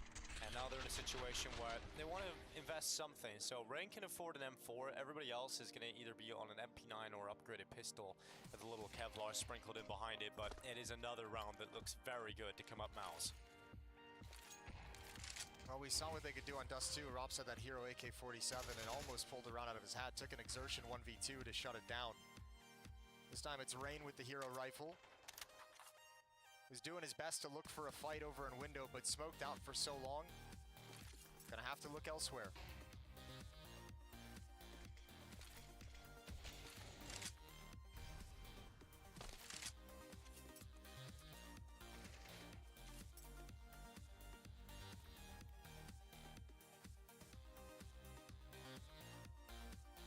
Two players in the B-bomb site. Rain back at bench, and that is the one player you want them to come towards because he's got the rifle. Kerrigan with a 5-7 out at short. The Rain-Kerrigan combo must combine to stop what is going to be a B play from Mao's. A B split, 2 through short. They've got one in connector Exertion just to apply pressure on the lurk. They've got to see, oh my god, okay, that's the rifle gone. That's the job over. Kerrigan tries his best, but I mean, what can you do if you're Rain, Jason? What can you do about that? That rifle was very gone. I don't think I've ever seen anyone quite as dead as Rain was in this round. Like, he was even playing like slight off angle, and you think maybe he's gonna get at least a bullet off. No, just dead instantly. Oh. At least it was Rain, you know? That probably won't phase him too much. Yeah, you'd hope so. It's like, well, that happened. But it is that 4-0 start for Mouse.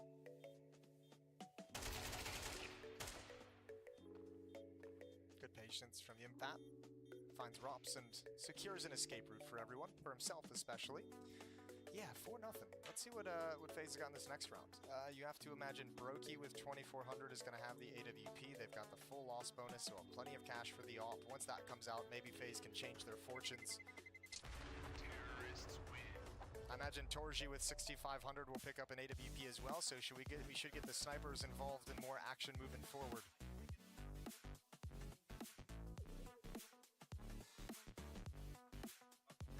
Frozen up against his ex-teammates today, Mouse.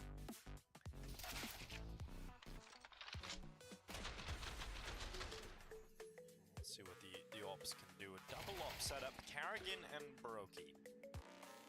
Now Carrigan, now you'll be more familiar with this than I will, Jason. You know, used to be a bit of an operator, didn't he, back in the day? Back in the day, yeah. And I mean, even in early CSGO, this was back when we used to give players this terminology. He was like kind of a Mirage specialist when it came to opping. So, got another first kill here with the AWP. Good job from Kerrigan. Exertion feels the gap, reads the play, and fires off a couple of bullets into Brokey, who's got to run from the Molotov. And got out. By run, I Oh, mean yeah. crawl.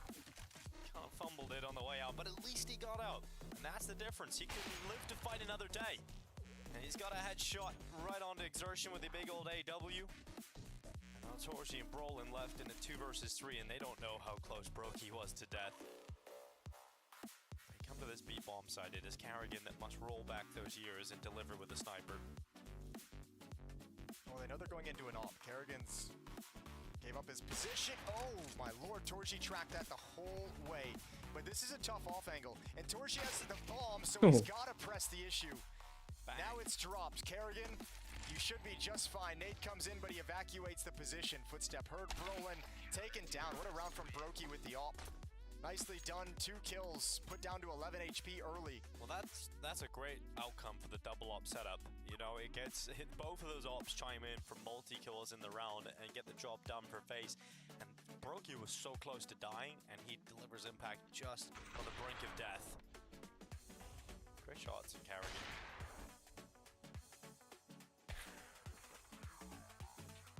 Well, Torji can afford an AWP again. FaZe able to pick his old one up and still have the double op setup, but Mouse say, fine, play with 2 ops. We'll head to the B bomb site. Unfortunately for them, Kerrigan last round had the second op. He switched to an M4. It's Rops with the secondary AWP, and they're coming right at the B bomb site. So a kill on Kerrigan would be lovely. Getting into this bomb site, forcing the op into an awkward retake, but it's not gone well to start. Brolin's here to change that, but can only get the 1. B bomb site overwhelmed, overrun. But FaZe still have the numbers advantage into what has to be a retake attempt. The grenade does not go far enough to disperse the smoke. FaZe are still pinned at short, but they're getting steps closer and closer to the site. But that smoke fades away as Frozen's hands are busy. He is dead. Shuey on the follow-up. It's just Robs, and he can't get himself into this round. He'll retreat away with the op, and Mouse will head to 5. Yeah, nicely done from Mouse. Really good job considering you started that out, losing a couple players, 3 versus 4 in the post plan, but such good positioning. And a nice call from Shuey in my mind of saying, all right, double ops, we'll get into a bomb site, force you to retake. Rob's not having a good time trying to hold on to this. Finally, he deals with the threat of Exertion, who just has to give it a bit of a chuckle. Yeah, Exertion having a little laugh, just having a good time trying to chase Rops down, bait out the shots as much as possible. Timeout used by FaZe. Conversation to be had. They've got money for a buy. Rain's got 5,600. So scraping together what they can, but it's all gone after this. I'll tell you what, this might be the event if they can't win this round. You go down 1-6 and then you're out of money and you think 1-7. That's a hard hole to climb out of on Mirage against Mouse.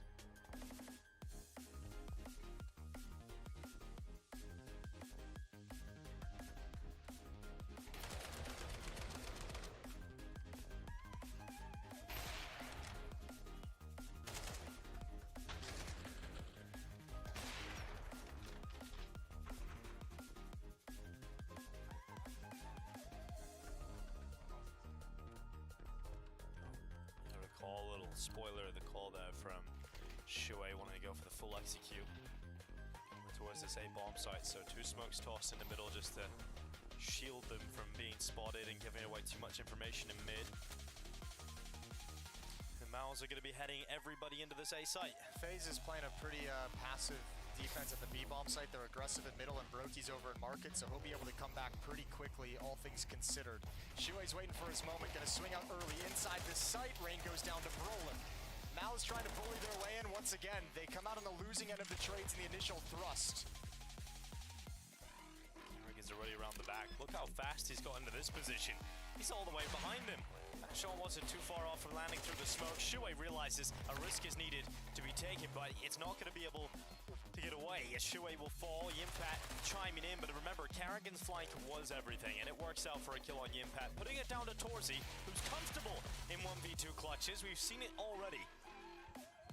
That flashbang hit him in the face, though. It's going to give all the time needed for Rops to get the setup, the line, and he peeks into it. Yeah, he's had a little bit more usage of the op than he's used to, Rops, but he's connected the shot at the end there. That's the second round for FaZe.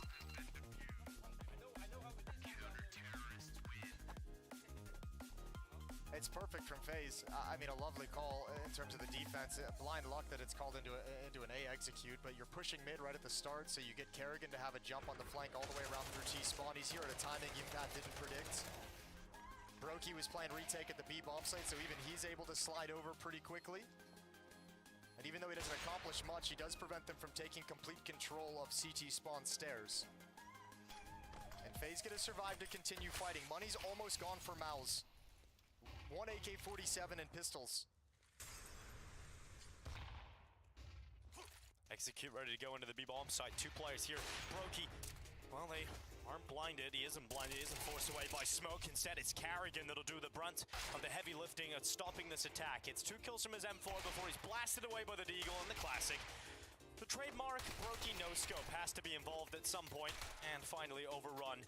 Taken down by the Tech-9. Is there something in this round for XxW? Yimpat, it certainly looks like it with that Deagle shot. Bomb down again, Rain to close it. And there was a glimpse of hope for Malaz, but shut immediately by FaZe. And no bomb plant, importantly, so should be pretty much a full eco for Malaz in this round, which gives FaZe that chance to creep the scoreboard a little bit closer. 3-5 right now. They survived that nightmare round, and now they get to reap the rewards and build upon it. Nice double from Karrigan, just the pathing right into his spray for exertion with the only rifle. It's Yimpat's Deagle that provides all the strength for Malaz, but not enough.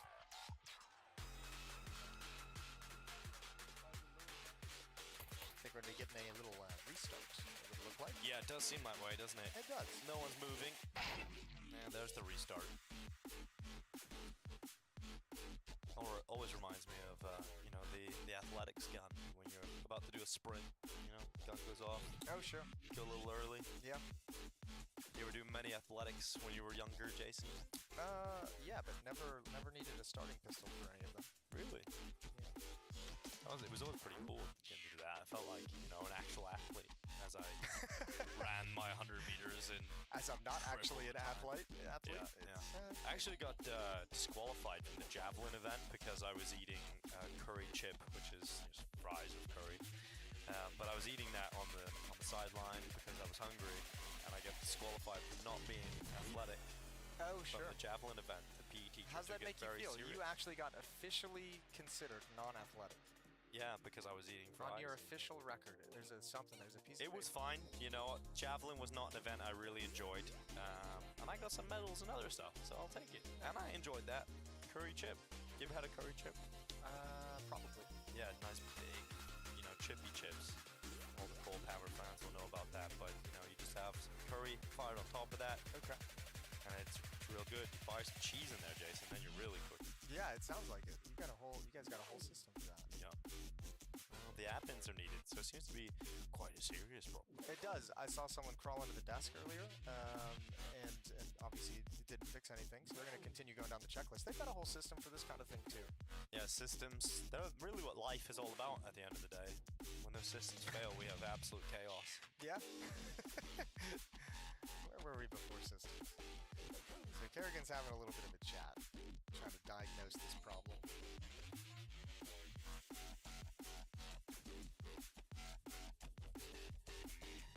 Music.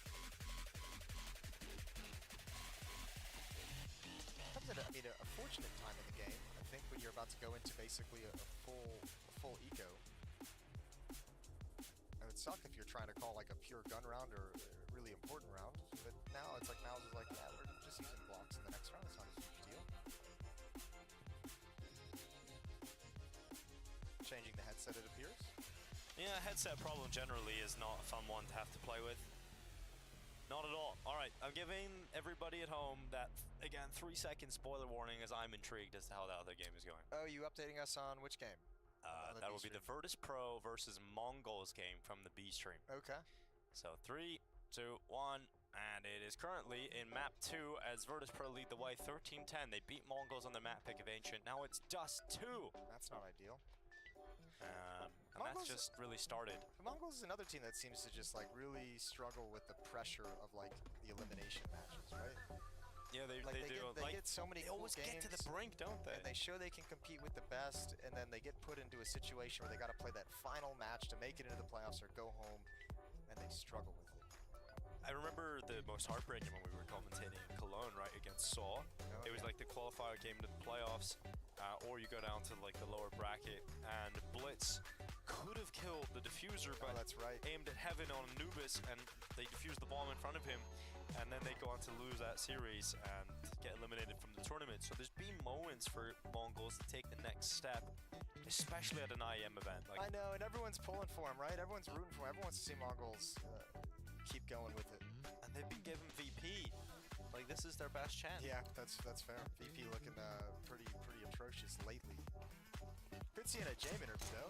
I haven't read it yet. He loves giving interviews in Brazil. I'm intrigued as to what's in that, to be honest. I've only seen the headline. I haven't read it yet, but the headline was something like, nobody in this team is safe, even me. And I was like, oh. We're all in danger. Yeah. Yeah, it's true. We'll see how the future of EP looks, as the future of our game doesn't look all that exciting because it's Glocks and a P250 here for Mouse. So, yeah, I guess this is more entertaining. We just watched the static on the television, and we've turned that off as well. This is Shui coming out of the timeout, the tech pause, just being like, I came up with an idea during that little meditation period. Let me tell all of you my idea. I don't know what the idea is. I'm just saying, you know, there was one. Perfect Yeah. moment. He was like, we're gonna change something because you know I thought it was cool. Let's take so long that FaZe players fall asleep. Yeah, that could be an idea. กระโดดเลยบูท Remember, this double up setup has been a part of FaZe's game over the last few rounds, and Robs is still wielding it. So I do like that. You know, how often do you get to see Robs off? And we've seen Mao's.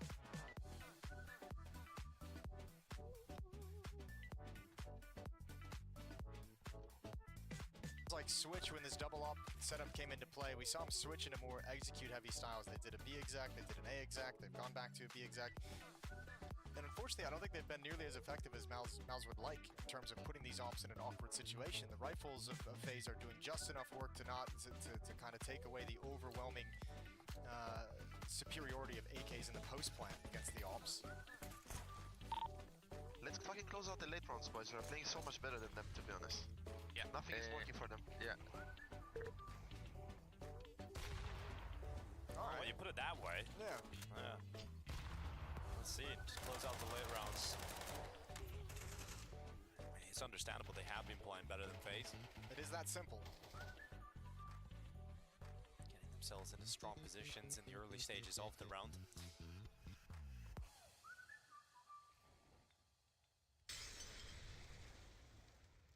Gotta know they're going up against this double op setup. How they approach it. Just going to the default for now, and Brolin's back at T-spawn, just making sure no one's hunting him, no one's pushing. He's now retreating. He's gonna gain, or rather rejoin his teammates elsewhere on the map. Oh, they're gonna walk right into Rops' crosshair. Missed shot. He's in trouble.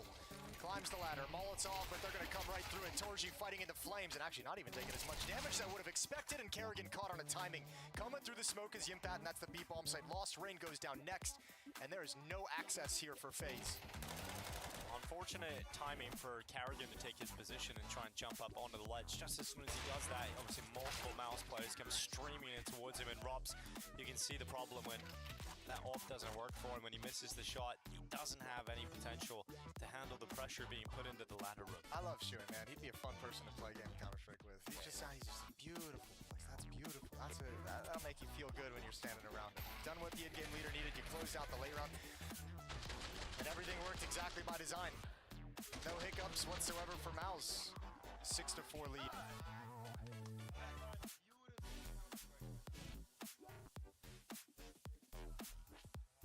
That's what I want for my teammates. That's exactly what I want from my teammate. If you guys play with me in a matchmaking game, Be nice. no, just tell He's me had a it's tough beautiful time. Counter-Strike. Just It's like Jason gets 1 kill, you tell him it's beautiful, alright? No matter how bad it was. no matter how bad, that's all you need. Sometimes you fake it till you make it. Good entrance from Shue provided. Rops gets another kill, but he's brought down by Georgie. He's gonna go again. Oh, Brokey this time is Bombs on the on other catwalk. side. Yeah, that's a bit of a problem. They've got to try and get that back, and they will very swiftly. So Shue picks it up, sprinting back over to the B-bomb site, and Yimpat. Oh, dear. Yimpat right in the window.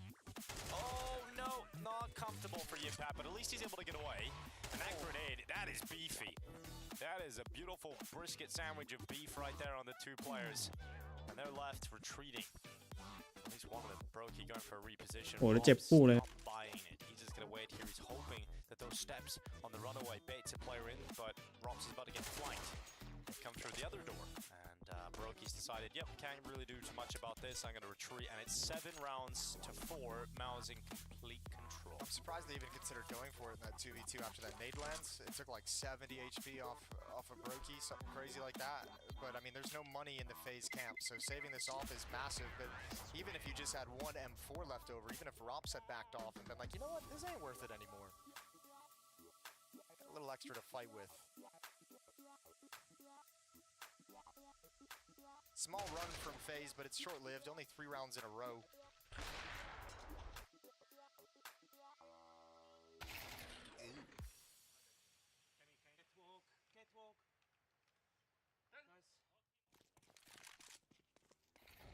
Last round of the half. FaZe desperately looking for that 5th. They're a map down in this elimination game at IM Rio. FaZe have struggled in Rio. When they were at the top of the world, coming in as defending champions from the Antwerp Major to the Rio Major, they were incapable of making it far at all. They went out last 0-3 in their group, and last year wasn't a great result either for them. They traveled out to Rio at a time where they were just finishing up at the RMRs, where they had to go to the last chance just to get into the major. And now this year, they come back, and again, it looks like it's going to be a troublesome time.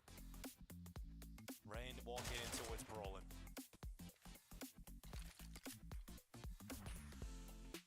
Get away.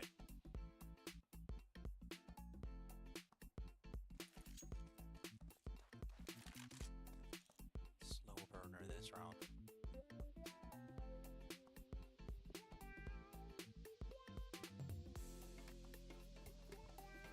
It's going to be split through Khan, as we can tell. Smoke just went down, defensively deployed. Footstep made, so Rops knows one is in Khan. Gonna play behind the smoke with his MP9 close up, can't handle it. Good kill from Rain, but traded back. MP9's doing some work though, and FaZe still in this. 20 seconds, that's all that's left in this round for Mouse as they get into the bomb site. Missed shots from Brokey. It's getting a little uncomfortable, that's the bomb. And Shue realized he needed to go aggressive and get that kill with 10 seconds left. The bomb play has to start soon, and no one's on it. Shue finally putting that bomb down, but now he's got to clutch it. He's all on his own. 1v2 for the in-game leader. He can't stop Frozen. It'll be another round secured right at the end for FaZe. They have so much work to do to bounce back, battle back, and try and stay alive here in Rio. Mal.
a year since Mao's beat FaZe, and they're just 6 rounds away from accomplishing that here at IEM Rio. 7-5 is the score coming into the second half. This win for Mao's on Mirage would eliminate FaZe from the tournament and move Mao's into the playoffs.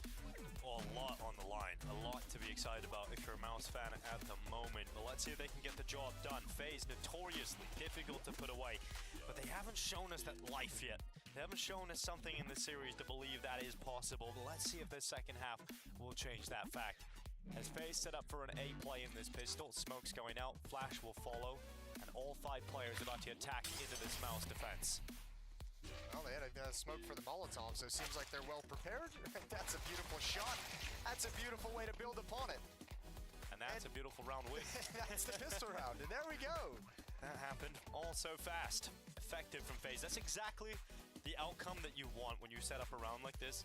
You have it execute, the smoke's popping in, everybody charging in. This is exactly how you envision it happening. You get all the clean entries, you dominate them, and you get a pistol round victory. Give me a ninja exertion. Just give me a try. A 10-second ninja, that's ambitious. And a 5-on-1. Let me save that wish for another day, Jason. Yeah, we'll try again later. Well, great pistol from FaZe. Yeah, and they're quick to buy. So Mac 10s on two Galils and AK. Mal's obviously nothing real. Oh, ooh, okay. Brolin's buying. Yeah, right at the end. Okay, here we go. Force buy for Mao's. Yeah, it's coming in late. Even Torji investing as well is leaving $900 to help try and get the AWP on a little bit earlier. Because this was so late, I don't believe there's an idea behind it, but maybe they can figure it out as they go. Or maybe they came up with the idea very late and they were like, okay, we like it, let's buy. Okay, maybe. Yeah, there you go. I've sold it to you. I bought it. Back in the room. Pre-ordered it. Let's see if it works out for Mouse. Let's see if that idea is something that they'll put in the cookbook. Ooh, blind. Exertion taking a few steps back. The important thing for Mouse is going to be getting some information. You're not likely to win this round if you can't get a cheat on where you need to be. And they don't really have a whole lot of people in position or trying for that information, which means Brolin and Shuei are just alone at this A bomb site. It's a full execute coming in. Torji can hustle over, but he's got no nades. He's only got a 5-7. So what you're telling me is it doesn't look likely Shuei's going to be able to do enough with Brolin here to stop this FaZe attack. No, you would be right. Yeah. It just gets a little bit worse with every second that ticks on for Mal's, unable to make the most out of this situation. Brolin getting 1 kill on his MP9, but no one else until the impact. Yeah, and Rain did a good job of stalling them out in middle, grabbing his 1 kill, doing some damage, but just mostly making them waste time clearing them out. So it'll be tied up at 7. Impact and Exertion might set up for some exit kills, but no attempt to go for this round whatsoever. And then they'll be saving in the next. But yeah, you can see, like, if you're going to go for that second round buy, at some point, yeah, there needs to be a play to get information, or you just need to do a blind stack somewhere, but that kind of standard setup from Mouse isn't going to do anything against a full exec.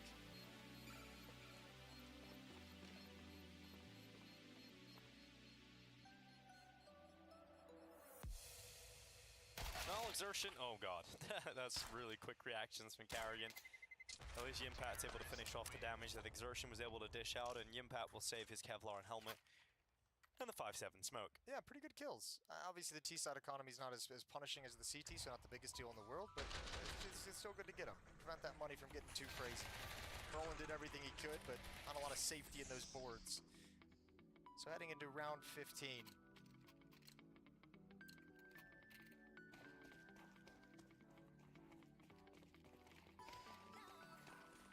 5-7s, P250, that's what Mouse have to play with, and they have one less player instantly. So FaZe about to take the lead.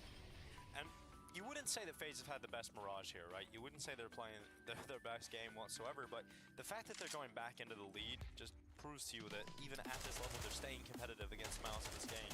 Yeah, you know, I think they did okay, all things considered. The double-up setup showed some strength to it there for a stretch. Yeah, that was good. Just, I mean, you know, Mouse used the economy a little bit early, but nicely done from FaZe to keep themselves close to come back this quickly, right? Yeah, and the start of the second half obviously is fantastic. Won that low buy on the final round of the first half as well with MP9s. You had a couple good things in there with your FaZe.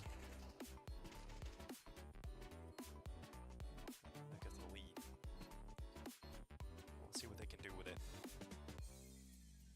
So the third map in the series would be Nuke, correct? That would be correct, Jason. Nuke is the third map, yeah. All right.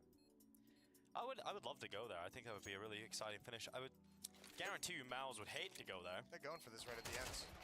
Well, not going to work out too well for them. Shuei is going to enter the site.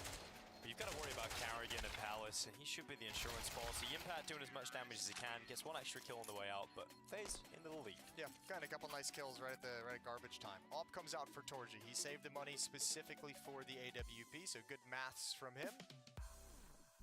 And 4 is picked up on the defense around it. 1 round deficit for Mouse. Still 6 rounds away from that 2-0 sweep of FaZe eliminating them. But now that the op is out, they can open up the playbook a bit more. FaZe not doing a default. Coming right to the A bomb site out of the gate. Brolin's playing very far back. Towards triple boxes. Shuei and Khan, Torji and Window. And Brolin's gonna need some assistance. Tapping through the smoke, Brolin doing a little bit of damage onto Rain and Frozen. Grenade flies over and hits the chest of Brolin, but FaZe have occupied the A bomb site with a majority of their forces. Rain gets that kill through that smoke as it disperses for long enough to catch Torzi. Plant locked in on default, and we've got Mouse either saving or going for this retake in a 4v5. I think they're all here close enough. You can see if you get something, and Brolin's provided it. Frozen stuck behind the boxes. No more nades or Molotovs to flush him out as well. He's going to be a really impactful player at the late stages of this round. There's 2 kits available for Mouse, and here's the retake. Well, smoke goes down a ramp, and Brokey doesn't want to play in behind, so he gets up on towards the top of Tetris, and it's going to be nothing from him. But Shuei and Brolin both go down, this time at the hands of Carrigan and Frozen, and with the time ticking on, it is getting rough here for Mouse, but they suddenly find kills right at the end. Brokey with another no-scope, but the time is the problem, and Yimpat has to run away through spawn to hang on to the AWP for Mouse, and FaZe keep going. It's a 9th now on the board. That got quite sketchy, though. If Mouse is going for that, if he doesn't get that last kill, Jimmy's running into the bomb site, you know, and he's got time with the kit to defuse. It's still, in this round, all 5 players go down, so despite the victories non-stop for FaZe to open up this half, now 4 in a row in the second half, they don't have a whole lot of money to play with, and I think that might be very influential until how Mouse chooses to invest in this round, because they're giving it everything.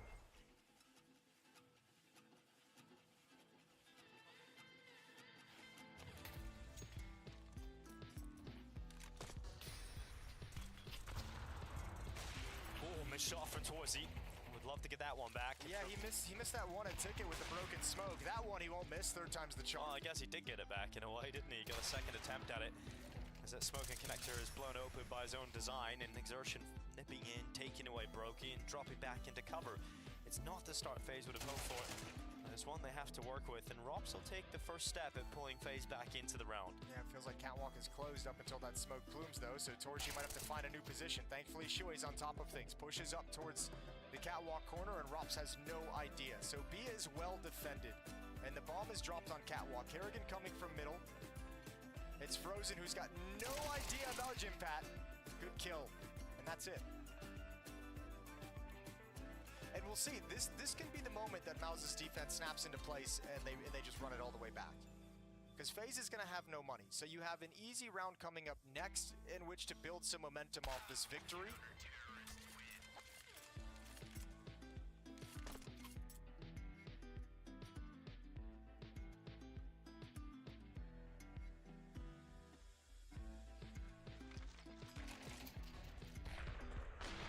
There's the second attempt. On from Torzi.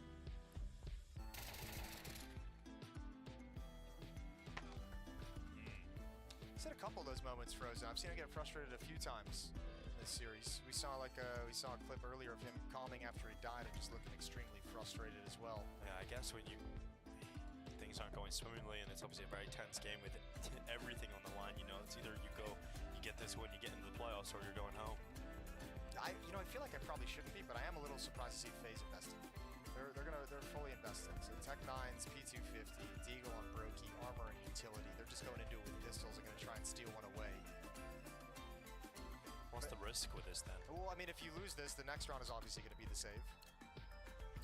Or depending on how many kills you get, maybe you decided to do another half buy. But I mean, again, this would be tied up, and then you'd have no money, and Mouse is taking the lead.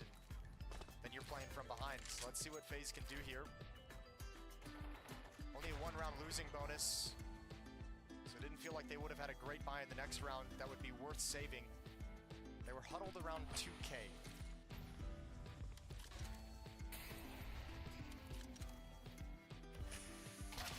Oh, well, Carrigan's play out of Palace has proven to be fruitless. Brolin peeking in towards middle. It's 1-for-1 against Rops.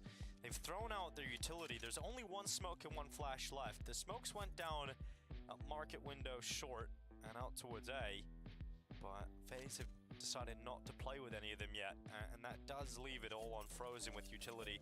They've got to play a 3v4. They're in a player deficit situation, and they're going back to an A finish with just under 1 minute left on this clock. Doesn't seem too likely that FaZe are going to be able to pull this off, but we've said that before about FaZe. They can do miraculous things with these little pistols. I mean, the attention could be on Shuei and Torji. Can't make any massive mistakes. And it looks like they won't be. Shuei dinked, but he's fine with it. He's got his kill. He knows it's time for Torji's play. And all that's left is to try and get the bomb plant, swing it around. Frozen thinks he's stuck it. Or Torji thinks he's stuck it. Frozen gets the kill, but we're tied up at 9. Yeah, I'm sure Frozen wishes the bomb didn't come out into his hands as he peeked that, but even then it would have been tough. Yeah, now you save. So, Malz, this is the easy round where you think it's going to be 10-9. Malz is starting to have a good amount of cash, and if they survive this one with 4 or 5 players up, they've got another buy behind them. Yeah, money's growing exponentially. And they really should keep the majority of their forces alive in this round because there's barely any investment. There's one P250 thrown into the mix here for FaZe. Should be easy pickings for Malz.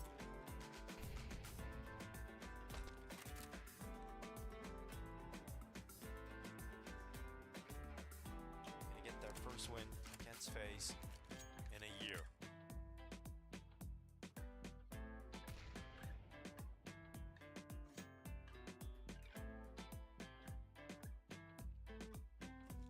I'm sure there'll be a big relief as well if they're capable of taking them down today. Just finally, we've done it. It took a long time. I feel like there's been a lot of those curses getting figured out recently. Back at Pro League, we had oh, why is my brain just stopping right now? No, you just brought up the point. Well, Malz might be able to upset FaZe, which would change that. We had the Na'Vi beating the best of 5 thing. Yes, and then we got had Na'Vi beating Spirit. Yeah, okay. They'd really had a test. That was it. Okay. And obviously, but we got new ones beginning. You know, it's Liquid unable to beat FaZe. It's Mal's about to shake off the curse. Keeping numbers up. So far, so good for Mal's. Nice and clean. In fact. Okay, Torch. Yeah, that is a little wild. That's the only way they lose a player is because he just jumps over Tetris. He's laughing about it. He's a psychopath. He's a madman. Yeah. Well, double figures now for Mal's, 10-9 scoreline. I'm sure I'm like, stop laughing, dude. That's like $2,900 I gotta spend now. But it was funny though. I mean, we all know that being funny is worth every bad decision. That is a good point. It's all about making the moments. That is a nice laugh. I'll give him that. Shuei just not with a slight smile whatsoever about that. At least he entertained himself. That's a skill. All right, well, we got some aggression. Very important round. Exertion playing behind the catwalk smoke. Timing on this is everything because no one's making a move from FaZe around that smoke. Now he can hear it. Sorry guys, I went for the ecos. Yes, he did. A really important round here, though. And Mal's coming out on top. It's Rob's left low in HP, and now no longer walking on the server. An 11th round now picked up for Mal's off the back of that, and it is comfortable. It is clean to kick off the start. Sorry, guys, I went for the ecos. With a P2K jumping. With an AWP on his back. Don't forget about that. You didn't just go for the eco kills. You went for something, all right. You went for like the Tony Hawk kills. I like it. I appreciate it. Tony Hawk is pretty awesome. Kerrigan and Brokey. Any damage, anything positive to take from this round would be great. Easy line for Torji though, and Kerrigan's checking catwalk.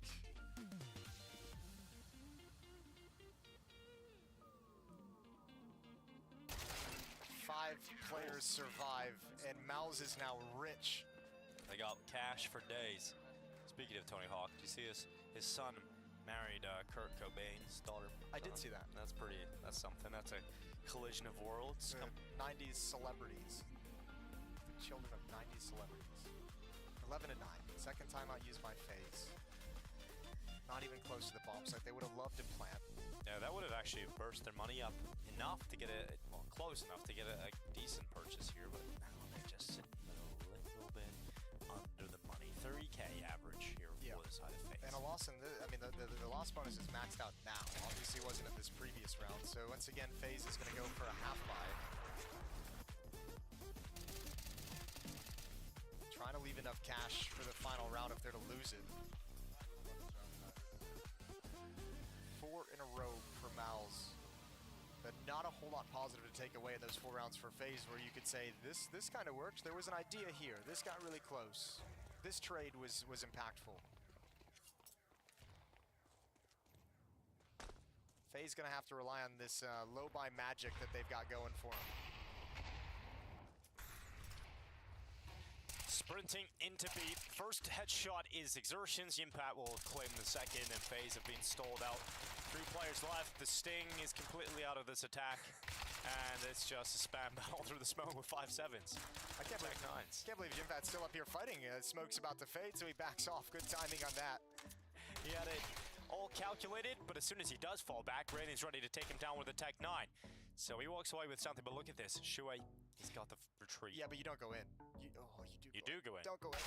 Don't go in. Why did he go in? Well, because he didn't really expect it to be close, I'd imagine. And now they have the escape route, but that's why you don't go in, because you have no idea what's on the other side. So now it's a scramble. It's a little bit weird. Things come down to timings. This one works out for Brolin, and a good information position for Exertion. Does he hear the footsteps? Trying to get close to that wall to hear him running through T-spawn. They know what's likely happening, but he didn't actually hear it. Brolin's in position, though. Oh, no. Don't do this. Well, if he commits to the right wall, it's okay. And he does get to the right wall in time. It's the first for Brolin, but he won't sink the second. And Rob's now with a clutch. Now, there is a master in the clutch of alive right now, and that is Robs. He'll go back and fight Torzi at jungle, but there is a flank coming through Palace. And Torzi just needs to stay alive. But because this flank is going to take so long, I feel like Robs, of all people, there's going to be a system, and an alarm bell. That's like, oh, there it is. Flank. Check the flank. Just looks towards a ramp. And he's got so much time to move and maneuver. And he gets out towards CT. If he gets around the corner at CT, it's a powerful position. But sees Exertion come out of Palace, and Robs is one away. One away from an important clutch here for FaZe. And the Master is about to strike again. Torzi taps the defuse. Time is going. Nice shot from Torzi. He flicks up onto Robs. And that is 12 rounds claimed with a quick shot on the sniper. Bro, I feel like Robs just hung in the air. He was in the air for a long time. I feel like he just froze in the middle of the air. But look, the big takeaway, you have to do this. Against FaZe, I know they're kind of diminished at the moment. I know they don't have that same kind of luster around that they have, but you cannot give Robs this chance in a 1v3 where you've been scrambling and moving around the map and your forces aren't all together. It's isolated. Oh, we came back to it. You give the mistakes over. Like if you're Shuhei, you cannot push into that halls. If you're Brolin, play Ticket. You can take that same fight from Ticket, get the kill, and be safe.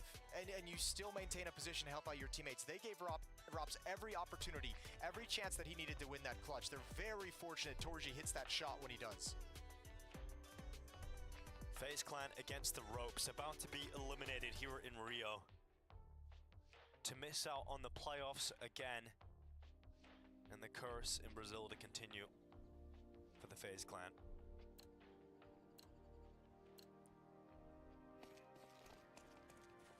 Torzi's flick back up towards the top may have just been enough to get Mao's a victory here.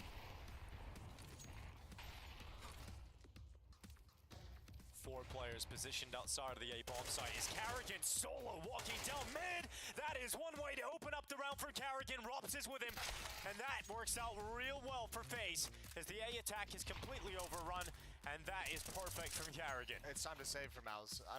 Whatever they think, if it's possible, if they want to go for it, bad idea. Make sure the money, preserve the money at all costs. Last thing you want in this situation is be looking at a 12-11 scoreline and you don't have the funds to get what you want. So keep these rifles in hand. Op is even preserved, which is very lovely from Exertion. But you're right. Kerrigan does it all himself. You combine that with the fact that FaZe just doing a 4-man walk-up of the A ramp, nice and simple, and it works. I mean, how many times have we been here? How many times have we seen one team claim map point against FaZe and watch that dwindle away at greater scorelines? We've seen it recently on this very map, most famously against Liquid.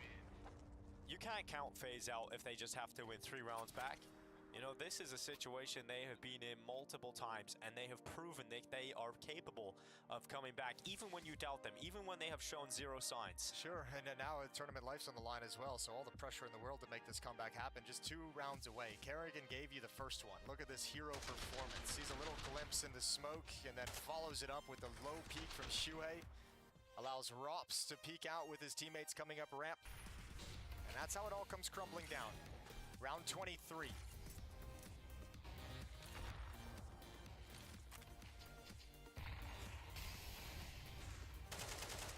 XxWolverinexX playing a dangerous game, but one that could work out very well for him.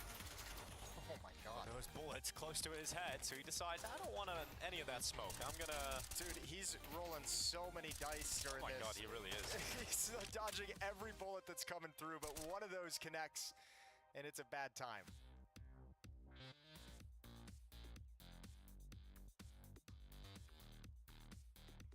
He's at least kept information on Catwalk that no one's here, so now Torji's line becomes really effective to pass that intel along. Bomb is up in B halls.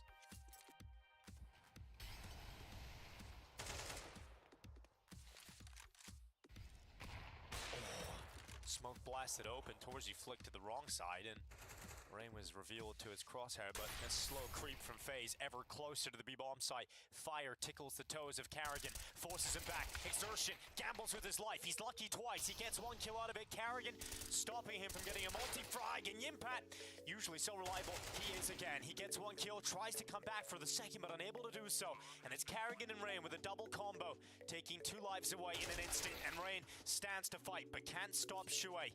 It has to be a 2v2 with Shuhei and Brolin up against Rops and Kerrigan to close this one out for Mouse here and now. They're coming close to the market. Kerrigan's low on health. That's going to burn him out. Kerrigan needs to get away, and he just about stays alive.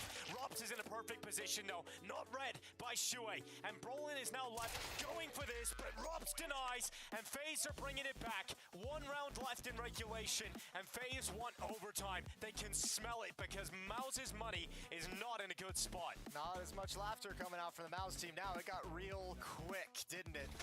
12 to 11. They've got cash, you're right, it's not pretty. They've got the off out. Shuhei's gonna be a little bit diminished, but this is a buy they can still win. They can put it together. Shuhei's gotta go to a 5-7, but they take the sacrifice to get the AWP out. They put it in Torzi's hands, knowing it can make the difference. We've seen it in clutches in this series. We've seen him just be so impactful in those moments. And perhaps the decision to get that off out on him could be the one that wins this for Mouse. Oh, I like this play though. XxWolverinexX setting up Yimpat about halfway up these B halls. Deep flashbang to clear out the kitchen, sees nothing. Nobody from FaZe heard that piece of information either. 3 players to defend the A bomb site. XxWolverinexX slides over, can watch window. You've got the best setup possibly, and the execute is coming right at you.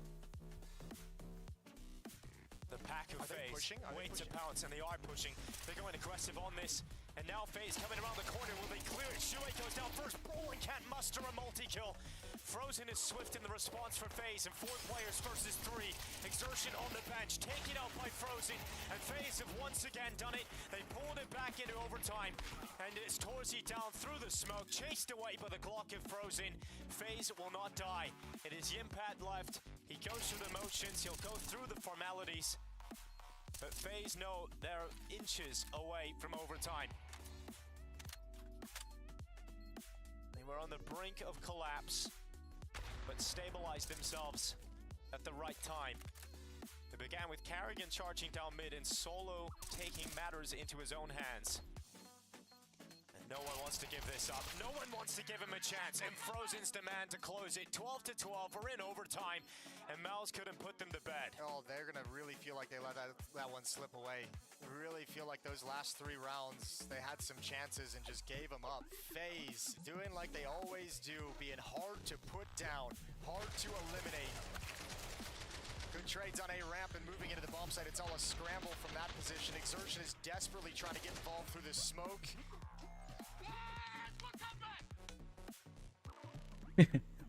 Yeah, well, that's a difference of in-game leaders. Stress on one, celebration on the other. And you know you've just activated FaZe's trap card, right? You've just put them into the next gear.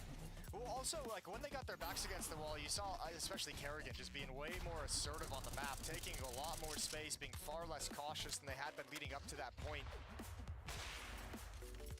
Mouse previously had been stepping up to put a stop to that and slow it down. FaZe have had pretty much free reign.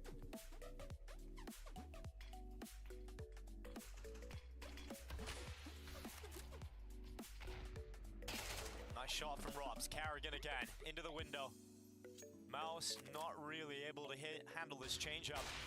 And the momentum shift into FaZe's hands. Torzy at least stopping Robs. But the bomb is making its way ever closer to that A site. And Brokey will be the man to plant it. They're so far out of position. You still want to go for it because it's overtime and you've got the cash. But can you get any of the kills that actually make it believable? You know you can't go through the murder hole, so everybody has to go through CT spawn. Everybody has to come in from the same angle, and FaZe are very aware of that. And smoke is just used to get them out of CT spawn, not to throw on the bomb. And at this point, it's almost like, I know you have a lot of money, but there's no reason to go for this. You ain't winning it whatsoever. Exertion, stuck in the back of the bomb site. Frozen finds him through the smoke. FaZe take a one-round lead. It's 4 rounds in a row for FaZe on T-side Mirage. Using their overtime timeout immediately after the first round of OT. Mouse gonna get Cyclone onto the mic. His boys are rattled. I'm sure I'm feeling the FaZe hit.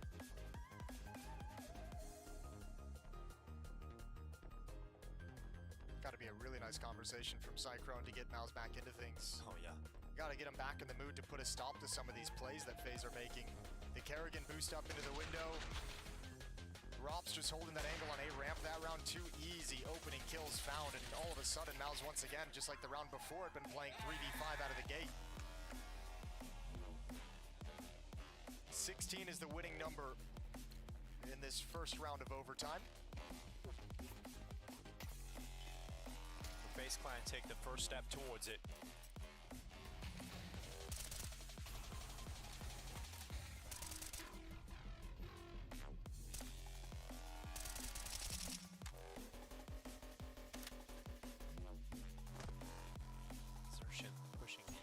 Doesn't want to force the issue too much.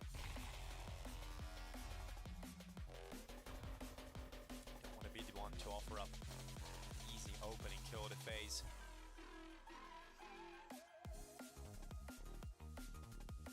Slower start to this round.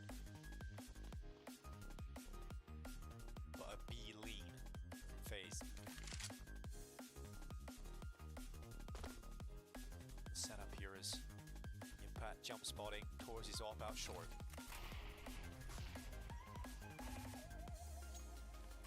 Wanted some information in middle, so Shui takes that peek with cover of a couple flashbangs and a Molotov in the underpass. Sees nothing.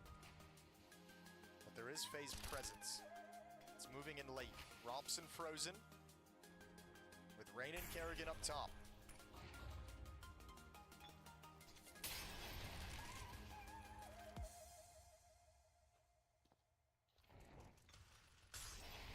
Into the window.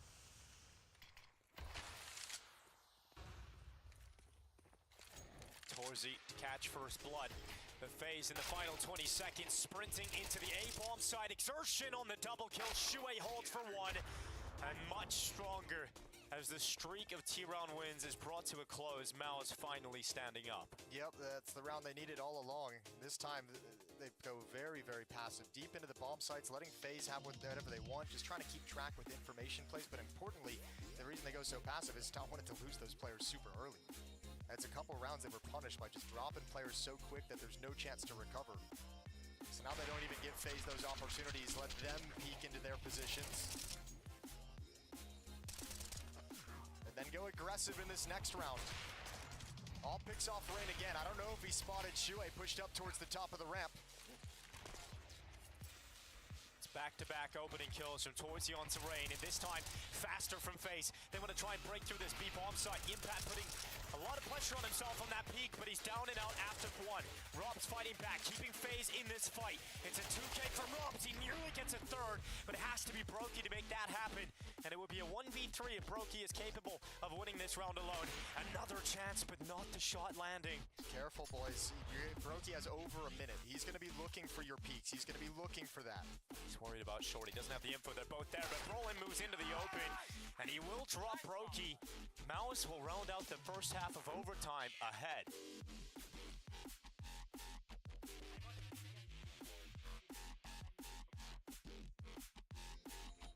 Torji calling that he wants to peek B. Shuhei trying to build a tactic around the idea.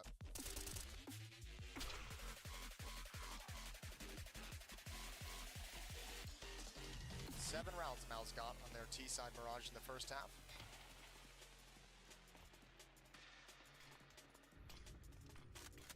Yeah, it was a strong T-side showing from Mouse. Two more, and they have beaten FaZe. A feat that they have not been capable of this year. Grenade lands at the backside of Torji. Rob's aggressive in top middle, detected by Yimpat, but he couldn't save his teammate. Has to settle for the tray kill. Torji got hit by the initial Molotov being thrown in, so he didn't quite get the timing on that peak we heard him call out for in the freeze time. 4 on 4 with a minute and 20 seconds on the clock. FaZe gonna stand pat. Really big lean for the B-bomb site and for middle. One on catwalk, one in ladder room, one in market. That's Brokey's op. With Rain playing retake, way back a ticket at the A site. And Mouse is coming right at the more heavily defended bomb site at the moment. So you have to feel like, Brolin, your job is to chuck out some utility, make it look like we're ending A. I don't think he's going to commit with it. And considering Rain's retake, I don't think this is going to force any move. Well, let's see if well, they know now that the B attack is coming. Carrigan repositions underneath the window. Exertion and Yimpat both going down to the hands of FaZe players, and it does leave Torsi and Brolin alone, and they're separated from one another. So Torsi's on an island at B. Brolin loses his life at top mid, and FaZe close to tie up the scoreline. 14 of 14. This game keeps on going. Feels like there wasn't a whole lot of a plan in that round for Mouse around Torji's B peak, right? It's like they set that up with the flashbang that he called for. He got in position, held it for about 20 seconds, but when that exchange goes down in mid, between what, Rops and Shuhei, that then Yimfat trades, there's no one else really applying pressure anywhere on them. Everyone else is still just kind of waiting. And then it's like, all right, let's fall into a B hit.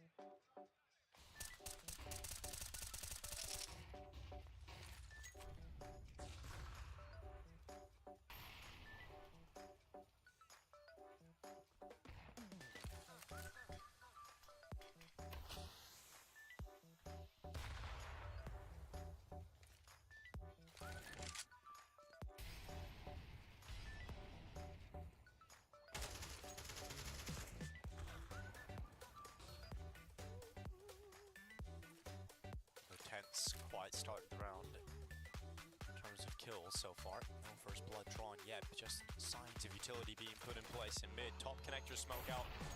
Shuhei looked to try and get into it, but he's fended off by that Molotov. It's all posturing with utility at the moment. You can see smoke comes up and con Molotov comes up right behind it. And they're hoping when it fades they can break open that smoke with the nade to catch somebody, but nobody's home quite yet. Mal's being patient. Everyone's looking for a mistake that nobody's providing. And in the late stages of this map, Mouse is going to have the advantage both in player count and now also utility. Insertion timing. Looks away at the wrong time. Rob's able to peek him. And it's all collapsing here as Robs gets a double kill. Carrigan's being dealt with though. This is an important fight and Brokey wins it. Robs again just getting the most out of his sidearm. A good clearance from Brokey and FaZe Kleiner up to map point. But my god, Robs is a beast. Clears out window. You had 2 more kills on that on Con. Absolutely perfect. Brokey was feeling the pressure. You could see him with the op pushing up towards A ramp because he didn't want to have to worry about them wrapping around behind him. He gets a kill himself. Brokey finds the opener. And Mouse ain't able to get anything done after the fact. Yeah, Robs has just leveled up. He's completely leveled up. 26 kills right now. He is just destroying Mouse. FaZe found some life in that comeback to force overtime. And they're looking to ride that wave to victory. Mouse about to go for an execute. Yes, sir. Keep fucking believing. execute straight in. It's going to be Rain with the first. Brokey on the follow-up phase are 3 kills away from drawing us to map 3. They are so close, and they now surely have done it. It is only Brolin left with a 1v3 ahead of him. And you know how difficult FaZe are to put away. Mouse know that better than most. And FaZe take this battle to nuke. They will not go out of Rio without a fight. They still have a chance, a dream of the playoffs. เรียบร้อยครับแมป3 ต่อฮะ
Just when you thought Mouse had this series locked in. Well, that's just not going to be the case now, is it? Because FaZe Clan push us into a third after a grueling overtime for both sides. It's Kerrigan and company. They keep that composure and push us on into Nuke. Welcome back to the Intel Extreme Masters on the final day of what is a group stage here in Rio. A nice little stab there from Kerrigan at the end, you know, as it all cut away. That's the Mouse we know. He says, right? So a little bit of a choke, is that what he's implying over there? And FaZe, again, just don't want to go down. When we were looking at that game, just like Mouse let it slip. They were doing such a good job of not letting FaZe get any ground in the map. And, you know, we saw FaZe earlier in this tournament against Pain on this map where they look completely disjointed on their T sides, moving around. They'd have one guy going up cat, one up connector, one out A. It just didn't look like there was any cohesion, but a complete night and day difference between that game and this game, because they looked like they knew exactly where they wanted to go. Their spacing was good. Their timings were good. When they wanted to do the B splits, they made sure that they were together. They got the trades that they needed. And same thing with the A splits, especially with those window boosts. They did it time and time again, and they found a lot of success with it, not only in like the overall macro, but the individuals were able to get all the value they got from it, especially like Kerrigan for one of them. And just in map 2 alone, we're looking at a map where pistols were split. The conversions were made. We're talking about running up 4 on either side. And then that response comes in. So tell me a storyline, or tell me how it makes sense, Yanko. Yeah, I think Kerrigan this time around was, you know, ready for some of that aggression early on. That's why he just was faking mid-default. They would pop onto the side, win the first gun round, even though they lost everyone. I think losing all players was a little bit of a problem in terms of the economy. But again, once they went back to sort of some of those defaults, Mouse were just relentless in trying to break that and focusing a lot on mid. So it was a little bit of back and forth in that regard in the second half. And then Kerrigan just sort of leading the way with some of those entries, and Rob stepping up towards the tail end of that game. He was lights out. And speaking of Robs, like when we talk about Robs, he hasn't had a lot of chance to be impactful, but on a map like Mirage, especially when the rest of his team's doing a good enough job, like we talked about Kerrigan, he's running up middle, he's getting these openings, he gets a trade on some of these rounds as well. He's not even getting just like a one kill, then he goes down. He's getting like a multi-frags as well, and we saw that, I think, one of the last rounds of regulation as well. You're talking about faking middle and then going somewhere else. He'll just run up mid by himself and gets 2. So, you know, you have the openings from Kerrigan, and then you have Robs in a position where now he's in a situation that he can have good positioning and close out the round as well, and he gets to regain his form, his former glory. Yeah, that impact. That's where I think a lot of people started to draw a line or a question in the sand, like, where's Robs? Where's the Robs that was promised, or the one that we'd seen? But I couldn't smell what the Robs was cooking. Is it all just smoke? Is it all just smoke? I think it was just weird to me when I look back. You know, Mouse is 12-9 up, and that happens off of a Torji sort of insane flick onto Robs in the clutch towards CT spawn, and that's where Mouse take a timeout.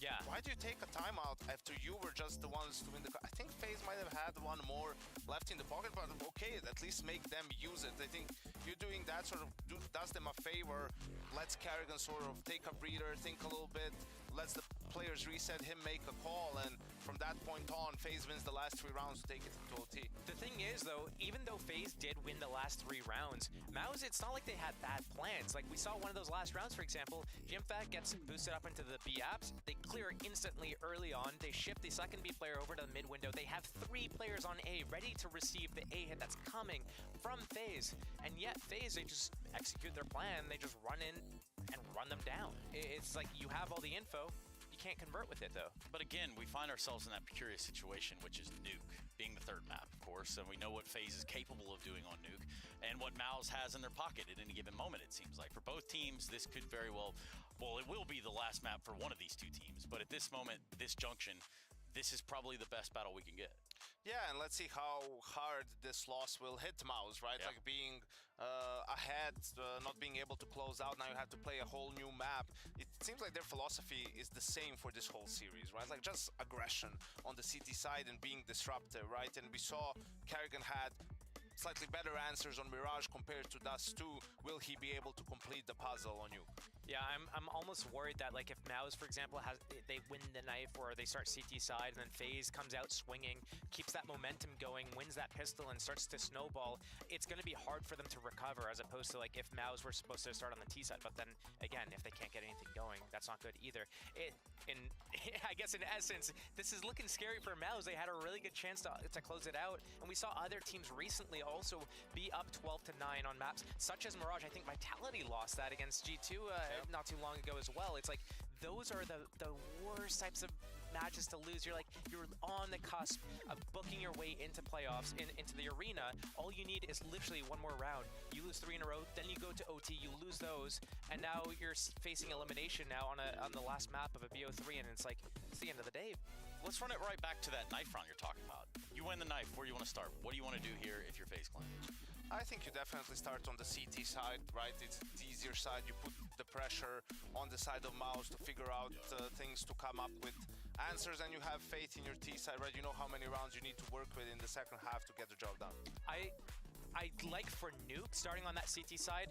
In general, I like to do the comebacks on the CT side, knowing exactly how many rounds you have to work with. Do we need to budget and save for the ops? Do we have rounds that we can just like do an eco or something like that? I feel like it's easier on the CT side to do that, whereas if you're on the first half, you might be like, do we need a force buy here? Do we get MP9s? Or am I going to take one more save round for an op?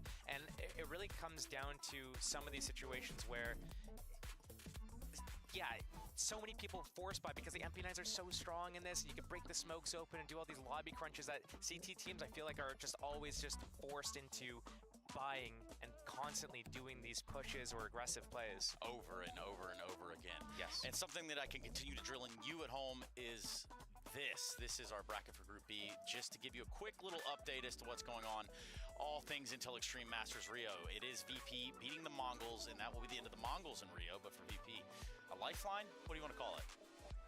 Yeah, Yeah, I mean, somehow they're in the playoffs, right? They haven't been looking too hot lately. They lose to the Mongols in the best of one. Then in the lower bracket, they beat 9Z Astralis, and then Mongols again. And yeah, they'll be playing against Na'Vi in that quarterfinal. Yeah, good luck with that. Whoever's got to stack up against Na'Vi right now. Well, anyway, we'll go down that path a different time. Let's go ahead to this break so that we can get this series back underway. We have just one map remaining here on the A-Stream group stage. That's right. It's either going to be that of FaZe heading home or Mouse, and at this point, there's only one way to decide it. That's on Nuke. So, just so you're reminded, it's the Intel Extreme Masters. We'll be right back after this.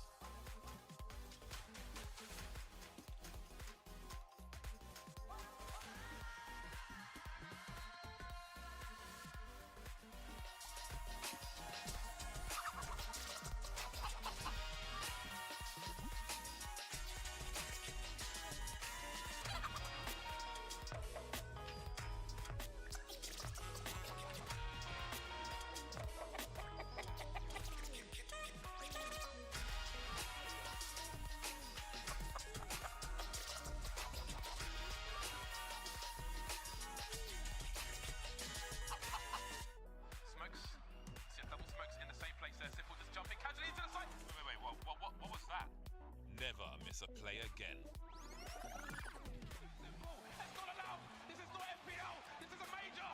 Finally.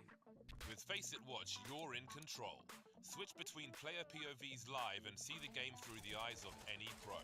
Never miss a moment with replays. Relive each highlight on demand from all angles. Watch it, control it, face it. Hey guys, I'm Torji, and this is Play Like Torji.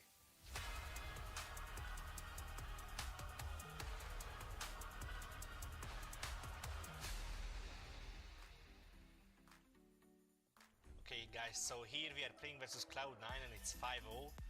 We are leading pretty good, and now here you know, you always have to respect your teammates' communication and trust it. And of course they are saying he's in con and everything, like bullshitting, and I'm just getting knifed by Exile. I was really annoyed here. Obviously it's not my fault giving fake informations. We are here on Nuke versus Falcons at the moment. It's 12-2. And yeah, it's like 2 versus 3, and I was pretty tilted here on Surgeon because he was trash talking to me before the game, you know. And I was like, I will just kill him and try to clutch this 1-on-3 because why is he trash talking to me, you know? Like, I wanted to show him that I am the dog in the house, you know. But basically, Magic scared me. I still think it was a good play. Like, this is how we should have played it. I think he deserved what he deserved here. We're gonna learn here a pretty important lesson. Like on Inferno, you know, you have this chicken lever, and actually if you put a gravity here, then the chickens will come around you, and now you can pick them up, really important. Like if you want to rush B, you know, you can just collect your teammates, like here in the spawn, then you just go to B with them and rush them instantly with the chickens, you know. It's like 9 guys are rushing B. It's a good tip, good tip. Okay, so here's a pretty important clip. It's 14-14. We play this in Cologne, and again we end up in a clash situation with Surgeon. He's always baiting me, as you could see on the new clip as well. And now, obviously, he should have go to the box and make a crossfire with me, but now he's just sitting behind the other box, basically doing nothing and letting me die. Like, I think he played it pretty bad. I don't know what is he doing. Okay, so let's see. Shuir obviously is one of the best IGLs now in CS2, you know, like young upcoming IGL. I really like him. He's always have good comms, good calls. He's insane individually, so I'm just interested what is he doing in this clip. He's pushing short, then he just what? What are you doing? What are you doing, Shuha? What is this round? Oh my god. Yeah, he just dies like a chicken. I don't know. Whatever, guys.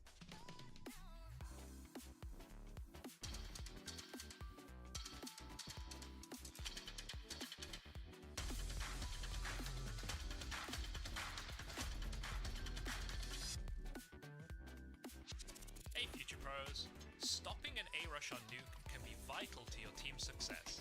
So let's look at the door molly, which is a staple piece of utility when playing the map. To throw this molly, you should always be the first one up the ladders to heaven. When at the top and while running, aim your crosshair at this point shown. There can be a bit of variance here, so don't worry about being 100% aligned, as you don't have a lot of time for this. Then keep running and throw the molly.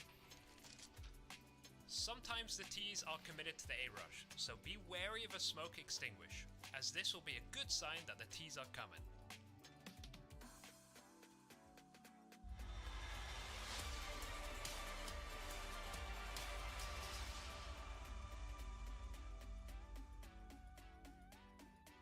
Well, we've had a classic occur here in this series. FaZe Clan up against the ropes, just about to be eliminated, and then suddenly they lock in, Jason. They get the job done, they pull it back to overtime, they're able to close out Mirage, and now we take this show to Nuke, the final map for the final playoff spot here at the Intel Extreme Masters Rio 2024. And you have to think too, it's pretty crazy. The conversation that FaZe would have had between these maps, between maps 2 and 3, has to have been, let's not wait to get to this point, because when they got down 9-12, they flipped the switch, and all of a sudden FaZe became aggressive, became assertive, forced overtime, won in overtime. But if you think about the series as a whole, up until 9-12, or up until overtime really on Mirage, they've been playing from behind the whole time. They got battered by Mirage on Dust 2 for a long period. Mirage looked like it was going a similar fashion as well. FaZe have to be saying, let's come out with that mentality, let's come out with that attitude instead of waiting until the end of the map.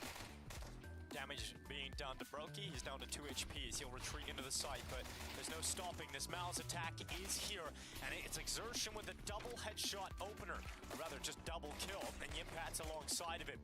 It's now Robson Rain left doing what they can, but there's nothing that they will be able to muster. Mal's win the pistol with a straight hit in towards the A side. Good pistol. We've seen how many times the T pistol round can have an impact in these halves. You know, just having that luxury of, you know, you have to convert the second as well, but having those 3 rounds to start the map is such a huge benefit later on if you run into trouble, so only need to scrape together 1 or 2 more. So nice pistol round, good entries from Exertion. But FaZe coming back into this, they've got all MP9s, no nades, no utility. I don't even know what you do. Do you lobby crunch? Do you just go really fast? Do you try and play a standard round with all these SMGs, catch them off guard?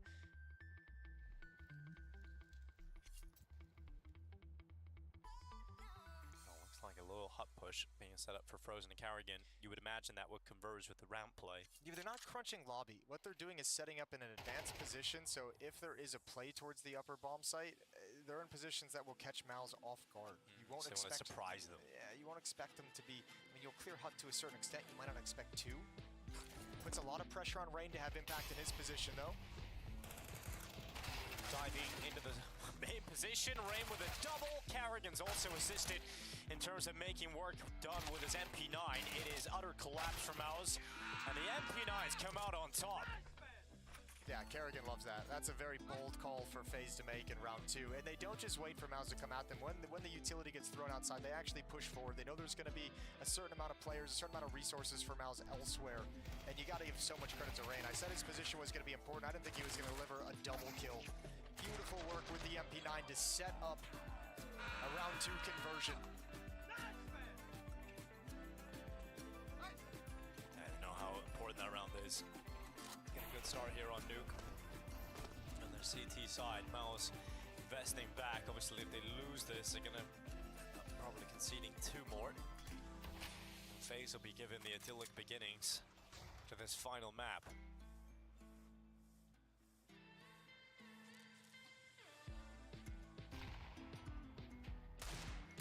One of the main storylines we've had today is Mouse are in search of their first win versus FaZe this year, and they're so close to getting it done, and this is a great start to this round. It's so sick. Torzy and Exertion able to find 2 openers, and FaZe are down to 3. It's never easy. It's never comfortable. Oh, and Exertion got the M4 and survives. And you spot the aggression up secret from Carrigan.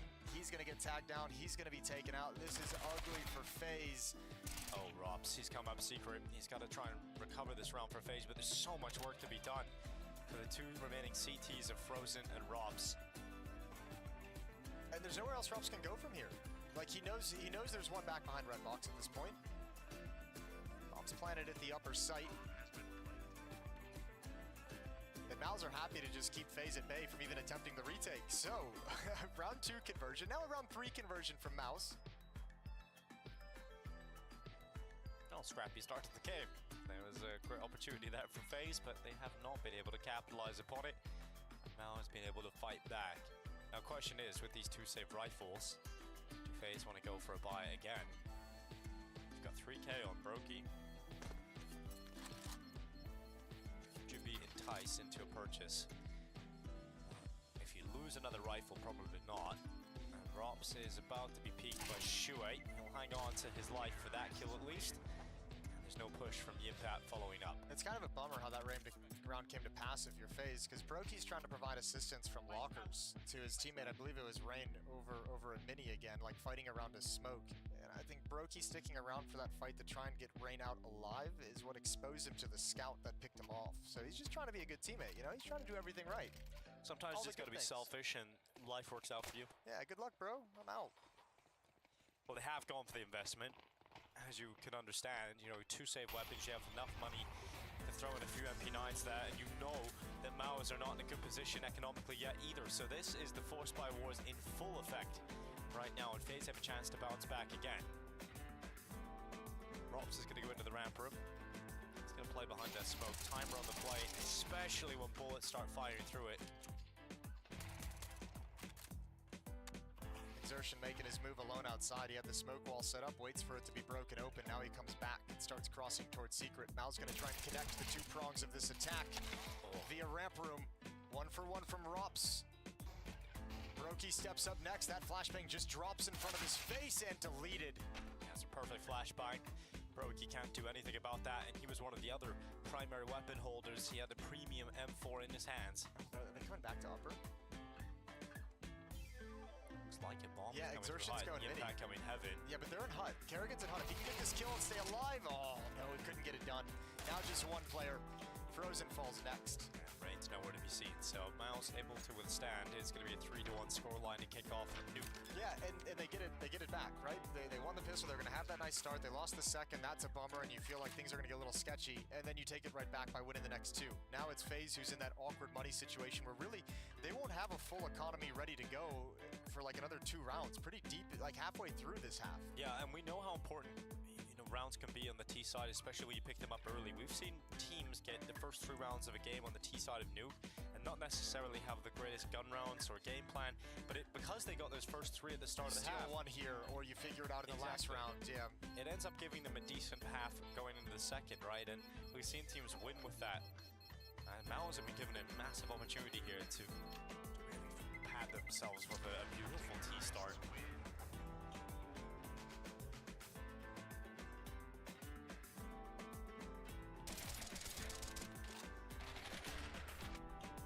He's really been making that scout work.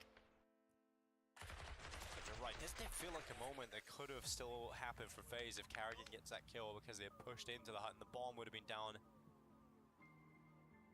They would have taken a lot more, but yeah, that's the first frag that would have been pretty critical to secure a safe position. So just the M4 and Rain, he's going to take that to the upper bomb site. Should be, this is, if Mal's survive this one, they're setting themselves up so nicely for this T half.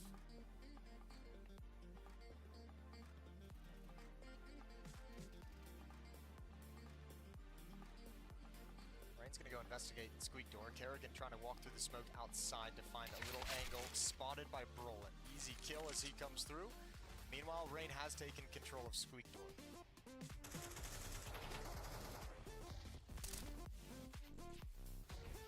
Quick flick through social media between maps and you will find many a FaZe Clan fan talking about the emotional roller coaster they're on being a fan of this team, and it's understandable. You know, you just see them about to get knocked out, and then suddenly there's some life in them. It's hard to ever give up on them, isn't it? It's understandable, but I don't feel bad. No. You guys deserve some stress. That fan base has had some of the most success in the past year and a half, 2 years of Counter-Strike, so, you know, it's your time to just sit back. Feel a little stress sometimes. Yeah. Enjoy it. It's the journey that really is the exciting part. Mouse is making moves.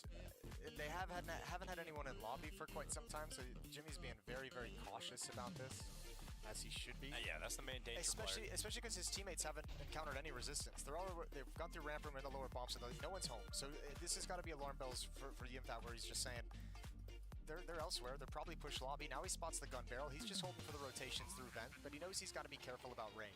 Yeah, that's the main play he wants to take down. It's the rifle. Oh, he's got a chance, but he...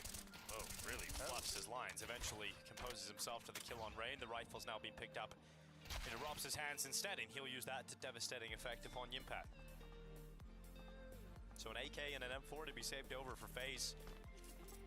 You enjoy that. Oh, no, you for sure love it. They can keep it. Oh, which they do. Brokey just managed to cross. Frozen's next, and he might have to get away from the bomb blast, but Exertion doesn't want the fight. So, actually, this is a really nice round for FaZe, getting away with 3 rifles. They brought one of them in, but a free M4, a free AK-47, as you said. That's going to go a long way to helping ease some of the economic punishment they have from going back and forth so much to start this half. That's true. I guess it's basically another buy round. It's a loan from Mouse. It's like a yeah, small loan of $1 million. Gifted buy round. Here we go. Galil still in the hands of Shuei. No ops out on either team. FaZe looking to try and get out of this hole. Mouse has called for a very fast play from Exertion in towards Hut. Oh, they don't expect it. You can tell the way he's moving. Kerrigan had no idea. Pretty negative start of the round here for FaZe. Now they got to deal with the attack in towards the upper bomb side. Exertion's coming out first, and he's down in the hands of Rain. Froze is still doing decent work for the back of the side, but it's only 1 kill before he's traded out. But look at this from Brokey. Oh, he takes the risk. He goes through with a distraction from Heaven. It wasn't even Brokey that got that second kill. It was Rops who overperforms. And now Shuei's been spotted, his shoe shot at, and he's finished off by Rops as well. Gotta say, Rops has had one hell of a start here. 9-2 despite being behind. He's had a really strong start individually. It's another one of those rounds. I feel like Mouse have so many of these, and maybe this is just an experience of playing against FaZe, where it's like they have all the control in the world, and it feels like they have the round pretty damn secure just up until they don't, and then they just lose it. Good swarm. So everyone coming into this bomb site, throwing bodies at the problem to delay things until Rops and Brokey can arrive. Okay, a little bit delayed and slow coming out of Heaven. They got caught on each other, but nothing fast in that position, so no big deal. 4v5 converted by FaZe in the previous round. Oh, Rain getting caught, committed to red. Exertion on the opener. Can't drop another 5-on-4. It's another situation. Mouse found themselves a player ahead, but the player that has been their reckoning, the player that has been their doom is Rops, and he's not alone. He's got Brokey holding ramp with him. They know the problem is Exertion, and Brokey, it is brazen. It doesn't work out for him. He goes around the corner. Exertion knocks his head right off. Now 4v3. With the bomb planted down on B, it doesn't seem like this is a tantalizing prospect whatsoever for FaZe, so they're going to start backing away.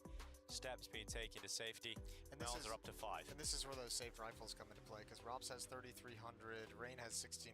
They can drop one rifle over. Rain will be able to buy. And that's all cash they wouldn't have had if they didn't get those rifles. But credit to Mouse. Every time there's an obstacle thrown in their face, losing the second round, losing the previous round, they've responded immediately after this to make sure FaZe's defense can't get any kind of momentum, any kind of flow going.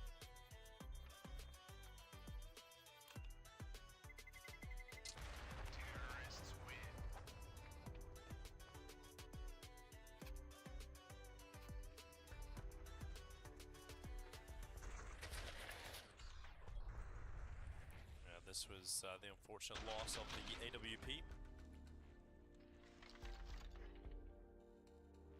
And Neo getting on the mic. First time out used for FaZe.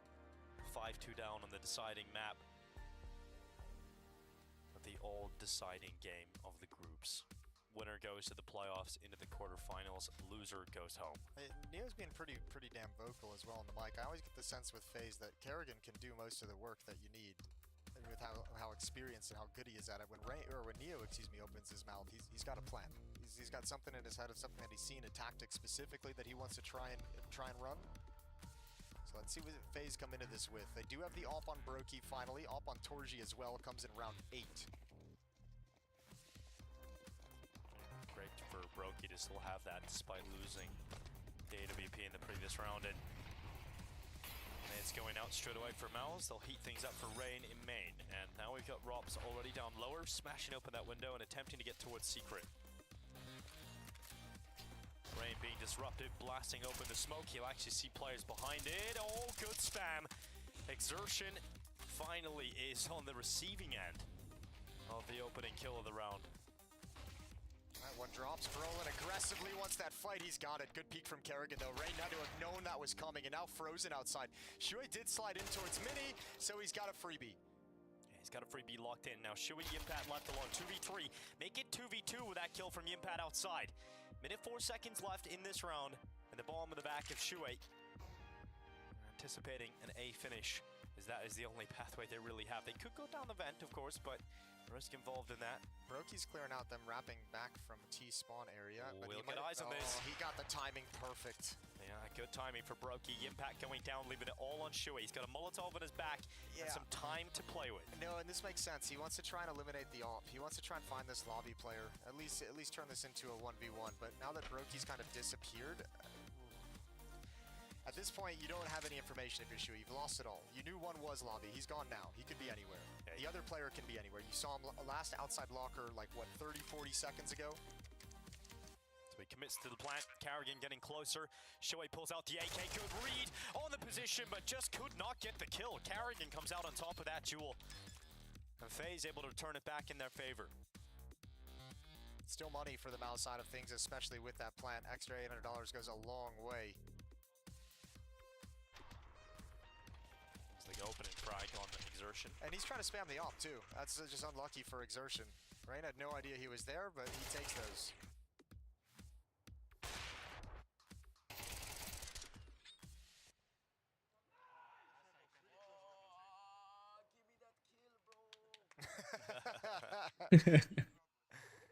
Well been there. Yeah, he was close. Run it back again. FaZe have almost done it. They've almost taken the economy away from this Mao's T side. They've had to fight hard for it. Exertion down into the side. Oh, that is one hell of a lineup. 2 kills for Exertion. Brokey and Frozen both dead in an instant. And the trade from Rain really does not matter. A burst into A and success for Mouse found. So I just said this a couple rounds ago. Every time Mouse hit an obstacle and FaZe show some resistance, they respond perfectly. And once again, Mouse lose a round and just delete FaZe in the next one. It's not even a conversation. FaZe have been unable to get 2 rounds in a row. Yeah, it's 3 isolated rounds they've won. And look at their money. It's not like that's pretty. And now they have no losing bonus as well. Previously they had some built up, but not this time. I'll tell you what's pretty though. The amount of rounds Mouse have gotten the T side of Nuke. Yeah, that's the next point of this is, does FaZe feel like they're so far gone that they have to buy in the next round? You're gonna have these 2 M4s, 1400, you can drop 1 more.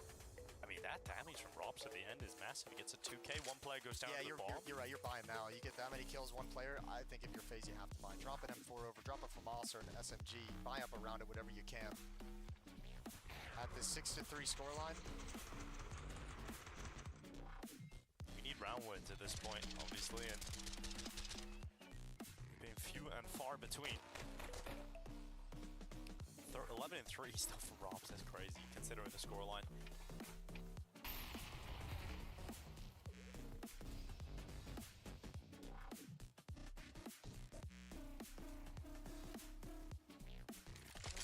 Still a chance, you know, FaZe win this. Money still won't be pretty in the follow-up round from Mouse.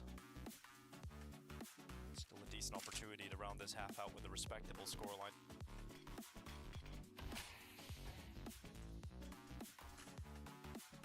Slow walk into the ramp room. Rob's taking the first peek. Brokey, he'll be next up. He's got the MP9 grenade combo. Enough damage done for that MP9 to finish off Brolin.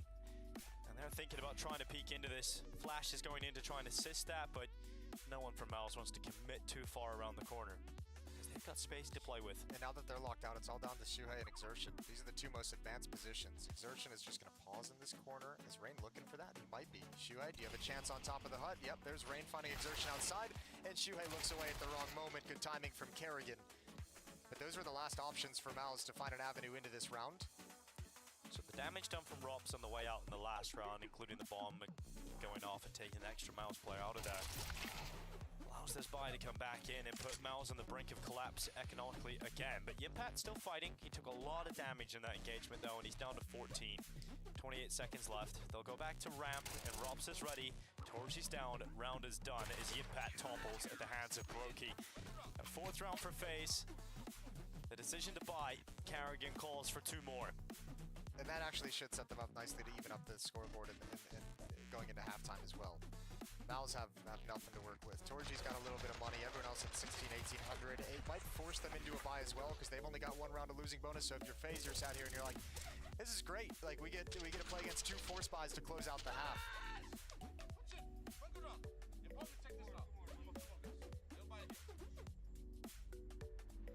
Anyway, he knows a buy is coming up.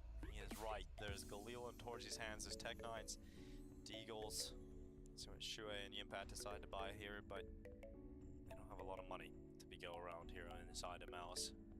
FaZe are aware of what they're going up against and know that if they win this, it is an easy path to a tied scoreline going into the second half. It's impressive how quickly it can turn from a disastrous half into something salvageable. Yeah, it never looked like FaZe was actually going to get a grip on this half. Very impressive that they've managed to come out on the other side.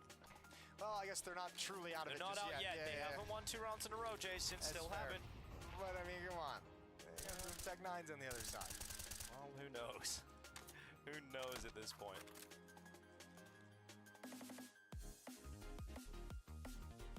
Insertions outside. Torres is at red. Shue's with them.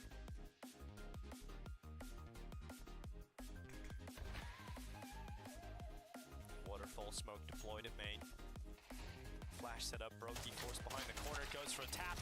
He goes down. Rain had to follow up and get an important trade kill, but now he's under a lot of pressure and he's lost a lot of his health. It's 40, down to 18 in fact. Rob's doing what he can, but these Tech9s, they're coming out on top. And FaZe, this was their golden ticket, their opportunity back into this half, but it is slowly, well not slowly, it is quickly falling out of their hands. It's just Carrigan left, and that grenade lands right on Torsi's head. He wanted 2 more. He's got to get it himself. Yimpat on the other side as Carrigan tracks him. Yimpat goes into the credit card. Carrigan reads that possibility and he sees his backside. Carrigan saves the round for FaZe. Oh, that so easily could have gone the other way. It feels like it should have. The only real positive Carrigan had going for him in the 1v2 is the fact that the bomb is dropped at the single box. They had to come to him. And a smoke that was supposed to allow them some safety when the nade kill comes out is a detriment to Yimpat. It makes him completely oblivious to Carrigan's movements. Well-constructed clutch from a very experienced player. And that's got FaZe on 5.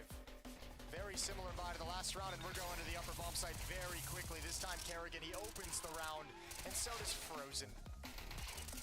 Well, Carrigan's got 1 more, and this is the expected outcome after winning the previous. FaZe looking to tie things up, 6-6. Not the cleanest half of Counter-Strike, but certainly effective in being able to run this back. But Torzi, speaking of running back, he's got himself another kill here. That piece of utility turns out to be useless. He's got a lot of time here, Jason, 1 minute 20. Yeah, and this is the only option he has to play this 1v2. Everything is going to be down to timing, so he's got to use this clock as an ally. And low HP, but if you get some fortunate timings with the AWP, especially on the first one, you give yourself at least a fighting chance. Yeah, Torch has been partial to a 1v2. And denying information of where he is to FaZe is primary goal. All the time in the world. Yeah, but you're not... Even if he gets the first, you're not breaking this setup with an AWP. Yeah, this is such a hard angle to clear, and given that he's so low in health, 1 bullet will just sink him. FaZe Clan are about to confirm themselves that 6th round, but he's got Ring, and now looking for another. So Torzi just taking a second to breathe. He doesn't know where his opponent is, but eventually Robs from the rafters does get that 6th round. FaZe had to fight so hard to make 6 out of this. Is it enough? We'll find out.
Heaven clear. One close main. Yeah. Hey. Yeah. I'm coming Heaven. Nice! Give me that kill, bro! Anti-camel, you go. Fucking good round, boys. It's all good. I got spammed through the smoke, guys. That's it. Last year, FaZe missed out in the playoffs at IEM Rio. They're looking to try and change that fact today. One spot available left in the playoffs, and Mouse and FaZe are still even at this point of the game. 6-6 is going to the second half of Nuke. T-side now for FaZe. We'll see what Carrigan's able to cook up. For the moment, everyone outside. Nothing spotted. Torji's going to be looking for it. There's the information. Bomb has crossed. Oh, he's got two at credit wrapping around him. He's not going to get away. Brolin does respond. That's Rops to go down. But FaZe have taken control of the outer yard, and it's up to Mouse to figure out where they need to be positioned after this.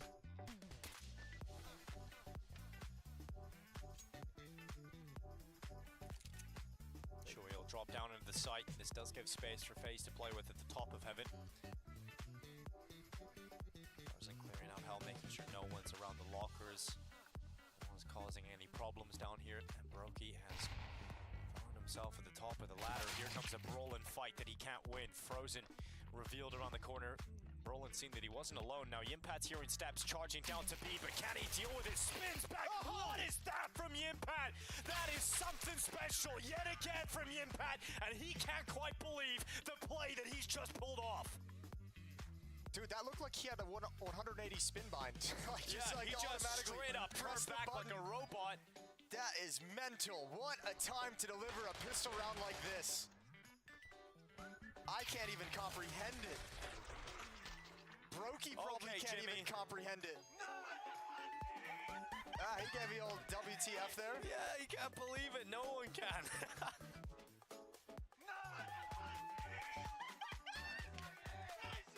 Vibes are back, baby. Let's roll. Mouse with both pistols in this deciding map. There was the back and forth affair to start the first half.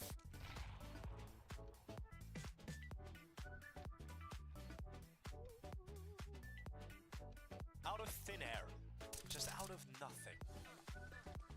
FaZe looked like they had done everything they needed. They did, except kill Jimmy. And that proved very difficult. Stunned, left with blocks and a deagle.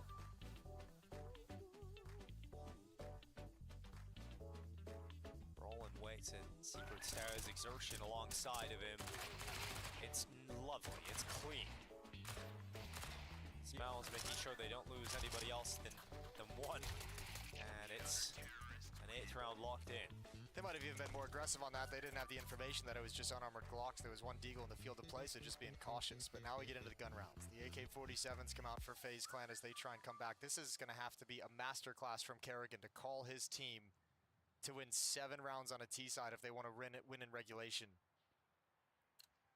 without a pistol round.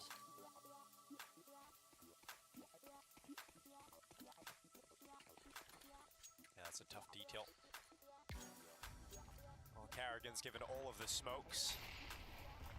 It's his job, it's his duty to make sure that those smokes go down outside. Oh, good shot from Torji. Rob's out in the open, punished 5-on-4 early in the all-crucial first gun round.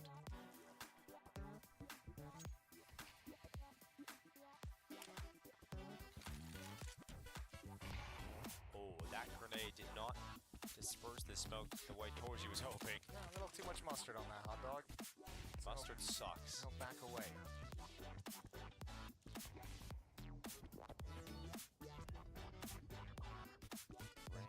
Closer down the stairway. Bomb's falling back towards lobby, so Kerrigan's trying to reset this round. He's like, you know what? We've got people in the right position.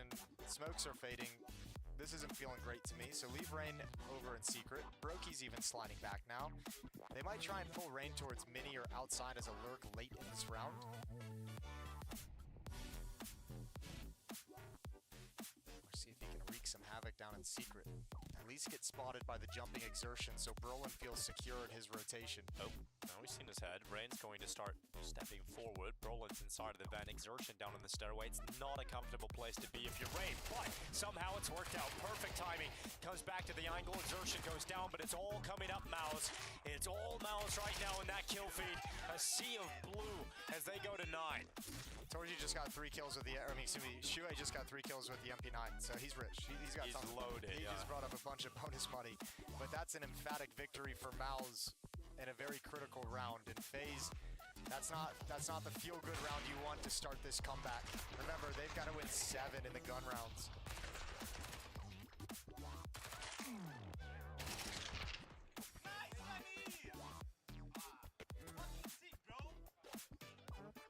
Now they're all hyping each other up. They're keeping the good vibes. They're keeping the energy high. It's Mouse once again. See the light at the end of the tunnel.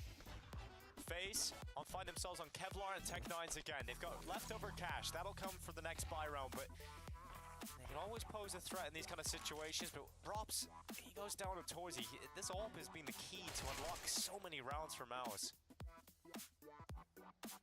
Yeah, he's been doing good work with it. He's been mobile with it as well, which is going to be hard for FaZe to read moving forward. Nuke's one of those maps. It always sucks when you're facing an AWPer on the CT side that's feeling confident, feeling mobile to go multiple places. You never know when his aggressive peak is going to come in. You never know if he'll be just holding an angle far back. And Torji's very, very good at that style. If you think back to some of his Inferno games, he's always been very good at being mobile between the shots. Yeah, dynamic sniper. 16 kills for Torji. Well, FaZe return to rifles on every player, but they don't have an AWPer to talk about. They got Brokey on a Khalil. They're running out of asphalt, my man. Don't have a lot of time to get back in this game.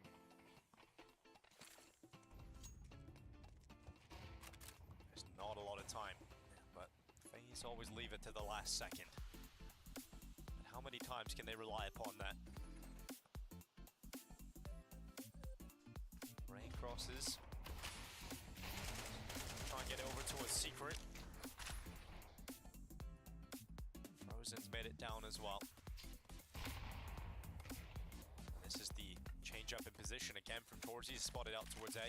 But nobody's dropped. Oh, this is so risky. Torji. Yeah, but it's the timing before they've actually crossed. That Molotov lets him know he's safe, that nobody's actually gotten over. So holding the line.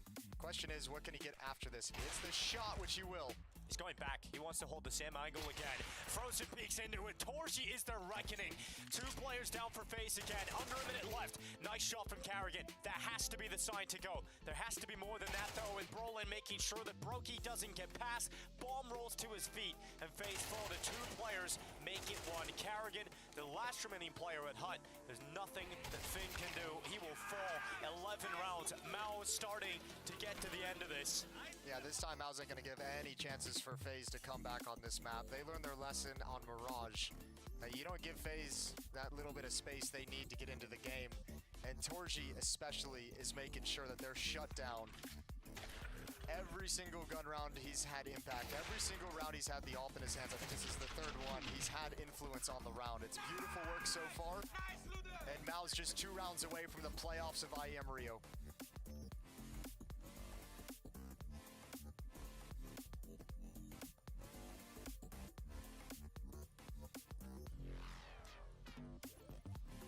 In search of the stage, which they pulled off one of the exciting upsets as a young squad in the major versus Cloud9.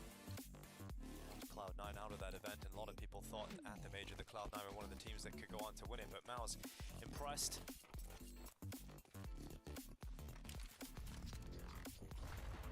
They look to return 2 years on. FaZe down on pistols. Tech9's P250. Yeah, they need some of the magic. They've won a couple of these throughout this series when they've needed it. None more necessary than this one.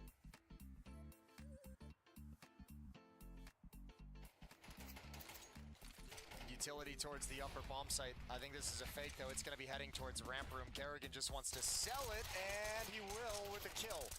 But now Yimpat's under some pressure. He grabbed one. There's a little bit of chaos everywhere, and amidst all of it, it clears the man advantage to Maus, and Torji says, you know what? On second thought, I don't want to peek that. I don't want to risk this. And on third thought, I want to go back to it. Yeah, third thought, I'll get the kill. But Rob's left now. Torji eventually is going to be tapped away by the Tech9. Yeah, but again, it's Rops. It's Rops you've given a chance in the clutch. He's got the bomb on his back, and he's got a minute to work with, and he can pick up an AWP. So he's got more utility, an AWP, AWP and time on the clock. Let's see what Rops is capable of pulling off in this situation. I feel like one play that I see players go to a lot nowadays with this kind of utility as well over in ramp room, like go chuck a smoke and a Molotov into that lower bomb site, come back up and see if you get anyone to move on the flank towards ramp room, or just head up towards heaven. 30 seconds, so running out of time and gonna start running out of options as that clock dwindles a little bit lower. Might have to just commit to this B bomb site, yeah, at this point with the limited time. So he's got the utility at least to smoke out whatever he wants, and he's also got that Molotov, but we'll see if he elects to use it. Rops is going to descend down into the site, clear out decom, make sure no one's there ready to punish him, and use the smoke as cover in the site. Exertions at the double doors. Rops is hoping he can catch a peek, but time! He has to plant right now! And he gets on it in the last second, but cancels it for the shot, and Brolin never swung that door.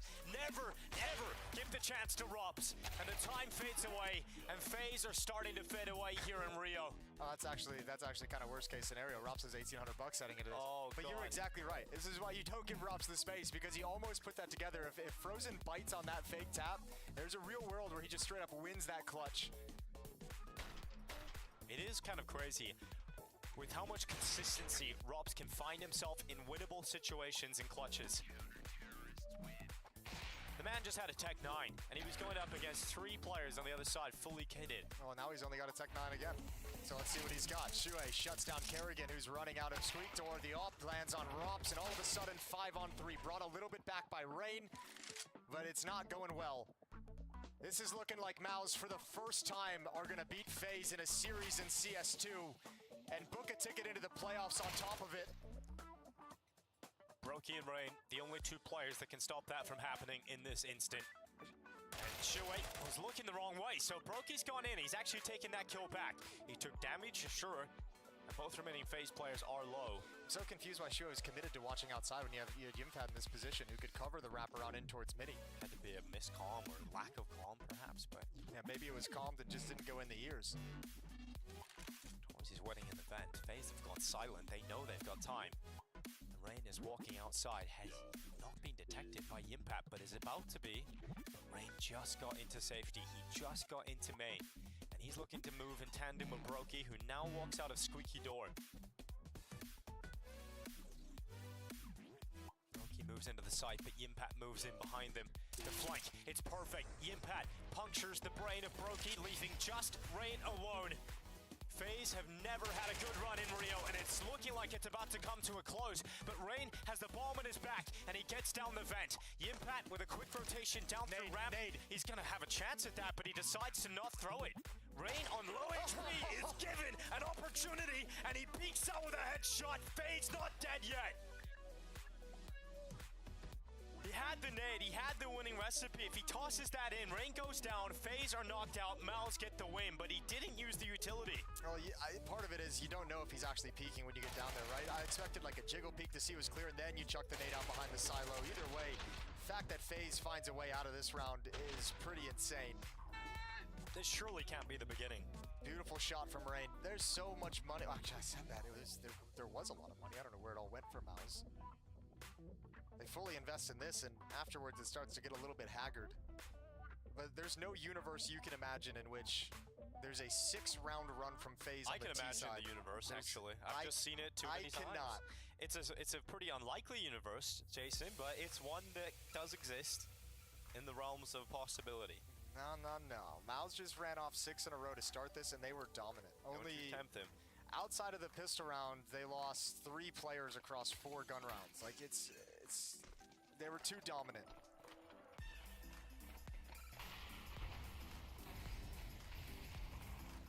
What was that liquid score again? That was a different map, so it doesn't count. Well, let's see how this goes. Smoke to disperse, or rather, grenade to disperse the smokes outside. And Rain is going to cross in behind them regardless, down secret. Rookie's still at red. So early positioning being taken by FaZe.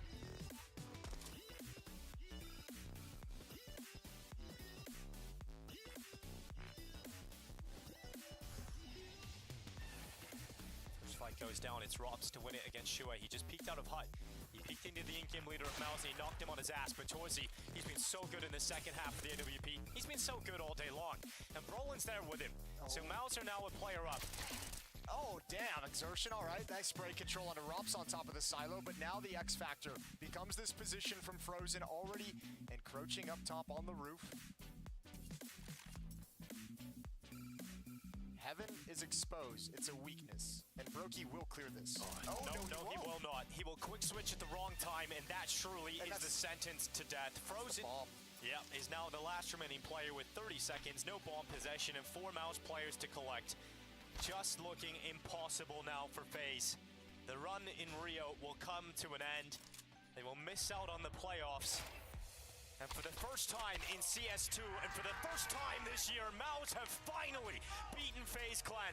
They have finally beaten the team that has been a problem for them time and time again, who has knocked them out of playoffs of Intel Extreme Masters, that beat them in the grand finals at IM Chengdu. And for FaZe, they will not see the playoffs. MOUZ return to the stage in Rio. And they get their Hunter moment. Nobody beats MOUZ 8 times in a row. They've finally taken him down. It's a good win for MOUZ. For FaZe, I think there's still going to be so much frustration, because despite like the steps forward, the positive signs, the improvement that we've seen over the past few events, the results really still haven't been there to back it up.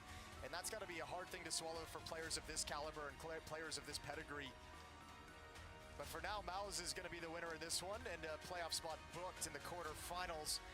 They'll be facing off against Vitality on Friday. That's a tough affair as well, but they've already taken down FaZe, so got to be feeling good. We got Trace and the boys ready on the desk.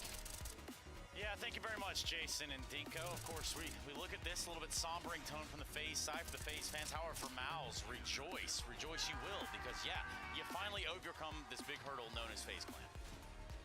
They basically won a BO5 as well. Like, they had the 12-9 lead up on that Mirage game, and it's almost like they just wanted to get an extra rep in and see and prove that they can do it 3 maps.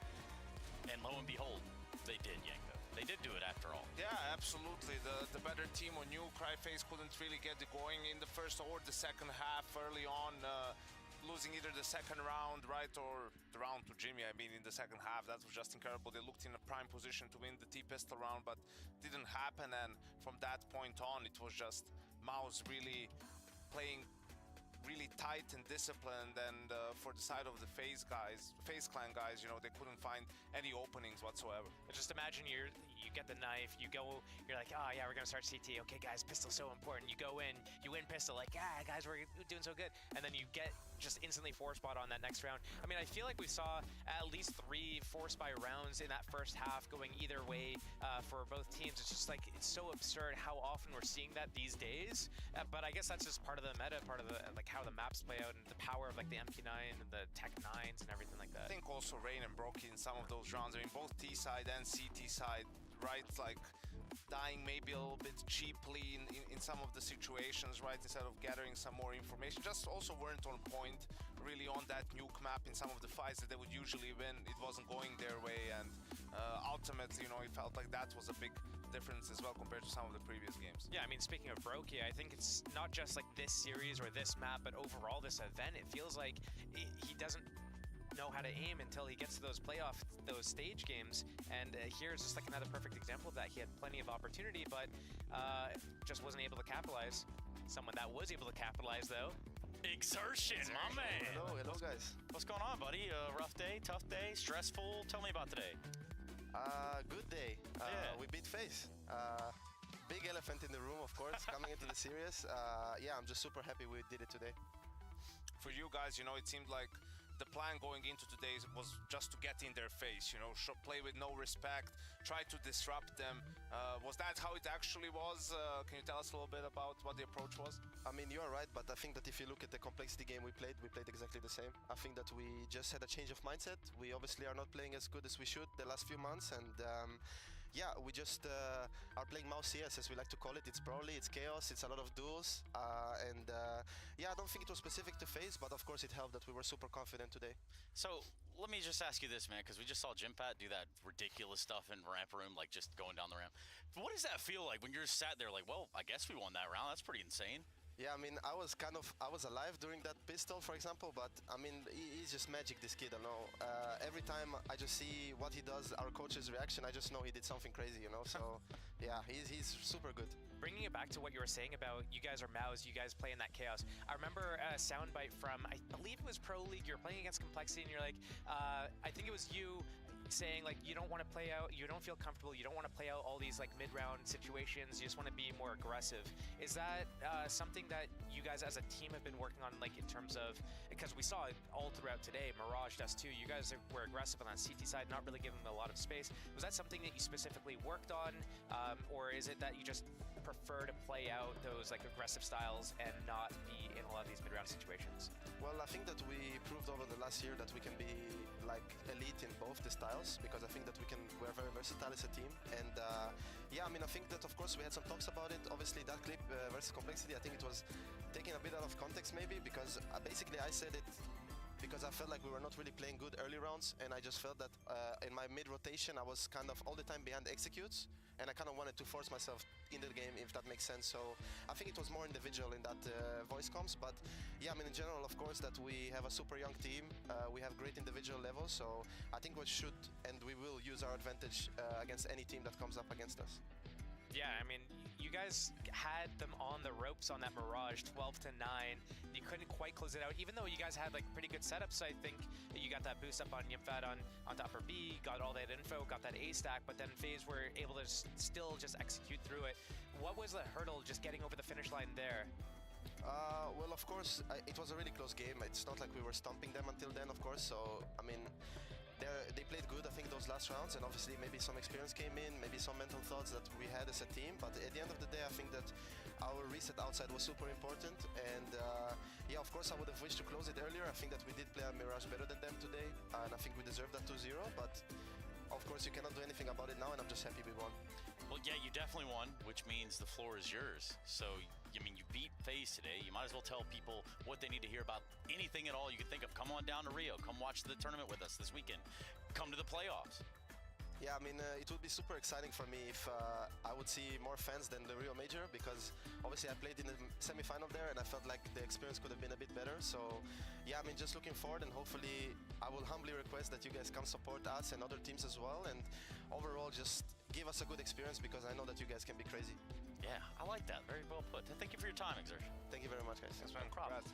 Speaking of time and time again, this other gentleman, we know him as Torzy. He's going to be our United States Air Force Aim High player of that match, 61-44. Impact felt in those opening duels, no doubt. Yeah, definitely, and I think if you look on the CT side of Nuke, right, where Mouse was able to close it out, it was Torji with impact in all the gun rounds. First gun round finds the opening, really disrupts the plan for FaZe Clan. Second gun round finds a double kill, you know, down Secret, so he did a great job of positioning himself in a way where he can be a menace and find those kills and be disruptive. I saw the warm-up he was doing. He was hitting some really good shots with the op here, and I'm gonna have to steal that workout, whatever warm-up routine he's doing, catching some balls, basically tennis balls from one of his teammates. Like a reaction test. Yeah, right? Reaction test. Drop a tennis ball from either the left or the right hand, and then he has to go, and from on top, he has to go and grab it as before it drops and hits the ground.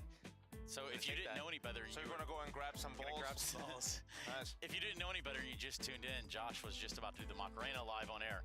Just kidding, we're not doing that. What we will do is kind of bring the tone back down a little bit. I know that we're all having fun and everybody's having a good time, except for these next ones, because FaZe Clan are going on.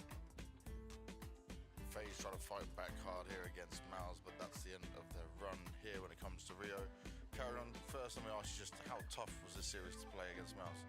I mean, they played super well on those two, had a good game plan and shut us down on the T side, but I think overall we were not there today, and they play without fear. You could feel it the way they're playing. I thought like we would turn around on Nuke a little bit, but yeah, Nuke has been a problem for us the past 3 months. We have been trying to work on it, and we tried to bring in here as a third map as well. In the end, they play better than us. I think that's simple to say that they were the better team today, and sometimes it goes that way. Overall, looking at your run here at Rio, is there positives to take away from this? Is it maybe more negative because you made it to playoffs when it came to Copenhagen? How do you view it? I think this is kind of pretty negative. I think this is the first time we missed a playoff event this year. So that's pretty disappointing, but in the end, we lose to a better ranked team than us right now. We have problems beating the top tier teams, and it's just part of the game. I think individually, I didn't feel like we were there today. And when you want to beat one of the best teams in the world, like top 5 team, you need to be there individually. But because I'm better tactical and so on, but in the end, I think we just lost a lot of duels, and yeah, couldn't really find the solution on T-side, those two obviously. We keep talking about this not beating a top 5 team, right? Is it starting to maybe get into the minds at all? Because I would say you guys are a mentally strong team. You fought for some of the craziest games we've seen, but like, does this start to play a factor in things? I don't think so. I mean, depends how you look at how we lose. I don't feel like we're throwing it away this game. Like, we don't even get close to T-side nuke. C-side nuke was obviously not good enough. We couldn't control the economy and win the most important rounds. I'm proud how we fight better on Mirage, because maybe if it was about tough up team, maybe we're giving up there. But I still think we see signs of life, but we don't feel like we're at full force. And yeah, some of the players probably didn't have the best event either. It's just part of the game. We need to, right now, it just feels like we need to peak as a team, as an individually, for us to win the games, and we don't do that right now. We don't have high enough floor, in my opinion. Is that something you can work on in terms of finding when to peak, especially maybe looking towards the major or world final, just going forward? Now you've got a bit more time as well. I mean, it's been a grind, right, for us since especially play break. I mean, how many times have we talked after a loss, right? I can't keep saying the same things, right? We are working. I still think we're playing a little bit better now than when we looked 2 months ago.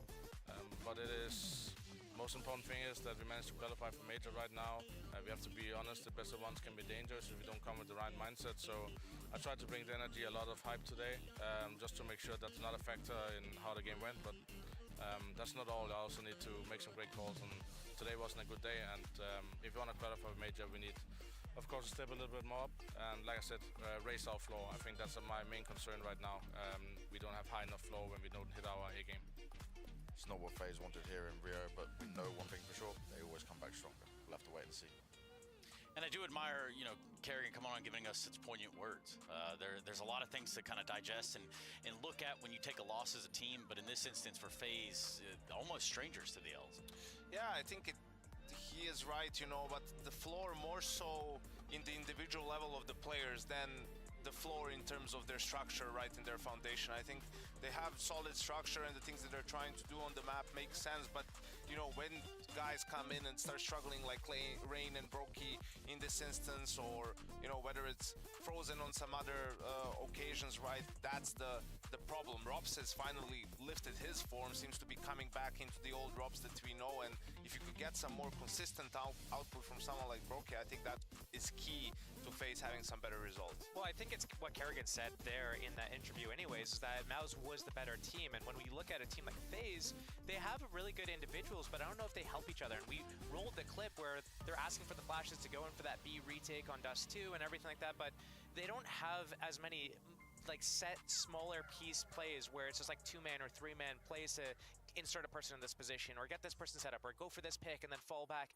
I feel like other teams in the top 10 have those smaller bite-sized plays, and FaZe is lacking those. It's oftentimes just like you go here and you're so good at just locking this area down or doing this thing that you can get away with it. But what happens when you're not getting away with it? What happens when Brokey's not hitting his shots or Rob's not hitting his timings? Like, we look at Kerrigan, he actually individually performed pretty well here. He got a lot of impact, especially on that T side, to open rounds up. But even with him contributing, it's still not enough to get them as a team over the finish line. Yeah, and that's where we kind of have to leave that one for FaZe. Of course, we did say goodbye, but that just sets us up for the playoff bracket, baby. So let's go ahead and run that one right on the screen so we can get into the nitty-gritty of what brought us all here to Rio to begin with.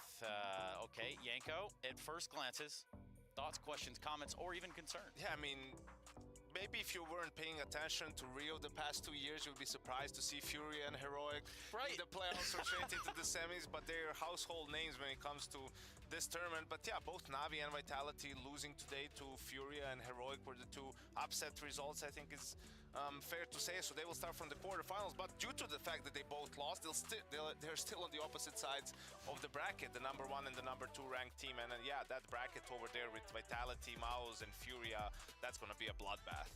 It's going to be much harder on that top side than like the Navi side. Seems like it's pretty straightforward. Na'Vi take out the VP, move on forwards, but then like Vitality, you never really know what's going to happen between them and Mouse with how good Mouse is looking recently, and Vitality is kind of all over the place.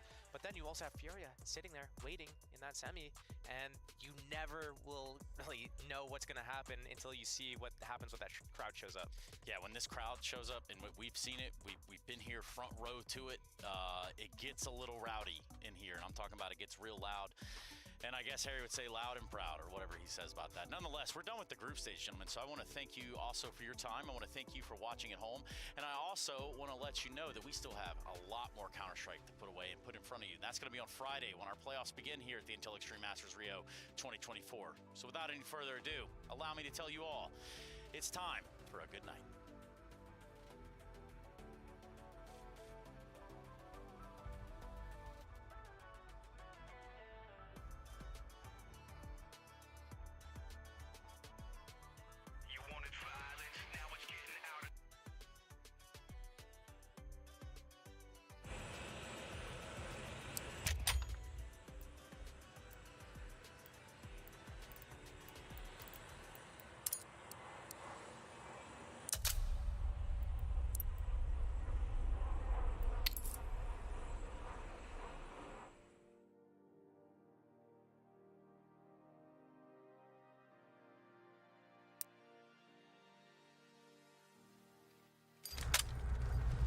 It is time now, my brother.